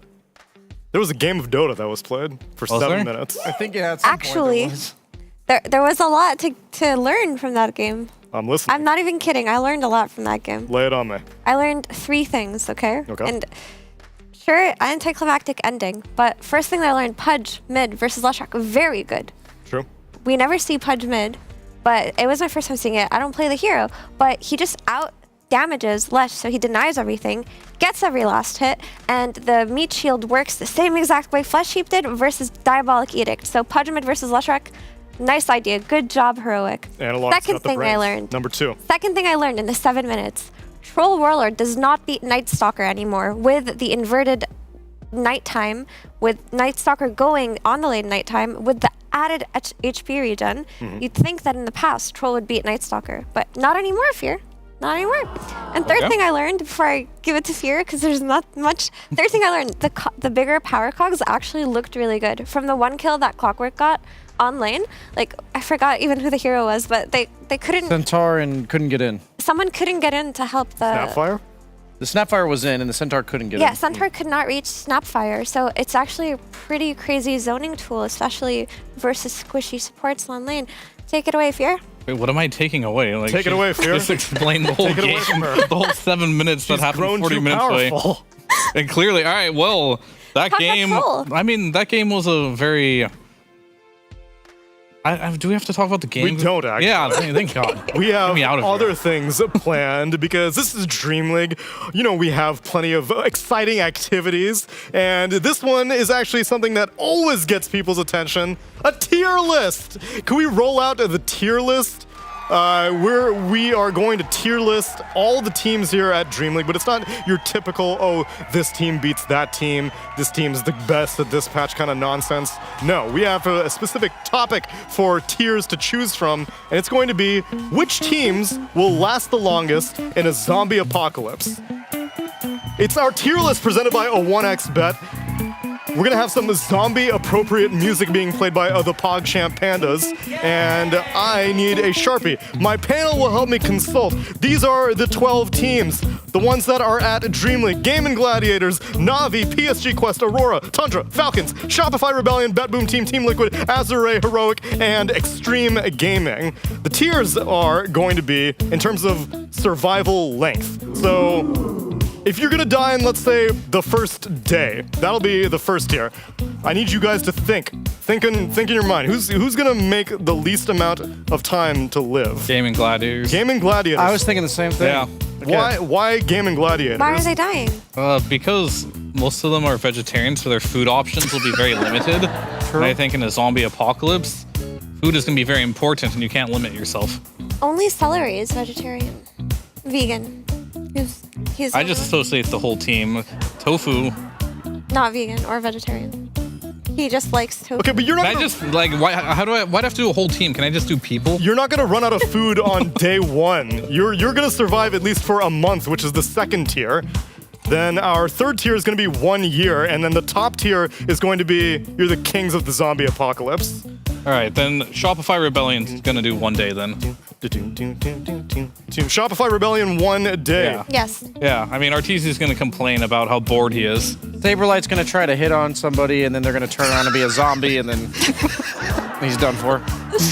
But would Saberlight tell his teammates that he got bit? No. No, I think he would. Oh, actually, you know That's what? not fair. Saberlight would. He You're is right. he is a man of integrity. I agree. A man of much riz and much integrity. All right. 1 day, 1 month, 1 year, or 1 life. You're saying Shopify Rebellion. They're definitely in the 1 day tier. Is in the 1 day tier. Yep. Condolences. They were also in the 1 day tier for this tournament as well.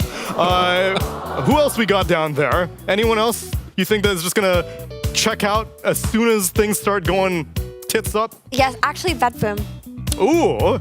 Betboom is in the 1 day tier. Yeah, we talked about this before. They can't even last on pause. What would with each happen other. with Toronto Tokyo would be about to die, and he'd take Nightfall with him. You think Toronto Tokyo would just come home and then immediately bite Nightfall in the face? Yes, exactly.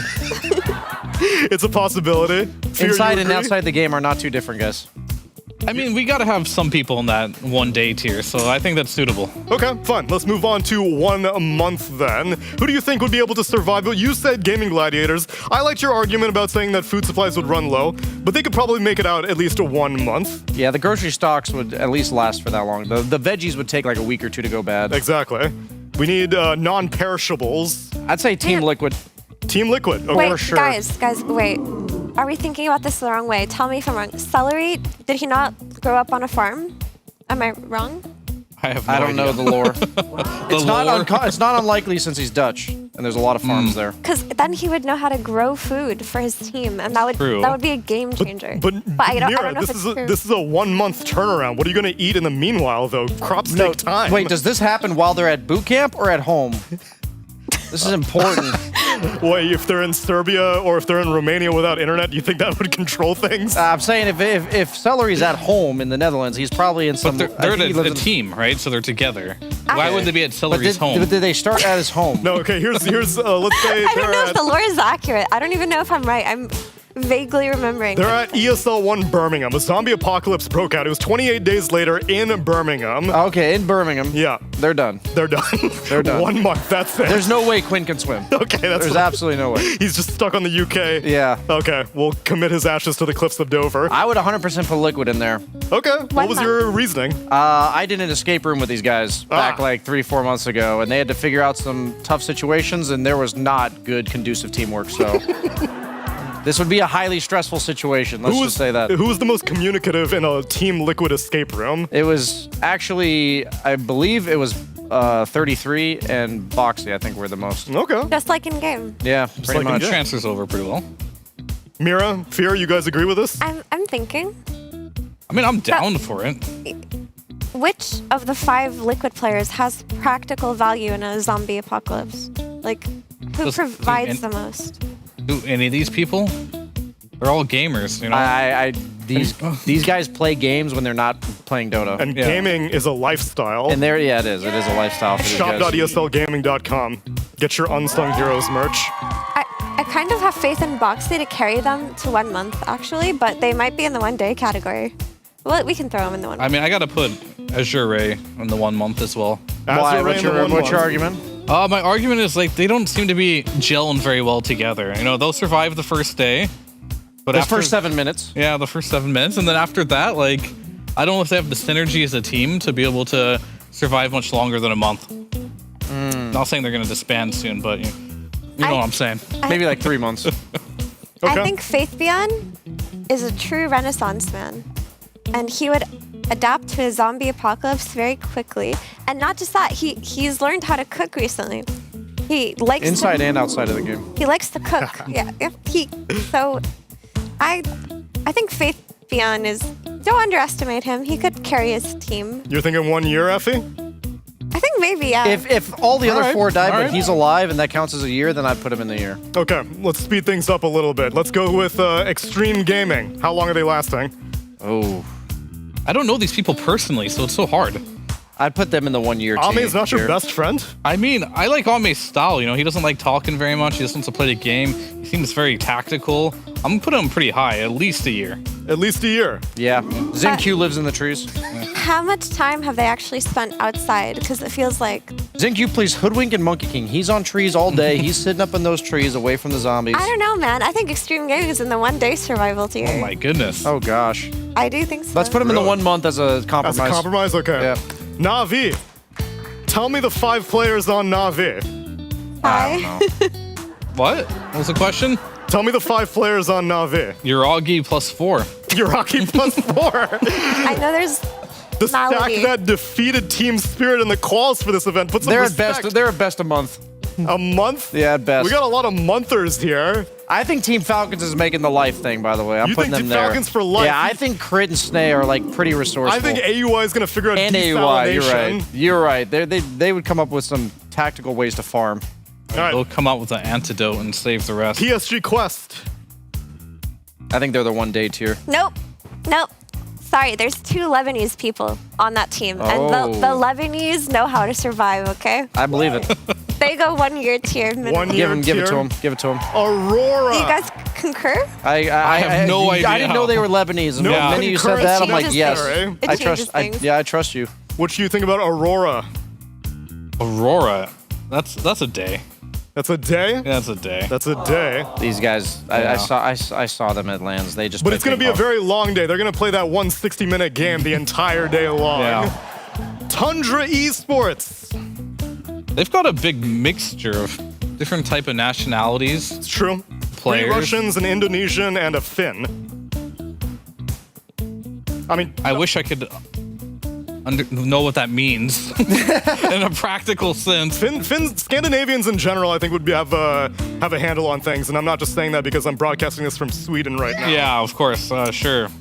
I do have faith in Topson to come up with some good strategies. strats, yeah. But I do worry about Ramses and Pure in terms of like the mental that they provide. But Ramses and Pure are good friends, though. Yeah. But They're does besties. Does that not mean that they use their superior friendship in this newly formed team to stab the others? Yeah, would there in the be back? some clicks? I think there'd be some clicks. They would throw Whitemon under the bus for sure. I think For they would at sure. least last a year, though, before things started going south. Really? Yeah.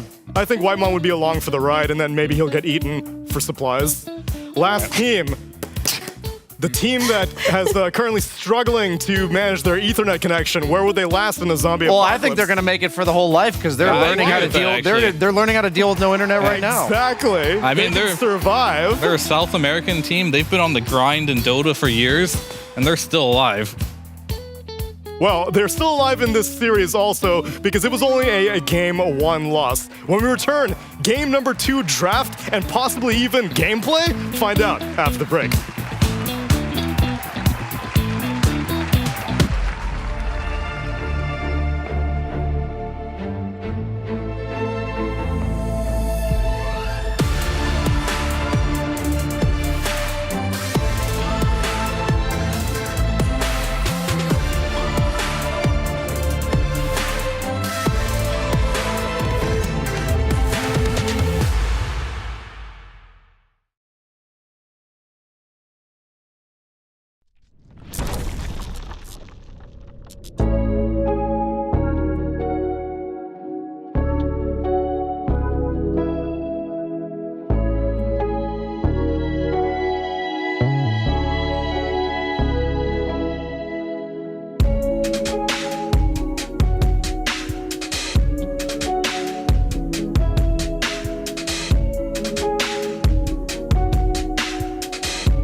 Welcome back, everyone, to game 1.5 of Azure versus Heroic, where we've solved the issue. I swam underwater, I got the cables, even though we're on the continent. We're all on the same continent of Dota. We have that common language. And We do. We're bonded by it. We are bonded by it, and we're excited for a game 2, because now Heroic, you know, even though they only played 7 minutes, their laning stage looked solid. What a good 7 minutes. That was a good 7 What minutes. a 7 minutes that was. 7 minutes in heaven. They want to bring it back, you know, but there you go. Night Stalker It banned was out. so good they banned Night Stalker. They have actually. Because they don't have first pick. Oh, true. I do believe that they have actually changed locations in that period of downtime. So these boys are committed to keeping their Riyadh They look like dream they're alive. in like an office after hours, you know, after it's shut down. they just snuck in. The Kinda looks janitor like- was like, yo, I need a boot camp ASAP. I mean, as long as they have internet, that's all you need. That's all you need. It's like Batrider. That's sometimes all you need to win a Dota game. And this hero has been quite strong from what I've seen, especially in the laning stage, if there is no answer such as like Legion Commander or these purges. So I do really enjoy this here right now. It seems very, very strong. And Heroic, they're going to respond with a hero from the old patch, the Razor we see often in the early stages. I'm not sure what Razor, I'd have to check, got.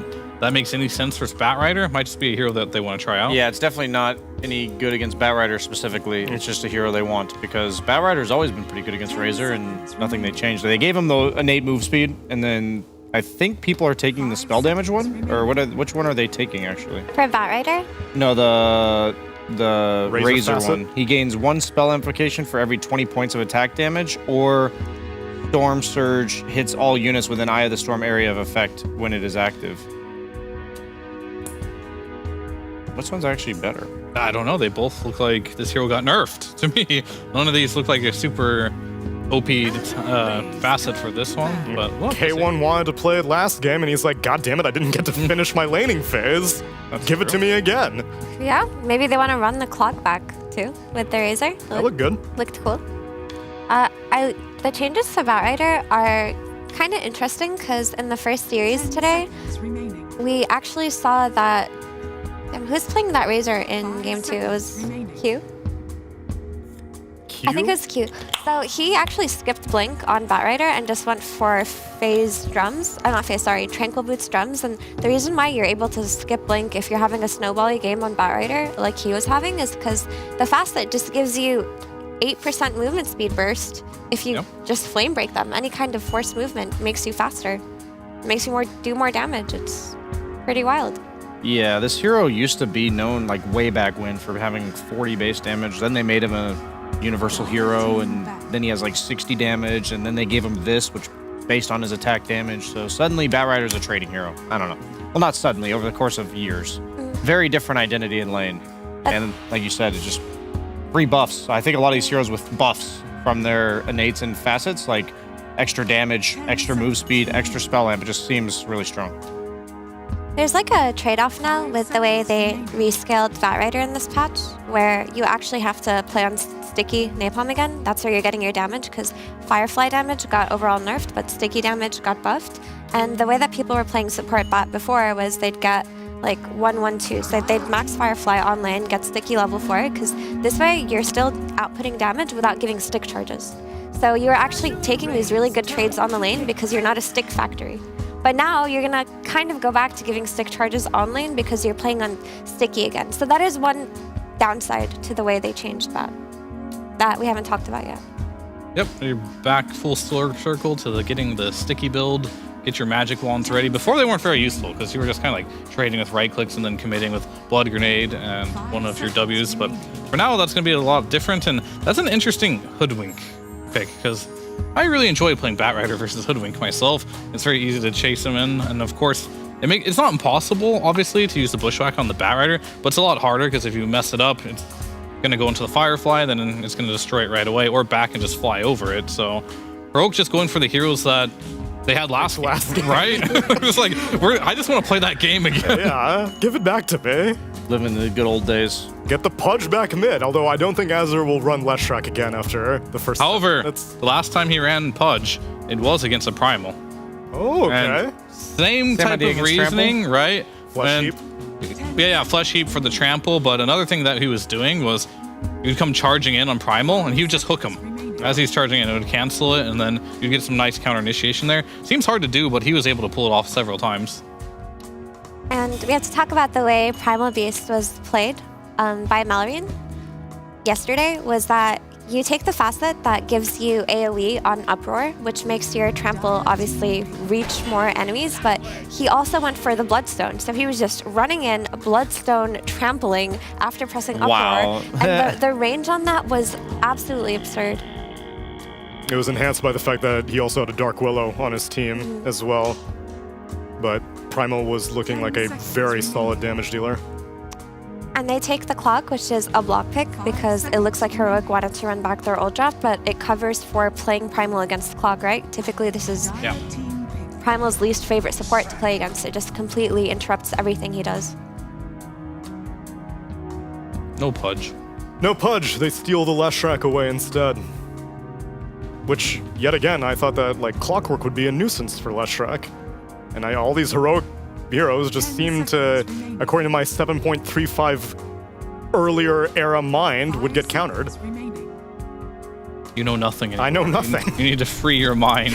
It is a new patch. Everything has changed. And still, my friend. I mean, we're definitely learning more as it goes, but we've definitely seen a couple matchups that just are turned head over because of these new facets. I'll never keep forgetting the Slardar versus Veno one. Like, Veno used to be so good against Slardar. Now it's the other way around. And some of these could be that way too. Clockwork definitely still, in theory, pretty good against the Leshrac. You can't lock him down. He cannot fly, and so he's not a Pegasus yet on the Leshrac, so he can't get out of the cogs. So for now, that should still be good. I like how you say yet and for now, because you know it's coming. It's coming. I personally feel like every hero Heroic's picking is bad against what they see. I'm kind of confused, so... Except maybe the mid matchup, they like playing Lesh into Primal, even though the Primal could very easily be flexed to offlane too. I think if it's more like you can look at the supports and see like I'm going to be isolated 1v1, then I would agree, yeah, in the 1v1 that's definitely really good, and that's what they might be thinking. But like I think Bat and Clock will come mid, and Lesh hates those kind of heroes, so yeah, it's confusing to me a bit. But the Disruptor gives them a lot of aggression potential. The problem I have with Razor and Lesh against the heroes we're seeing is like you want to disengage from Clock, you want to disengage from Primal. Nobody on this team really wants to buy Force Staff. Hoodwink kind of protects herself. Disruptor likes to go for like Glimmers, Blinks, Ag Scepter. So I feel like they don't naturally survive against these heroes, and they also don't want to buy the items that survive against these heroes. Nobody really wants Lincoln's, maybe Razor like 4th item or something, but yeah, I guess I'm just a bit confused by the heroic What about heroes. the electromagnetic repulsion? Oh, that's true. That does, but that does. One? That actually saved me earlier today. I was in an Ag Static Storm and it pushed me out of it. So you have to be careful on Disruptor. So what he's talking about is that Disruptor's innate is if you do 250 damage to him within a 400 radius, you get pushed 400 radius away from Disruptor. So Which yeah, sounds that's pretty good versus Clock and Primal, right? It does. Yes, I agree. And Azure go for the OD versus Lesh matchup, which we talked about in the last draft. It didn't happen, but here it's happening the other way around. And OD just feels really good versus Lesh now based on the last series that we watched. I mean, he outranges him every time he astrals him. There's a curse on Leshrac where if he uses mana, he just heals OD. Mana allergy. Yeah. Can you like dispel that? Like, can you like Yule Scepter or like Wind Waker or something? I'm pretty sure the debuff is dispellable. Okay. I don't play. Not on lane though. Yeah, no, for sure. I'm just wondering, like, does he have a counterplay or? But do you have to purge yourself, or do you purge the OD? It's a debuff on your hero, and so you need. So to take everyone it. have to purge themselves. Correct. Yeah, Or which would only come post laning phase. Klink's taken out of the pool, as well as Mars as Heroic. Most likely need an offlaner because K1 really wants to play Razor. Does he? Why? That's Would they first pick it? Oh, that's true. Because K1 really wants to wants to play I mean, Razor. Llama can play too, but I have not been super... Let's put it this way. Like, there's a lot of offlaners where you're okay with them playing the ranged heroes, and there's some of them you're not really okay playing the ranged heroes. And it's not necessarily the player's bad at it, it just doesn't work for the team. So far for me, the Llama on the ranged heroes has been a no-go, because these heroes need a lot more attention from your position 4 to babysit you, make sure you're getting farmed, you don't get ganked. But that's not how Schofield rolls. He's kind of like, I'm out of here. You kind of figure it out on your own. And that's where the melee heroes really shine. And that's what I like to see heroic draft. So I'm definitely with you on the Razor should be a carry. And that's also why Azure ban out 2 melee beefy boys that take out the Mars and the Axe. Brian, what are you testing over here? I was just seeing if the Leshrac, because he gets mana from attacking with the new facet, and I was seeing like how much mana is it. So when you're in lane and you just attack a range creep, you get 5 mana. So it's like not. And if you attack the enemy, you also get 5 mana. So you're live. Show us. Oh yeah. So like if you look at every time I attack the range creep, it's just 5 mana. 5. Same thing if you attack an enemy. It's the same idea. So like the enemy hero, the enemy has to have mana, so it doesn't work on melee creeps. You also don't even have like a branch or anything. So. Yeah. So like if I was theory crafting, I'm like, okay, you get about 4 for a hero because they take less damage. But I was just thinking like late game, does Leshrac ever go like a single right click item just to feed the mana? Get mana. Like, is that ever a build? I would imagine late game the items are supplanting the mana well enough that you don't need to. Well, maybe you can. People. I don't know. I'm gonna do some theory. Do a Parasma Leshrac build and get back to me. Okay, I'll let you know. Meanwhile, Azure are trying out Ursa, who we already saw earlier today. Effie, what were your thoughts on seeing that Ursa in the previous series?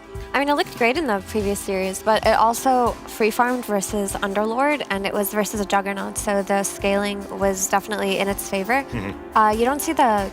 Well, you see the Razor, it's a bit of an interesting matchup, because like if you just go on the Razor and bash him, and your team just kills him fast enough before he does his sustained amount of damage, that's pretty cool. But like it can kind of go both ways, right, Brian? Where Razor just static links to you and runs you down. Yeah, it really comes down to whether or not who jumps who. Like if Ursa gets bushwhacked and then Razor starts the link before Ursa's hit him a single time, then Ursa spends the entire fight running. But on the other hand, either of these two cores, Lesh or Razor, they do rely on the buildup of damage over time, or like the attrition of like a 30-second long fight. So if Ursa does make Leshrac's game really hard to play, I hate that matchup when I'm Leshrac. A lot of heroes that get up in your face with the OD to save. I think there's a lot of I feel like Ursa's early game's kind of meh, because you're not going to hit a Hoodwink in lane. It could be a Razor off lane. So maybe you're not set up for success super early. Oh, what is this? Like carry Lesh? No, it's offlane Lesh. Divine Llama did it earlier in the tournament. Oh no! Wait, would they run offlane Ember? And they have to. There's no way K1 plays Ember. This is like... This can't be good, right? That's strange, isn't Ursa is incredibly good versus Ember Spirit. In a lot of ways, you can dispel the chains.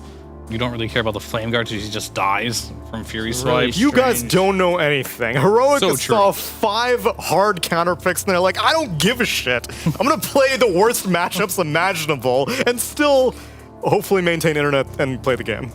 That would be a good first step. It would be a good first step. I'm trying to see the logic here, so... I mean, Ember definitely has more utility as an offlaner now that you can have 4 chains in a fight. That's pretty decent. The thing is, how is this laning stage going to go? You do have a Hoodwink on your team, and Hoodwink is notorious for being able to secure difficult lanes for its offlaner. But if you're creating a 1v1 situation where Ursa's hitting Ember, you're not really happy as the Ember. And how do you protect your backline? Because there's going to be a Ursa jumping on your backline. Your Hoodwink and Disruptor are super squishy. There's a Bat Rider going to be chasing your backline down.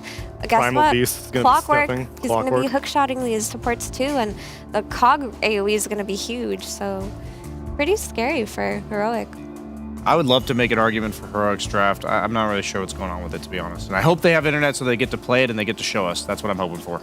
I mean, this is all about the Disruptors N8 pushing everyone back, creating chaos. And hopefully that's the secret to success here for Heroic, because, yeah, it's looking a little weird. Well, you've been hearing a lot of instrumental. Let's tire out some of our casters' vocal cords just a little bit more as we get into game number 2.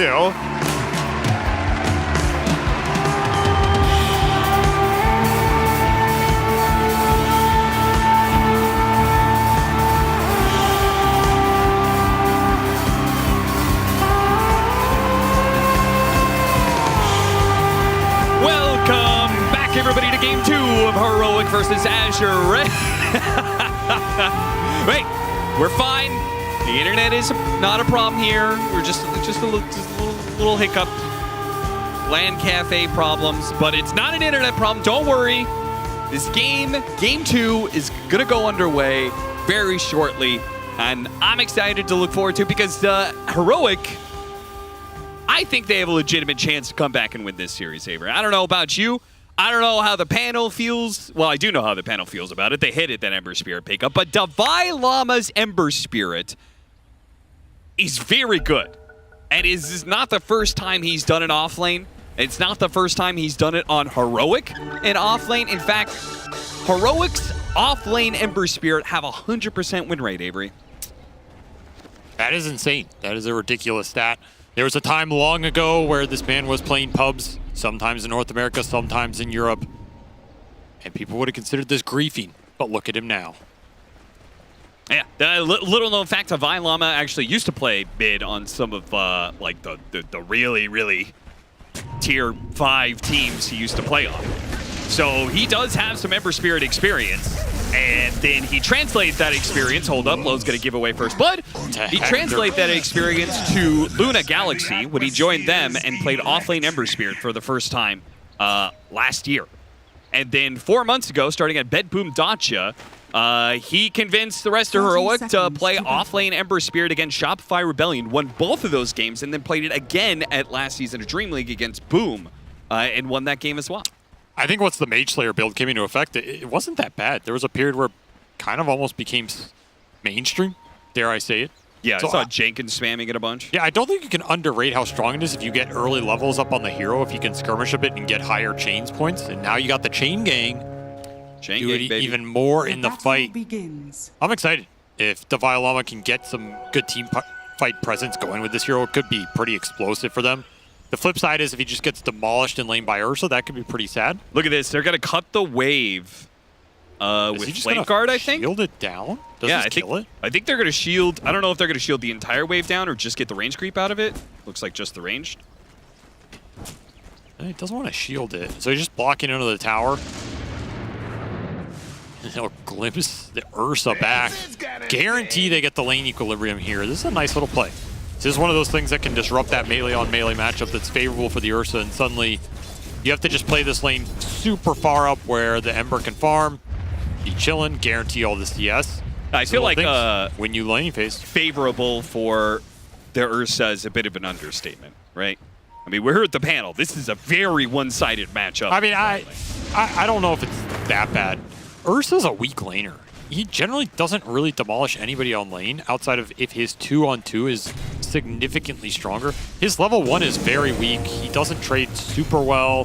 His stat line's okay, but he generally just doesn't have a strong level 1 spell, which means he needs to really get to 3 before he can go in for kills or anything like that. It's not a carry I was ever afraid of laning against, and it's a carry I often wasn't too happy laning with just because it can be hard to snowball those matchups. So even if something is favorable for him, he's not a carry that often is just going to destroy it. That was the first time I've seen the electromagnetic repulsion. You get shoved back 400 radius if you do 250 damage to Disruptor. All units are pushed back. All nearby enemies are pushed back up to 400 unit distance. What a I actually weird forgot passive. about that passive. That is a weird one. That seems like it can almost like grief you in certain situations, but of course maybe it'll save your life more often than not. See the romp and stomp here. We saw ferocity in some of the other Primal Beast games, but this will be some more move speed. Give it an aura to your team as well. Wait, is this going to get Clockwork pushed out of his own cogs when he goes for the Disruptor? That's what I'm wondering. Or the Primal Beast as well wants to stay on top of this I don't Disruptor? know, man, This might be like a weird little soft counter. It's in theory a really broken passive. It really affects some of these gap closers a lot. Yeah, get him on the other one. The FY showing KJ how to play this support Clockwork. Hector out of mana here. Did get that first blood, has CS very well here, and is not sad about his position, but sad about his mana pool. Cannot get that back too easily here. Side lane's going well for Heroic here, and once more Analog is winning mid, so the game 1 did not phase them as they strike back strong and early here with a pretty strong laning phase. Hector has his boots taken out on the courier. That is unfortunate for him. So no mana, no boots. And this is not a lane you want to be missing the boots on. You're versus Clock Primal. If they have some all-in threat on you later, it's going to be with the move speed advantage now. Costly courier death. Azure stabilizing the lanes here. Burst Blood hurt him a decent amount, but they're doing okay. Zember is kind of free farming in the off lane. He's got full wand up already on top of everything else. So Divine Llama is chilling here. Early boots means he can kite this out, and getting that lane equilibrium back super early. Azure just haven't been able to reset it here. Schofield's way too strong on the side. He's been messing with the pulls. It's been sentry spam from Tianming, but can only get you so far. Nice glimpse back to make sure that KJ is able to get the stack, but no glimpse means that they can go straight for Hector. Hector, though, has enough to be able to drain some of the damage and finish off the clockwork. He'll turn that damage back on around. Bach, he knows he's dead. He's just trying to do as much damage as he can before he falls. K1 Hector, I mean, it's a core for support, but if you're Hector, you're like, well, I got the kill, I got the experience. That's not too bad. He gets the trip to base, gets the items off his courier that was dead. Not that inefficient at death, but he much would have rather had that boots off the courier. Maybe you can get 2 for 1 there or something. Sure. Still Hector in a very strong position, and it is the Ursa who is suffering the most in this laning phase. Low got first blooded. He's getting Acorn and Slight spammed on this lane. This is not a fun lane for him. This is where I point to that Ursa. His early waves are just so bad. Any heroes with spells tend to just out-trade him and put him in a rough position. It doesn't really matter if, in theory, he can hit them and build up these stacks. Yeah, the damage looks really scary when the Hoodwink is also applying Blightstone. Oh, he got shoved again! Get pushed! Damn, that is an obnoxious passing. Yeah, I mean, all of these passes aren't supposed to be that impactful. This feels like one of the most impactful ones I've seen. 4-second cooldown, too. I mean, do you just buy a heart on Disruptor? All right, calm down there. I mean, it's going to take you 10 pushbacks to kill him? Relax. With a melee hero? All right, spamming hearts on support hero is... could be the future. So another laning phase. This one, Heroic has won even more than that last one. As they are up 2K right now, 4-1 by 6 minutes. I did a lot of little things right here. Impressive from this team to execute this well. The lane equilibrium bottom, the first blood bottom, setting up the lanes well. These little trade sanities in mid, trying to take down the Lesh, but will not be enough here from Ori. As Analog walks it off. And a bit sad about that one. This is a spell you really want to get some early kills out of. Got him inside the cogs, but K1 Hector gets run down in top lane. Steps a bit too far forward, and Bach takes full advantage of it. Still FY. He's drawn some attention here, and as long as Schofield lands the bushwhack, see if they've got him. Yeah, pretty easy. That's a big solo kill by Bach. This Razor was out really far ahead, but now all of a sudden it's Bach on his reign of terror. Most farmed hero on the map in terms of net worth coming out of this laning phase. Dire are scanning. See what he can make of it as we transition, but just ran the Razor down. Doesn't care about Link. Didn't even have it. Set up on Ori mid. Oh, they see the ward. They're like, okay. Ori knows we're here. That's fine. We're not going to go for the kill. Just D-ward and move on with our lives. I don't know. These melee heroes, the Ursa and the Primal Beast, and maybe the Clockwork, I feel like the Razor and Disruptor are actually really hard to get onto because of the passive for the Disruptor, but also the facet for the Razor in this this Thunderhead. Definitely going to be obnoxious this game. Oh, Divine Llama bumped back into low. The chains, though. Oh, he dies to the last hit from Tianming. It was very close. Finally able to find that connection. They're going to try and dive the Razor, but there's not enough damage in the tank. Oh, missed the bushwhack there. FY taking just a little juke backwards. Makes the bushwhack Shaw beat. What does that mean? I don't know, but I wouldn't have just said it with that. Yeah, that's a good point. Actually, I should trust Shouldn't trust Dota players. I mean, they're laughing about it, so I assume it's not that bad, but that was a bold move there, Mr. Caster. You never know what these Dota players are throwing out there. Oh my God, it's not good. Oh dear, that is a swear. That's a swear. Oh dear. Good job, Austin. Why would you just say it instantly? I don't know, man. I forgot how Dota players can be sometimes. You think he's just innocently throwing out some nice play? Like this Nintendo Wii game or something? Nice play. I mean, I thought if it was insulting, it would be relatively mild. What? That's the last thing I would expect from a Dota player. You think they're going to throw out an insult in a non-native language that isn't absolutely horrendous? If you want to know what that means, you can go ahead and Google it yourself. He just called them stupid. That's all. He just called them stupid. Well, we'll move on from that. I will say it's just like a Dota player to learn another language just to insult somebody. In the all chat of a video game. In the all chat of a professional game, yeah. I respect the effort. Yeah. Some dedication, I guess. Yeah, guess so. I don't know if it's properly used, but hey, it's there. And to have the presence of mind. Divide Llama feeling himself right now. He's got his phase boots, got his null, level 7. Found a decent amount of levels out of this lane phase, ready to rumble. Azure Ray strike back with some key core kills, but we'll see if Heroics start to bring the numbers to some of these fights. If they want to collapse the Ember on top of the Lesh, things like this. 10-minute power rune. Oh, it's an invis, but do you really want to go for it? Right next to a Leshrac who's activated his ultimate? Probably not. FY trying to shoot a cogs across the river. That's so funny, man. Man, some of these changes are so fun. Shout out to Valve. Well done.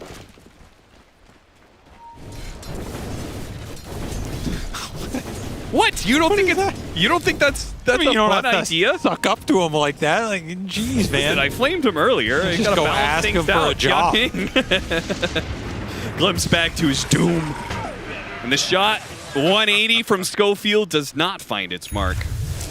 The skirmish synergy for this heroic lineup's really strong. If you're Azure Ray, you can't just idly get caught out in these random areas, farming camps one by one, getting glimpse back, chain set up for a split earth, huge amount of magical damage that can come through on top of all of that. Your one saving grace here is maybe you have some cog displacement and an astral save to dodge out some of the spells, but Hector getting run down with the Hector! He needs the final swipe and he'll get it. Now, I don't think... Oh, maybe he actually can. Oh, the chains got soaked up by Bach. Bach just dives in like a bodyguard. Get down, Mr. Carey. He soaks up the slight chains. And now, is he going to pay the price for it? Oh, he is. Well, at least he gets low out of there. KJ, meanwhile, FY is trying to chase after him. Why are you trying to chase after Disruptor? You can't kill him. He's just going to repulse you back. Starting to see that skirmish power. Cannot overextend in these fights if you're Azure Ray, but it was a nice pickup by Low to get himself back in the game and find that Hector Razor who's top of the board. Throwing another Eclipse, but not enough to kill anybody here. Not quite. Unfortunately, the Clockwork is super... Did they get the Wisdom Rune? FY is under-leveled, man. I wasn't paying attention, so don't worry, that's on me. It was so long ago. They did get it. Okay. Wow. Wisdom Runes got split. So he just straight up just hasn't gotten any experience. Yeah, just not involved in a lot of kills early and didn't sit on that lane a lot. If you remember, he left the Primal Beast alone. A glimpse, not probably what he wanted out of it. So this is the kind of skirmishing that Heroic wants right now. They want to suck Azure Ray into these 3-on-3, 4-on-4s, where the Ember Spirit plus the Leshrac combo is going to shine, because you don't have much to deal with the chain setup into Bushwhack, Sharpshooter, Lightning, Split Earth. That combo is pretty nasty. Especially for these supports right now who, like you said, you don't have the hook shot, you don't have the lasso. So you can't really just start the fight on your terms and commit in for the big kills. Yeah. Heroic getting a decent amount out of this period, and they have some stacks to fall back on. Dire's middle tower is under attack. All right, FY finally got his level 6, so now he can jump in with Bach, and he can maybe follow up these plays that, like that Sanity's Eclipse that we saw earlier. Brought a lot of heroes low. They just had no impact from their supports. Divine Llama really trying to put on his best Amara impression.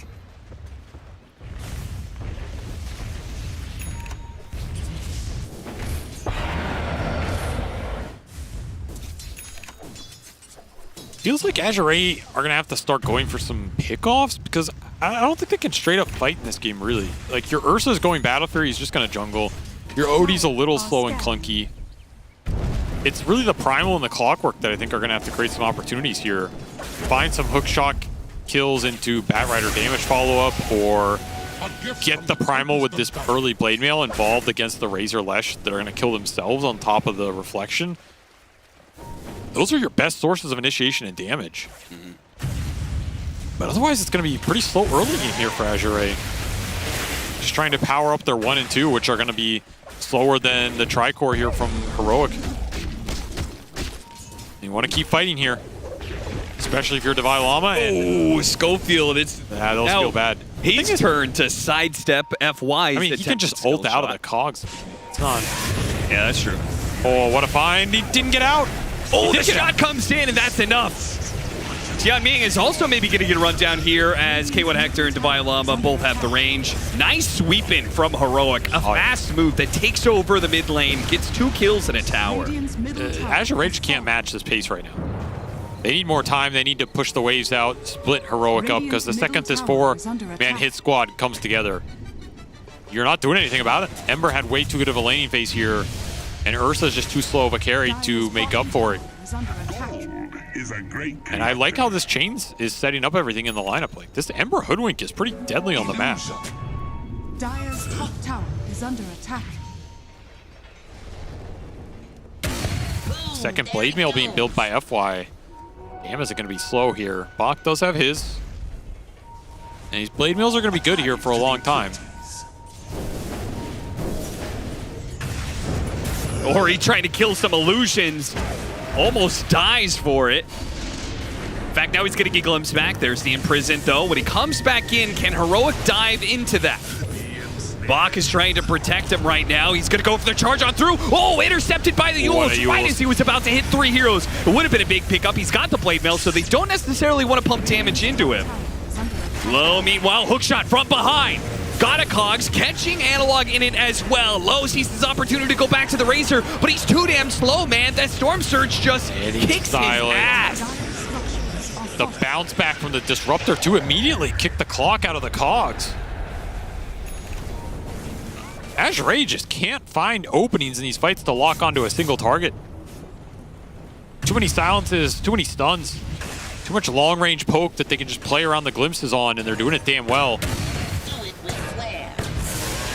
When this Ursa tries to go for the Razor, every hit, it's a 36% chance to pop the Storm Surge. He gets like 2 or 3 hits in, he's like guaranteed to get slowed down, and the Razor's just always going to be able to get out of reach. Tough heroes to stay on top of. Very tough. Heroic taking advantage. 6K gold lead here at the 17-minute mark.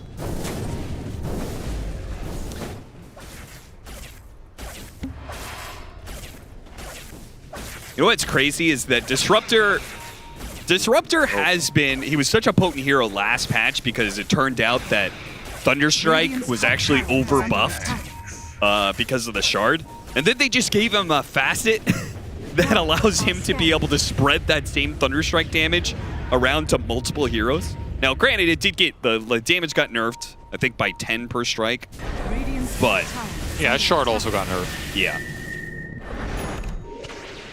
But it's still, I think it's still going to happen. Honestly, it's the passive for him that's looked really good this game.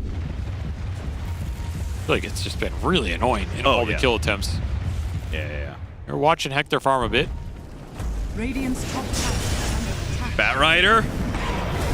They get the grab on him. Nice bushwhack to try and interrupt. A haste rune. Oh, stopped by the Imprison. Heroic want to fight it. They have any stuns? They're going to try for it. No, the Yule stops him again. Meanwhile, the Mana Algae, can he keep the OD alive? No, no spells cast by the Hoodwink. And Razor just dies inside of that Cogs. Divine Llama, he's going to chase after FY after a glimpse back from KJ. Good buyback from KJ. Reading that opportunity. Meteor Hammer. Meteor Hammer. Mage Slayer Meteor Hammer. That's a Thompson Faceless Void build. I thought they removed this item from the game. I didn't even know Hammer was still in Dota 2. Is under attack. I don't think it's good. Is it good? I mean, with Chain Gang, he's going to be hitting all these units with the chain. You can slight Meteor channel from a distance, right? I mean, it gives a lot of int, and it gives Spell Amp now, which is big pretty spell nice. Like 10% Spell Amp is pretty big in a fight like this. And you're already pretty tanky. You got to remember, all these slights going through are just applying Mage Slayer to everybody, and that's a big deal for Azure Ray's lineup. That is predominantly spell damage until this Ursa comes online. And yeah, hit him with a hammer and walk it off. He did this build on Luna Galaxy back with the old Meteor Hammer that people actually did build. But this is the first time he's built it when he's been on Heroic. It's just a Divine Llama special. The hammer speaks to him and he speaks to the hammer. Sometimes that's enough. If it works, it works. I'm not going to be a hater. I think it's definitely better than it used to be given the Spell Amp feature, but yeah, the damage is still pretty underwhelming. Yeah. The mana regen is super nice. He actually gets another 25% mana regen amplification. Yeah, which is nice for the spell casting number. Yeah, from Kaya to Meteor Hammer, so that's pretty cool. FY has just been a little off this game. Just missing these hooks. Yeah. 1 in 5 start for him. Will eventually get to this Blade Mail. I mean, he's not behind in net worth, but fights have felt difficult for him to find his place. Ori narrowly dodging another glimpse. As Heroic continue to try and find any sort of team fighting they can. Hector working towards a BKB with a Lincoln's recipe. Yeah. Sure.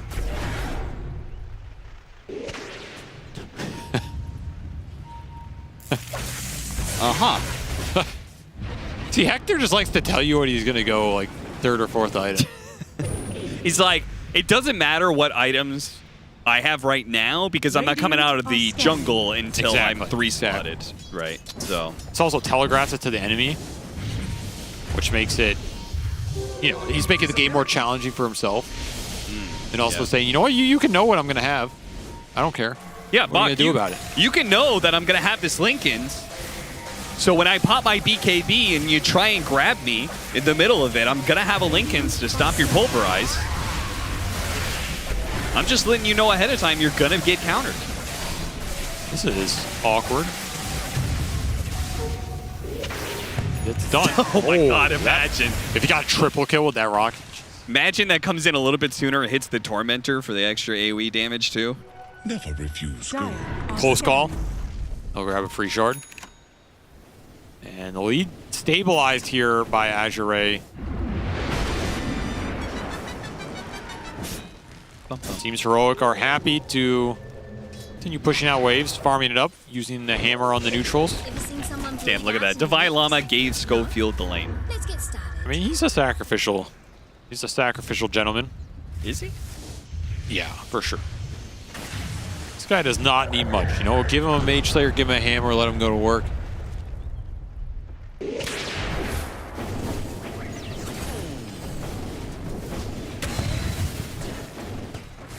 Is there a point where this game turns though? Because some of the damage that Azure Ray is going to be doing, I feel like this OD is going to be very well set up for it. Blink away just very close in time. He was for sure in trouble there. Yeah. Let's open up the Roche though. Look at this. What? We've got an Ursa lineup, guys. We need to do Roshan. Without the Ursa. Without the Ursa. I mean, OD is a Roche specialist as well. Sure. And Grove Bow on this hero. Are we going to help? Sneaky little play from Azure Ray here. They get Ori and Aegis. Not a move I think Heroic expected, considering they were going on the Ursa top. No. Definitely works out.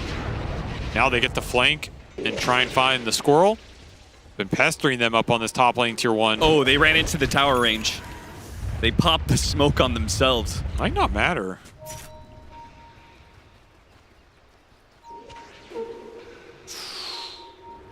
I mean, that's a mech Bat Rider, so there's only so much you can do here. Yeah, that's true. And they're going to start hitting some towers with this Aegis. That was an important Aegis to get because they were struggling to get tier 1s in this game. This will give them the opportunity to just man up, 5-man some of these tier 1s, open up some space on the map for low. Get some gold back as well. Last hit to the Ursa Warrior. And it feels like Azure could maybe start looking for a fight. Full BKB on the courier for the Ursa. That's his time to shine. We're talking about all the spell damage and skirmish power in this Heroic lineup early, but where this lineup might struggle is into the defensive spell items. The BKB, the Eternal Shroud on the Primal Beast, the BKB for the OD if it ever comes out later in this game. You don't have a lot to put in there. You got Razor with Lincoln. Razor's not even the greatest hero at dealing with BKB cores just running at him and ignoring the team. So Heroic might need to start thinking about some answers in these fights about how to deal with these cores tanking up and ignoring a lot of their control. Ignoring the chains, ignoring Static Storm, ignoring a Bushwhack. Leshrac not going to deal with the spell resistance too well either. Are you going to kite those BKBs out with extra utility? Are you going to build just overwhelming damage on this Razor who's still leading the pack? Gotcha. Didn't get him.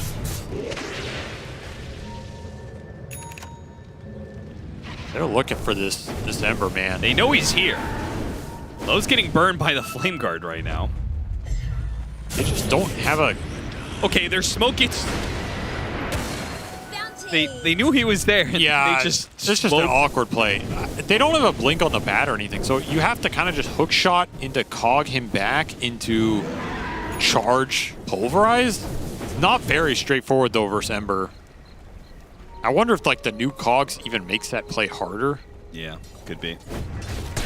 I don't know. It feels like you just need the blink Bat Rider here. And he is the poorest hero in the game. It's not even close. Tian Ming, who you went Arcane Mech, and he is 2,000 gold away. Just not done a lot of farming on his own. Unusual for the bats, but the priority's gone to FY here. And will be BKB after the Shroud for Box, so... Jeez. Azure just gearing up to ignore every spell Heroic have to throw at them. Yeah. Not a bad idea. I mean, it feels like Hector's build. Double defense item.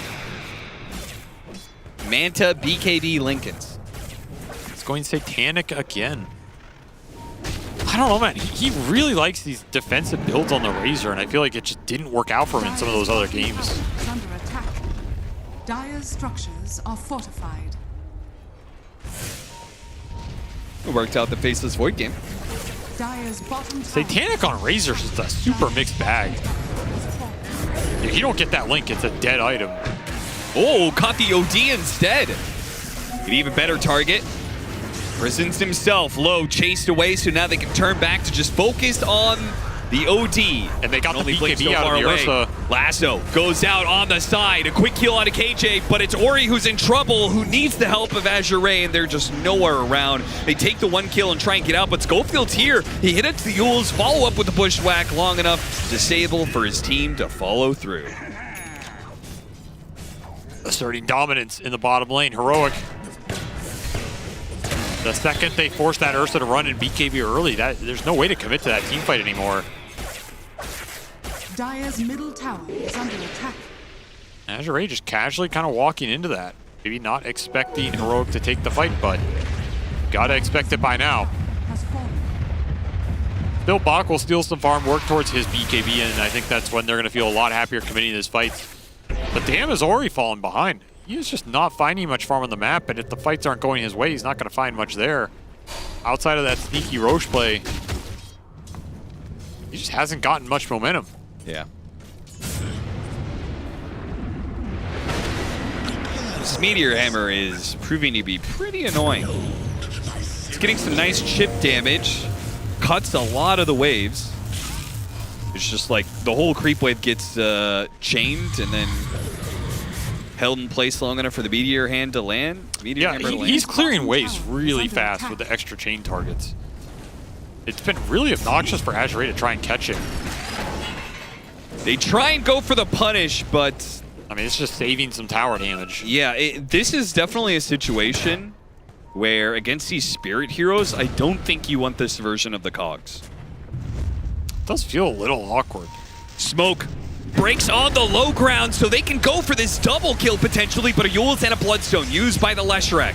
And he's gonna hop away with the Ogre Steel Totem, so down the river he goes. Meanwhile, the BKB Hector, he's gonna be grabbed though by the Pulverize, and lassoed immediately afterwards. Hector went in, Lincolns. Analog went out. Heroic indecision cost them a big core here. Radiant's middle tower is under attack. Azure strike back.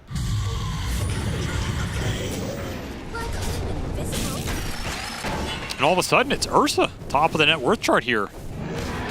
Yeah, taking up steam. Low has clawed his way back in this game. And if he gets to Nullifier, the Leshrac's game becomes way different. Yep. And they don't have great answers to the Ursa. This Razor matchup sucks because, yeah, you can drain him, but Ursa's damage is not based on his damage. It's based on Fury swipes. He just keeps hitting you. And there's nothing you can do about it. Ember matchup kind of bad as well. This hero gets into these crazy Octarine Shard builds in the late game. He can constantly dispel chains. He can just constantly be enraged. And if he ever gets on top of you with Basher, you're just gone.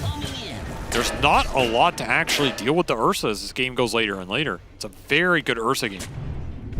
You need more Eul Scepters, Force Staffs. It's going to be utility from Heroic that maybe saves that matchup problem. But you have to be able to get there on the utility on these heroes. And, I mean, who's going to do that? If this Hoodwink is going to itemize like most of the Hoodwinks we see where Schofield's going to try and scale, like he has a Eul's, but he also wants this Gleipnir. KJ's pretty poor.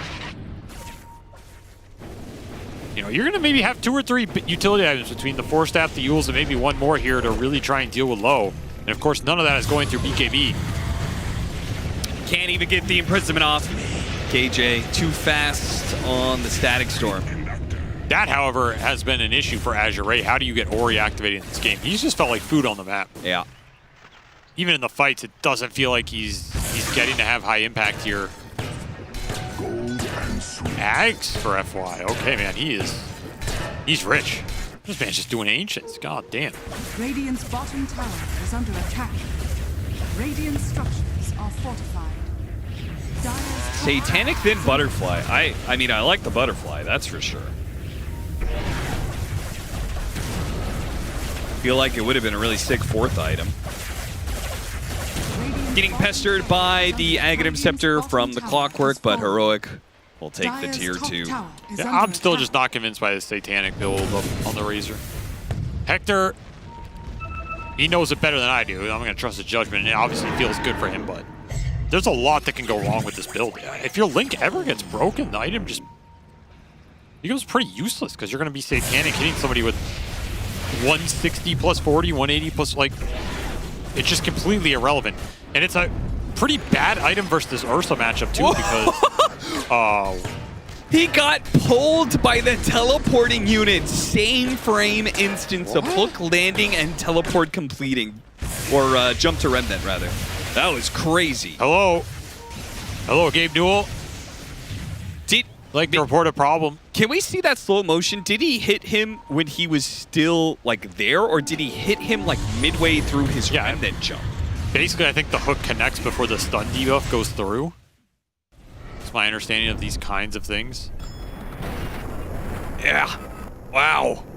That's really close. Crazy timing, because FY was trying to set it up for lasso follow-up, right? Yep.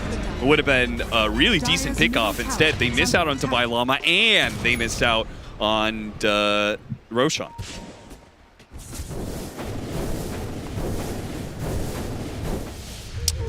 I feel like Ori needs BKB in this game. He's just continuing to delay it for more aggressive items, but this gives a pretty clear teamfight window to Heroic. Like, you've disabled this OD, you put him in a Static Storm's kinetic field. Fight's just over for him. Yeah. He can't get out of there, and he's the astral save. Yeah, there are no other saves. Lightyear on 2, hook shot immediately goes out. Static Storm caught the OD as he blinked into the area, but he managed to get away from it and gets off his ultimate, almost finishing off K1 Hector. K1 Hector's making a run for it. Pops the Manta, hits the wrong unit. Oh, pulled in by the Bushwhack. They slow him down. Bach, he's gonna have a charge in soon. They can't get him. Lightyear catches him. Okay, Low finally blinks on him and finishes him off. But the Divine Llama, he dives into the tier 2 for that one with TP coming in from KJ. They're going to get the punish on Low. Low, he went too close. He got him. He got Divine Llama before he goes down. Oh my god, that Divine Llama expression was way too good there, but the man, he views himself as Icarus, and sometimes you do fly too close to the sun. Yeah, burning his own wax wings with an Ember Spirit. Still, big teamfight win for Heroic here, despite Hector just getting melted by Low and that chase ensuing. Static Storm delayed so much, and again, Ori can't commit into the fight even though he's not caught in it. He's just not doing anything to impact these core-on-core matchups. It just feels like there's so much on Bach and Low trying to take down multiple cores, and of course they're getting kited out during all this time.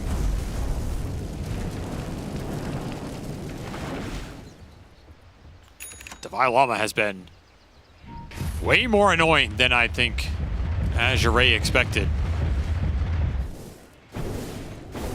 You throw all these chains and Shivas and Mage Slayer on top of the Hoodwink, Gleipnir, or Bushwhacks.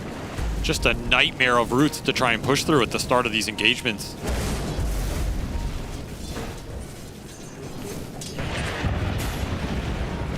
Force Staff with the Bushwhack is still going to catch him. And as soon as those slows hit, means K1 Hector is going to be able to get close enough. There's a Plasma Field. All right, Yules. Now we'll finally get there. So much setup from Schofield. Yeah. He's owning these fights. They don't want to commit their catch on him because they need the big catch for the cores. Is that another Meteor Hammer? Yeah. Why not? Okay. Double Meteor Hammer. Again, I think the Mana Regen amplification is pretty sick. I mean, it gives Mana Regen Spell Amp a lot of intelligence. It's not the worst item to just have in general. Helps you farm. Dire are scanning. This patch has truly turned the world of Dota on its head. If we are seeing multiple Meteor Hammers in a professional match, what has the world come to? Where's the game I love, Austin? Yeah, it's a classic. Dual Scepter into the Split Earth. What happened to the BKB? He's gonna pop it now. Does Divine Llama go for it? He couldn't get off another slight. That's okay, they'll just rain down Meteor Hammers. Dire's top tower is under attack. It's a nice high ground you have there, Azure. Analog will lose his Aegis. It'd be a shame if somebody started hammering it down. I had to double check to make sure Meteor Hammer didn't get buffed. Not on the patch notes anyway. Misclick. Misclick. Radiant's middle tower is under attack. I mean, you know that wasn't a misclick.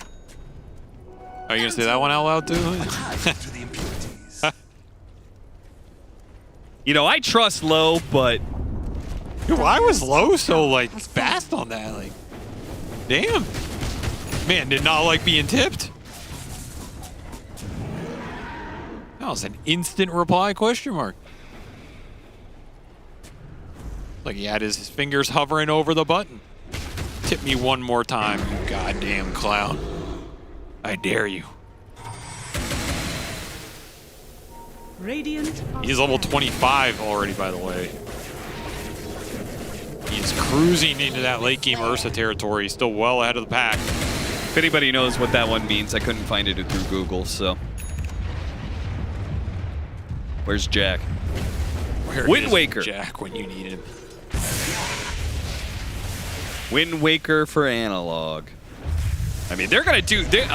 Hitting high ground is not a problem for double Meteor Hammer lineup plus the Ember's going to do it with his Slight into Meteor Hammer, so he's doing it really far away, and then the Leshrac can do it and then just Wind Waker back if they go on him.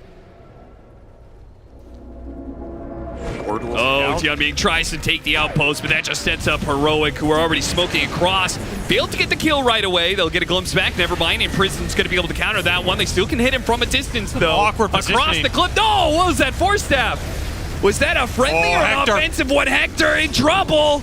Low gets him and a hook shot now. What a beauty. Coming in from FY. A better Schofield setup, though, with KJ falling up the Static Storm. Is that going to be good enough? The Hammer's raining down. Oh, an imprisonment for Bach, but I think he's coming back to death. Still, though, Low thinks he has an opportunity to go back in. The Wind Waker building up the Fury, swipes another Ghoul Scepter, knocking up. Analog has nowhere to go to. He's surrounded by too many heroes, and he's dead. Azure Ray breaking Heroic in this fight, as FY will tick out to the Thunderstrike. Couldn't stop that one. And maybe... Oh, KJ, is he going to get a second kill? Yeah, it's got moved. Prison's going to be good enough. He got him! I got him! No way! Schofield with the finish there. Throws one last spell just to ruin Ori's day. But it will be a victorious team fight for Azure, especially for Low. Yeah, he's dropping the smile. He's not smiling much in real life, but this man enjoying the rewards of a fuzzy wuzzy victory here, and he'll claim a gem on top. I don't like that Heroic committed onto the edge of that cliff like that. I think it exposed a lot of their backline, and instantly Azure knew their target. They're taking Hector down first every fight. He stands no chance against the burst from Low. Heroic do a nice job battling back in this, but we see Low recommit, and he's still full HP. He's still got the double charge on the Earthshock, giving him the enrage. Just so much to fight through. And the second he's on top of you, the Basher comes through. You cannot survive. Yeah. Also, Ori survives in part because, you know, like the extra bit of mana allergy that he's getting out of this. Yep. Doing a decent amount. And Schofield with a nice shot. Wait, did he get shot? Yeah, he shot. That's what it was. Okay, I was about to say, how did Thunderstrike kill him? Nah, I didn't. That was my Schofield took him down. That's going to be the nullifier for the Ursa. Big item here. And Hector did not finish that Satanic. He just went the Butterfly. Still getting bursted in these fights. Not sure what he needs here, but he needs something to help him recreate that gap against the Ursa. Yeah, maybe he thought he was going to have that Butterfly versus MKB timing a little bit longer than he actually did, but now... Low was powering through this game. Yeah. Putting Azure on his back right now. He's just unstoppable. Too good of an Ursa game. He now has Swift Blink on top of everything else. And Nullifier included. Radiant. He is a beast. Refresher Shard, Roshan. I mean, this is probably going to Bach or Ori here. You know, who you think can have higher impact with it. But this Aegis is going, I was about to say to load for the Siege, but Ori is sick of dying in these fights. Can't blame him. They'll give the Shard to Low for the double Enrage, double Earthshock. Double BKB, not bad. I like it on Ori because, again, he's their save. So...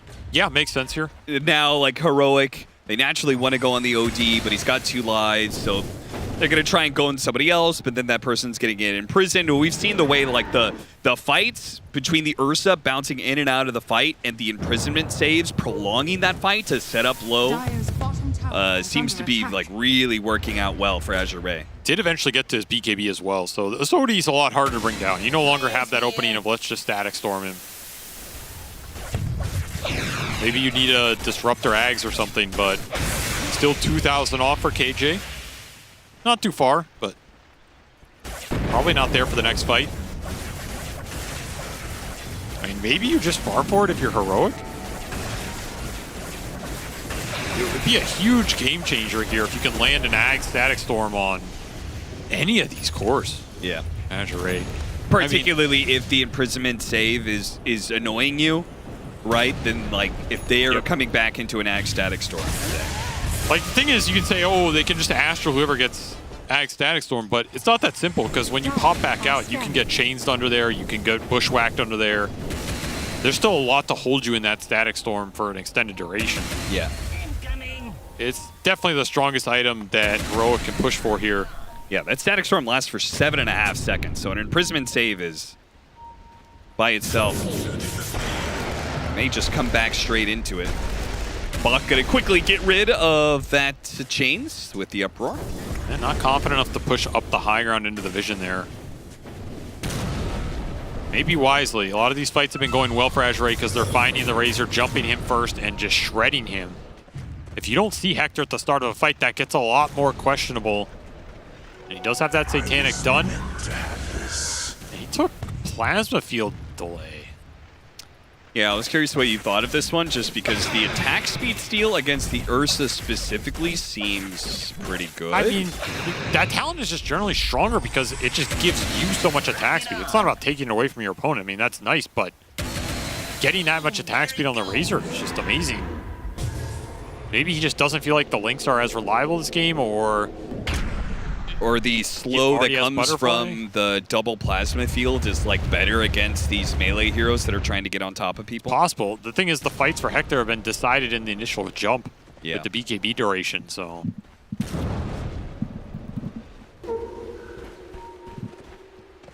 And now, Heroic. You are wasting this Aegis period from Azure Ray, so you're not pressured to fight right now. And if KJ can continue to find a little bit of farm off a neutral camp here or there, some tick gold, you're not necessarily sad during this period.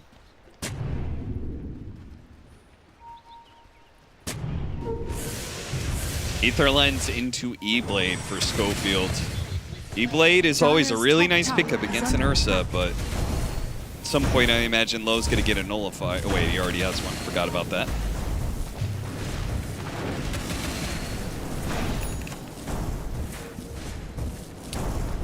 Gem is doing some work right now. Downside of conceding the map. Azure will take the space, take the wards, take the outposts, but they don't seem competent enough to push the base. We'll see. They're going to hit this tier 2. They can stay pretty clumped up. If they want to use the Aegis, though, they're going to have to hit high ground immediately after taking this tier 2, and it does seem like they're pretty hesitant. They do not seem confident about the team fight. I mean, a push into Heroic's base when they get buybacks, that seems pretty scary. They still have a lot of room to scale on Ori and Bach, who are still behind in this game. Level 25 is a pretty significant damage upgrade for Ori. Oh, yeah.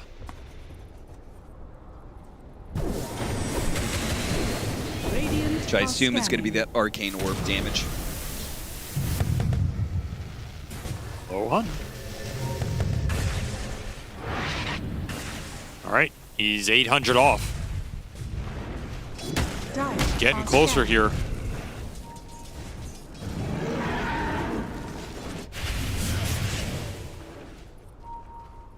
Once you have that, I mean, you have to set up. I mean, step 1 is you get this Disruptor Axe, but step 2 is you have to set the fight up so that that item can be impactful, which means you have to initiate in a way where KJ can follow up. And he only has 4-staff Ogre Seal Totem to do that, which can close a lot of distance, but not instantly like a Blink or something. So you can't reach too far here. You're gonna have to play as a team, take what's in front of you. How is that not in range? That's great. Yeah, that's kind of absurd. Just like a pixel off. So AC is Hector's choice. Try and deal with the physical, the overwhelming. He sold Butterfly. Wow. I mean, that is that's a costly sell. Really costly sell, but isn't that still useful though against the OD? Yes. But he, you know, Hector, he's a man of 6 slots. If he doesn't think something's fitting into his 6 slots, he doesn't want it. Get that trash out of here. Okay. Dire's middle tower is under attack.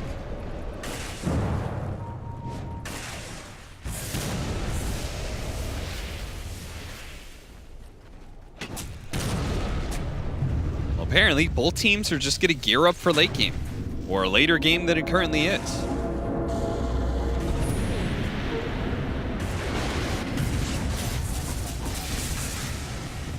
I do kind of feel like letting Disruptor get to Aghanim Scepter.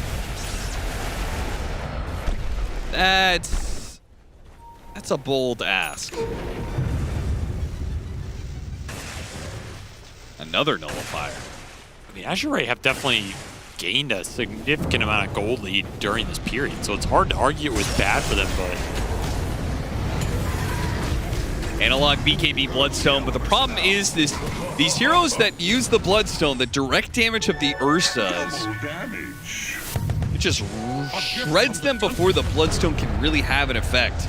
KJ trying to get the glimpse back, but Bach will pop the BKB for the extra pickoff. That's an important kill.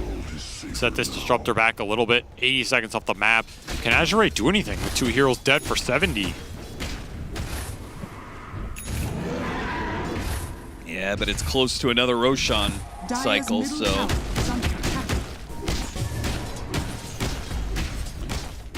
Like maybe at best you take this tier 2, but... It doesn't feel like they think they're going to lose the late game here. They're just farming. Waiting for the other cores to catch up. Getting farm on their 2 supports as well. Help pick up some of the scale. I mean, I am prone to agree that like Ursa's late game is relatively uncontested by Heroic's heroes. I don't see them touching low. It takes so much to bring him down. I mean, again, the only X factor is his Static Storm. Still has that crazy level 25 talent for it too. So there's world in which you can maybe drop the Static Storm on the Ursa and block that Astral Save from coming out, depending on how the placement is oriented. Yeah. Dire's bottom tower is under attack. Not easy, but possible. I mean, what's crazy is this game heavily favored Heroic up until the last couple of minutes, where it's finally saying, yeah, Azure Ray is getting to a point where they're favored. We'll see whether or not that Disruptor Ags, you could see it tick down there towards the end. Just the completion of the Ags does change things. It's a big deal. Dire are scanning. But again, you have to set the fight up properly for this item to go to work. It's not just a guaranteed impact. Smoke out with it. Heroic aware of their timing. They are going to be having to fight into an Azure Ray advantage, right, for this Roshan pit, because they have the outpost next to the Roshan pit. So if Azure Ray have buybacks, this would be the fight to use them. They're all smoked up, setting up for Roshan, seeing if they find anybody, but Azure Ray isn't even here. They make a later rotation across the map. Azure Ray are going to contest this, and they are just going to run in. The second they can commit with either of their initiators on a good target, they're going to take it. They have 3 sources now between the Bat, the Primal, and the Clock to set up the fight for the Divine OD and the Llama, Ursa. well positioned, breaks the smoke. They get a Gleipnir. Oh, missed out on the bushwhack, and then the shot came through, but no, saved by the OD. While Bach tries to go in for Analog with low, helping him out. They've got the disable, they've got the damage, and they've got the Leshrac dead. Immediate buyback going to be put to use here. While K1 and Hector trying to drain the damage from Low, but Low has the damage with the Fury swipes to pump into him anyway. He kills the Primal Beast, but Low puts him down in turn. Now Divine Llama's the next one in trouble as Azure Ray's cores between Ori and this Ursa is just way too big. They can't handle him in these fights. Easy. Z. Low did not like that all chat. Misclick or not. And he has struck back here. Struck back hard. As again, you can't just initiate on the Bat and commit like that. That Astral Save mega punished Heroic. Exposed their backline again, and then the second Low is in. It doesn't matter if you're getting this Link on the Razor. It's not building up towards anything in the later half of the fight. And the Static Storm comes down, but EKBs are already out. Or you can commit in. That's going to be another Aegis for the OD here. Another Refresher Shard as well. So Azure Ray slowly building towards a victory. I found the translation of Kai B. I found it from the subreddit League of Legends. LOL China servers, here's some words you should know if you want to play. And apparently Kai B means feeder. Dire's bottom tower is under attack. Dire's structures are fortified. Radiant structures are Not the first time Divine Llama has been met with the term feeder in his career. That's true. May not be the last. Azure Ray looking at a 2-0 potentially. barracks are under attack. Dire's bottom barracks has fallen. Hurricane Bite Clock. That's nice, man. He has 4,000 HP with an aesthetics cap. Debuff immunity inside the cogs. Ags on top of that. Chivas for some armor. What do you do versus this monstrosity, man? I don't know. He's big. It's real damn big. And you gotta remember, he gets extra damage per armor now. Yeah, so that attack speed that he gets from his Ags is actually kind of useful. Well, I assume it's all damage. Yeah, it is all damage. Yeah, so it's an extra 6 or 7% spell amp. Whatever. Not bad. We got spell amp. Now we have total damage amp. And look at his damage, dude. He's been... I mean, some of that is like Rocket Flare definitely boosts his hero up a lot. Yeah, clockwork numbers are always wonky. But he is above the Lashrak in net worth. Radiant are That is kind of absurd. Remember when we were asking whether or not they got a Wisdom Rune? Because FY was so underleveled. Yeah, that's what I'm saying. His recovery arc has been insane here. He is ginormous. I mean, part of that is the Axe is so good to get Clockwork into a good late game position. Low at level 30, that is also absurd. That hero has very good level 30 talents.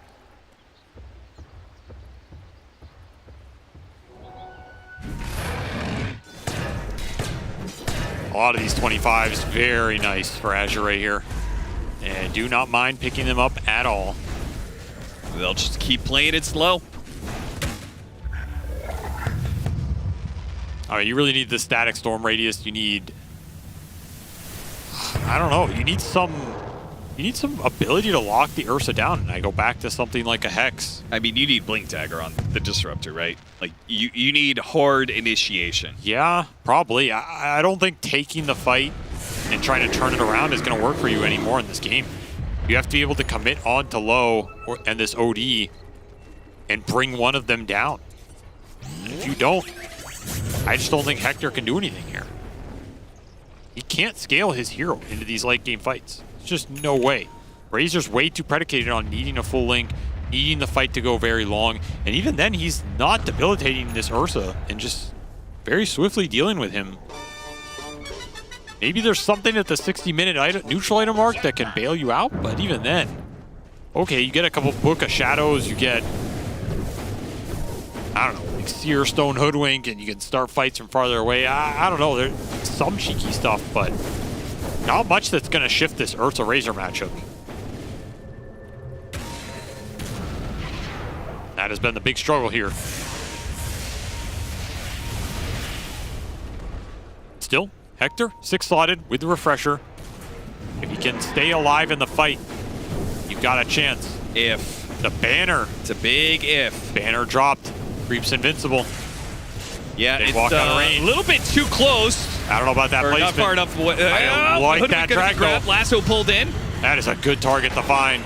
Now they got the hook onto Divine Llama. So is he going to try and hook Cog and then Hurricane Pike push that person to the other side of the cogs and toward his team? Bach gets in there and gets a bit of his attack damage drained. Got to be careful with that because I do feel like that's an opportunity. Flo doesn't have to worry about his damage being drained. It's all the more reason for him to jump in. This is a tough high ground. With the Split Earth going down. I mean, honestly, his banner usage was so goddamn awful, but... That was pretty terrible, yeah. My God. Radiant's top tower is under attack.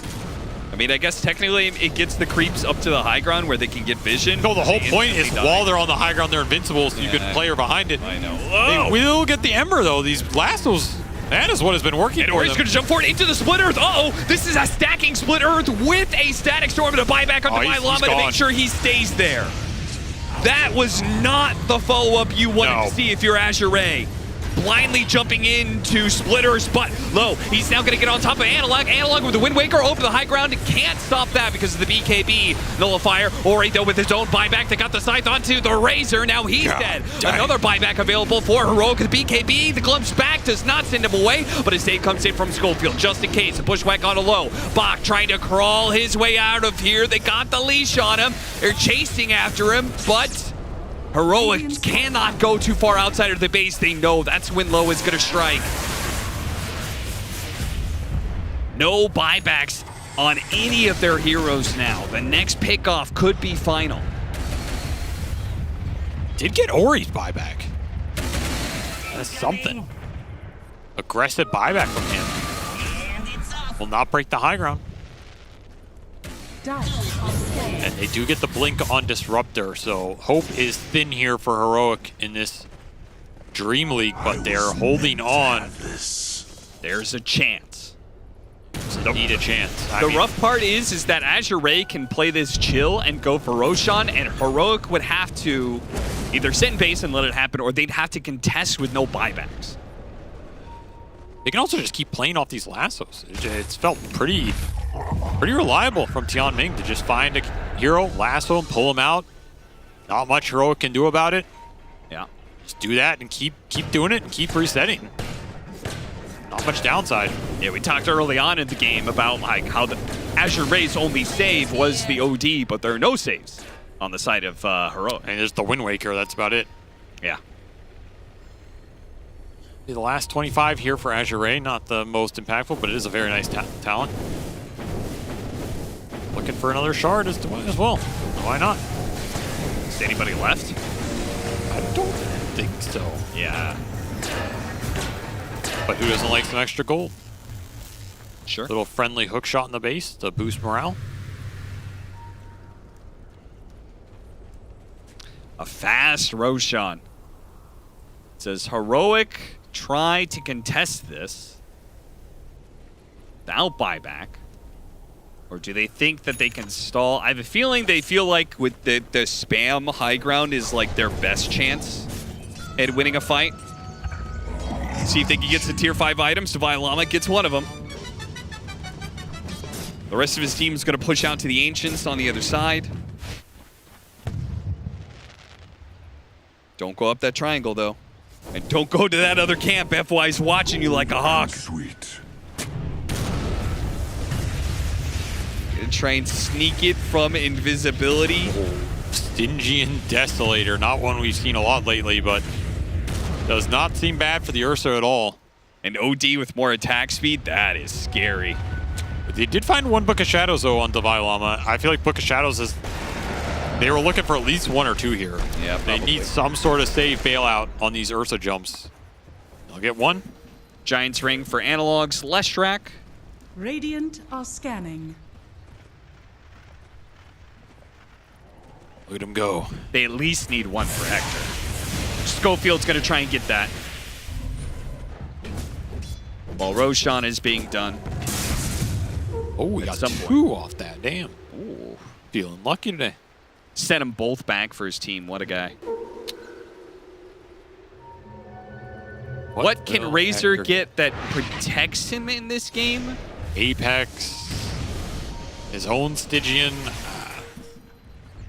I mean, Mirror Shield gives some armor, right? Book of Shadows. Shadows. I mean, that's what I was feeling, man. These 2 or 3 Book of Shadows for Heroic seems like the way to go. I don't really know what else changes the course of these team fights. And they did get the Seer Stone for Schofield as well, so... All right. All that's left is another Seer Stone for KJ? Yeah. Maybe? I think so. There's not much else that helps you here. All right, Banner, Refresher Shard, Aegis, all the spoils. Ripe for the taking. Bach still deciding on his, FY still deciding on his, but Seer Stone for Tianming. That lasso is coming from very far away. Yeah, he's going to be a true cowboy. He's just going to be throwing that lasso out at him. This thing does a lot of damage. This is where you want an Ags or something too.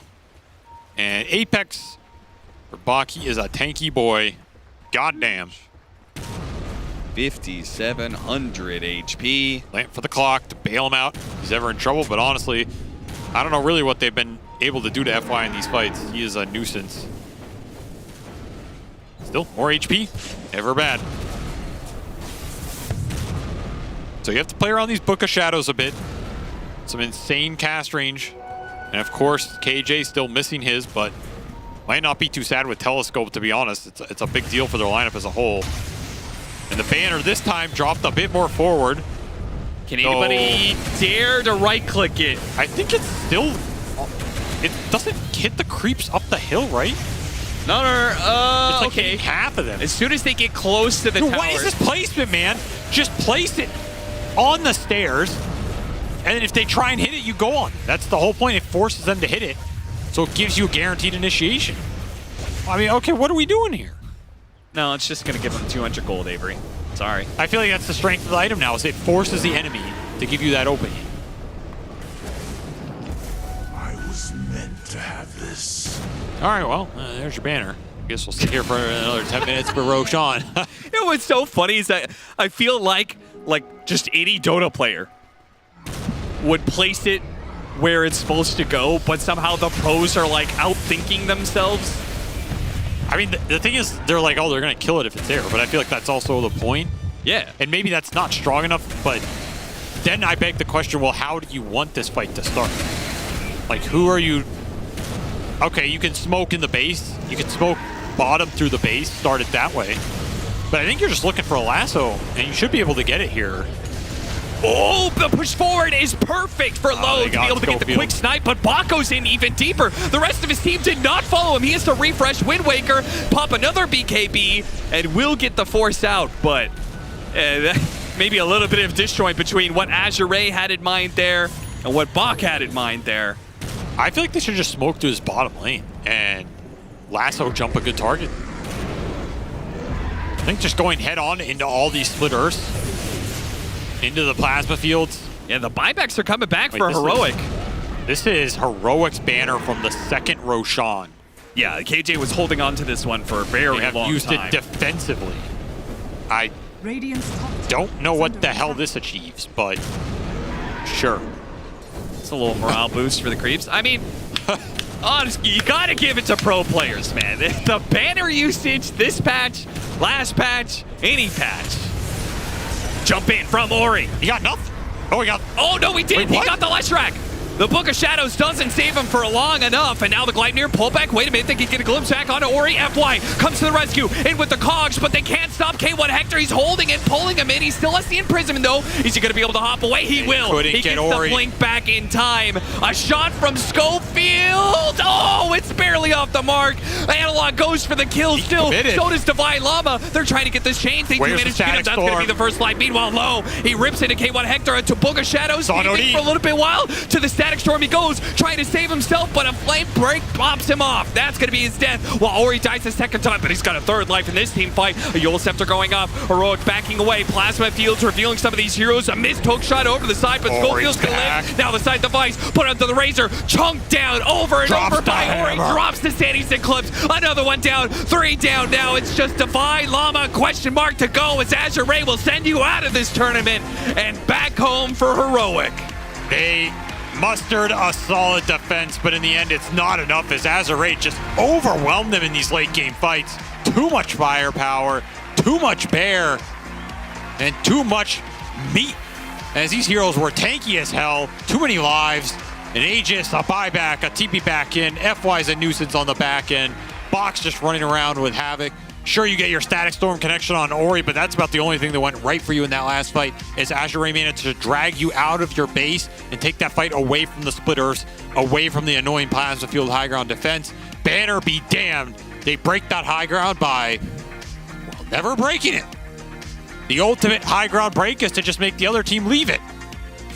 And they accomplish that. Low with a beast of a game here, 24-7 on a fully kitted Ursa, making this hero look terrifying in these late game battles with just how long he's enraged off all these Earth Shocks, the double charges, double level 25 talent. It's crazy because I feel like Ursa did not change that much, but like the matchups against these like Leshrac, again, these Bloodstone heroes, it does look good. Yeah. It was the right matchup against Leshrac. It's the right matchup against the Razor, it seems. It just works for low here. Not much else to say. Solid performance from Azure, maybe gaining some momentum in this lower bracket and trying to strike back for a team that has stumbled in some of the recent events, but probably feel like their ceiling is a lot higher than they've shown. Well, I beg to disagree, Avery. There's always more to say about a good game of Dota, and our panel, I'm sure, has a lot more to say about this game 2 of Azure and Heroic. And let's start saying it, because Azure Ray are continuing their journey into qualifying to Riyadh Masters at the Esports World Cup. Sure, Game 1 was plagued with some connection issues, and even here in this game too, as you see, the net worth advantage was in Heroic's favor for a fair amount of time. The emotions, however, may not have been, and ultimately, the scaling potential was not as well. As I welcome Cinderin to the table. Cinderin, thoughts on this game? Thoughts on this game? Ursa looks pretty awesome when he's not countered. That's my simple takeaway from this game. I like it. Obviously, in this patch, we've seen the facet changes that allow you to really overpower enemies, no pun intended, with your, either you take the extra damage or, I forgot what the other one is. Debuff duration. Off to a great start, yeah. So either have the debuff duration or you have the one that synergizes with Enrage. And whichever path you take, I just think this hero is just flat out better than in the previous patch, basically regardless of matchup almost. And I feel like that's what we're going to see the teams develop and work with here is some of the heroes, the facets they got kind of just are, oh, you're the same hero, but now it's an innate or a facet. And other heroes are just like, oh, I'm the same hero, but I get 2 extra little, I just get candy and the others don't. It's not really that fair. If I can Isn't be that just honest. life sometimes? But Sometimes you get Box of candy, chocolate. sometimes you don't. Yeah. No, it's nice that both facets for Ursa are viable, because we also saw Ursa earlier today when Batboom played it versus Aurora, and it was an Ursa versus Jug matchup where he took the extra debuff duration, so he just bashes Jug for longer, because you have to go basher in that matchup. In this one, he's up close and personal on top of a Razor, on top of a Leshrac. He's soaking up a lot of damage from these heroes while he's enraged, and on paper, just excellent. All of these heroes that have to fight you to keep you away, once you're done with that, you're just going to output insane amounts of damage. So Ursa actually feels like one of the successful heroes in terms of what they were trying to do with facets, where both options are both good in different ways, and if you take one over the other, you're not griefing yourself. Yeah, I mean, I think Ursa's really good in the late game now, but he still has some issues as we saw this game in the laning stage. The Vi Llama had an amazing laning stage on the Ember Spirit. Didn't really expect it. And then they bought a lot of items in this game, like the Meteor Hammer. I think they had a pipe at one point. They tried to go for this early push style. They lost a couple team fights, and they ended up selling both of those items to make room for new items, which made them even snowball reversely twice. So, I don't know, I feel like this game, they put themselves on a little bit of a clock as far as like how they're going to play. They made a couple of mistakes, because I thought for the longest time this was going to be Heroic's game. They were in a really good spot here, but Azure Ray, they had some really good holds. The Ursa finally came online. I feel like once that Ursa did come online, this game was very difficult to play for Heroic. And then ultimately the clock ran out and Heroic will be eliminated, but BSJ was able to get an Acer Predator head-to-head before that happened. Thank you, Neil. As for this second game of the 1.5 game series, I chose the 2 carries for my head-to-head, K1 versus Low. And we're looking at damage, because both these guys were meant to do damage for their team, and that was maybe one of the reasons why the panel was questioning the level 25 Razor talent. But Low outdealing him by 15,000 at the end of the game, and that's what Ursa specializes in. Has that new facet with the built-in passive for damage, and also with his Enrage. And we're just gonna see kind of what happens in these fights, and we're gonna see K1 going in. He's gonna isolate the 2 in the back, and Ursa, you see Low turn around instantly. Really good focus firing coming out from the Radiant, and that's what pretty much all these fights are, is Low running down Kector. You see him again in the middle, top there chasing, and even though AR ends up losing this fight in terms of the numbers, this seems like Hector's life for pretty much this entire game, as they are going to eventually finish him off. And we're going to see one more example of Ursa just wreaking absolute havoc on Hector, as it really was whoever got on top of who first with the link, or whether or not the Fury swipes are building up. And we never really saw Hector have an effective link on Ursa as an initiation that allowed him to basically sustain out DPS that Fury swipes build up.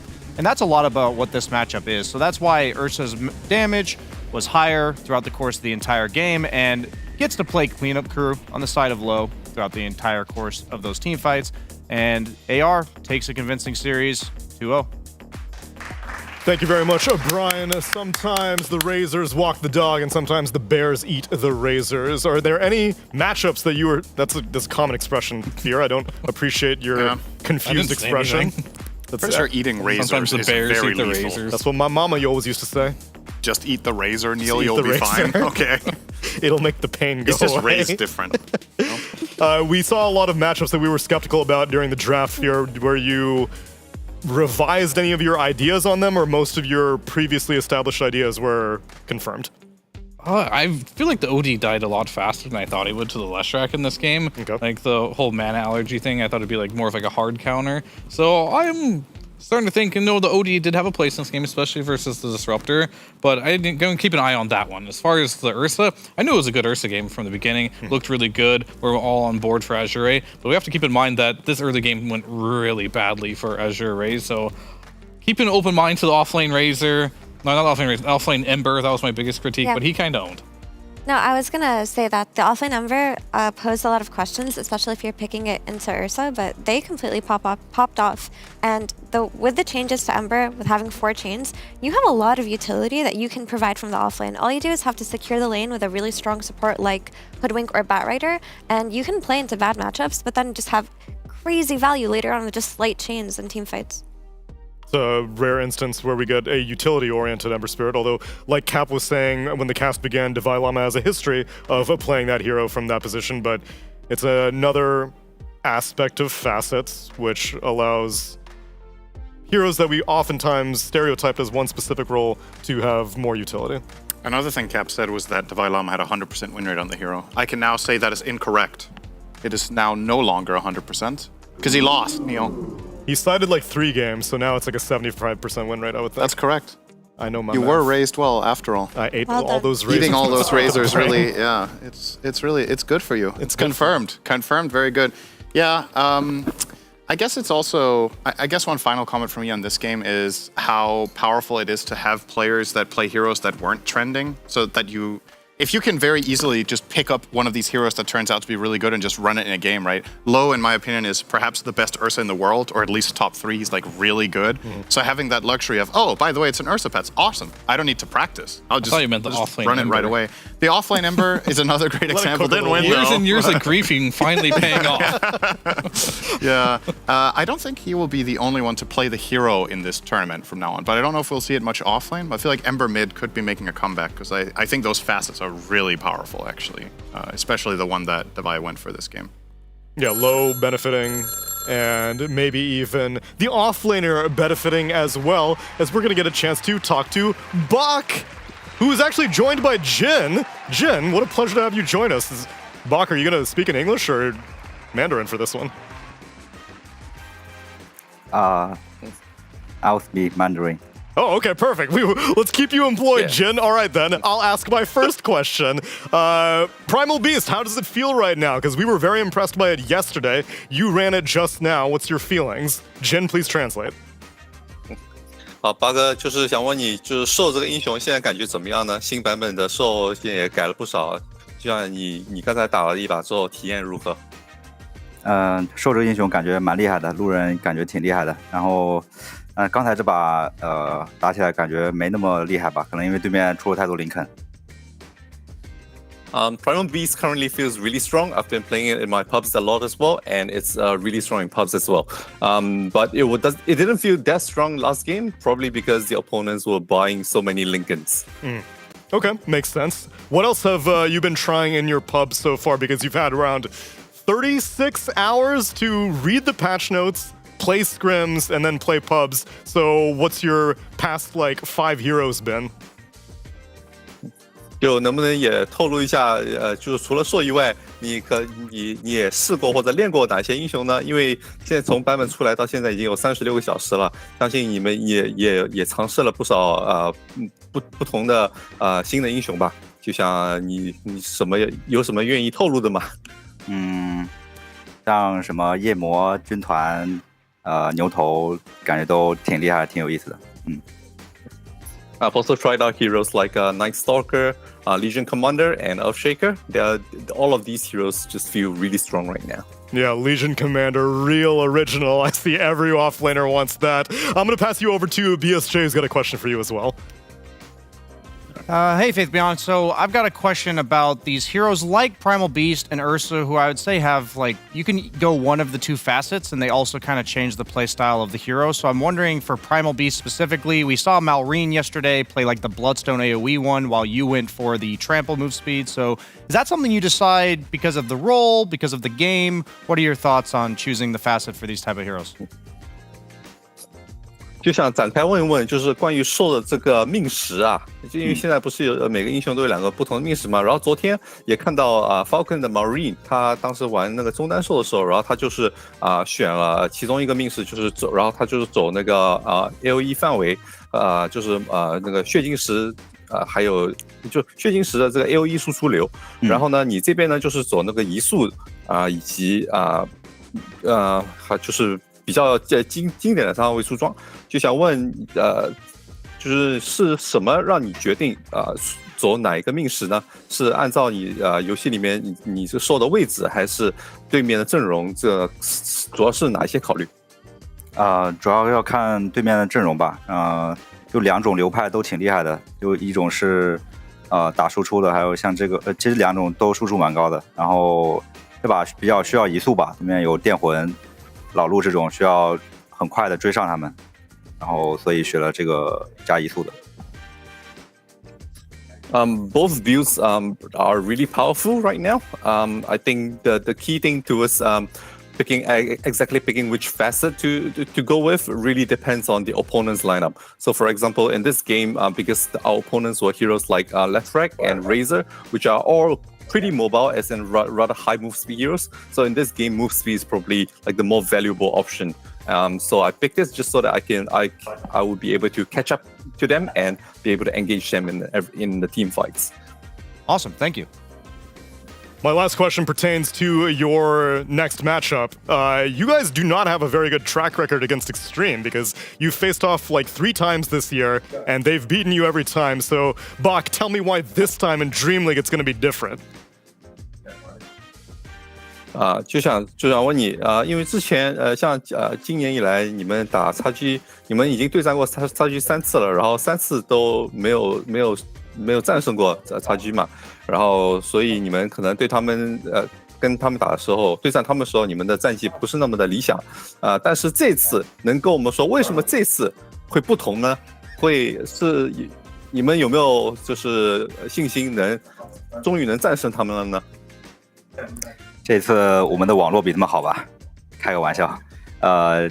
这次新版本嘛，新版本新气象。Well, right now, I think we simply have better internet than them, so we've got that going for us. But jokes aside, I think, well, we all know that it's a new patch. We've got a whole bunch of hero changes, so maybe what we're capable of. Our hero pool is simply stronger than theirs. Okay, makes sense to me. And then my last question. Faith Beyond, how was Jin's translation? And Jin, translate that question for me. 就想问你，我这边我翻译怎么样呢？因为你也听懂英文的话，你来评价一下。Awesome, perfect. What did he say, Jin? He says that today's weather was really really great. The internet has been perfect, and people might say that it was an easy win, but it certainly wasn't. We have every right to be here in our current placement, and we're just gonna keep going further. Mandarin, such a delicate and complex language. Thank you so much for both of you joining me. Congratulations on the win, and Sheshe Bach. I'll catch you again later. Thank you. Bye. See y'all later, but we're not fully done with the game yet because I want to take you over to BSJ to see the Kadia award of the game.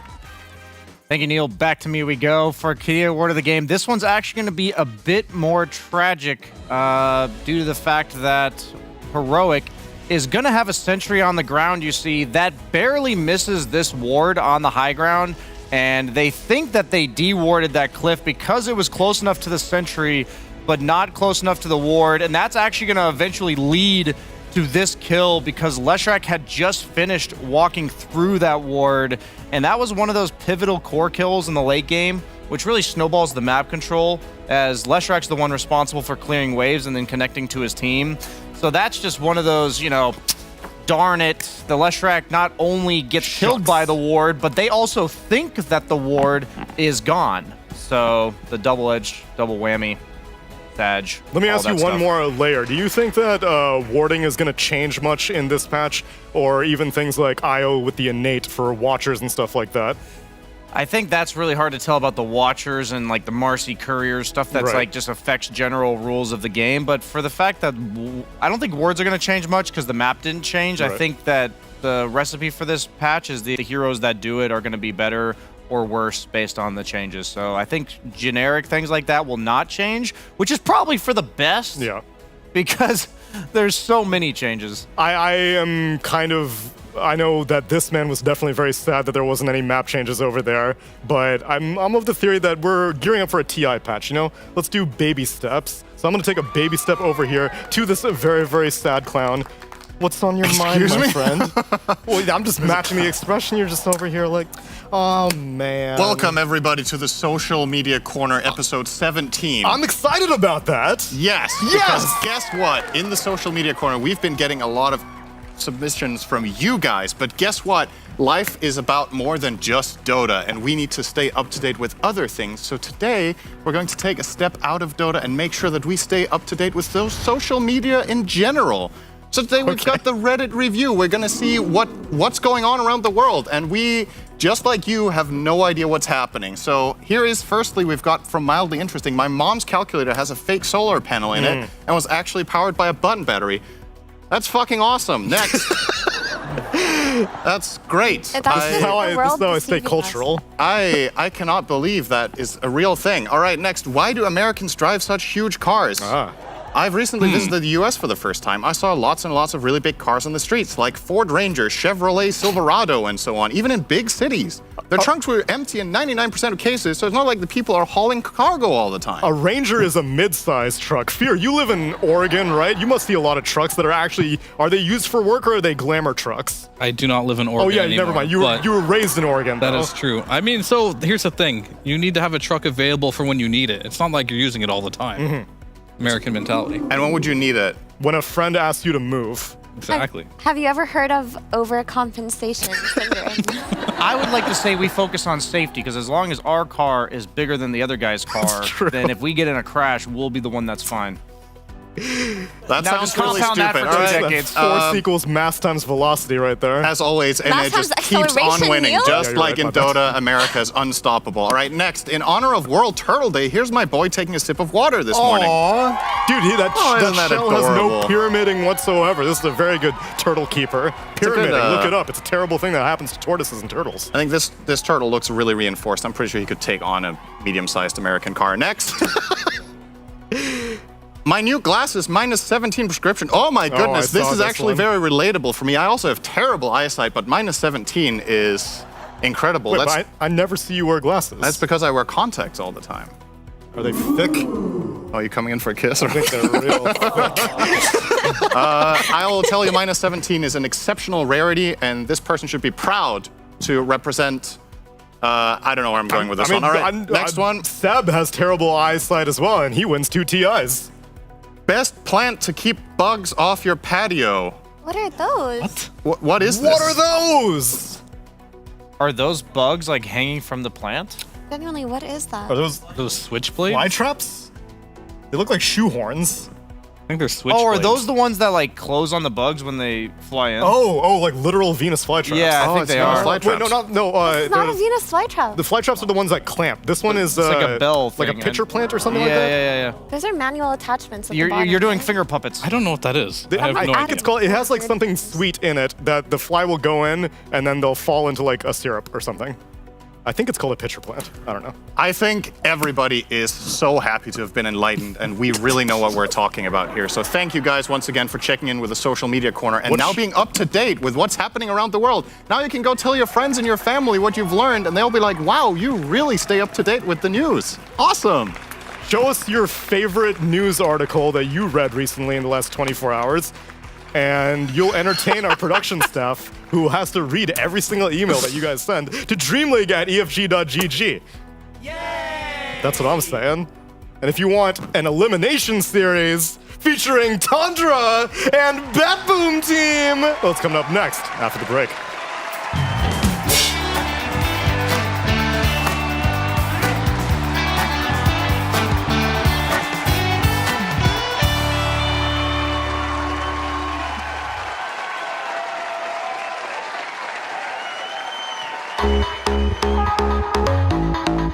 We have in here the golden ticket to the DHL Super Drop.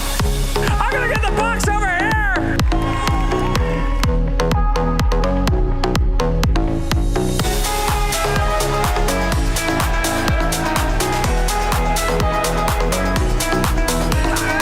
Choose your own adventure, man. Are you ready? I'm shaking. Good. That's absolutely correct.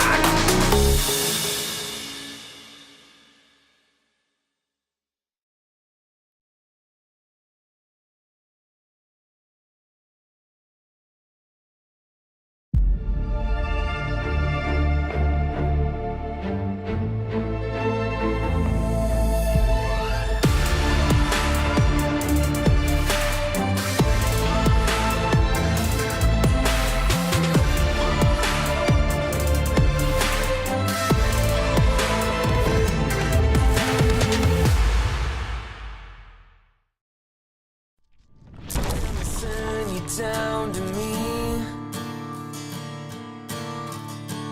only angels would agree. Shine your light into the dark, fading in from far away, trying to find the words to say. Everything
Dreamleague Season 23 is brought to you in part by Intel Arc, Acer Predator, DHL, Kadia, Monster Energy, 1xBet, and the United States Air Force.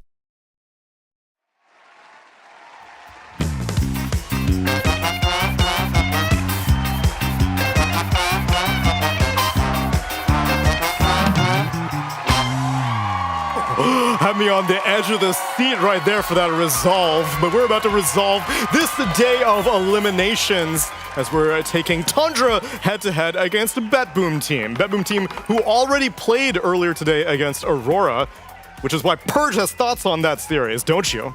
That's right. Not about the series necessarily, but I've been tracking their pubs using widely available websites that everybody knows about. And the first player that I looked at all 5 of their players. First 3 cores, boring stuff. Cores that we expect to be cores, but here, 9 class, he's cooking a little bit. He's got some support Leshrac. Played it for 2 times, and he went for Chronoptic Nourishment. The mana on attacks, but I thought that the Edict Explosions was great. It's good against, I mean, that one does, the other one does more damage to towers, but as a support, he's getting 5 mana every time he right-clicks a hero. He's attacking and lightning and attacking. He won one of those games, lost the other. And on the other side, he played support Lina twice. That's the slow burn one. That's where your abilities do like 60% of their upfront damage, then they do another 60% over 3 seconds. He lost both of those games. But if we do see one of these heroes today, very possible that it could be his hero. A flex. A flex. I haven't seen less flex to support in ages. And keep in mind that the Edict did more damage, I think, in a shorter period. Anyways, here's the other one. We got Whitemon.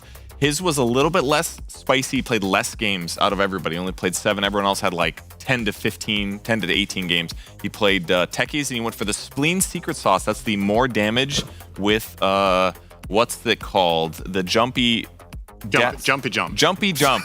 Called Blast More Off. damage with Blast Off, and he takes more damage. He didn't get the more backpack items. I was a little surprised. He only played 1 game. He's a support. What there's items. You're not put in there. struggling for. You're gonna put 3 branches in your backpack? 3 branches. Do you know you can put neutral items in your backpack and they work? I did not know that actually. That shit's good. Wait, actually? Yes, it works. So then what? Someone told me about it today when I was streaming and it worked. That confirmed it. So once you get to tier 2, then you put your tier 1 in your backpack? Yeah, and you know what you do when you get tier 3? You put 2 cast range neutral items in your backpack. That's what you do.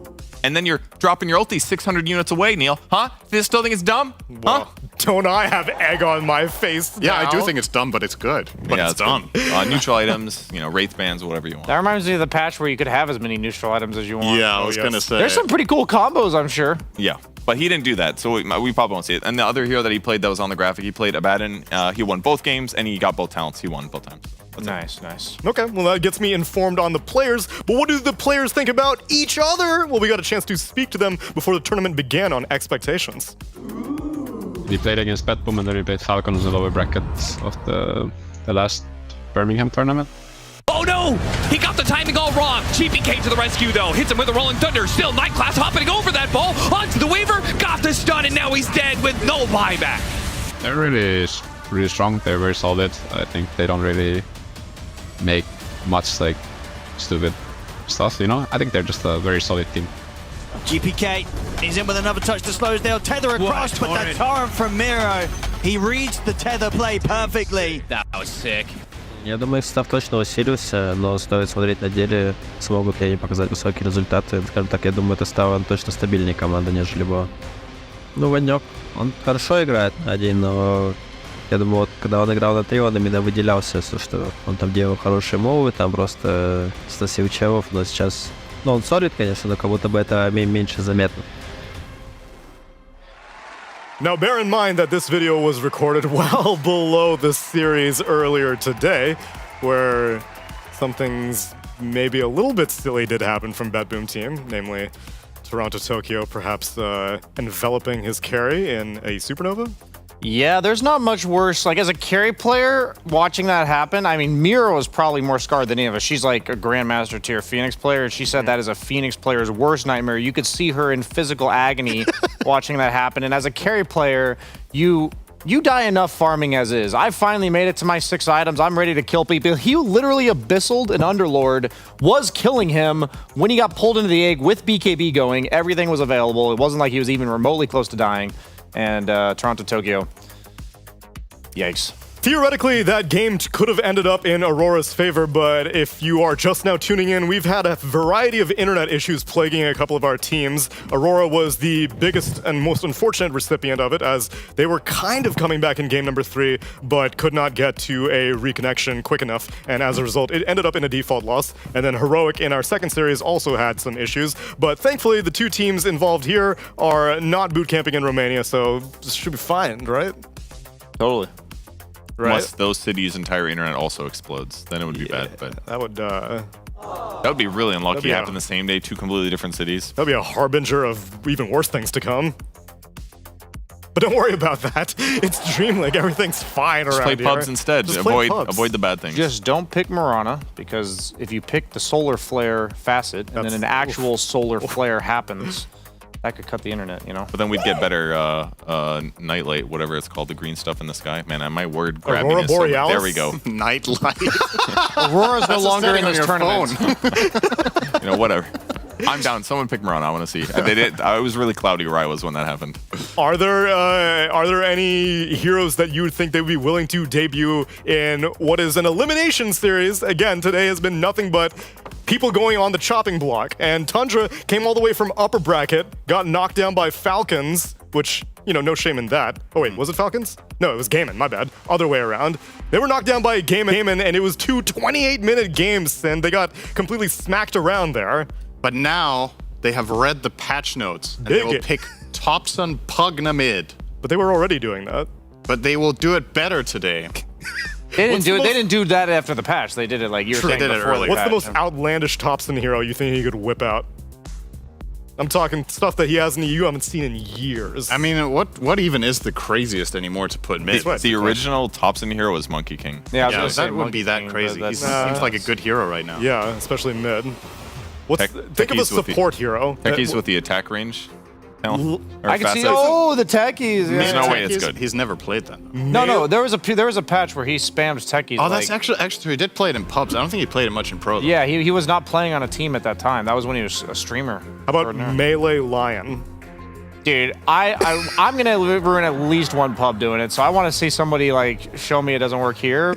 Or does work. Or Why does are you such work. a pessimist, Brian? Sorry. It's totally gonna work. You guys should totally try it. I feel like patches like this are the ultimate proof that Ice Frog has complete power. And a couple of the ideas in this patch, he ripped the fat one beforehand, and he just sat down with Slacks, and they're like, what's the craziest shit we can come up with? And then he presents it to the team, and nobody dares stand up to him. They're like, yeah, of course not. That sounds great, yeah. Oh, Lion, yeah, his name's kind of like an animal, so he can be like Melee. He's probably just biting and clawing at them. Yeah, thematically, that really fits. I feel like they just needed so many ideas though, because they needed in most cases, 2 cool ideas per hero for every hero in the game. Like it's so much creative work actually. It is, and then you have Lion getting that, and then other people just have their innits being the exact same as they had last patch. Their innits. So, innate. Sorry. If you guys remember when Talons Innate. came out, a lot Innate, of them were innit? kind of generic. Remember when Talons came out? Oh, Like yes. some of them were True. just +4 armor. Yeah. Plus 7 int at 10. You're like, And so I think it's going to be the same with facets over time. Like I think a lot of them that are boring or unoriginal or old abilities that like on heroes that got a buff like 2 patches ago, and then that buff was placed in a facet, so they effectively got nerfed because half the games they don't have it anymore.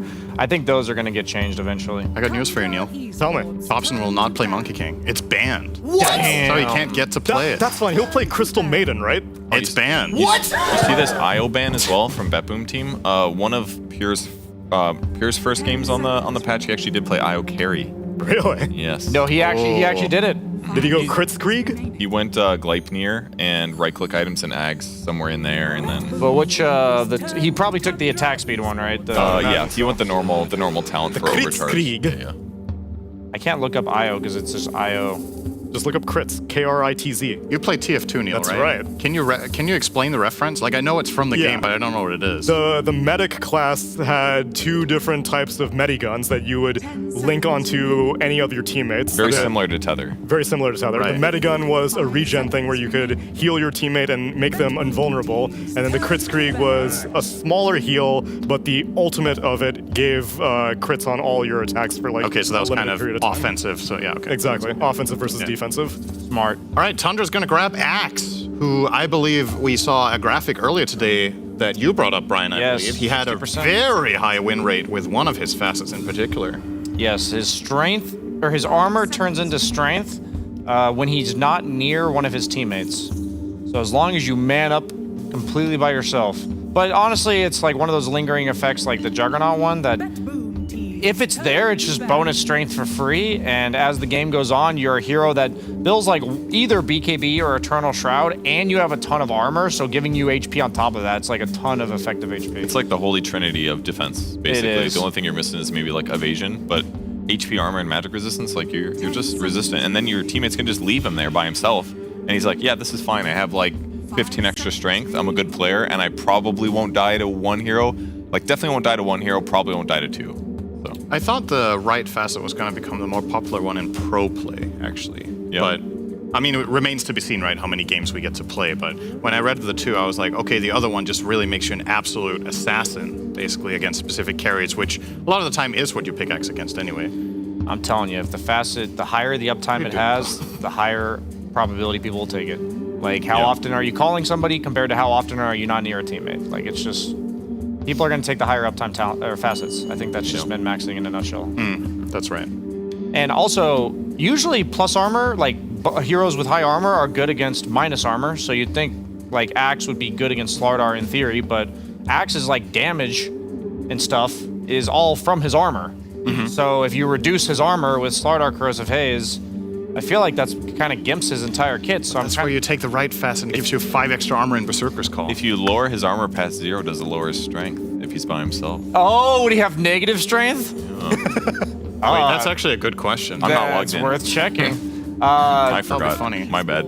Now, also, like, the way I'm surprised they picked Axe into Slardar because the way Blade Mail works is it's however much damage you take, then it gets reduced, but before it gets reduced, it gets reflected. So it's like the higher armor Axe has, the more impactful Blade Mail is. So then Slardar is also theoretically good against that. So I'm a bit like, okay, broken hero, just pick it rather than being good against Slardar. That's why they went for this. And if they go like, okay, they banned Ursa, but if you go like Monkey King, or what's like another passive hero? It's hard to imagine that are good against Axe. I guess it's just Monkey King That's Ursa. the thing here, right? Maybe Razor? These are pretty good bans, because obviously Betboom already banned Monkey King, already which banned. makes Axe Oh my better. gosh. And you banned the Ursa yourself, which I think was the best possible ban. It's a combination of multiple things. Ursa's good against Axe. On the other side, you're playing against Nightfall, who is an exceptional Ursa player. He got famous on this hero and PL in particular.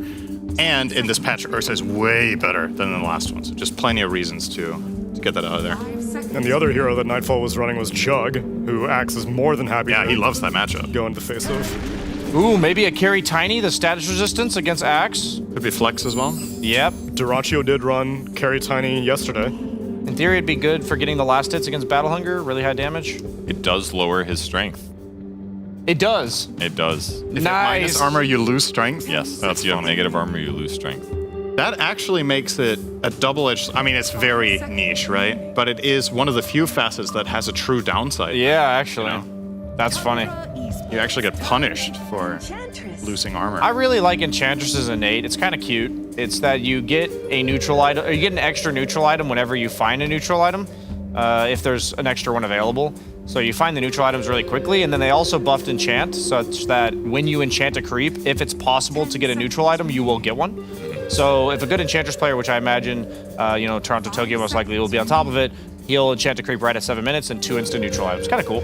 Yeah, that's the best time to get one by far, because at that point in the game, people are still struggling a little bit. Yeah, little stat items here and there. Like the regen can be huge for some. Sometimes you're like a support and you lost half your HP. Getting a regen neutral item right there is like game breaking, and it's the same for carries too. Absolutely. All right, this one. It's been a long time. So Are you liking this pick? God damn it, Purge. Were you gonna make that one? Yeah, Sorry, so no, I wasn't actually, because we're on a different wavelength here, Purge. We have I have a better theory than Lycan the pick. You know why it's good here is because if he gets Corrosive Haze, you know who needs no armor?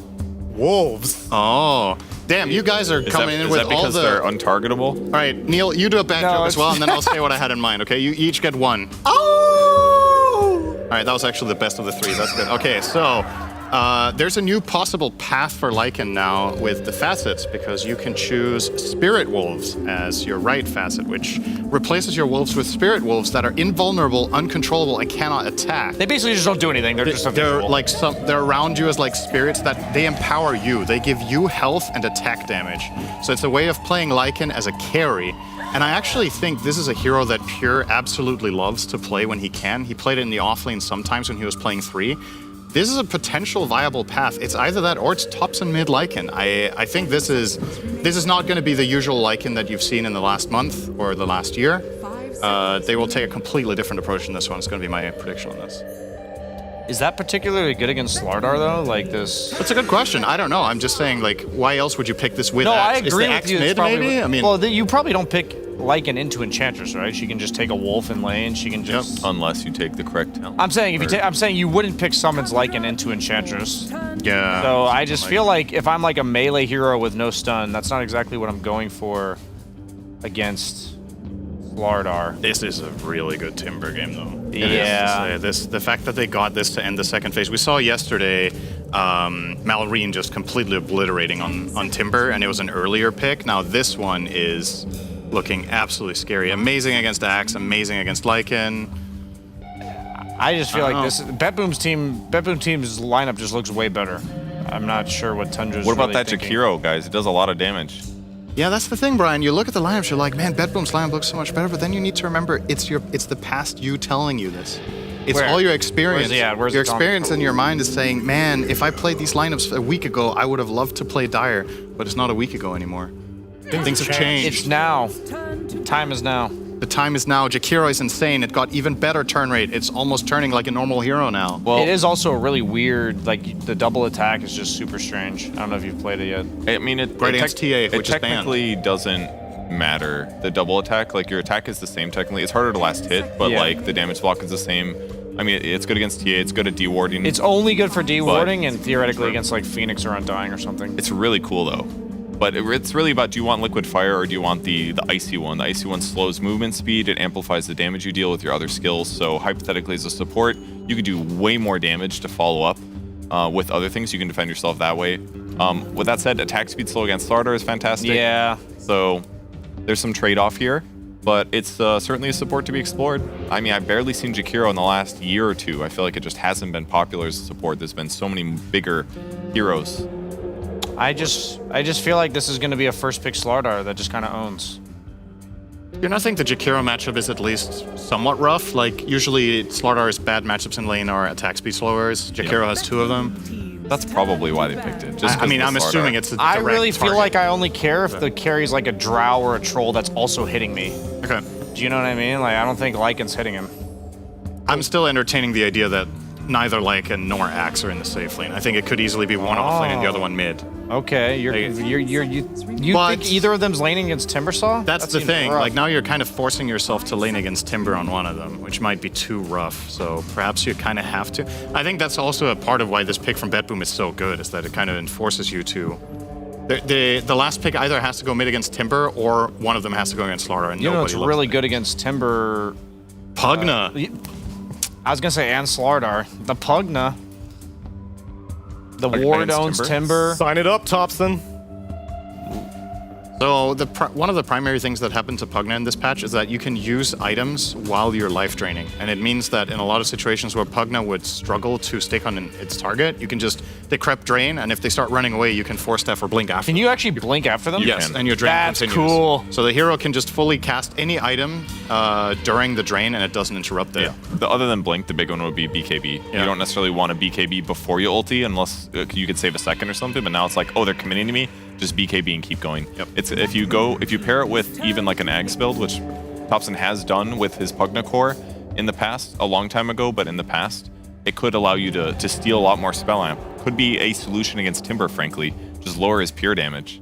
I guess the primary downside I see, because I'm only really thinking about Pugna because of him. Like, otherwise I wouldn't even be mentioning the hero. But maybe the tiny matchup is tricky for Pugna historically. The hero is quite frail. It hates getting displaced. The magical burst is an issue. I'm gonna last pick Rubik. So it is Tiny Carry. It is Tiny Terry. Yeah. Tiny Terry. The Rubik's good. Very classic counter to Okay. Jakiro. Oh, the mid dazzle. So Steel Ice Path is the obvious thing. What about the Dazzle, though? That is the mid dazzle. So, okay. Okay, does It is Carry Shadow Lycan. Wave heal the invulnerable wolves that are running around? It should. It should. That's quite a cool combo. You A little cannot- mini bomb. Yeah, and you can't prevent Dazzle from doing that. You know, you can't stop the wolves. You can't move them. Look, what does Pure have as his facet right now? He has Spirit Wolves, which I get. Hell Against an yeah. Enchantress, you kind of have to. Yeah, I mean, I thought it was I think it's the plan from the beginning. And Dazzle's facet is Poison Bloom. What is Poison Bloom? It's every 4 times he attacks a poison touch target. The target takes a burst of damage and prompts additional poison touch projectiles to fire at enemies within 450 range of the target. Which does work with his shard, so his shard will keep spreading hexing attacks. If he hits them 4 times, yes. So, I mean, a huge part of this is obviously the lane matchup. He's assuming he can beat Timber. This is one of the melee dominator mid heroes that Tundra have in their arsenal. I like the pairing with Lycan. You know what? This is one of my favorite things about a new patch, is seeing lineups like this. Like, this is gonna either look awesome or it's gonna crash and burn. Like, I don't think there's any in between. So I'm just curious to see if Tundra's ideas are gonna work or not. Betboom's looks way more stable and classic. So he took the call out on Axe. So he did take the other one, the plus bonus armor and by more 5. attack speed when you and hit then him. Lycan is the Spirit Wolves, and Jakiro took the Frost. I think there's like there were a lot of heroes we were kind of like, what are they gonna do? Yeah. There's 2 All right. different options here, so kind of cool. I'm excited. I mean, the Spirit Wolves is going to give him 52 damage by level 4 when he uses it, and it's going to give him raw health, which isn't going to be reducible by Whirling Death. So it might make him a little bit stronger against Timbersaw than normal, since he's going to be taking a smaller chunk of damage. It's still going to be a lot, but I want to see what items he builds. Is he going to go like ganking? He's a universal hero now, so you can just buy like Scotty, and it does a lot of damage on Lycan. We're going to see some weird stuff this game, because Lycan carry has just not been viable almost ever in the history of Dota. Yeah, the question is, do you ever go Battle Fury? Like, do you actually need a farming item? I'm not actually sure. You might now, because you don't have wolves. Yeah, like you might actually need a farming item, so I'm curious if he goes for one. Maybe he gets an Overlord and just starts going to town on buildings. That one's a really good damage item. Yeah, that's Okay. possible. Maybe. Well, we gotta learn new stuff about the patch. Tundra got smashed 2-0 earlier yesterday, but maybe they've learned a great deal since then. Let's get into game number 1 with ODPixel and Fogged.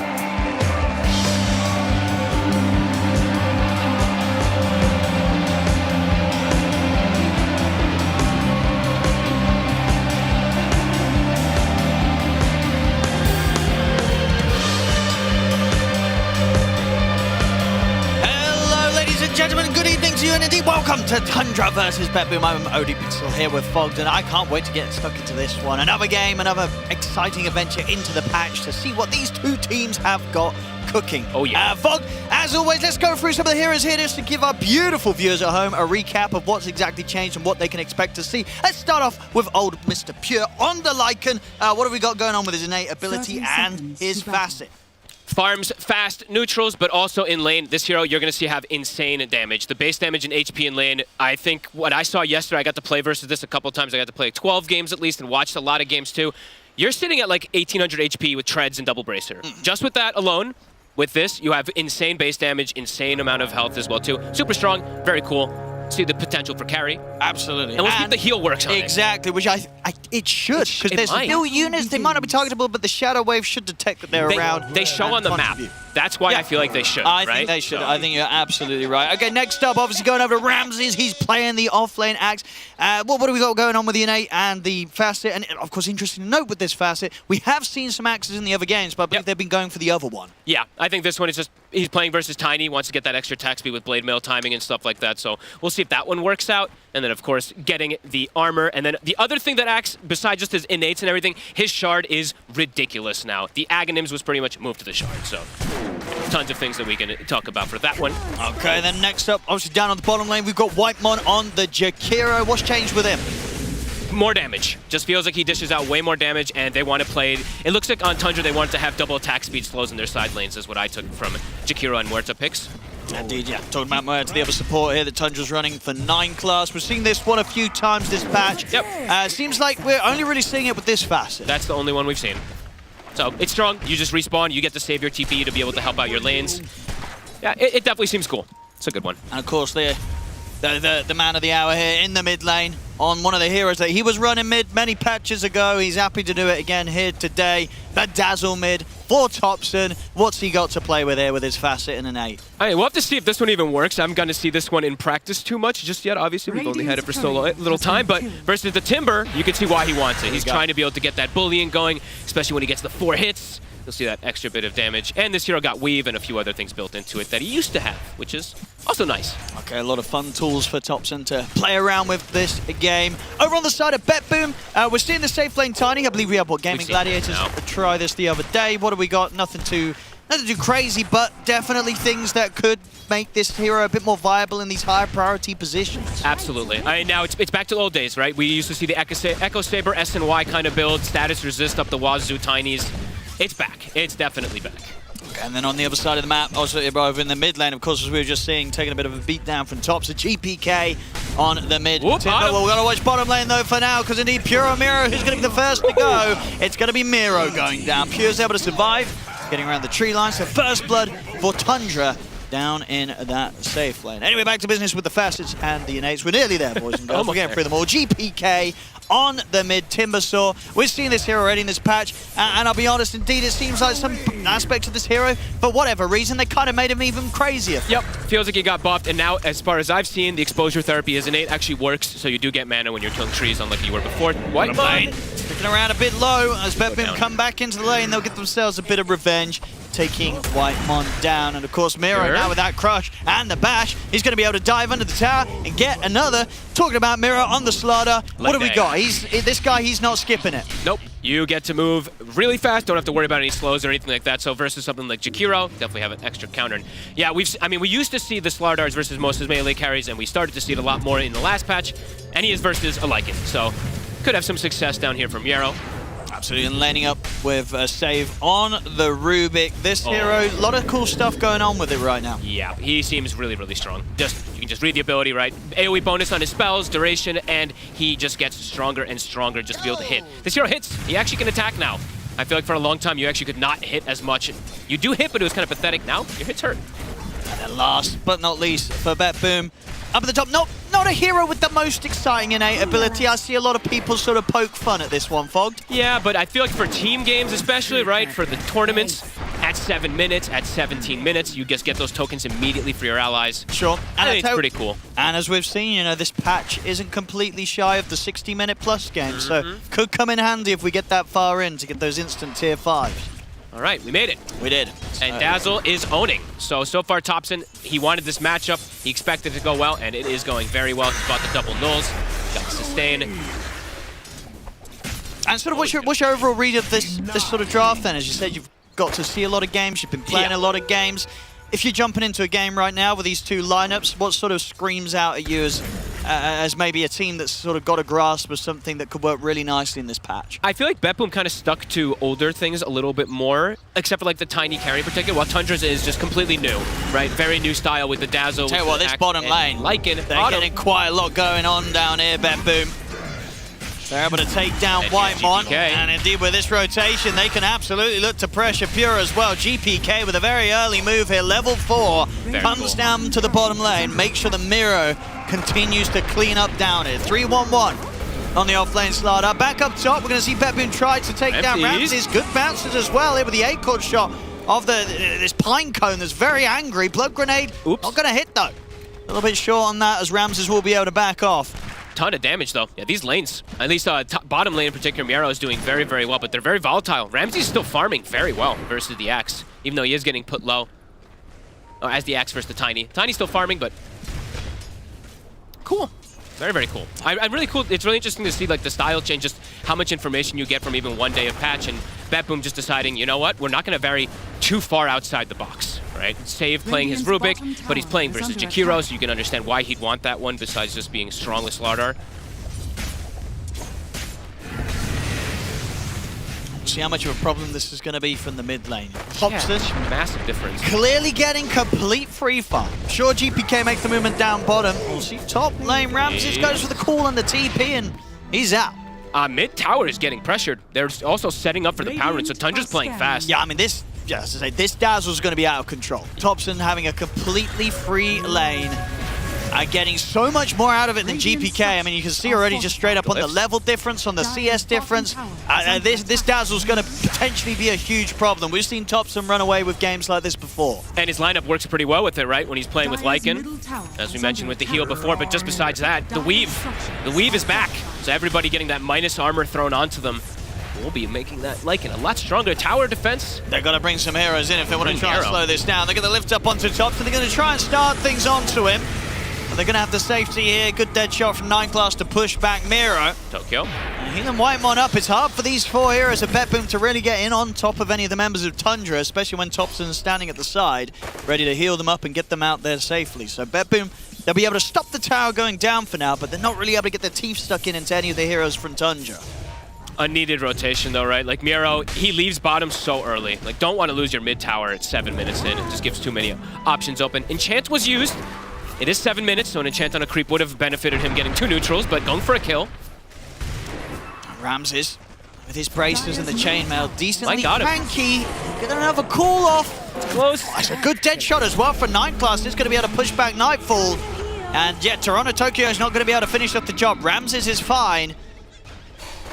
It's just a bit too tough to kill, evidently, here in this lane right now. Ramses with this early build-up of the stats and the armor.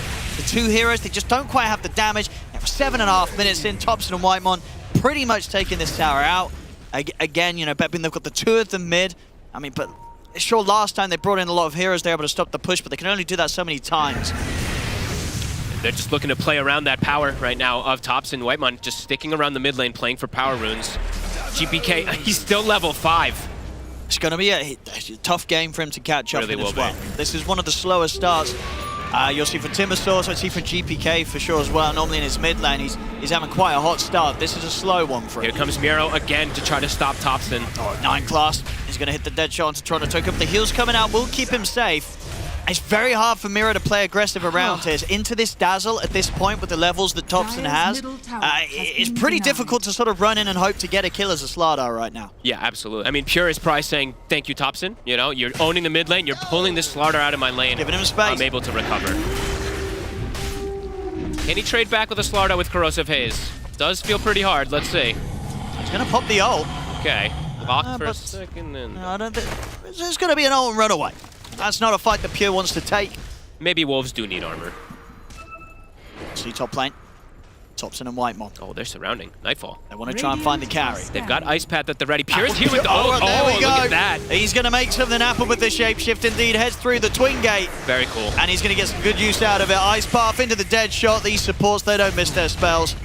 Good stuff here from Tundra to take down the carry. And look, he's not even got level 4 Wolves. On Strength Treads, he's 1,700 HP and 170 damage when the Wolves are out. Stick around to try and take this tower. On the flip side, though, BetBoom able to pressure bottom a bit, but their heroes just don't push it nearly as naturally. With the Enchantress, sure, but Toronto Tokyo, the moment in the jungle. Getting the tower trade.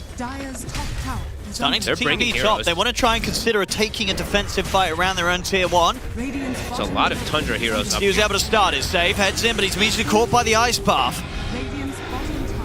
See? Still the Howl. That shot's going to connect. GPK also hiding in the trees. I mean, Ramses is trying to charge in to see if he can get in range for a call. Doesn't find the chance. I mean, yeah, everybody up on this top lane pretty much. Just Miro that's sort of enjoying the space on the bottom side on his own. You can see that BetBoom, they don't want to lose those towers early. Definitely not versus this push lineup, just getting that pressure onto them that early.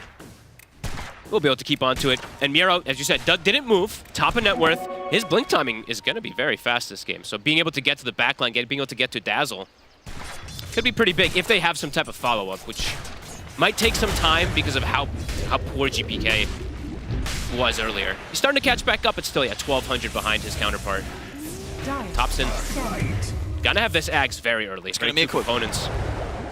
It's a strong one. Definitely a real strong one. Has not changed. 9 class on this Mercy, just a very tricky support to really get on top of. I mean, the thing that did change, I guess you could say, is that the weave is going to be really nice with the new Shadow Wave as well, being able to cast it on enemies.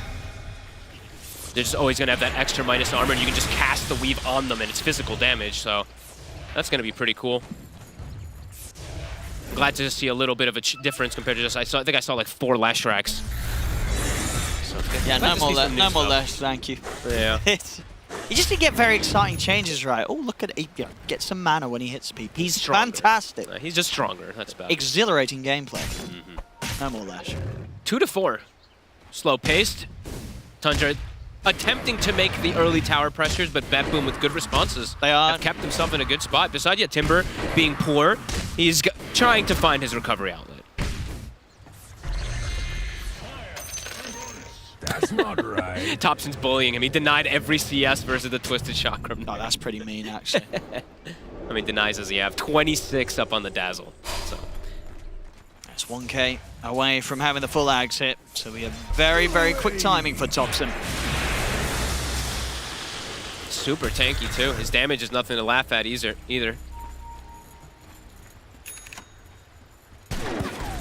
Good old Universal Heroes. Shield rune for save. They just really need that Blink Dagger on Miro, which is on its He's got way it out done. now. Yep. So if they want to group up and try and make a smoke move with him, he's going to head over towards the mid lane. TP's over. He's ready to join up with Save, and here we go. Let's see what BetBoom can get done with this Blink Dagger reveal. Thompson would be a pretty nice catch. Exactly. See if they can burst through. And they get him with the crush. They've got the lift up. They've got the perfect amount of control to take down the Dazzle and turn straight towards the tower. Very good reveal. And they're going to get the tower out of it immediately. Toronto, Tokyo, and Save in the area. All right, BetBoom. Tundra, of course, as we said, they're trying some new things out with some of their picks here. BetBoom sticking to their guns. And so far, this early game, looking nice. I mean, do we get anything crazy sort of for the carry Lycan in terms of item builds? I haven't. I don't know yet, honestly. I mean, Echo Saber is definitely going to be super valuable, but stat items, right? He's universal, so we'll have to see how he decides to go. I mean, he is could be in trouble here. He's got backup. He has got a fair bit of backup. Whitemon comes in, lays down the fire and the ice. So Miro won't be able to continue to stand his ground against Pure. And he probably needs AC this game, I would say, on Pure. I mean, BKB AC after the Echo could probably be pretty nice. Just he's playing versus Timbersaw. I'm not sure if that's going to fuss him up so much. Maybe he just gets tankier. We'll see, because he is very durable. Look at his HP and damage. It is pretty crazy how much you get out of these wolves. Yeah, not easy to burst him, especially considering he has the backup of a hero such as the mid-Dazzle Thompson. Just about to finish up the Aghanims, 300 gold away, and Thompson will have that ready to go for the next play. The BetBoom so far, I mean, Nightfall, he is still cruising at the top farming there. very, very well. Yeah, very well. And it only accelerates from there on the Tiny. It just gets faster and faster. Echo Saber into the Silver Edge is going to be the plan here for Nightfall on this safe lane Tiny. Yep. As soon as you get to Shard, that speed really accelerates so much. Man, we really did slow down a lot. You know, our game that we got to do yesterday was, we had, as you said, 20-something kills in the first 10 minutes. Now we've gotten back to slowing down the pace of things. Teams are playing more careful. I think so. You know, that was definitely sort of day one of the new patch. You just sort of run your hero at the enemy heroes and see what your spells and buttons do. Now we're kind of calming things back down, and that could lead us towards having some closer games. You know, obviously a lot of the games we've had, even though some have gone longer, most sort of build up a large advantage. I think we had sort of one today that was a bit more back and forth. Are scanning. But this one, yeah, so far, BetBoom with the gold lead right now, 5-2, coming up at 15 minutes in. But Tundra, once they have their items for the Aghanims on Thompson, which he does, they could certainly group up. The next big thing, of course, is just going to be Ramses getting this Blink Dagger. They'll have a pretty good shot of jumping into these fights, or finding these pickoffs, and getting some action themselves. And starting to take away some of that lead that BetBoom's managed to grow. I think they'll look to accelerate things as soon as that blink comes out. Yeah, BetBoom definitely able to respond, though. I saw they gave the Wisdom Rune to GPK, so they're trying to get him a little more online. But GPK is definitely killable this game constantly. He's not tanky versus this massive amount of physical. And pretty, I mean, decent, not a lot of magic, but massive physical. Bottom lane Miro. Found himself and Jakiro. This Whitemon. See if he's able to keep his distance. He has got Pure by his side, and in fact, Miro doesn't, or he might be tempted to blink in again. He's thinking about it. He certainly is. But we're seeing Pure, he doesn't want to take the risk of diving any deeper for that attempted support kill, so he will hold back. Good ward at top. They scout the movement immediately. They have the ward just watching the tower, so Nightfall, he's just able to walk away. Finishes up his shard. Yeah, his timings are looking really good. Well, talking about good timings as well, Save, he's been getting a lot of farm of this Rubik. He's already got his Blink Dagger done, so they've got another form of catch here on Bet Boom. Not a form of catch, but more importantly, it's like positioning so he can make sure he steals Ice Path. If he can Is that always the one you're going for? That's pretty much the top tier stuff here. What are you looking at? Ice Path and Huerta, more than likely. I would imagine either one of those, any of the spells that he can get from these two is going to be really nice. Push commencing. I don't know if they saw, I don't think Ramsey showed the blink yet. He's been kind of hiding on the side. They don't know that that ward is there, though. So He probably passed under this wall, right? Yeah, he did. So yeah. Bet Boom should. They'll see it. They'll be aware. And let's see, Toronto, Tokyo in position. Nightfall. He's going to show. Yeah, lead staying consistent here. 3K. And now the rotation's coming over. Here's Save. They get the setup into the Centaur Stomp. Whitemon is going to get bailed out for now by Thompson. GPK's coming in the side with a Chakram, though. It's going to be a dead Jakiro. Thompson. Nightfall is taking quite a bit of damage. Thompson's sort of split off to the side now. He's kind of on his own, but I tell you what, he's kind of doing it. Nightfall's likely to tick out to the damage. He will. So Thompson, he'll go down, but he's able to bring the enemy carry with him. That was the most Thompson play ever. His team's like backing away, and he's just charging He's at literally them. sort of 1v4. Look at the damage. Look at this damage. All right, come on. That's this is why Thompson loves to run it mid. He knows the potential. We'll talk about it in a second. Right after this, but Pure. The illusion here to get out GPK. The new combo with the Poison Bloom, the way it works with your Aghanims, since you're throwing attacks and everything too, he's able to constantly pop this Poison Bloom. That was actually kind of cool. Yeah, that's pretty crazy. Like I think he popped it 2 or 3 times, just popping an attack, a heal, and a poison touch, because he has the 300 attack range bonus as well. Interesting. Well, so how do the numbers actually work? Wait, hold up. He's in the middle, to jump onto Thompson. Thompson, can he get out of this? He can't. No, he's dead. Very, very good initiation here from Miro. Could set up for Pepin to find more. Do they want to go up to the high ground? They won't. They'll hold back for now. I mean, you're going to clearly see what the plan from Bet Boom is.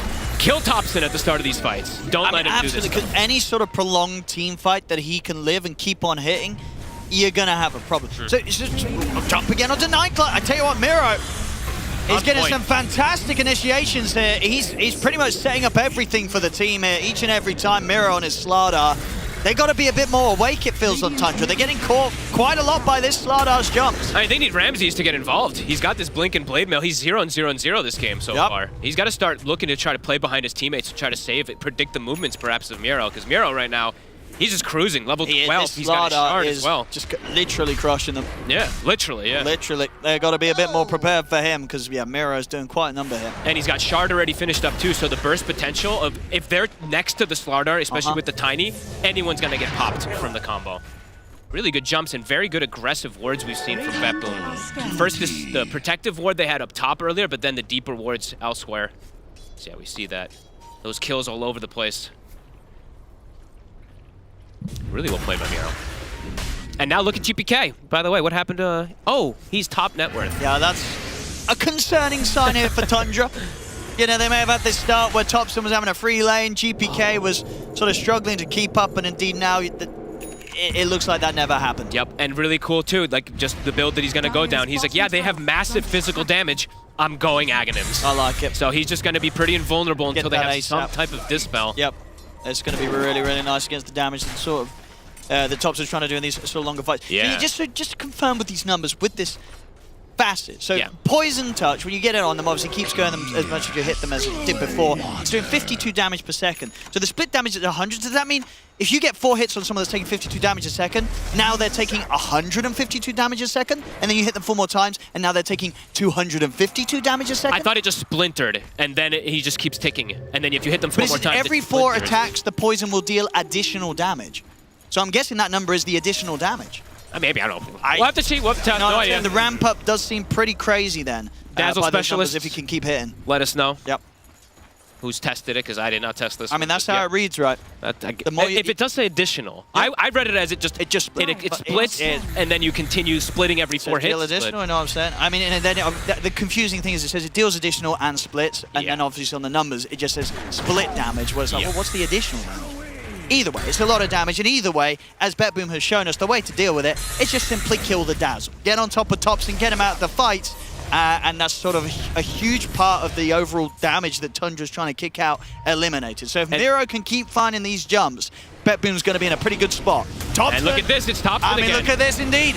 They get him with the jump, they get him with the lift back. This time he's able to get the Grave off. So Topson gets spells off. Be able to turn with the Poison Touch. They've got the call to control Miro. A stolen Grave, though, keeping Miro alive. He'll still die at the end of it. Axe Timber. GPK's fine. I mean, Nightfall's turned up. They can even turn to look to take down Pure. They've got the control with the toss. I mean, I tell you what, they're lovely stuff from Save. Sure, he goes down, but he's able to make sure that Miro gets the job done, lives long enough to sort of help them bring down Topson. Definitely. And now they've got the number advantage. The Chakramir cutting through the trees. Whitemon tries for a TP, but they've got plenty of ways to stop it. Nightfall's in with the toss. BetBoom very much crushing it. And yeah, Miro, he doesn't miss. He's starting off every single fight absolutely perfectly. They're getting all the... Yeah, they're literally starting every fight. Ramses waltzes in with his Blink Dagger, and he just walks up and gets a call off, which is not a bad one by any means, but doesn't get the dunk. The Grave comes out after it, because he could have actually dunked on the Grave, which would have been pretty nice for him, but they didn't have Pure either at the start of the fight. Pure was top in Ancients, shows up, and does nothing and dies. Yeah, that was a rough one. That was a rough one. It's getting pretty messy. You know, we've had some close... Well, actually, we haven't had a lot of close. We haven't. This is also another one that doesn't look very close right now. It's 21 minutes in. It's a 9k lead for BetBoom.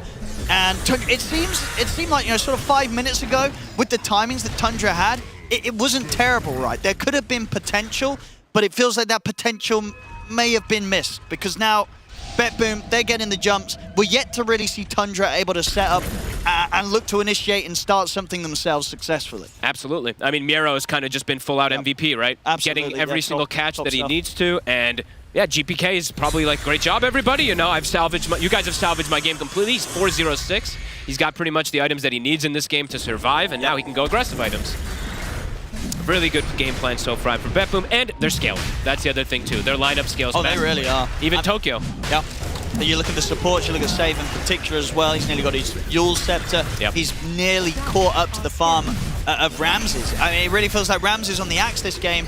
So far, it's not been too impressive. He's not been able to sort of have that impact, that jump in that the team requires. We need to see more from him. He's got to step it up if they want to have a chance to turn this game around. Absolutely. And now they're into this Aegis Tiny, who's been almost uncontested this entire game, except for that top play that happened. About to have BKB done. Yeah. And yeah, there's the blink for GPK. So the thing about BetBoom's draft too is they have much easier follow-up, right? They have the blink on Save, they have the blink on the Slardar, and then they have the blink now on the Timber. So whoever gets caught is going to get immediately simultaneously jumped. On the side of Tundra, if Ramses does jump, what's the follow-up? It's kind of difficult to see how it's going to actually follow up to kill some of these heroes now at this point. Have to protect Topson, though. They have to find better ways to just ensure that he can survive and have long, extended team fights for him to get his spells off, because now we've seen 2 back-to-back fights where he just dies almost instantly. And nowadays as well with this mid-dazzle, level 15, because you have the axe, are you taking the Shadow Wave, or are you going all in on? Because 80 attack speed is a lot, and especially with this new facet, right, with the 4 attacks, I'd imagine you do take the attack speed.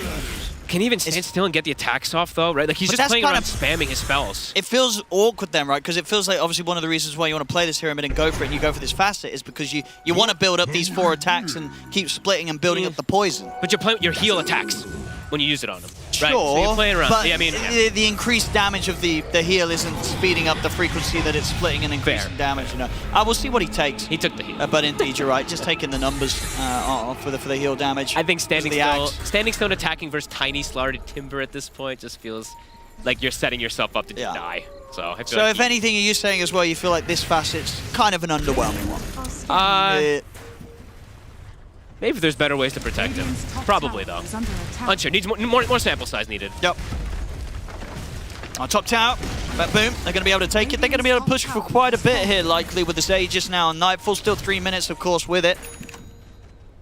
I really like how BetBoom played this. Just ensuring they don't lose early towers, showing up to every fight, and Miro just, honestly playing so well, getting these perfect catches. And now at this point, you can see Tundra, they're definitely afraid to look for any type of fight. Ramses is going to get caught here. Save and deep, stolen shapeshift. Rubik becomes the wolf. Ramses has to BKB and run to the high ground. Save has call. You can do a blink call play as a wolf. I mean, it's just so hard as well for Tundra by the looks of it. If Ramses is the one getting bullied out at the start of the fight, and he can't be there to sort of jump back in, none of these other heroes can really punish BetBoom going in on the Axe, right? You know, who's going to throw themselves in outside of Ramses? Tundra just definitely starting to seem like they've run out of damage, right? Versus this type of draft, versus these tanky 3 cores who've now gotten way too strong. And the support's even saved in a perfect position every time. In Tokyo, he is never going to be easy to bring down as Intench. Not at all. They're looking very, very, very well secure here with their draft, BetBoom. Thompson. And with their play. They have a sneaky ward down here, placed on the cliff. Radiant's middle tower. Got to get out of it. They see Whitemon, they see Ramses. I mean, they may not be afraid to dive tier 2s. They're pretty strong right now, BetBoom, and indeed they're straight in. Ramses will get the call off. See if this gives him enough chance to threaten Miro. It doesn't. Miro's fine. He can back out. They've taken out one. They'll get the toss back over towards Miro. Miro's in with a crush. GPK is falling low. Getting to cast spells. All right, they're able to get the couple of them, but there is the Aegis, of course, on Nightfall. He's going to be back for round 2. Jump forward from blink call. Oh, indeed, he's able to get the 3 of them. What? I mean, he's just done it there. He'll go down, but absolutely making it happen here. And I see Pure try and run. A tree thrown out his way will kill him. No way. Nightfall takes him down and save, making sure that Tundra don't quite get the break that they were hoping to find there. You definitely did. He also, the new Rubik, the new AoE. He has a huge AoE on his call, so he blink called 3 heroes, and they now got on top. Check this out again. I mean, it looks like a bit of a risky fight. As you say, it's kind of on this tier 2. Whitemon's able to get his full combo off. GPK starts to burn. Nightfall, of course, loses the Aegis, but yeah, save. He sees an opportunity to make sure that this fight continues to be one that BetBoom overall benefit from. So absolutely clutch. Look at this. They did not expect it at all. They're like, what's going on? It's Rubik. Rubik's just 3-man called us. Miro and Nightfall obviously in with the follow-up. And at this point, not quite the comeback fight that Tundra maybe thought that they had. Back in action up top. Whitemon get graved in time by Thompson. Good grave. Nightfall's coming in. I mean, Toronto Tokyo's going to try and finish off Whitemon by the looks of it as well. Nightfall looks towards Ramses, but Ramses is able to put the BKB. He's got the pull as well to get a good dead shot. But GPK is just going to jump straight up to the high ground, burst through Whitemon. They take out 9 class. I mean, each and every time, you know, in these sort of fights right now, maybe if they weren't 15k behind, things would be going a little different in these sort of skirmishes. But the problem is, they're 15k behind. So these skirmishes, they're just not quite working out for Tundra. They're trying their best to hit their spells, but the lead that BetBoom have, you know, BetBoom at the moment, they're cruising. It looks close where he's able to get like these attacks on the hat. You see them starting to get a whittled down, and then an extra blink dagger comes out. Because of those triple blinks that they were able to get early, they keep getting on Thompson. And Nightfall's probably like, oh, thank you. He's having a great time. Very, very close as well to having the full AC. And save, he did steal the call again. So he has got to keep eyes on him, indeed. Especially with the Yules, it's nice, because he can just combo it. Absolutely, and look at this. They found Ramses. Oh, beautiful. As Ramses just continuing to have a very tough game on this Axe Fog. It's been a rough one. Absolutely. And I mean, this Axe call, too, on the Rubik lasts, what, 4 seconds? 4.2 seconds or something like that? It's pretty crazy. And I think most people were looking at Axe, too, as being one of the biggest winners. Yet this is, I mean, we've only had, what, a couple games so far still, but one of the quieter ones from this Axe. Toronto Tokyo is also, of course, another carry at this point. I'll tell you what, maybe it's because he took the wrong facet. I mean, you know, I mean, all these Axes I've been seeing crushing games, they took the other one. That's true. That's what he'll tell you, but like, I took the wrong facet. Pure? Get himself out of here. What is Pure queued up? He's going all in on just right click. All right. He's going the butterfly next. Trying to be able to stand toe-to-toe versus the Tiny. Middle tower is under attack. All right, I mean, obviously the burst is still going to be a bit of a problem. But yeah, sure, if you evade a couple of right clicks from this Tiny, that's a lot of damage that you're essentially missing out on taking. It is Tiny, it's Slardar, and it's Enchantress. So I mean, right, a lot of right click. It is quite a bit, so we'll see if that does end up working out for Pure. Okay. If they can actually just let him get hits off in particular, because as we've seen so far, most of the fights, it's just Pure runs in, gets one attack, dies, or runs in and has to run away. So we'll have to see if it does end up having any benefits here. I mean, yeah, it's a super hard game for him to carry. Yes. Ramsey's under a ward again. I feel like Bet Boom just always has vision. No. Oh, no. And Save, just to rub salt in the wounds, you know, he's calling Ramses. Doesn't feel good when you're getting called and you're the axe. Definitely not. Whitemon. Radiant's middle tower is under attack. Probably going to be okay, unless they want to just jump into the high ground, which we're probably getting very close to Bet Boom being comfortable enough to do that. Middle tower has They're not fallen. afraid of no sort of tier 4s. They're very strong right now, super beefy. But they're killers. Miro sees a target, immediately runs at him. He's very close to his Aghanims. He's got a healing Lotus, so he's got mana if he wants to keep chasing. But he'll get back up on Pure. But they're controlling the map nicely too, constricting any farm that Tundra's able to get when they come outside. And Pure can kind of get his level 20, get the BKB on top of this butterfly, Radiant's courier and sort of have a fight where Topson's able to get a few rounds of his spells spammed out. The Lycan could hit pretty hard. You know, he could start cleaning up some of the squishier heroes. And again, you know, if Ramses can get in with a good blink call, maybe they can do something. They're still down 20k. They really need kind of everything to play out perfectly in the team fights to have a chance here, Tundra. But where there's a chance, there's a chance. Oh, but look at Bet Boom. They're all coming down for the fight. New items all picked up. A BKB for Toronto, Tokyo, and Aghanims for Miero. Everyone just got a full item on the side of Bet Boom. So strong.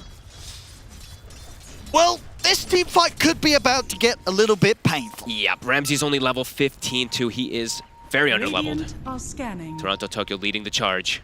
And Miro's in.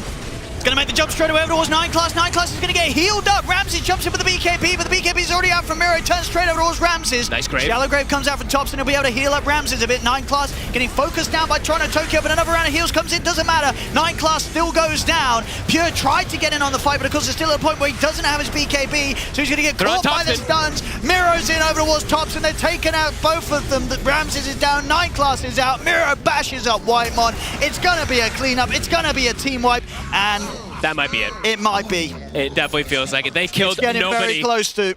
They couldn't touch anyone. And Roshan's going to be up in 2 seconds. Unfortunately for Miro, he's just keep it away. So they won't stick around and look for it. Look at the jump though. Division instantly placed down and no hesitation. They jump any target. They know how strong they are. Look at Pure. He's not hitting anybody. I actually don't think he really got many attacks. Controlled. Difficult game for him. You know, this was the fight where Topson did kind of get the free cast rate. He got a lot of his spells off. It was only at the very end sort of he gets focused, but the team's 27k behind. GPK just cruising through it. Another dead shot. Yeah. Looking to be another one of those stomps that we've had in this patch. Radiant's bottom barracks has fallen. But very well executed. Do have to give it massive credit. I mean, yeah, just playing very good around the early game pressure that Tundra tried, and then I mean, yeah, Ramsey's just a super quiet game from him. I think for next game, they have to have a better situation or something for him. Maybe he'll take the other facet. Maybe he will. Radiant's middle tower is under attack. Because, yeah, just quiet as Miro. I mean, Miro totally popped off in comparison, just making all the plays in the world, it felt like. 30,000 gold lead. That's a rough one for the boys on Tundra. And this is not a game either where they have Toronto, Tokyo playing Phoenix or something, where he might egg his carry and a disaster might ensue. But is there any way for Bet Boom to grief one another? They have tossed on Tiny. Mechanic. Right? That's probably the only. No. They got tossed. They've got shard on Rubik. Yeah. You know, there's a few ways. Not after earlier. No, that's true. They've come in on this series, Bet Boom, and this game 1 looking to be top stuff. We'll see the smoke come out. They scanned it perfectly, and Tokyo's in position. Yeah, if they try and fight here, will definitely be the last hurrah here for Tundra in this game 1. Pure's gonna try. Let's see what they got. Nightfall. BKB's out, turns over towards 9 class. 9 class is able to force away. Pure tries to get in. He's getting tossed over towards Toronto, Tokyo. Miro turns towards Topson. GPK and Miro, they just running in on top of the Dazzle. Now Miro turns over towards Pure. Won't actually be able to catch him with the Crush, but they've lost Ramses, they've lost Whitemon, and they've lost this game. GG is called as Bet Boom very impressively get the victory here. Not a close one. One of the biggest stomps. Sure, it stretched it out for a little bit this game, 35 minutes. But a very enjoyable one, as you can see there on the faces, for Bet Boom to play out. Yeah, and Pure, I want to look at damage probably at the end of it all, but either way, at the end of the fight, you could see what was happening. He just runs in, can't hit any targets, can't actually focus fire anybody. They're too damn tanky, too many answers for him. Yep, I mean, Miero definitely kicking it off and just getting this start for his team. I would say so, yeah. Allowing GPK to get his itemization, get the Aghanims nice and early, get tanky, and they kind of cruised forward from there. Really well played. And have to, of course, give Save credit. Some really nice spell steals, some really good blink calls and stuff to maybe bail a bad situation that could have happened around the bottom tier 2. Yeah, cool. No, yeah, I think going back to GPK as well, as you say, just the fact that we saw him at the start, bottom of the net worth of the cores. Not a lot of people can make a recovery like he did on his Timbersaw. Just great stuff. We saw just like the little plays where he made that rotation down bottom at level 4.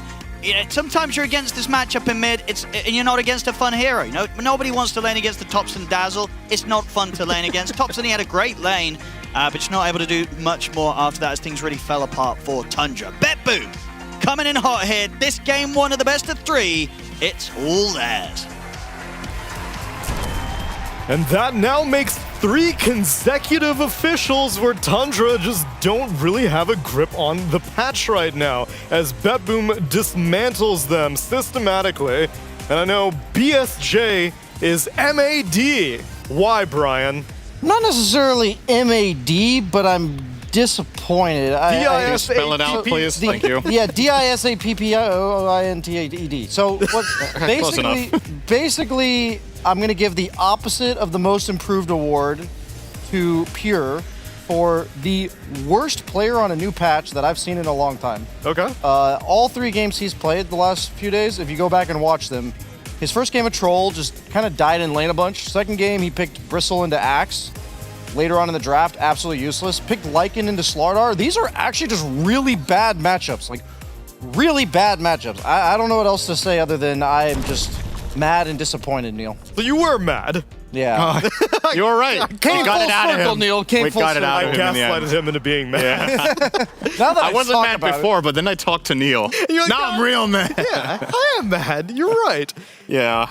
I mean, like Brian has a point when you look at the post game here, right?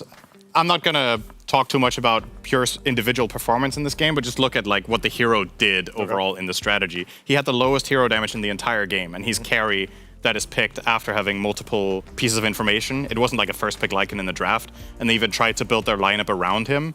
That's just not good enough. It doesn't work that way. So whether it's because of individual mistakes he's making or the pick itself, I personally feel like the pick was probably the bigger problem here when you looked at the entirety. And maybe they got a little bit cornered by the Timber. Despite shutting him down in lane, I just feel like this is such a good Timbersaw game that he's going to find major impact later, and the other lanes for BetBoom went very well. So perhaps I'm not going to say you're necessarily overly harsh, but his conditions in the game were just not good to shine, aside from only his own lane. I think other things did. I just think he's like a rank 5 carry player that usually when I watch him, I'm just really impressed. And I don't know what else to say other than he actually looks bad. I will at least commend him for points for creativity, because carry Lycan is not something we've seen in a very long time, and I'm sure given the right conditions it will be enabled, but this was not the game. So let's see what Purge chose as our head-to-head. Hey Neil, I'm here to shed on Lycan once again. Lycan versus Tiny. The carry matchup was not exactly the same. If you take a look at the first stat, we've got some hero damage. Double the damage from the Tiny. And he wasn't just DPSing, Neil. He was stunning people and tossing them back. We had that one play toss back like 3 heroes. That was amazing. Yeah. Let's take a look at their KDA as well. I mean, look, you lose some games sometimes, your KDA is 3-5-3. That part's not too weird. Nightfall's 5-2-9 looks great. But what I really want to talk about is the Lycan items, Neil. Tell me about them. Look, this Lycan build that gives you a lot of damage by level 7, that's cool and all. But what it does is that's like the peak of your skill right there. Echo Saber, Yasha, Bracer, a little bit of everything. Bracer's fine, Wraithband is fine. That first Echo Saber, I don't like it. It's an item that slows people. He doesn't need to slow. He's a freaking wolf. He's running really fast, you know? Okay. Doesn't really help us farming that much. He could buy like an attack speed item. He's also a universal hero. This gives you strength, Neil. You don't need HP. You don't need it. You got it from your wolves. You got damage from your wolves. Get more damage. Buy like an item that gives you all of the stats. Or what you do is you buy like a Deso, so that you can be like, oh man, I just got 52 free damage from my ability. Maybe I should do something that amplifies damage that I already have. And then leverage that Deso to one-shot a support at like literally the 10th minute mark. Something like that I think would be a better. Because it's like the same cost as Echo Saber. Echo Saber's 2,700 gold. It's very expensive. Yeah, I guess so then the cores that he was against, the Slardar, the Timbersaw, and the Tiny, those aren't really heroes that would be running away from a Lycan anyway. They would probably just turn around and fight. And with the exception of Slardar, Des was also bad against them too. So I don't know what he does. BSJ was just like, why don't you just not pick Lycan? And you know what? BSJ was right, I think. I think Lycan just didn't make sense that game. Picking Tiny Carry against it was a counter pick. Basically, they said, here's our carry. Good luck dealing damage to him. He just gets like 30 free armor. So there was stuff that he just couldn't do in that game. But I don't like his item build. I don't like the Echo Saber at least. Okay, so then that level of experimentation failed, but were the other components of the Tundra draft adequate? The Dazzle mid, the offlane axe? I like the Dazzle mid. The offlane axe had a kind of a bad game. He felt squishy most of the game. Like there wasn't who's gonna follow up his damage. Was the Echo Saber Lycan, of course. The Echo Saber Lycan and Dazzle, who takes time to kill people. It just felt like the whole game, it was they run at Dazzle, Dazzle runs away, Graves himself or somebody else. They're like, we have an ice path, and that would help for like 2 seconds, and they'd be like, okay, we'll just keep chasing. So, the draft didn't quite feel cohesive, but the Dazzle I thought was good. Okay. The other parts, Jakir was okay. Other parts didn't feel so good. Muerto was fine.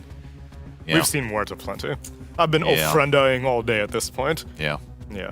Well, Tundra are now 1 game away from elimination out of Dreamleague Season 23, so they better buck up or time's running out. Let's get over to our game number 2 after the break.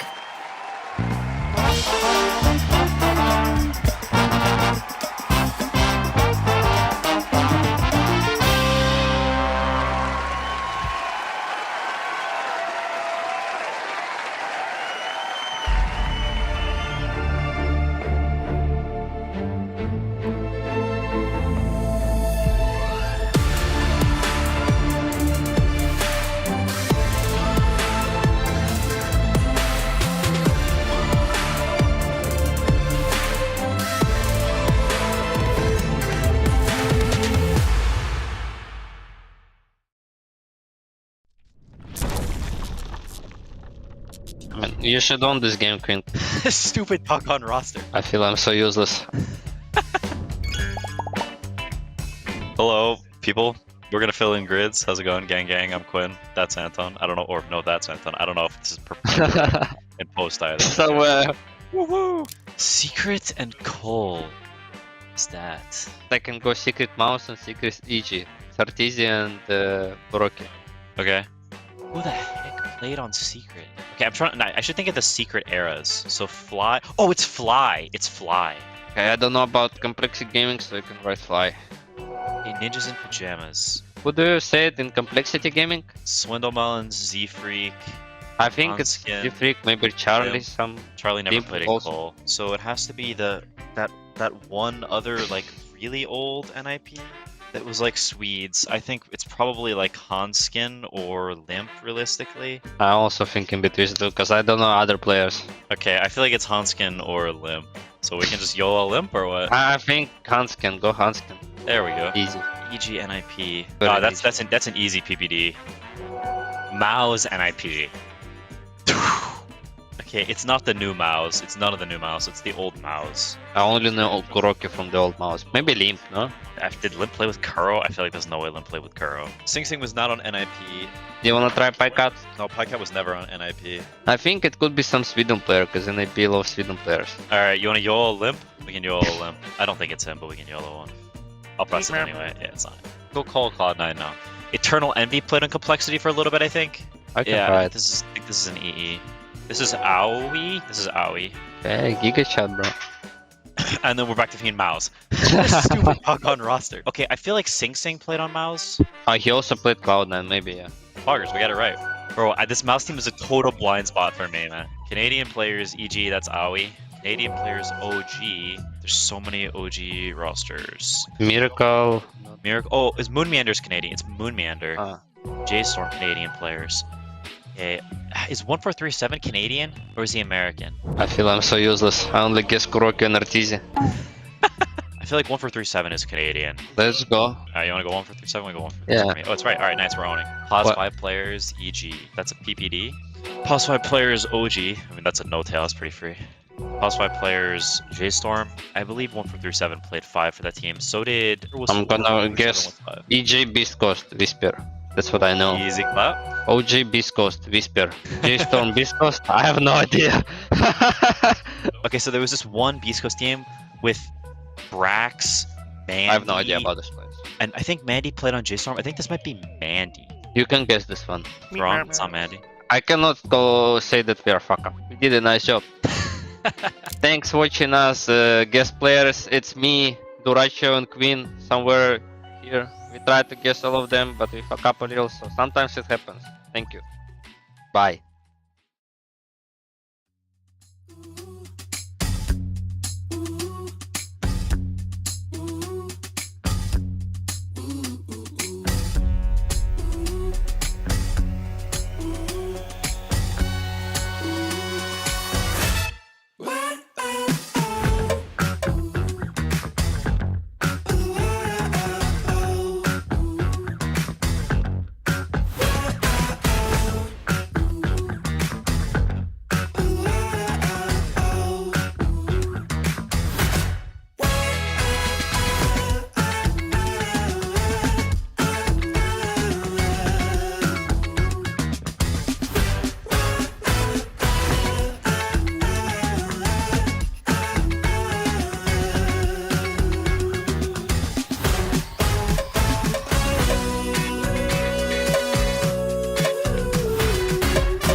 Potentially the last game of the night, friends, unless Tundra can finally start shaping up, because so far we've been sorely disappointed in this team's performance. 2 28-minute games against Game & Gladiators in the upper bracket, and then that was like, what, a 31-minute game against BetBoom team?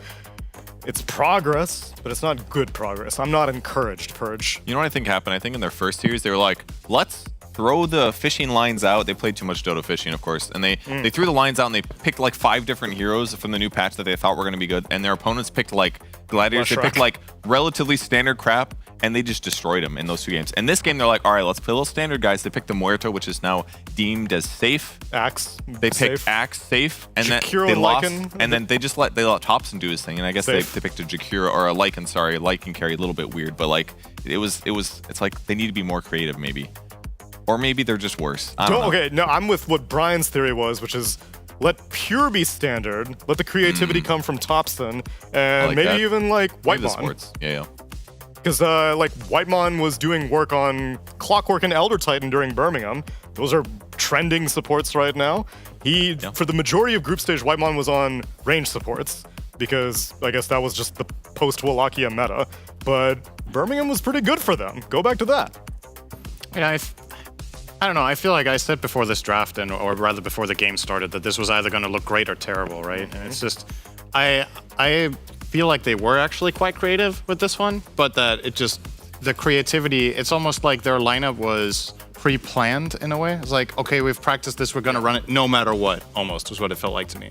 Like the matchups they're picking these heroes into are just not good, right? That doesn't mean the strategy wasn't creative or it didn't have potential, but like you can't, I think you just have to pick better matchups for your players on the lanes to even come online, or it doesn't matter if you have a cool idea, right? Then you didn't even get to play. I'll just piggyback off of what I was saying on my previous panel about matchups as well, is, you know, he picked Lycan into Slardar, which is like a melee hero with no stun against Slardar, already bad. The other two heroes he saw were Enchantress, who has Untouchable, hard to hit, and Tiny.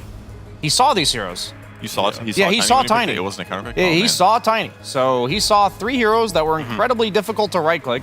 And if you look at Lycan's kit, it's literally all it does. It doesn't do anything else. It literally summons wolves behind him that help him right-click people.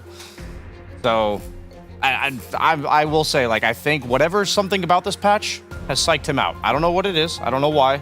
It's one of the weirdest phenomena I've actually ever seen in Pro Dota. Like, this guy went from, like, I was watching him all tournament, he was owning, Tundra were doing great, and he looks like a complete dead weight on this team right now. I don't know why. Maybe I think if they give him a good hero and a good... Sorry, I didn't mean to interrupt you. No, I agree with that sentiment, but I also, given the 5 heroes, it almost felt like this was a canned scrim strategy that they're like, let's just run it in this official, see if it works. I didn't think we'd get to CTA. That's a standard hero, probably going to Pure, already looking good. Okay. Yeah, this hero is, I think it's just fair to say this hero is just overpowered. Like, there's no way about it. The changes to it are absolutely incredible. It's now even quite good against some of its previously bad matchups because of the way the new refraction works. So the previous one, whenever you took an instance of damage that was high enough, you would lose a stack of refraction. Which was above 5. Yeah, So yeah, like, so it's like pretty small instances could break it. Now, each stack of refraction is a barrier, and you need to break through the damage threshold of that barrier before the stack is removed. And level 4 refraction, that barrier's value is 60.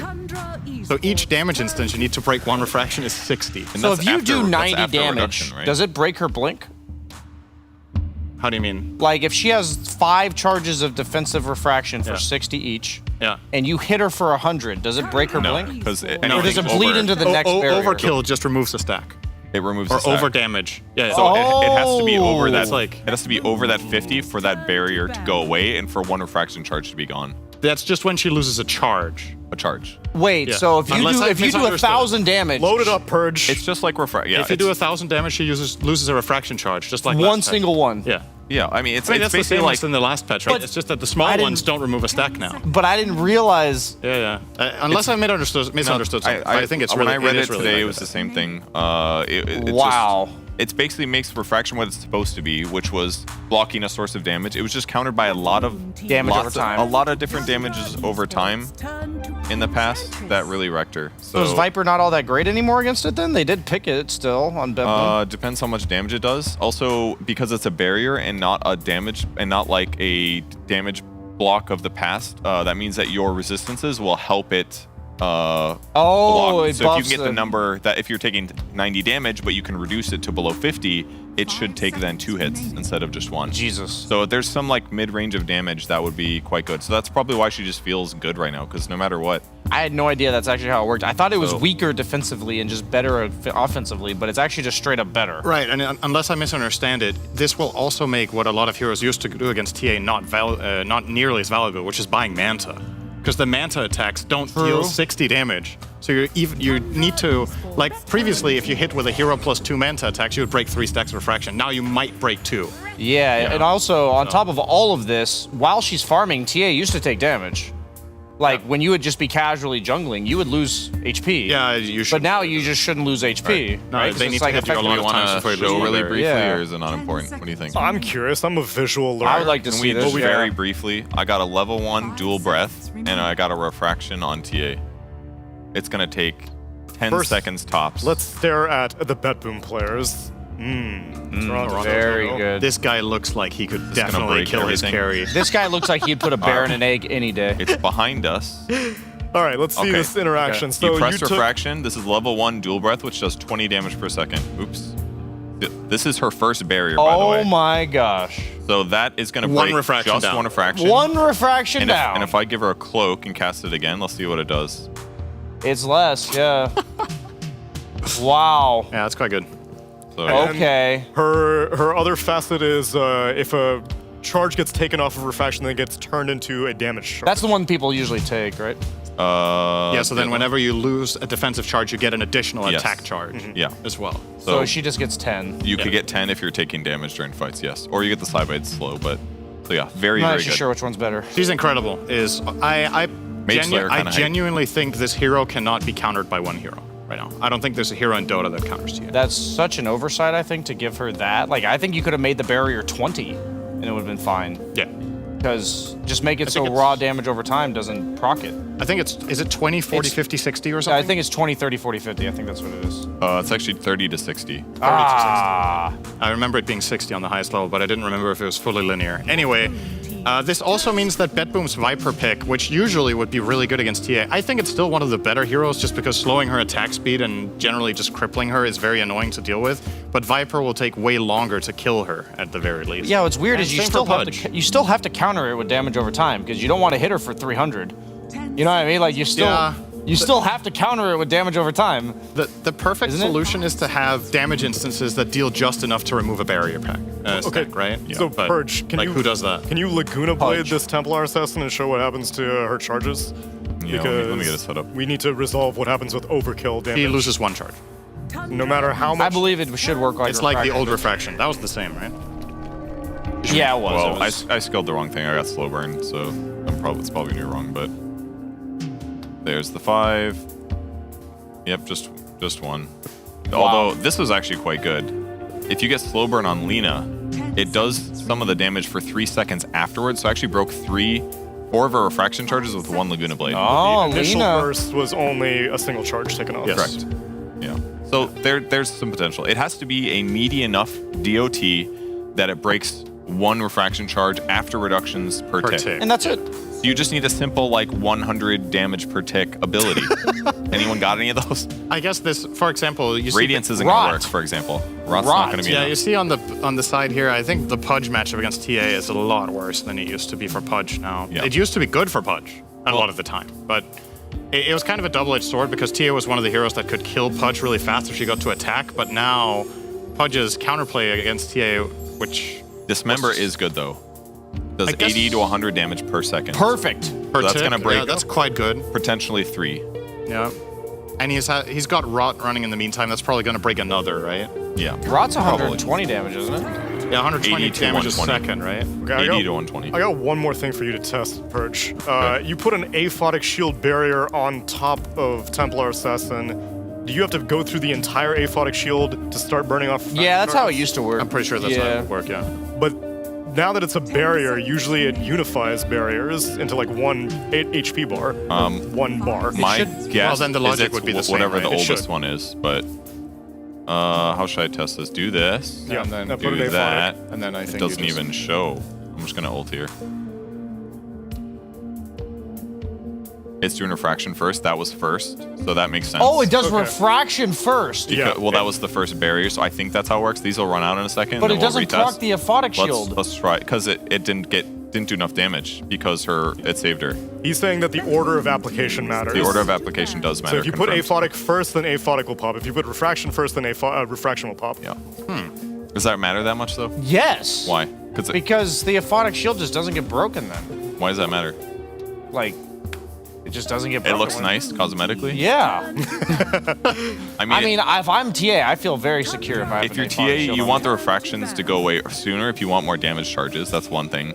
True. And then the other thing would be if you want a blink dagger, then you want the aphotic shield to stay later. I feel like, because then there's maybe it goes longer for your ability to get away. I don't know. That might be wrong, but Totally. so yeah, refraction's really good right now. But it has been, frankly, defensively, it has been a pretty shit skill for like 3 years. It feels like. Especially after the BKB changes. That's what I. Yeah, that's because you what- can damage through BKB. Yeah. But that ability was a terror 10 years ago. Like it really was. It was like, oh shit, I need to buy an urn to break refraction, or I'm gonna have a bad time against TA every game. But even with refraction not being that important as a damage mitigation spell, she was still top tier for the past 4 months. Because they gave her like 300 extra range or something. Yeah, they gave her other solutions that made her good in different ways. But the damage block aspect of refraction, God, I barely paid attention. And they to it. kept all of that. the stuff they gave her before. That's my point. Is And that they gave us. this was just like a straight buff to an already top tier hero. Exactly. So I feel like that's a big part of the pattern we're seeing in which heroes are trending right now are the heroes that were already at least average or good and then just got free shit. And then some of the other heroes that were mediocre just have the same stuff. Which So- is just how it works in real life. Rich people get free shit. That's how it is. 1% eat. Well, okay, so one of the heroes that comes to mind is actually not picked in this draft was Timbersaw in the last game, completely ignored so far. What about him? That was another hero that I thought was already top tier who got. I could definitely see that for Betboom here. I don't see why not. Play the Pudge position 4 and save. It's one of his favorite heroes. Play the Ench 5 with a Wraith King carry on Nightfall, and then put the Viper offlane on Miero. I think that would be completely reasonable. Now it's even better. I think Timbersaw looks outstanding. What the hell? We talked a lot about TA. TA. Let's talk a little bit about Wraith King, because I guess his new right facet should do a decent amount of damage as well to help out. And it's like a separate source too. It pops at the end. The curse, right? So maybe that's going to be a helpful thing for Betboom as well. And I'm kind of painting this picture of TA being overpowered, and I'm going to stand by that. That doesn't mean the hero's unbeatable, right? Yeah. Like, Betboom's strategy in itself, I think, is really good, and they have the luxury of the overall last pick where they have a ton of information. They're playing as 3 melee strength heroes, and they're playing against both. I guess the Hoodwink is quite fragile against Timber as well. There's so many good reasons to pick Timber here, isn't there? What's really interesting is that Wraith King in the past was really bad against Alk because the Skeletons gave 2 procs of the Grievous Greed, but now you might just not take that one. That's a good point. Yeah, you could just not, and You can take the they Spectral probably Blade one. won't. You're against, it's a mid Alchemist for Thompson. Versus a mid Death Prophet. Whitemon's played 2 of these Abaddons in his pub games, so he's ready to go for sure. He won both of his pubs. 9 class playing what he's expecting. I think they're picking a nice, basically all 4 of their players that aren't Thompson are picking standard ass stuff that's good. Comfort. This is like the best that you could ask for Tundra, I feel like. I agree that their setup is way better than it was last game, but I also think this is a pretty sick Death Prophet pick, and I hope he takes the one that makes your Phantoms the heroes you've killed. Yeah. And he played That Death looks really Prophet cool. yesterday, I think, or 2 days ago, and his item build was really cool too. Did he go like Atos? I think he had like Atos into like Witchblade, BKB, Sanjkaya. Witchblade would be great against TA. That's a perfect TA solution. A nice hearty chunk of damage. Yeah, With not the too armor. expensive while slowing, and it gives you armor. And she got a nice attack. She got a nice talent change. attack The speed, attack right? speed at Yep. 10 is like pretty huge for her, especially if you go Axe. So Sind, after seeing these 5 heroes, do you think Betboom served TA on a silver platter to offer it to Tundra and they fell for it? No, I mean, they definitely have something prepared, right? They can't be surprised it's got picked. And if this was last patch, I would say, wow, they have a lot of good stuff against TA. Now, I don't know yet. Like, I need to see this play out. It's one of those things where you can theory craft all you want. You need to feel this in the game as players to really appreciate how strong or how weak it's going to be. But I'm with Brian. I think the last pick, DP, is really good. I hope she takes the right facet as well, where when she's part of kills, she makes stronger ghosts. Because maybe those ghosts actually hit hard enough to break refraction pretty easily. yeah, So that's another little luxury there. Maybe they can. And now this is the ultimate test for what you were complaining about with Pure. Now he's playing the most broken hero of the patch, or at least top 3. It's Legion, TA, and I don't know what I would pick the third. Maybe Jug, perhaps. Yeah, probably like, Jug. He's got one of the S tier carries. He's comfortable on it, and it just got buffed a lot. So this should be the test to see if Pure has still got it. Like his chance or is needs much to. better than the Lycan versus Larder. Yeah. Purge, what you feeling? Yeah, I can't wait to see how the Death Prophet does. There's lots of new stuff. Let's start the game. Let's Now that you start have the power. game. Let's learn a little bit about Templar Assassin. Let's get into game number 2.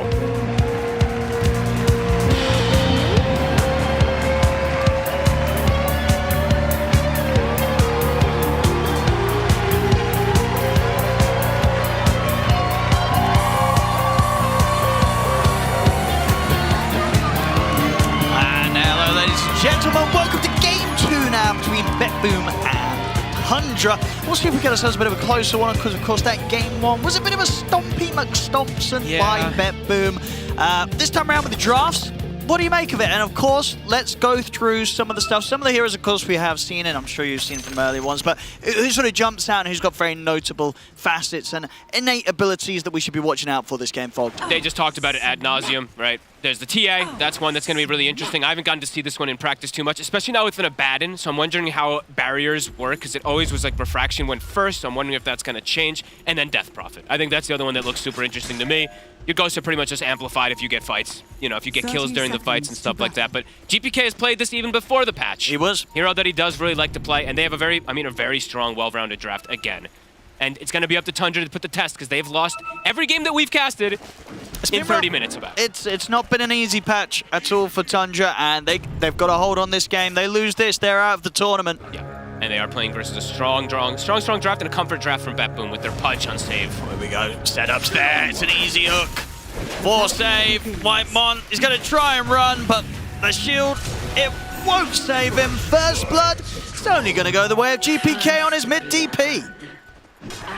Save's just like running next to him. He's like, please let me get the last hit. I want to get some strength. But he won't be able to. And yeah, GPK getting first blood in already what looks like a pretty glorious matchup. I mean, he's versus an Alchemist. I haven't seen this matchup in, ages, but overall, Death Prophet does very good versus these melees in general. But let's see if Thompson can do some crazy stuff.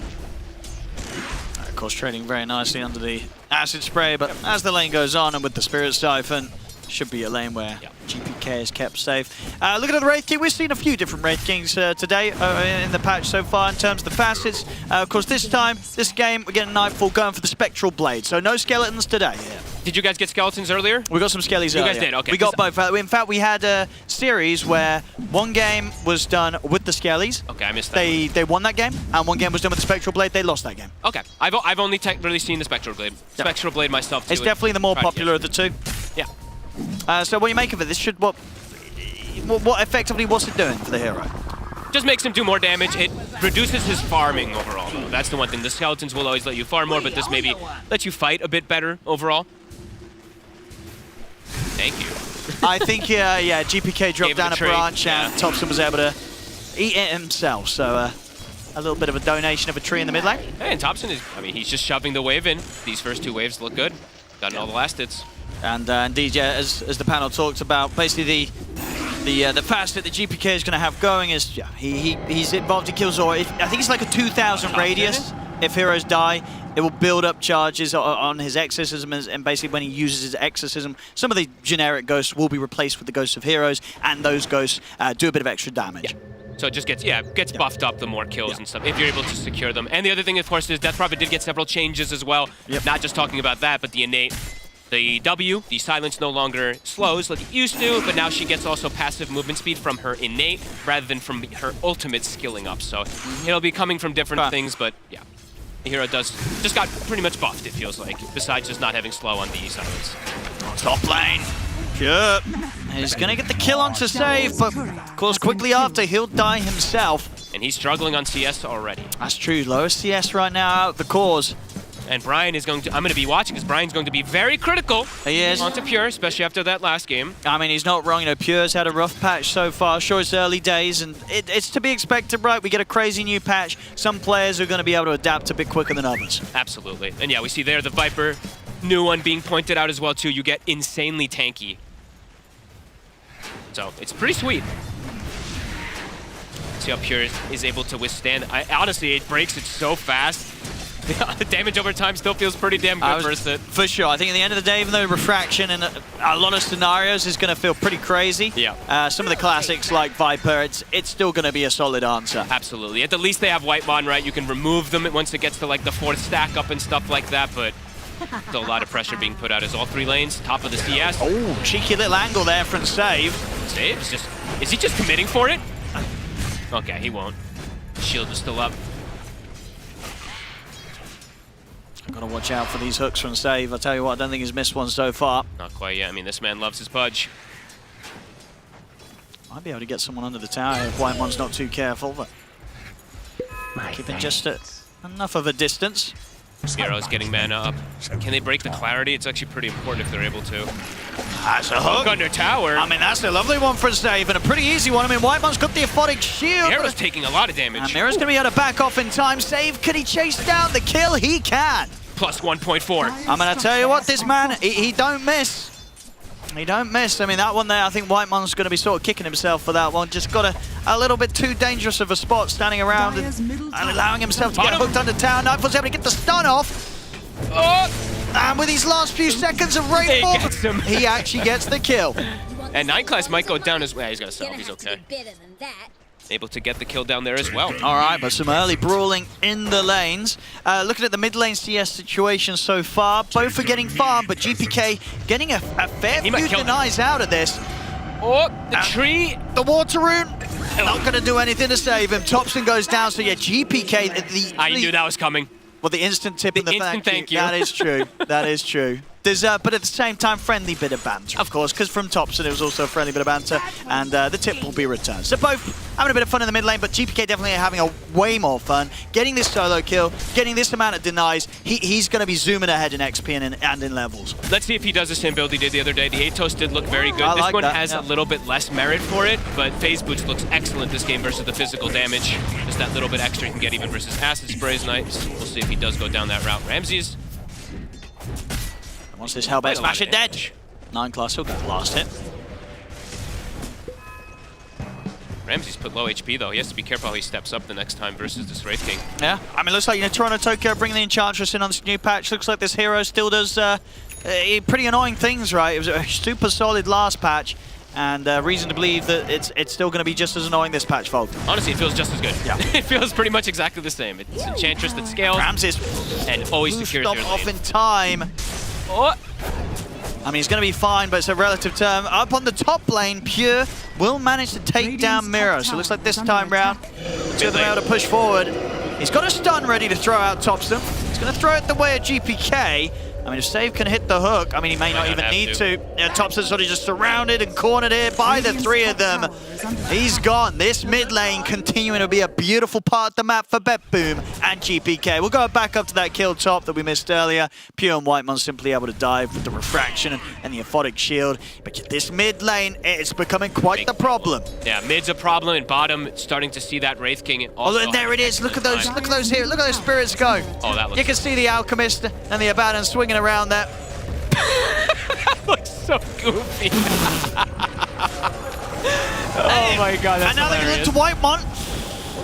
Oh, they get the bushwhack off, but Whitemon is dead. GPK still got one more Siphon to play around with. He might just kill him. He might. He's got the amplified damage rune going. Oh! Line class. Very lucky to get away there. Pops the Urn of Shadow's charge, and he'll get out. But GPK doesn't get much better than this from the mid DP to start things off.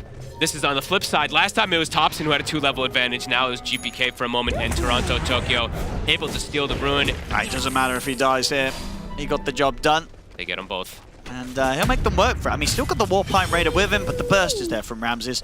I mean, there's a Seed Shot available, but I don't think this Pinecone's finishing the job, unfortunately, here for Toronto Tokyo. So Ramses is fine. But securing free farm for Nightfall. Yeah, and let's see what GPK goes for. As you said, Atos was kind of the order of the day here from his mid DP build in the last patch. I mean, he's got 1,200 gold. He's got a few ways he can go. We'll see if he wants to go for that sort of control, or if he just wants to sort of tank up, stats up. Because physically, like, they do have good physical damage, right? TA plus Alchemist, so maybe he looks, maybe, I don't know, Shivas? I don't know, we'll see. He's got a lot of gold, he's still thinking about it as well. Nice. Top. Save. Defensive hook here to try and save Mira, but Thompson's going to be able to dive in. They'll get the kill. Turn over towards Save, and indeed with this rotation from Thompson, they may just be able to find the two of them. Another concoction ready to go. They get the kill. He turns over towards GPK to hold back the Death Prophet. They should get the chance for Thompson to walk away back to safety. So after having a bit of a tough time in the mid lane, Thompson comes in with a rotation top, and he's able to make something very good happen here for Tundra in a lane where, as we're seeing, Mira, I mean, in general, the two off-laners this game, they're struggling. Absolutely. I think that's how Thompson's probably going to play a lot in this game. It's very his style anyway, just run around. And he did take, we didn't get to talk about, he took Mixologist, so it is about making those plays constantly happen and buffing up your allies too, right? We'll have to see how much he's going to actually be able to do with these like Berserk potions and stuff. Yeah, that's pretty crazy. Yeah, 30% cooldown reduction on the concoction during his chemical rage. Yeah, he's already making the move again up top. Tokyo is at the ready though. They have a sentry prepared also to protect Miro. Yeah, Miro's a lot of part of this early game, it seems like he's sort of been left on his own, so they need a bit of extra presence. Toronto Tokyo is certainly going to be able to provide that. These kills add up though. You see Pure now 700 ahead over that Wraith King. Treads and Dragon Lance very early on. And he's got good protection, as we've seen Whitemon being able to get these nice shields on him, even though he's died a few times. Much more even game, at least so far. It is. It certainly looks to be on the numbers. There's some adjustments made so far here from Tundra.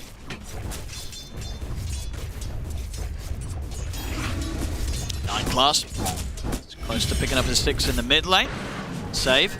He's thinking about it. It's a bit of a tricky one to go for, though. It doesn't, of course, have the level 6, and Stampede is at the ready. At least Ramses comes comes out straight away. Yep. Now they can actually make a gank on the other side of the map, though. Without Stampede, they can look to run down perhaps some of these heroes. Getting on top of Pure is a bit tricky, though, without that hook of save. Did GPK show what he's getting? Okay, Witchblade. So an armor item, plus gonna help him be able to be a bit more aggressive as well. And 9 class of Thompson. Now look towards Toronto Tokyo. Good amount of kill potential here. Thompson, if he teams up with 9 class for these sort of movements. Nice attempt to try and stop the TP. On Thompson. Thompson is getting blocked off as well by Stave. Phonic Shield comes out, and indeed Thompson underneath his own tower. Is he able to get away? He's running. He's alive! What the hell? He actually survives! They couldn't finish him off, and now with the numbers turning up, they can turn over towards GPK. Oh, the setup's there with the pushback for 9 class. Is he up, Pure? Is he okay? Oh, gotta be careful if you. Oh, okay, he wasn't careful enough. That's the tip indeed, comes straight out from Miro. I mean, that was going great. You know, they keep Thompson alive. They look like they're going to kill GPK, and then Pure dives a little bit too far. Overestimates his ability as the TA at this point, and only ends up feeding GPK some more glory. These are all the little things, though, right? Like phase boots and whatnot that GPK does have finished. He didn't yet have the Witchblade, but this little bits of armor and move speed, it let him get away, so that was cool. That's pretty nice. And we see Nightfall already. The Radiance, of course, playing versus TA. It's going to make a lot of sense. That's still going to be good, yeah. Even though it's not the same refraction stuff, it's still the miss rate and all that kind of things, too. That will be very beneficial. Pure, you know, as you say, he has a really good start in the lane. Can't afford to go for any more plays like that. No. Not yet. He's got to sit back, get his core items online. He's got the Dragon Lance, go for that Deso next. They have stacks for him as well, too, so he can back up and look. I think he has a double or triple Ancient and a triple Hard Camp, so... Should be able to keep his farm still in a good position. Yep. Him and Thompson only just behind that of GPK right now. And Thompson is also queuing up a Radiance of himself, so looking to continue getting that scaling going, at least so far, if he does pick that up. Might slow things down a little bit, though, if he does look to like sit back and farm to finish that Radiance. If he wants to play active pre-Radiance, then that's different. But if he sits back and farm, that could give Vetboom some openings to make moves on the map. I think so. I can only imagine GPK is going to have some plans to take away a lot of these towers very early on. Bottom, they're going to try for Ramses. Bite. He's got the Stampede at the ready. And once again, it'll be enough to get him out in time. So still not quite the easy kill that Save and Nightfall are hoping for when they try each and every time. But as you say, still a little win in the sense that the Stampede is used. And that therefore means that Tundra as a whole got to be a bit more on edge for the next few moments. Yeah, it lets Miro also play a little more upright, because otherwise Stampede and just gets ran down from some TA, so popping, forcing that's always nice. As they get some nice pressure bottom with the Dark Troll Summoner. Is Tundra gonna look to protect this one? They're rotating the Centaur, but it's pretty much hard. bad. I think this tower's pretty much gone. I mean, really good early pressure from Vetboom. We're, 12 minutes in? Vetboom, they've taken all the 3 Tier 1 towers. Tundra themselves yet to really have a look in at any of the towers on the other side of the map. He just doesn't miss. I mean, he literally doesn't miss. I don't know if we can get up the hit rate of these hooks this game, but it's been pretty fantastic from Save. I think it's 100%. I want to say it has been as well. That was really nicely done again. Top Pudge stuff. Mental damage as well. I mean, this man, it's these skill shot heroes, right? Whether it's his Muet or his Pudge, he don't miss. What do we got? Did they not see him? Because they have a ward on the secret shop right where he was hiding. I guess he was sneaky, but... I mean, it doesn't matter if you see him. He's going to hit them anyway, apparently. It's true. This is true. You just can't dodge him. Tier 2, they're rotating a lot. Oh, and he's another! And straight into the damage coming out for GPK. I mean, there's not a chance for Thompson. Oh, this Pudge, he's an absolute menace. Love to see it. Yeah. He almost has Blink Dagger. Holy crap. I mean, he deserves it. Again, these sort of catches. I love it. Every single time. Don't try this at home, kids, though. You will not be able to do this. And the Wisdom, Toronto Tokyo's able to steal it. Pure, at least on the other side, is able to get it for the side of Tundra, but Vetboom really putting the pressure on early. They are. They've got the abilities to really keep this map locked down and sort of just shut down the areas in which Pure and Thompson are going to be able to find time and space to get the farm they need on these greedy heroes. How much did they end up taking from the stacks, too? I didn't actually get to see. I know GPK was in there. I know most of them are gone, but I didn't see how much he was able to steal. GPK now level 12 already. And we'll just go straight for BKB afterwards. So Witchblade and Phase Boots for armor to protect versus physical, and then that BKB will be to protect versus the stuns. I don't see them bursting through or killing this Death Prophet really, unless he's caught completely on his own. And so far that hasn't been the case. Some good coordination from BetBoom in this game too, as we saw very much from them in the first game of the series. He has the blink already on the Pudge. So now for BetBoom, they can keep playing faster. Ramses is quite broke again this game. He's 1-1-1, 66 last hits on him. I mean, we saw just so many times. He's sure he wasn't dying in that bottom lane, but he was getting bullied out of it time and time again. So very hard for him to sort of find the space. And of course, outside of the lane, he's kind of competing with a TA and an Alchemist. Two heroes that are just eating up the map, so not easy for him to recover. That was the concern I had when I saw Topson queuing the Radiance. You know, it's like, that's going to force you into a playstyle that, I mean, once you get to it, it's fine and all that, but these last few minutes, you can see the impact. They don't have things happening on the map. It's BetBoom making all the moves. Ramses has to jungle till he has Blink to be able to make a move. And now that he has Blink, the 4 position on the other team has a Blink. So we'll have to see how much he's going to be able to get out of that one. Yeah, he's still 300 away, so it's going to be even slower. Radiance is done. So let's see what Topson's able to get with this, besides this farm. Because overall, there's a lot of damage that just goes through this Radiance. Yes, he'll be good versus the Wraith King and versus the Viper and Enchant away, but the DP, we've seen how much GPK's been able to bring it to Topson. Topson. Nice juke. Did have his buddy next to him anyway. But a defensive Chemical Rage popped to back away and farm. It's going to take them time. They want to try and keep this game going with the Zauk and TA. Try and take it to the later stages. Blink Dagger finish now for Ramses. Let's see if they look to make a play. GPK might have BKB as the Blink, as they make a play onto him. That would be devastating for Tundra. They've got the smoke at the ready coming out for save, so they'll certainly be ready to look for something quite soon here, BetBoom. They know that they're strong. Radiant's bottom tower is under attack. Finishing up a couple items though, right? Miro is about to have Hurricane Pike. Yeah, we see. I mean, they're all scaling. Very heavy on the vision down here from Tundra. They're pretty much these 3 obses around this little bit of a, this side of the river. Playing with Templar Assassin, right? Protect my Ancient. It really is. Toronto. Did they get a glimpse of it? Yeah, they did see him. Now the Bushwhack as well. Nightclass will clear it out quickly. And, I mean, Toronto Took is just farming. Don't blame him.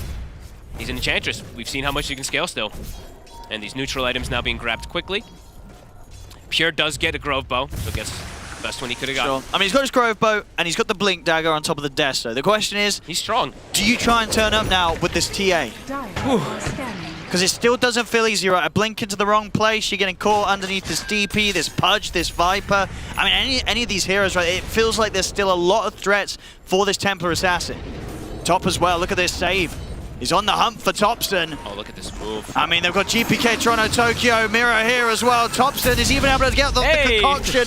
He's going to stun all 4 of them, him included.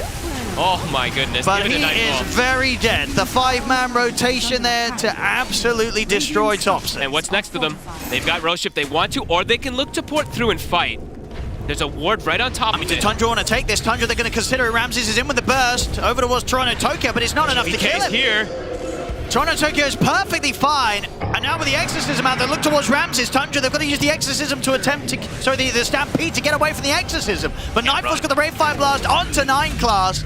They're cleaning up yet again here, BetBoom. Tundra starting to crumble once more. Toronto Tokyo lived with 100 HP. Just pops the heal, goes through, and somehow actually just tanks the brunt of everything. Save with a really cool little blink instant play, going for the catch afterwards. And I mean, that felt like such a risk, right? You just sort of seen the entire team kill off your mid, kill off Topson up top. You know they're coming through the Fiend's Gate. They wanted to try and capitalize that and use that against them. But I don't sort of see how that was ever going to work out. BetBoom too far ahead right now, trying to fight them in situations where you know you're going to be outnumbered. Doesn't seem to be the smartest of moves. It's going to be tough for them to come back like that. Yeah, and it doesn't feel like you can fight into Exorcism at this point, really. No, GPK's too strong. Unless you somehow pop him instantly super separate from his team, which he has proven he's not doing. He is insanely strong. Love his itemization, really. Like all these little things that, Phase Boot, Witchblade, these tanky items that let you go through this. Yeah, it's been a great series from him. Yeah. It's Timber, what was it, 10-1 and 13, and so far yet to die on his mid DP. And he's got the 15 talent, so 2k HP now, 19 armor, and he is queuing up the Shivas next versus this physical as well. And heal negation. He's playing versus Alchemist. So. Radiant's middle tower is under attack. Pure. Mid lane, Pure. Trying to hit the tower. He is so far up. I mean, he feels strong because he's got Whitemon behind him, but he should have felt that strong. And Thompson stunned himself. And Nightfall's here, ready to throw another stun at him. Oh, this could be faster than 30 minutes. It don't look good. It don't look good. There's nothing about that that looks good at all. That's rough. That's your mid and your carry dead around the mid, and it didn't really feel like either of them were putting them in a scenario or a situation where anything good could have come of it, Fogged. No, I mean, BetBoom, they're proving why they've been, top 2 at Birmingham and everything as well, too. Why they've looked so dominant. They are really controlling the map, even on this new patch. They're making it look easy. Tundra's just They really are. They're unable to do much of anything with Ramses in particular. Both games super quiet. So the Soulmans, they go. They'll take that one. We'll see, unfortunately, for Pure, the replay of this move again. I mean, sure, you've got an Abaddon behind you, you've got an Aphotic Shield, but Aphotic Shield's only going to do so much. Whew. It's a little bit disjointed, really, from Tundra and BetBoom. Playing perfectly as a team. You can see the frustration there. I mean, you've still got more of the game to play. Sit back down. He probably just needs, chill your head, cool your nerve and everything like that, because it's. But you can see it doesn't look good. No, it doesn't look good. It's not good vibes right now on the Tundra side of things. Full Veil. He's gonna have to play Mel pretty much any time. Your options of killing him are gone and save. Ooh, if he hits this hook. Ooh. He's landed almost all of them. Oh my doesn't God! miss. What a monster! He doesn't miss. And he stays for the strength. I swear it's 100% hit. It actually might be. It's 21 minutes. This man's not missed a hook on this patch. Look at max range. Beautiful. Love to see it. Play Pudge in your Pudge, everybody. Core, support, doesn't matter. Save showing. It can be a support as well. And itemization now for BetBoom. Yeah, blowing plate mail next. All for that minus armor and yeah, stuff. they get this AC, they get the Shiva's Guard between them. I mean, Tundra, gotta do something. They gotta do something now. Try something. It's now or never. They should get this support. They'll get Toronto, Tokyo. And they get out? That is, well, they've got the Stampede, but Save is just there. He's just there, ready to bite down on Ramses. Even the point blank hook. BetBoom really sort of just getting into the zone here on this patch now. It's such beautiful plays from them. Beautiful wards, beautiful movements. Drafts as well, looking clean. And now Arosh, uncontestable here. Just pop the ghosts, speed it up.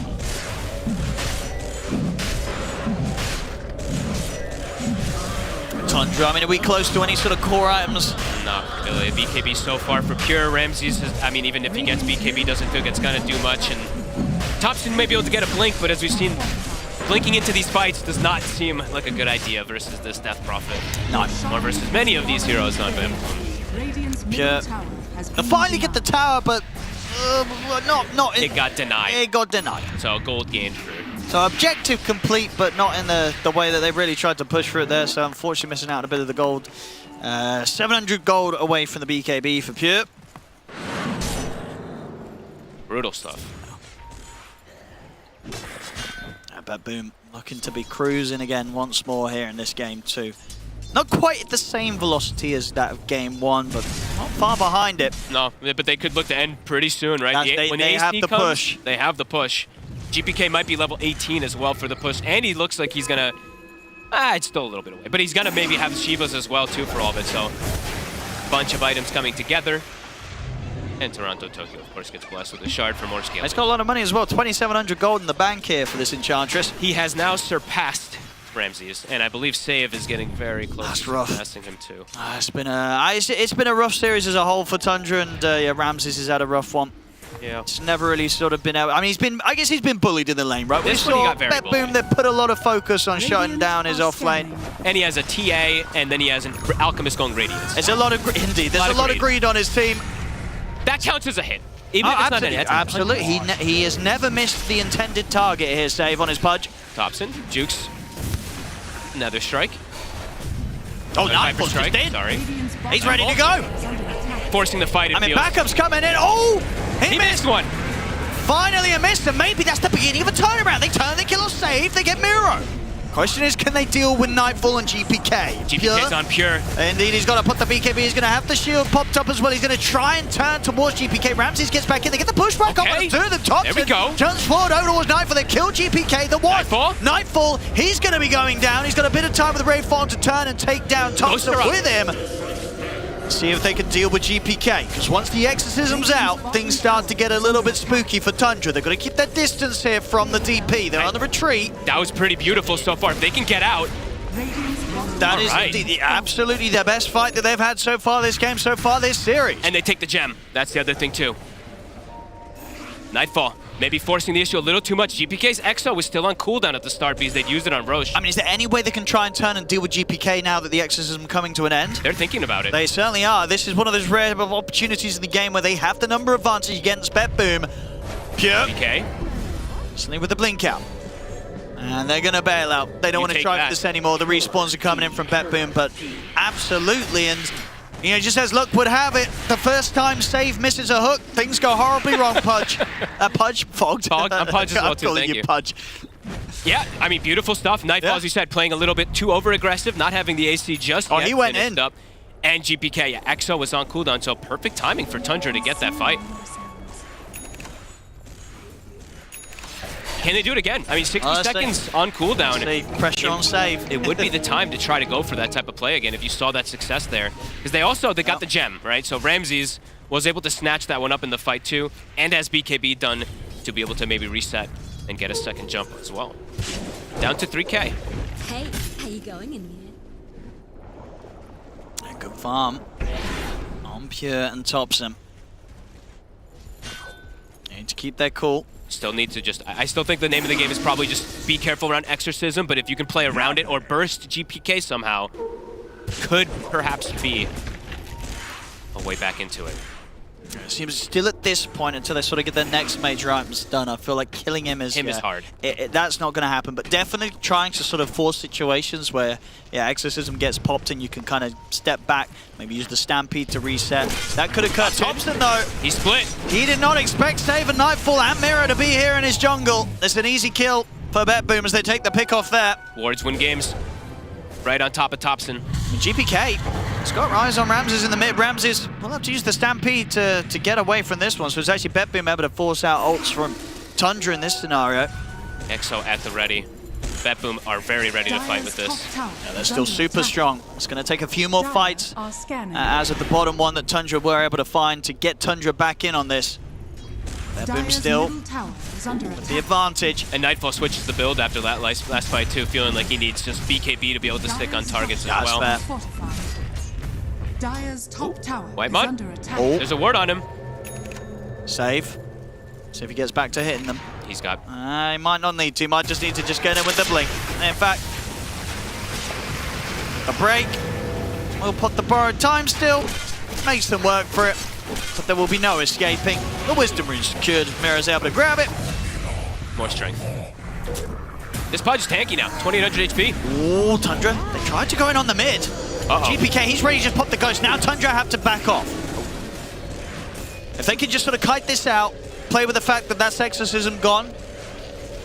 And if they make sure the BetBoom don't find anything with this, Tundra, they're going to have a minute or so to try and make something happen whilst the Exorcism's down. I guess GPK was scared to chase forward. They didn't have Stampede though. Could have actually potentially maybe gotten some type of chase forward onto them there. Either way, tower, tier 2. Very easy to take down here. But Nine plus at the side. They're thinking about it. Exorcism's about to end. They're going to have the full 5-man up as well with Whitemon back in action.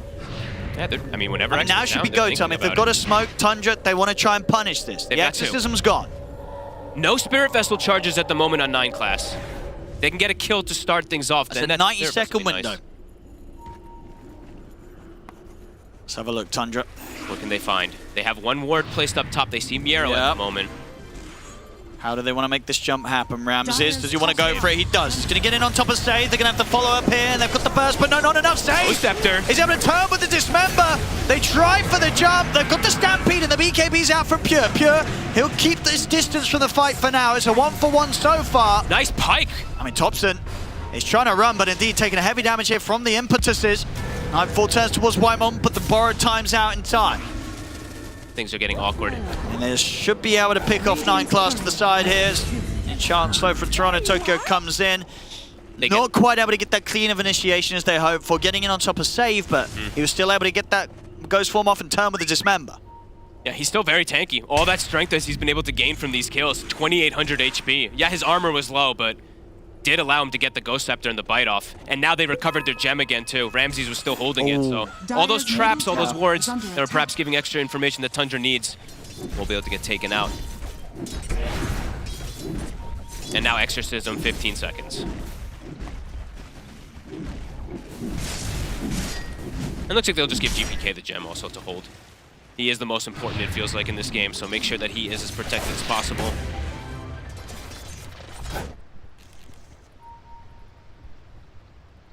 Nine class. 9 class. Taking a little bit of a break. He's dreaming big. He's got the Hex queued up next. Okay. As we've seen, they do have a ton of damage. Pure at the top of that net worth. MKB's done, and he got Nemesis Curse. There we go. Giving us a thumbs up. Positive vibes here. Coming out from 9 class. If they can chain control targets pre-BKB, if Pure's able to focus fire them, his damage is very high. Radiant are Block scanning. terrain. That move Thompson, so the gathering.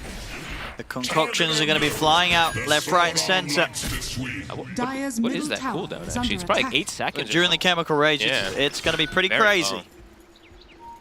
That boom. Charging forward, Nightfall.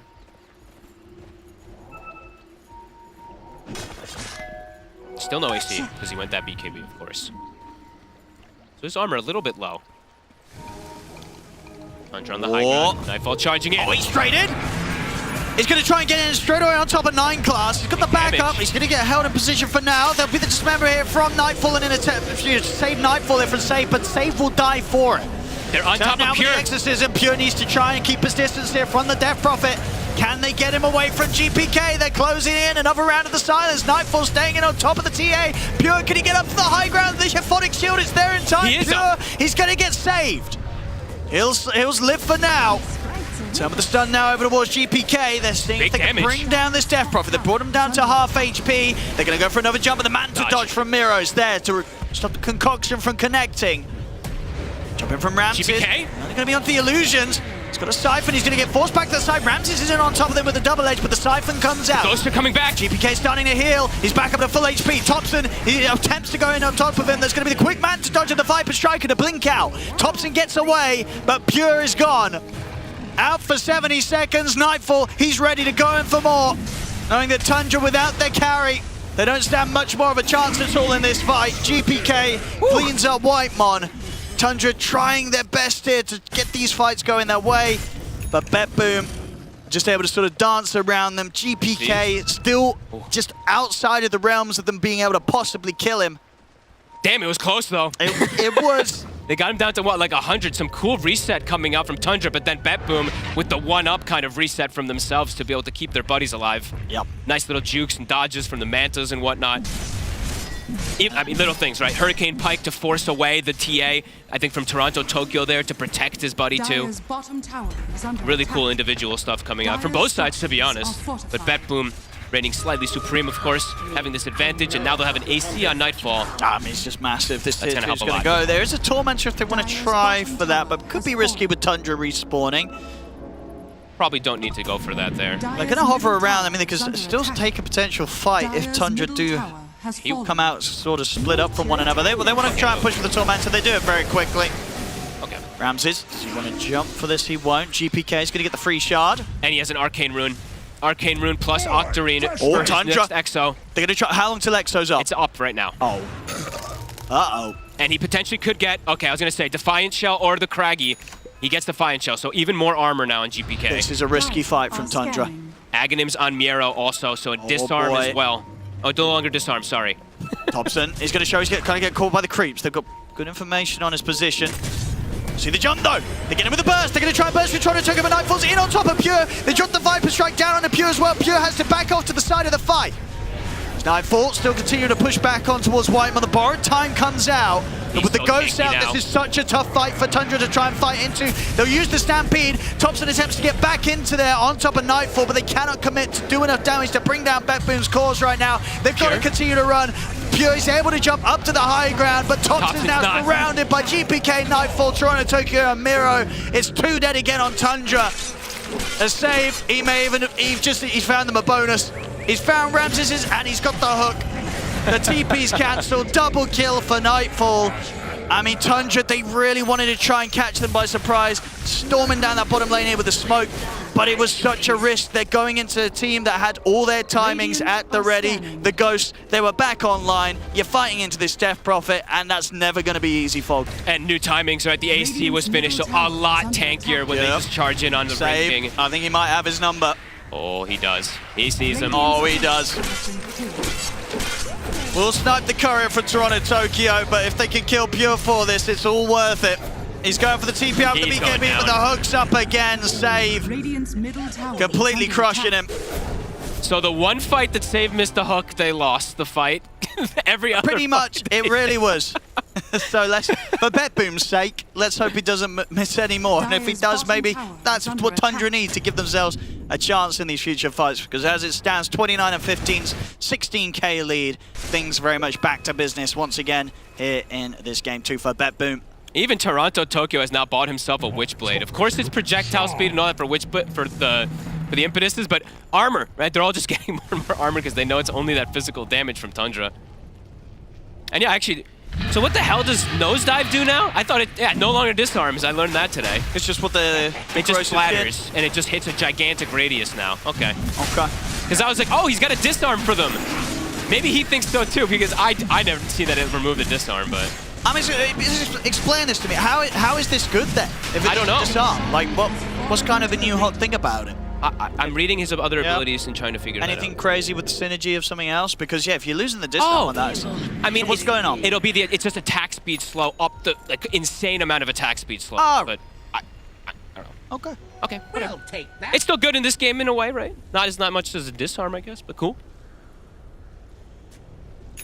And it's massive, so it does hit everybody, right? And the cast range is bigger, right? So it's you can actually use it for an element of its mobility. Yeah. To get in, to get out. Pretty neat. So never mind, Miro definitely knows his stuff. This guy's a man. DD, or amp damage in the top, Oh yeah, Save's getting in a nice position. Get it somewhere nice and safe for his team to grab as they wish. He said, guys, come get it. 37 minutes, neutrals. Havoc Hammer for Thompson, Mindbreaker as well, now on to Pure. Aviana Feather for Toronto Tokyo.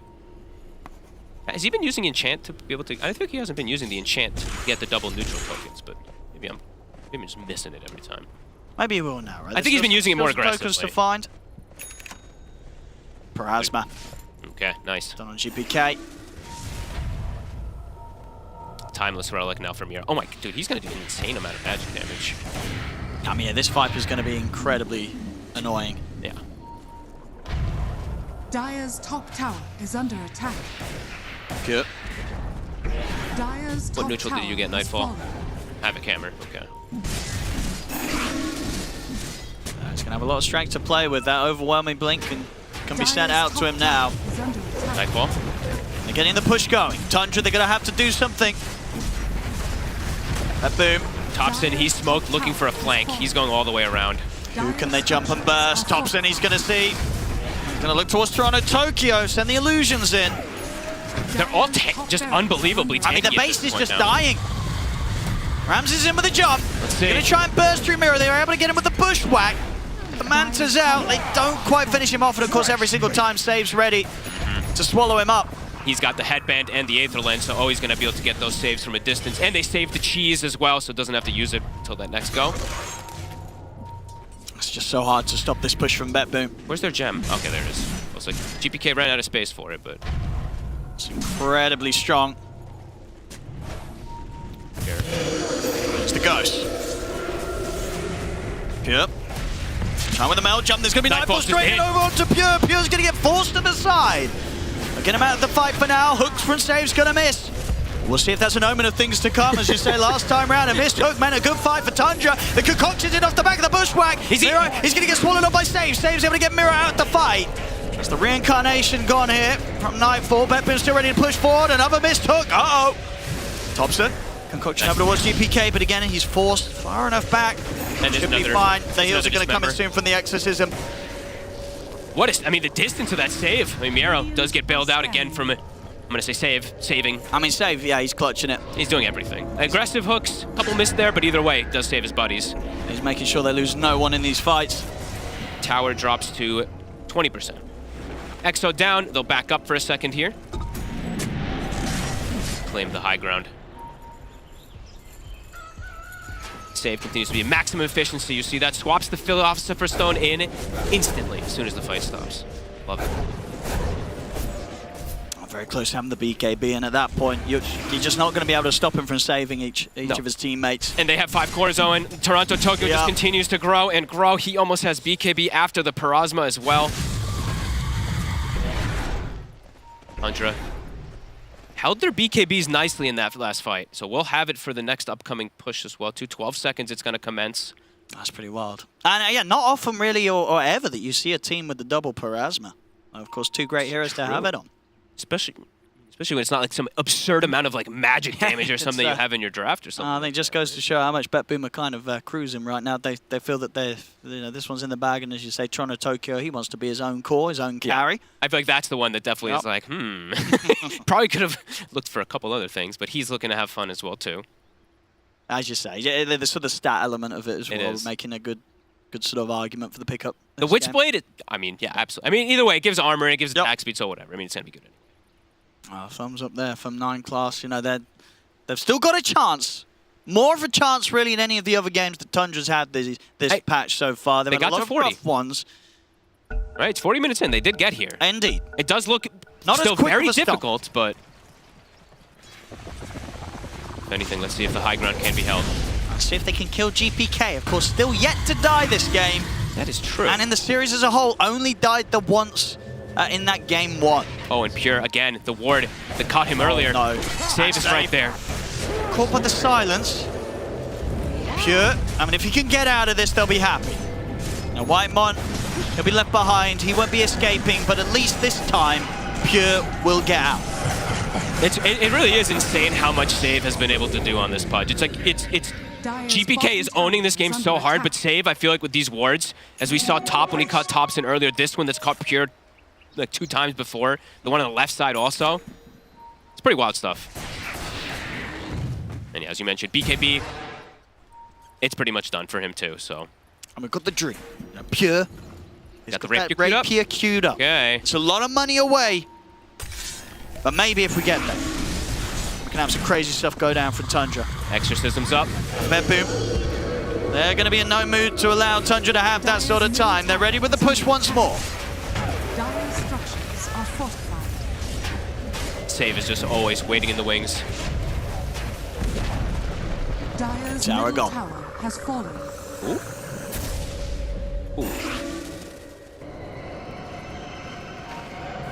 Any 25's almost there. Nightfall and GPK very close. Thompson with the jump. Miro. Left for Miro, Ramsey with the follow-up, and indeed save, able to jump in, grab him out of danger. This man.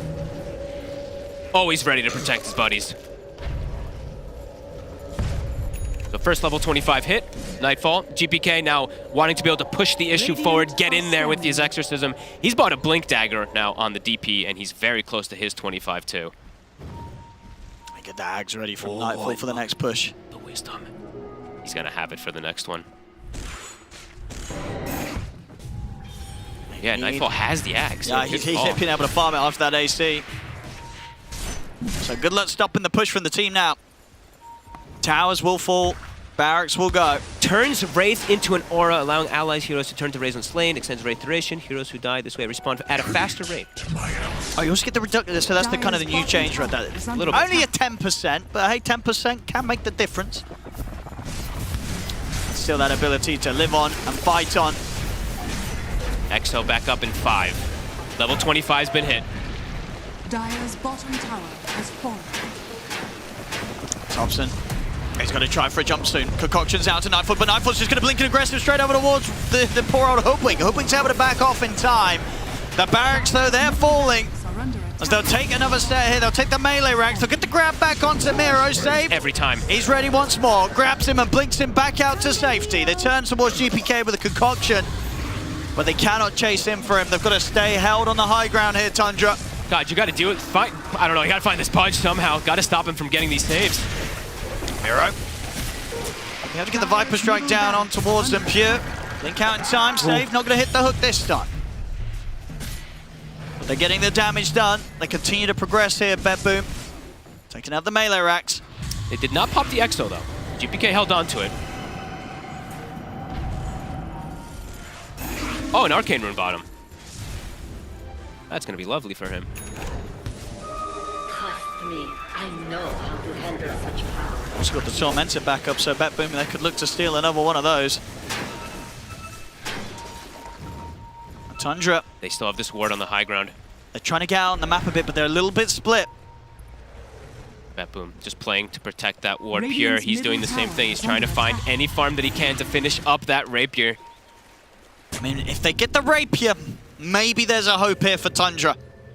As long as they can stop the saves, right? That's the one thing. It's like if they can get the damage focused and stop this punch, perhaps. Save just a menace.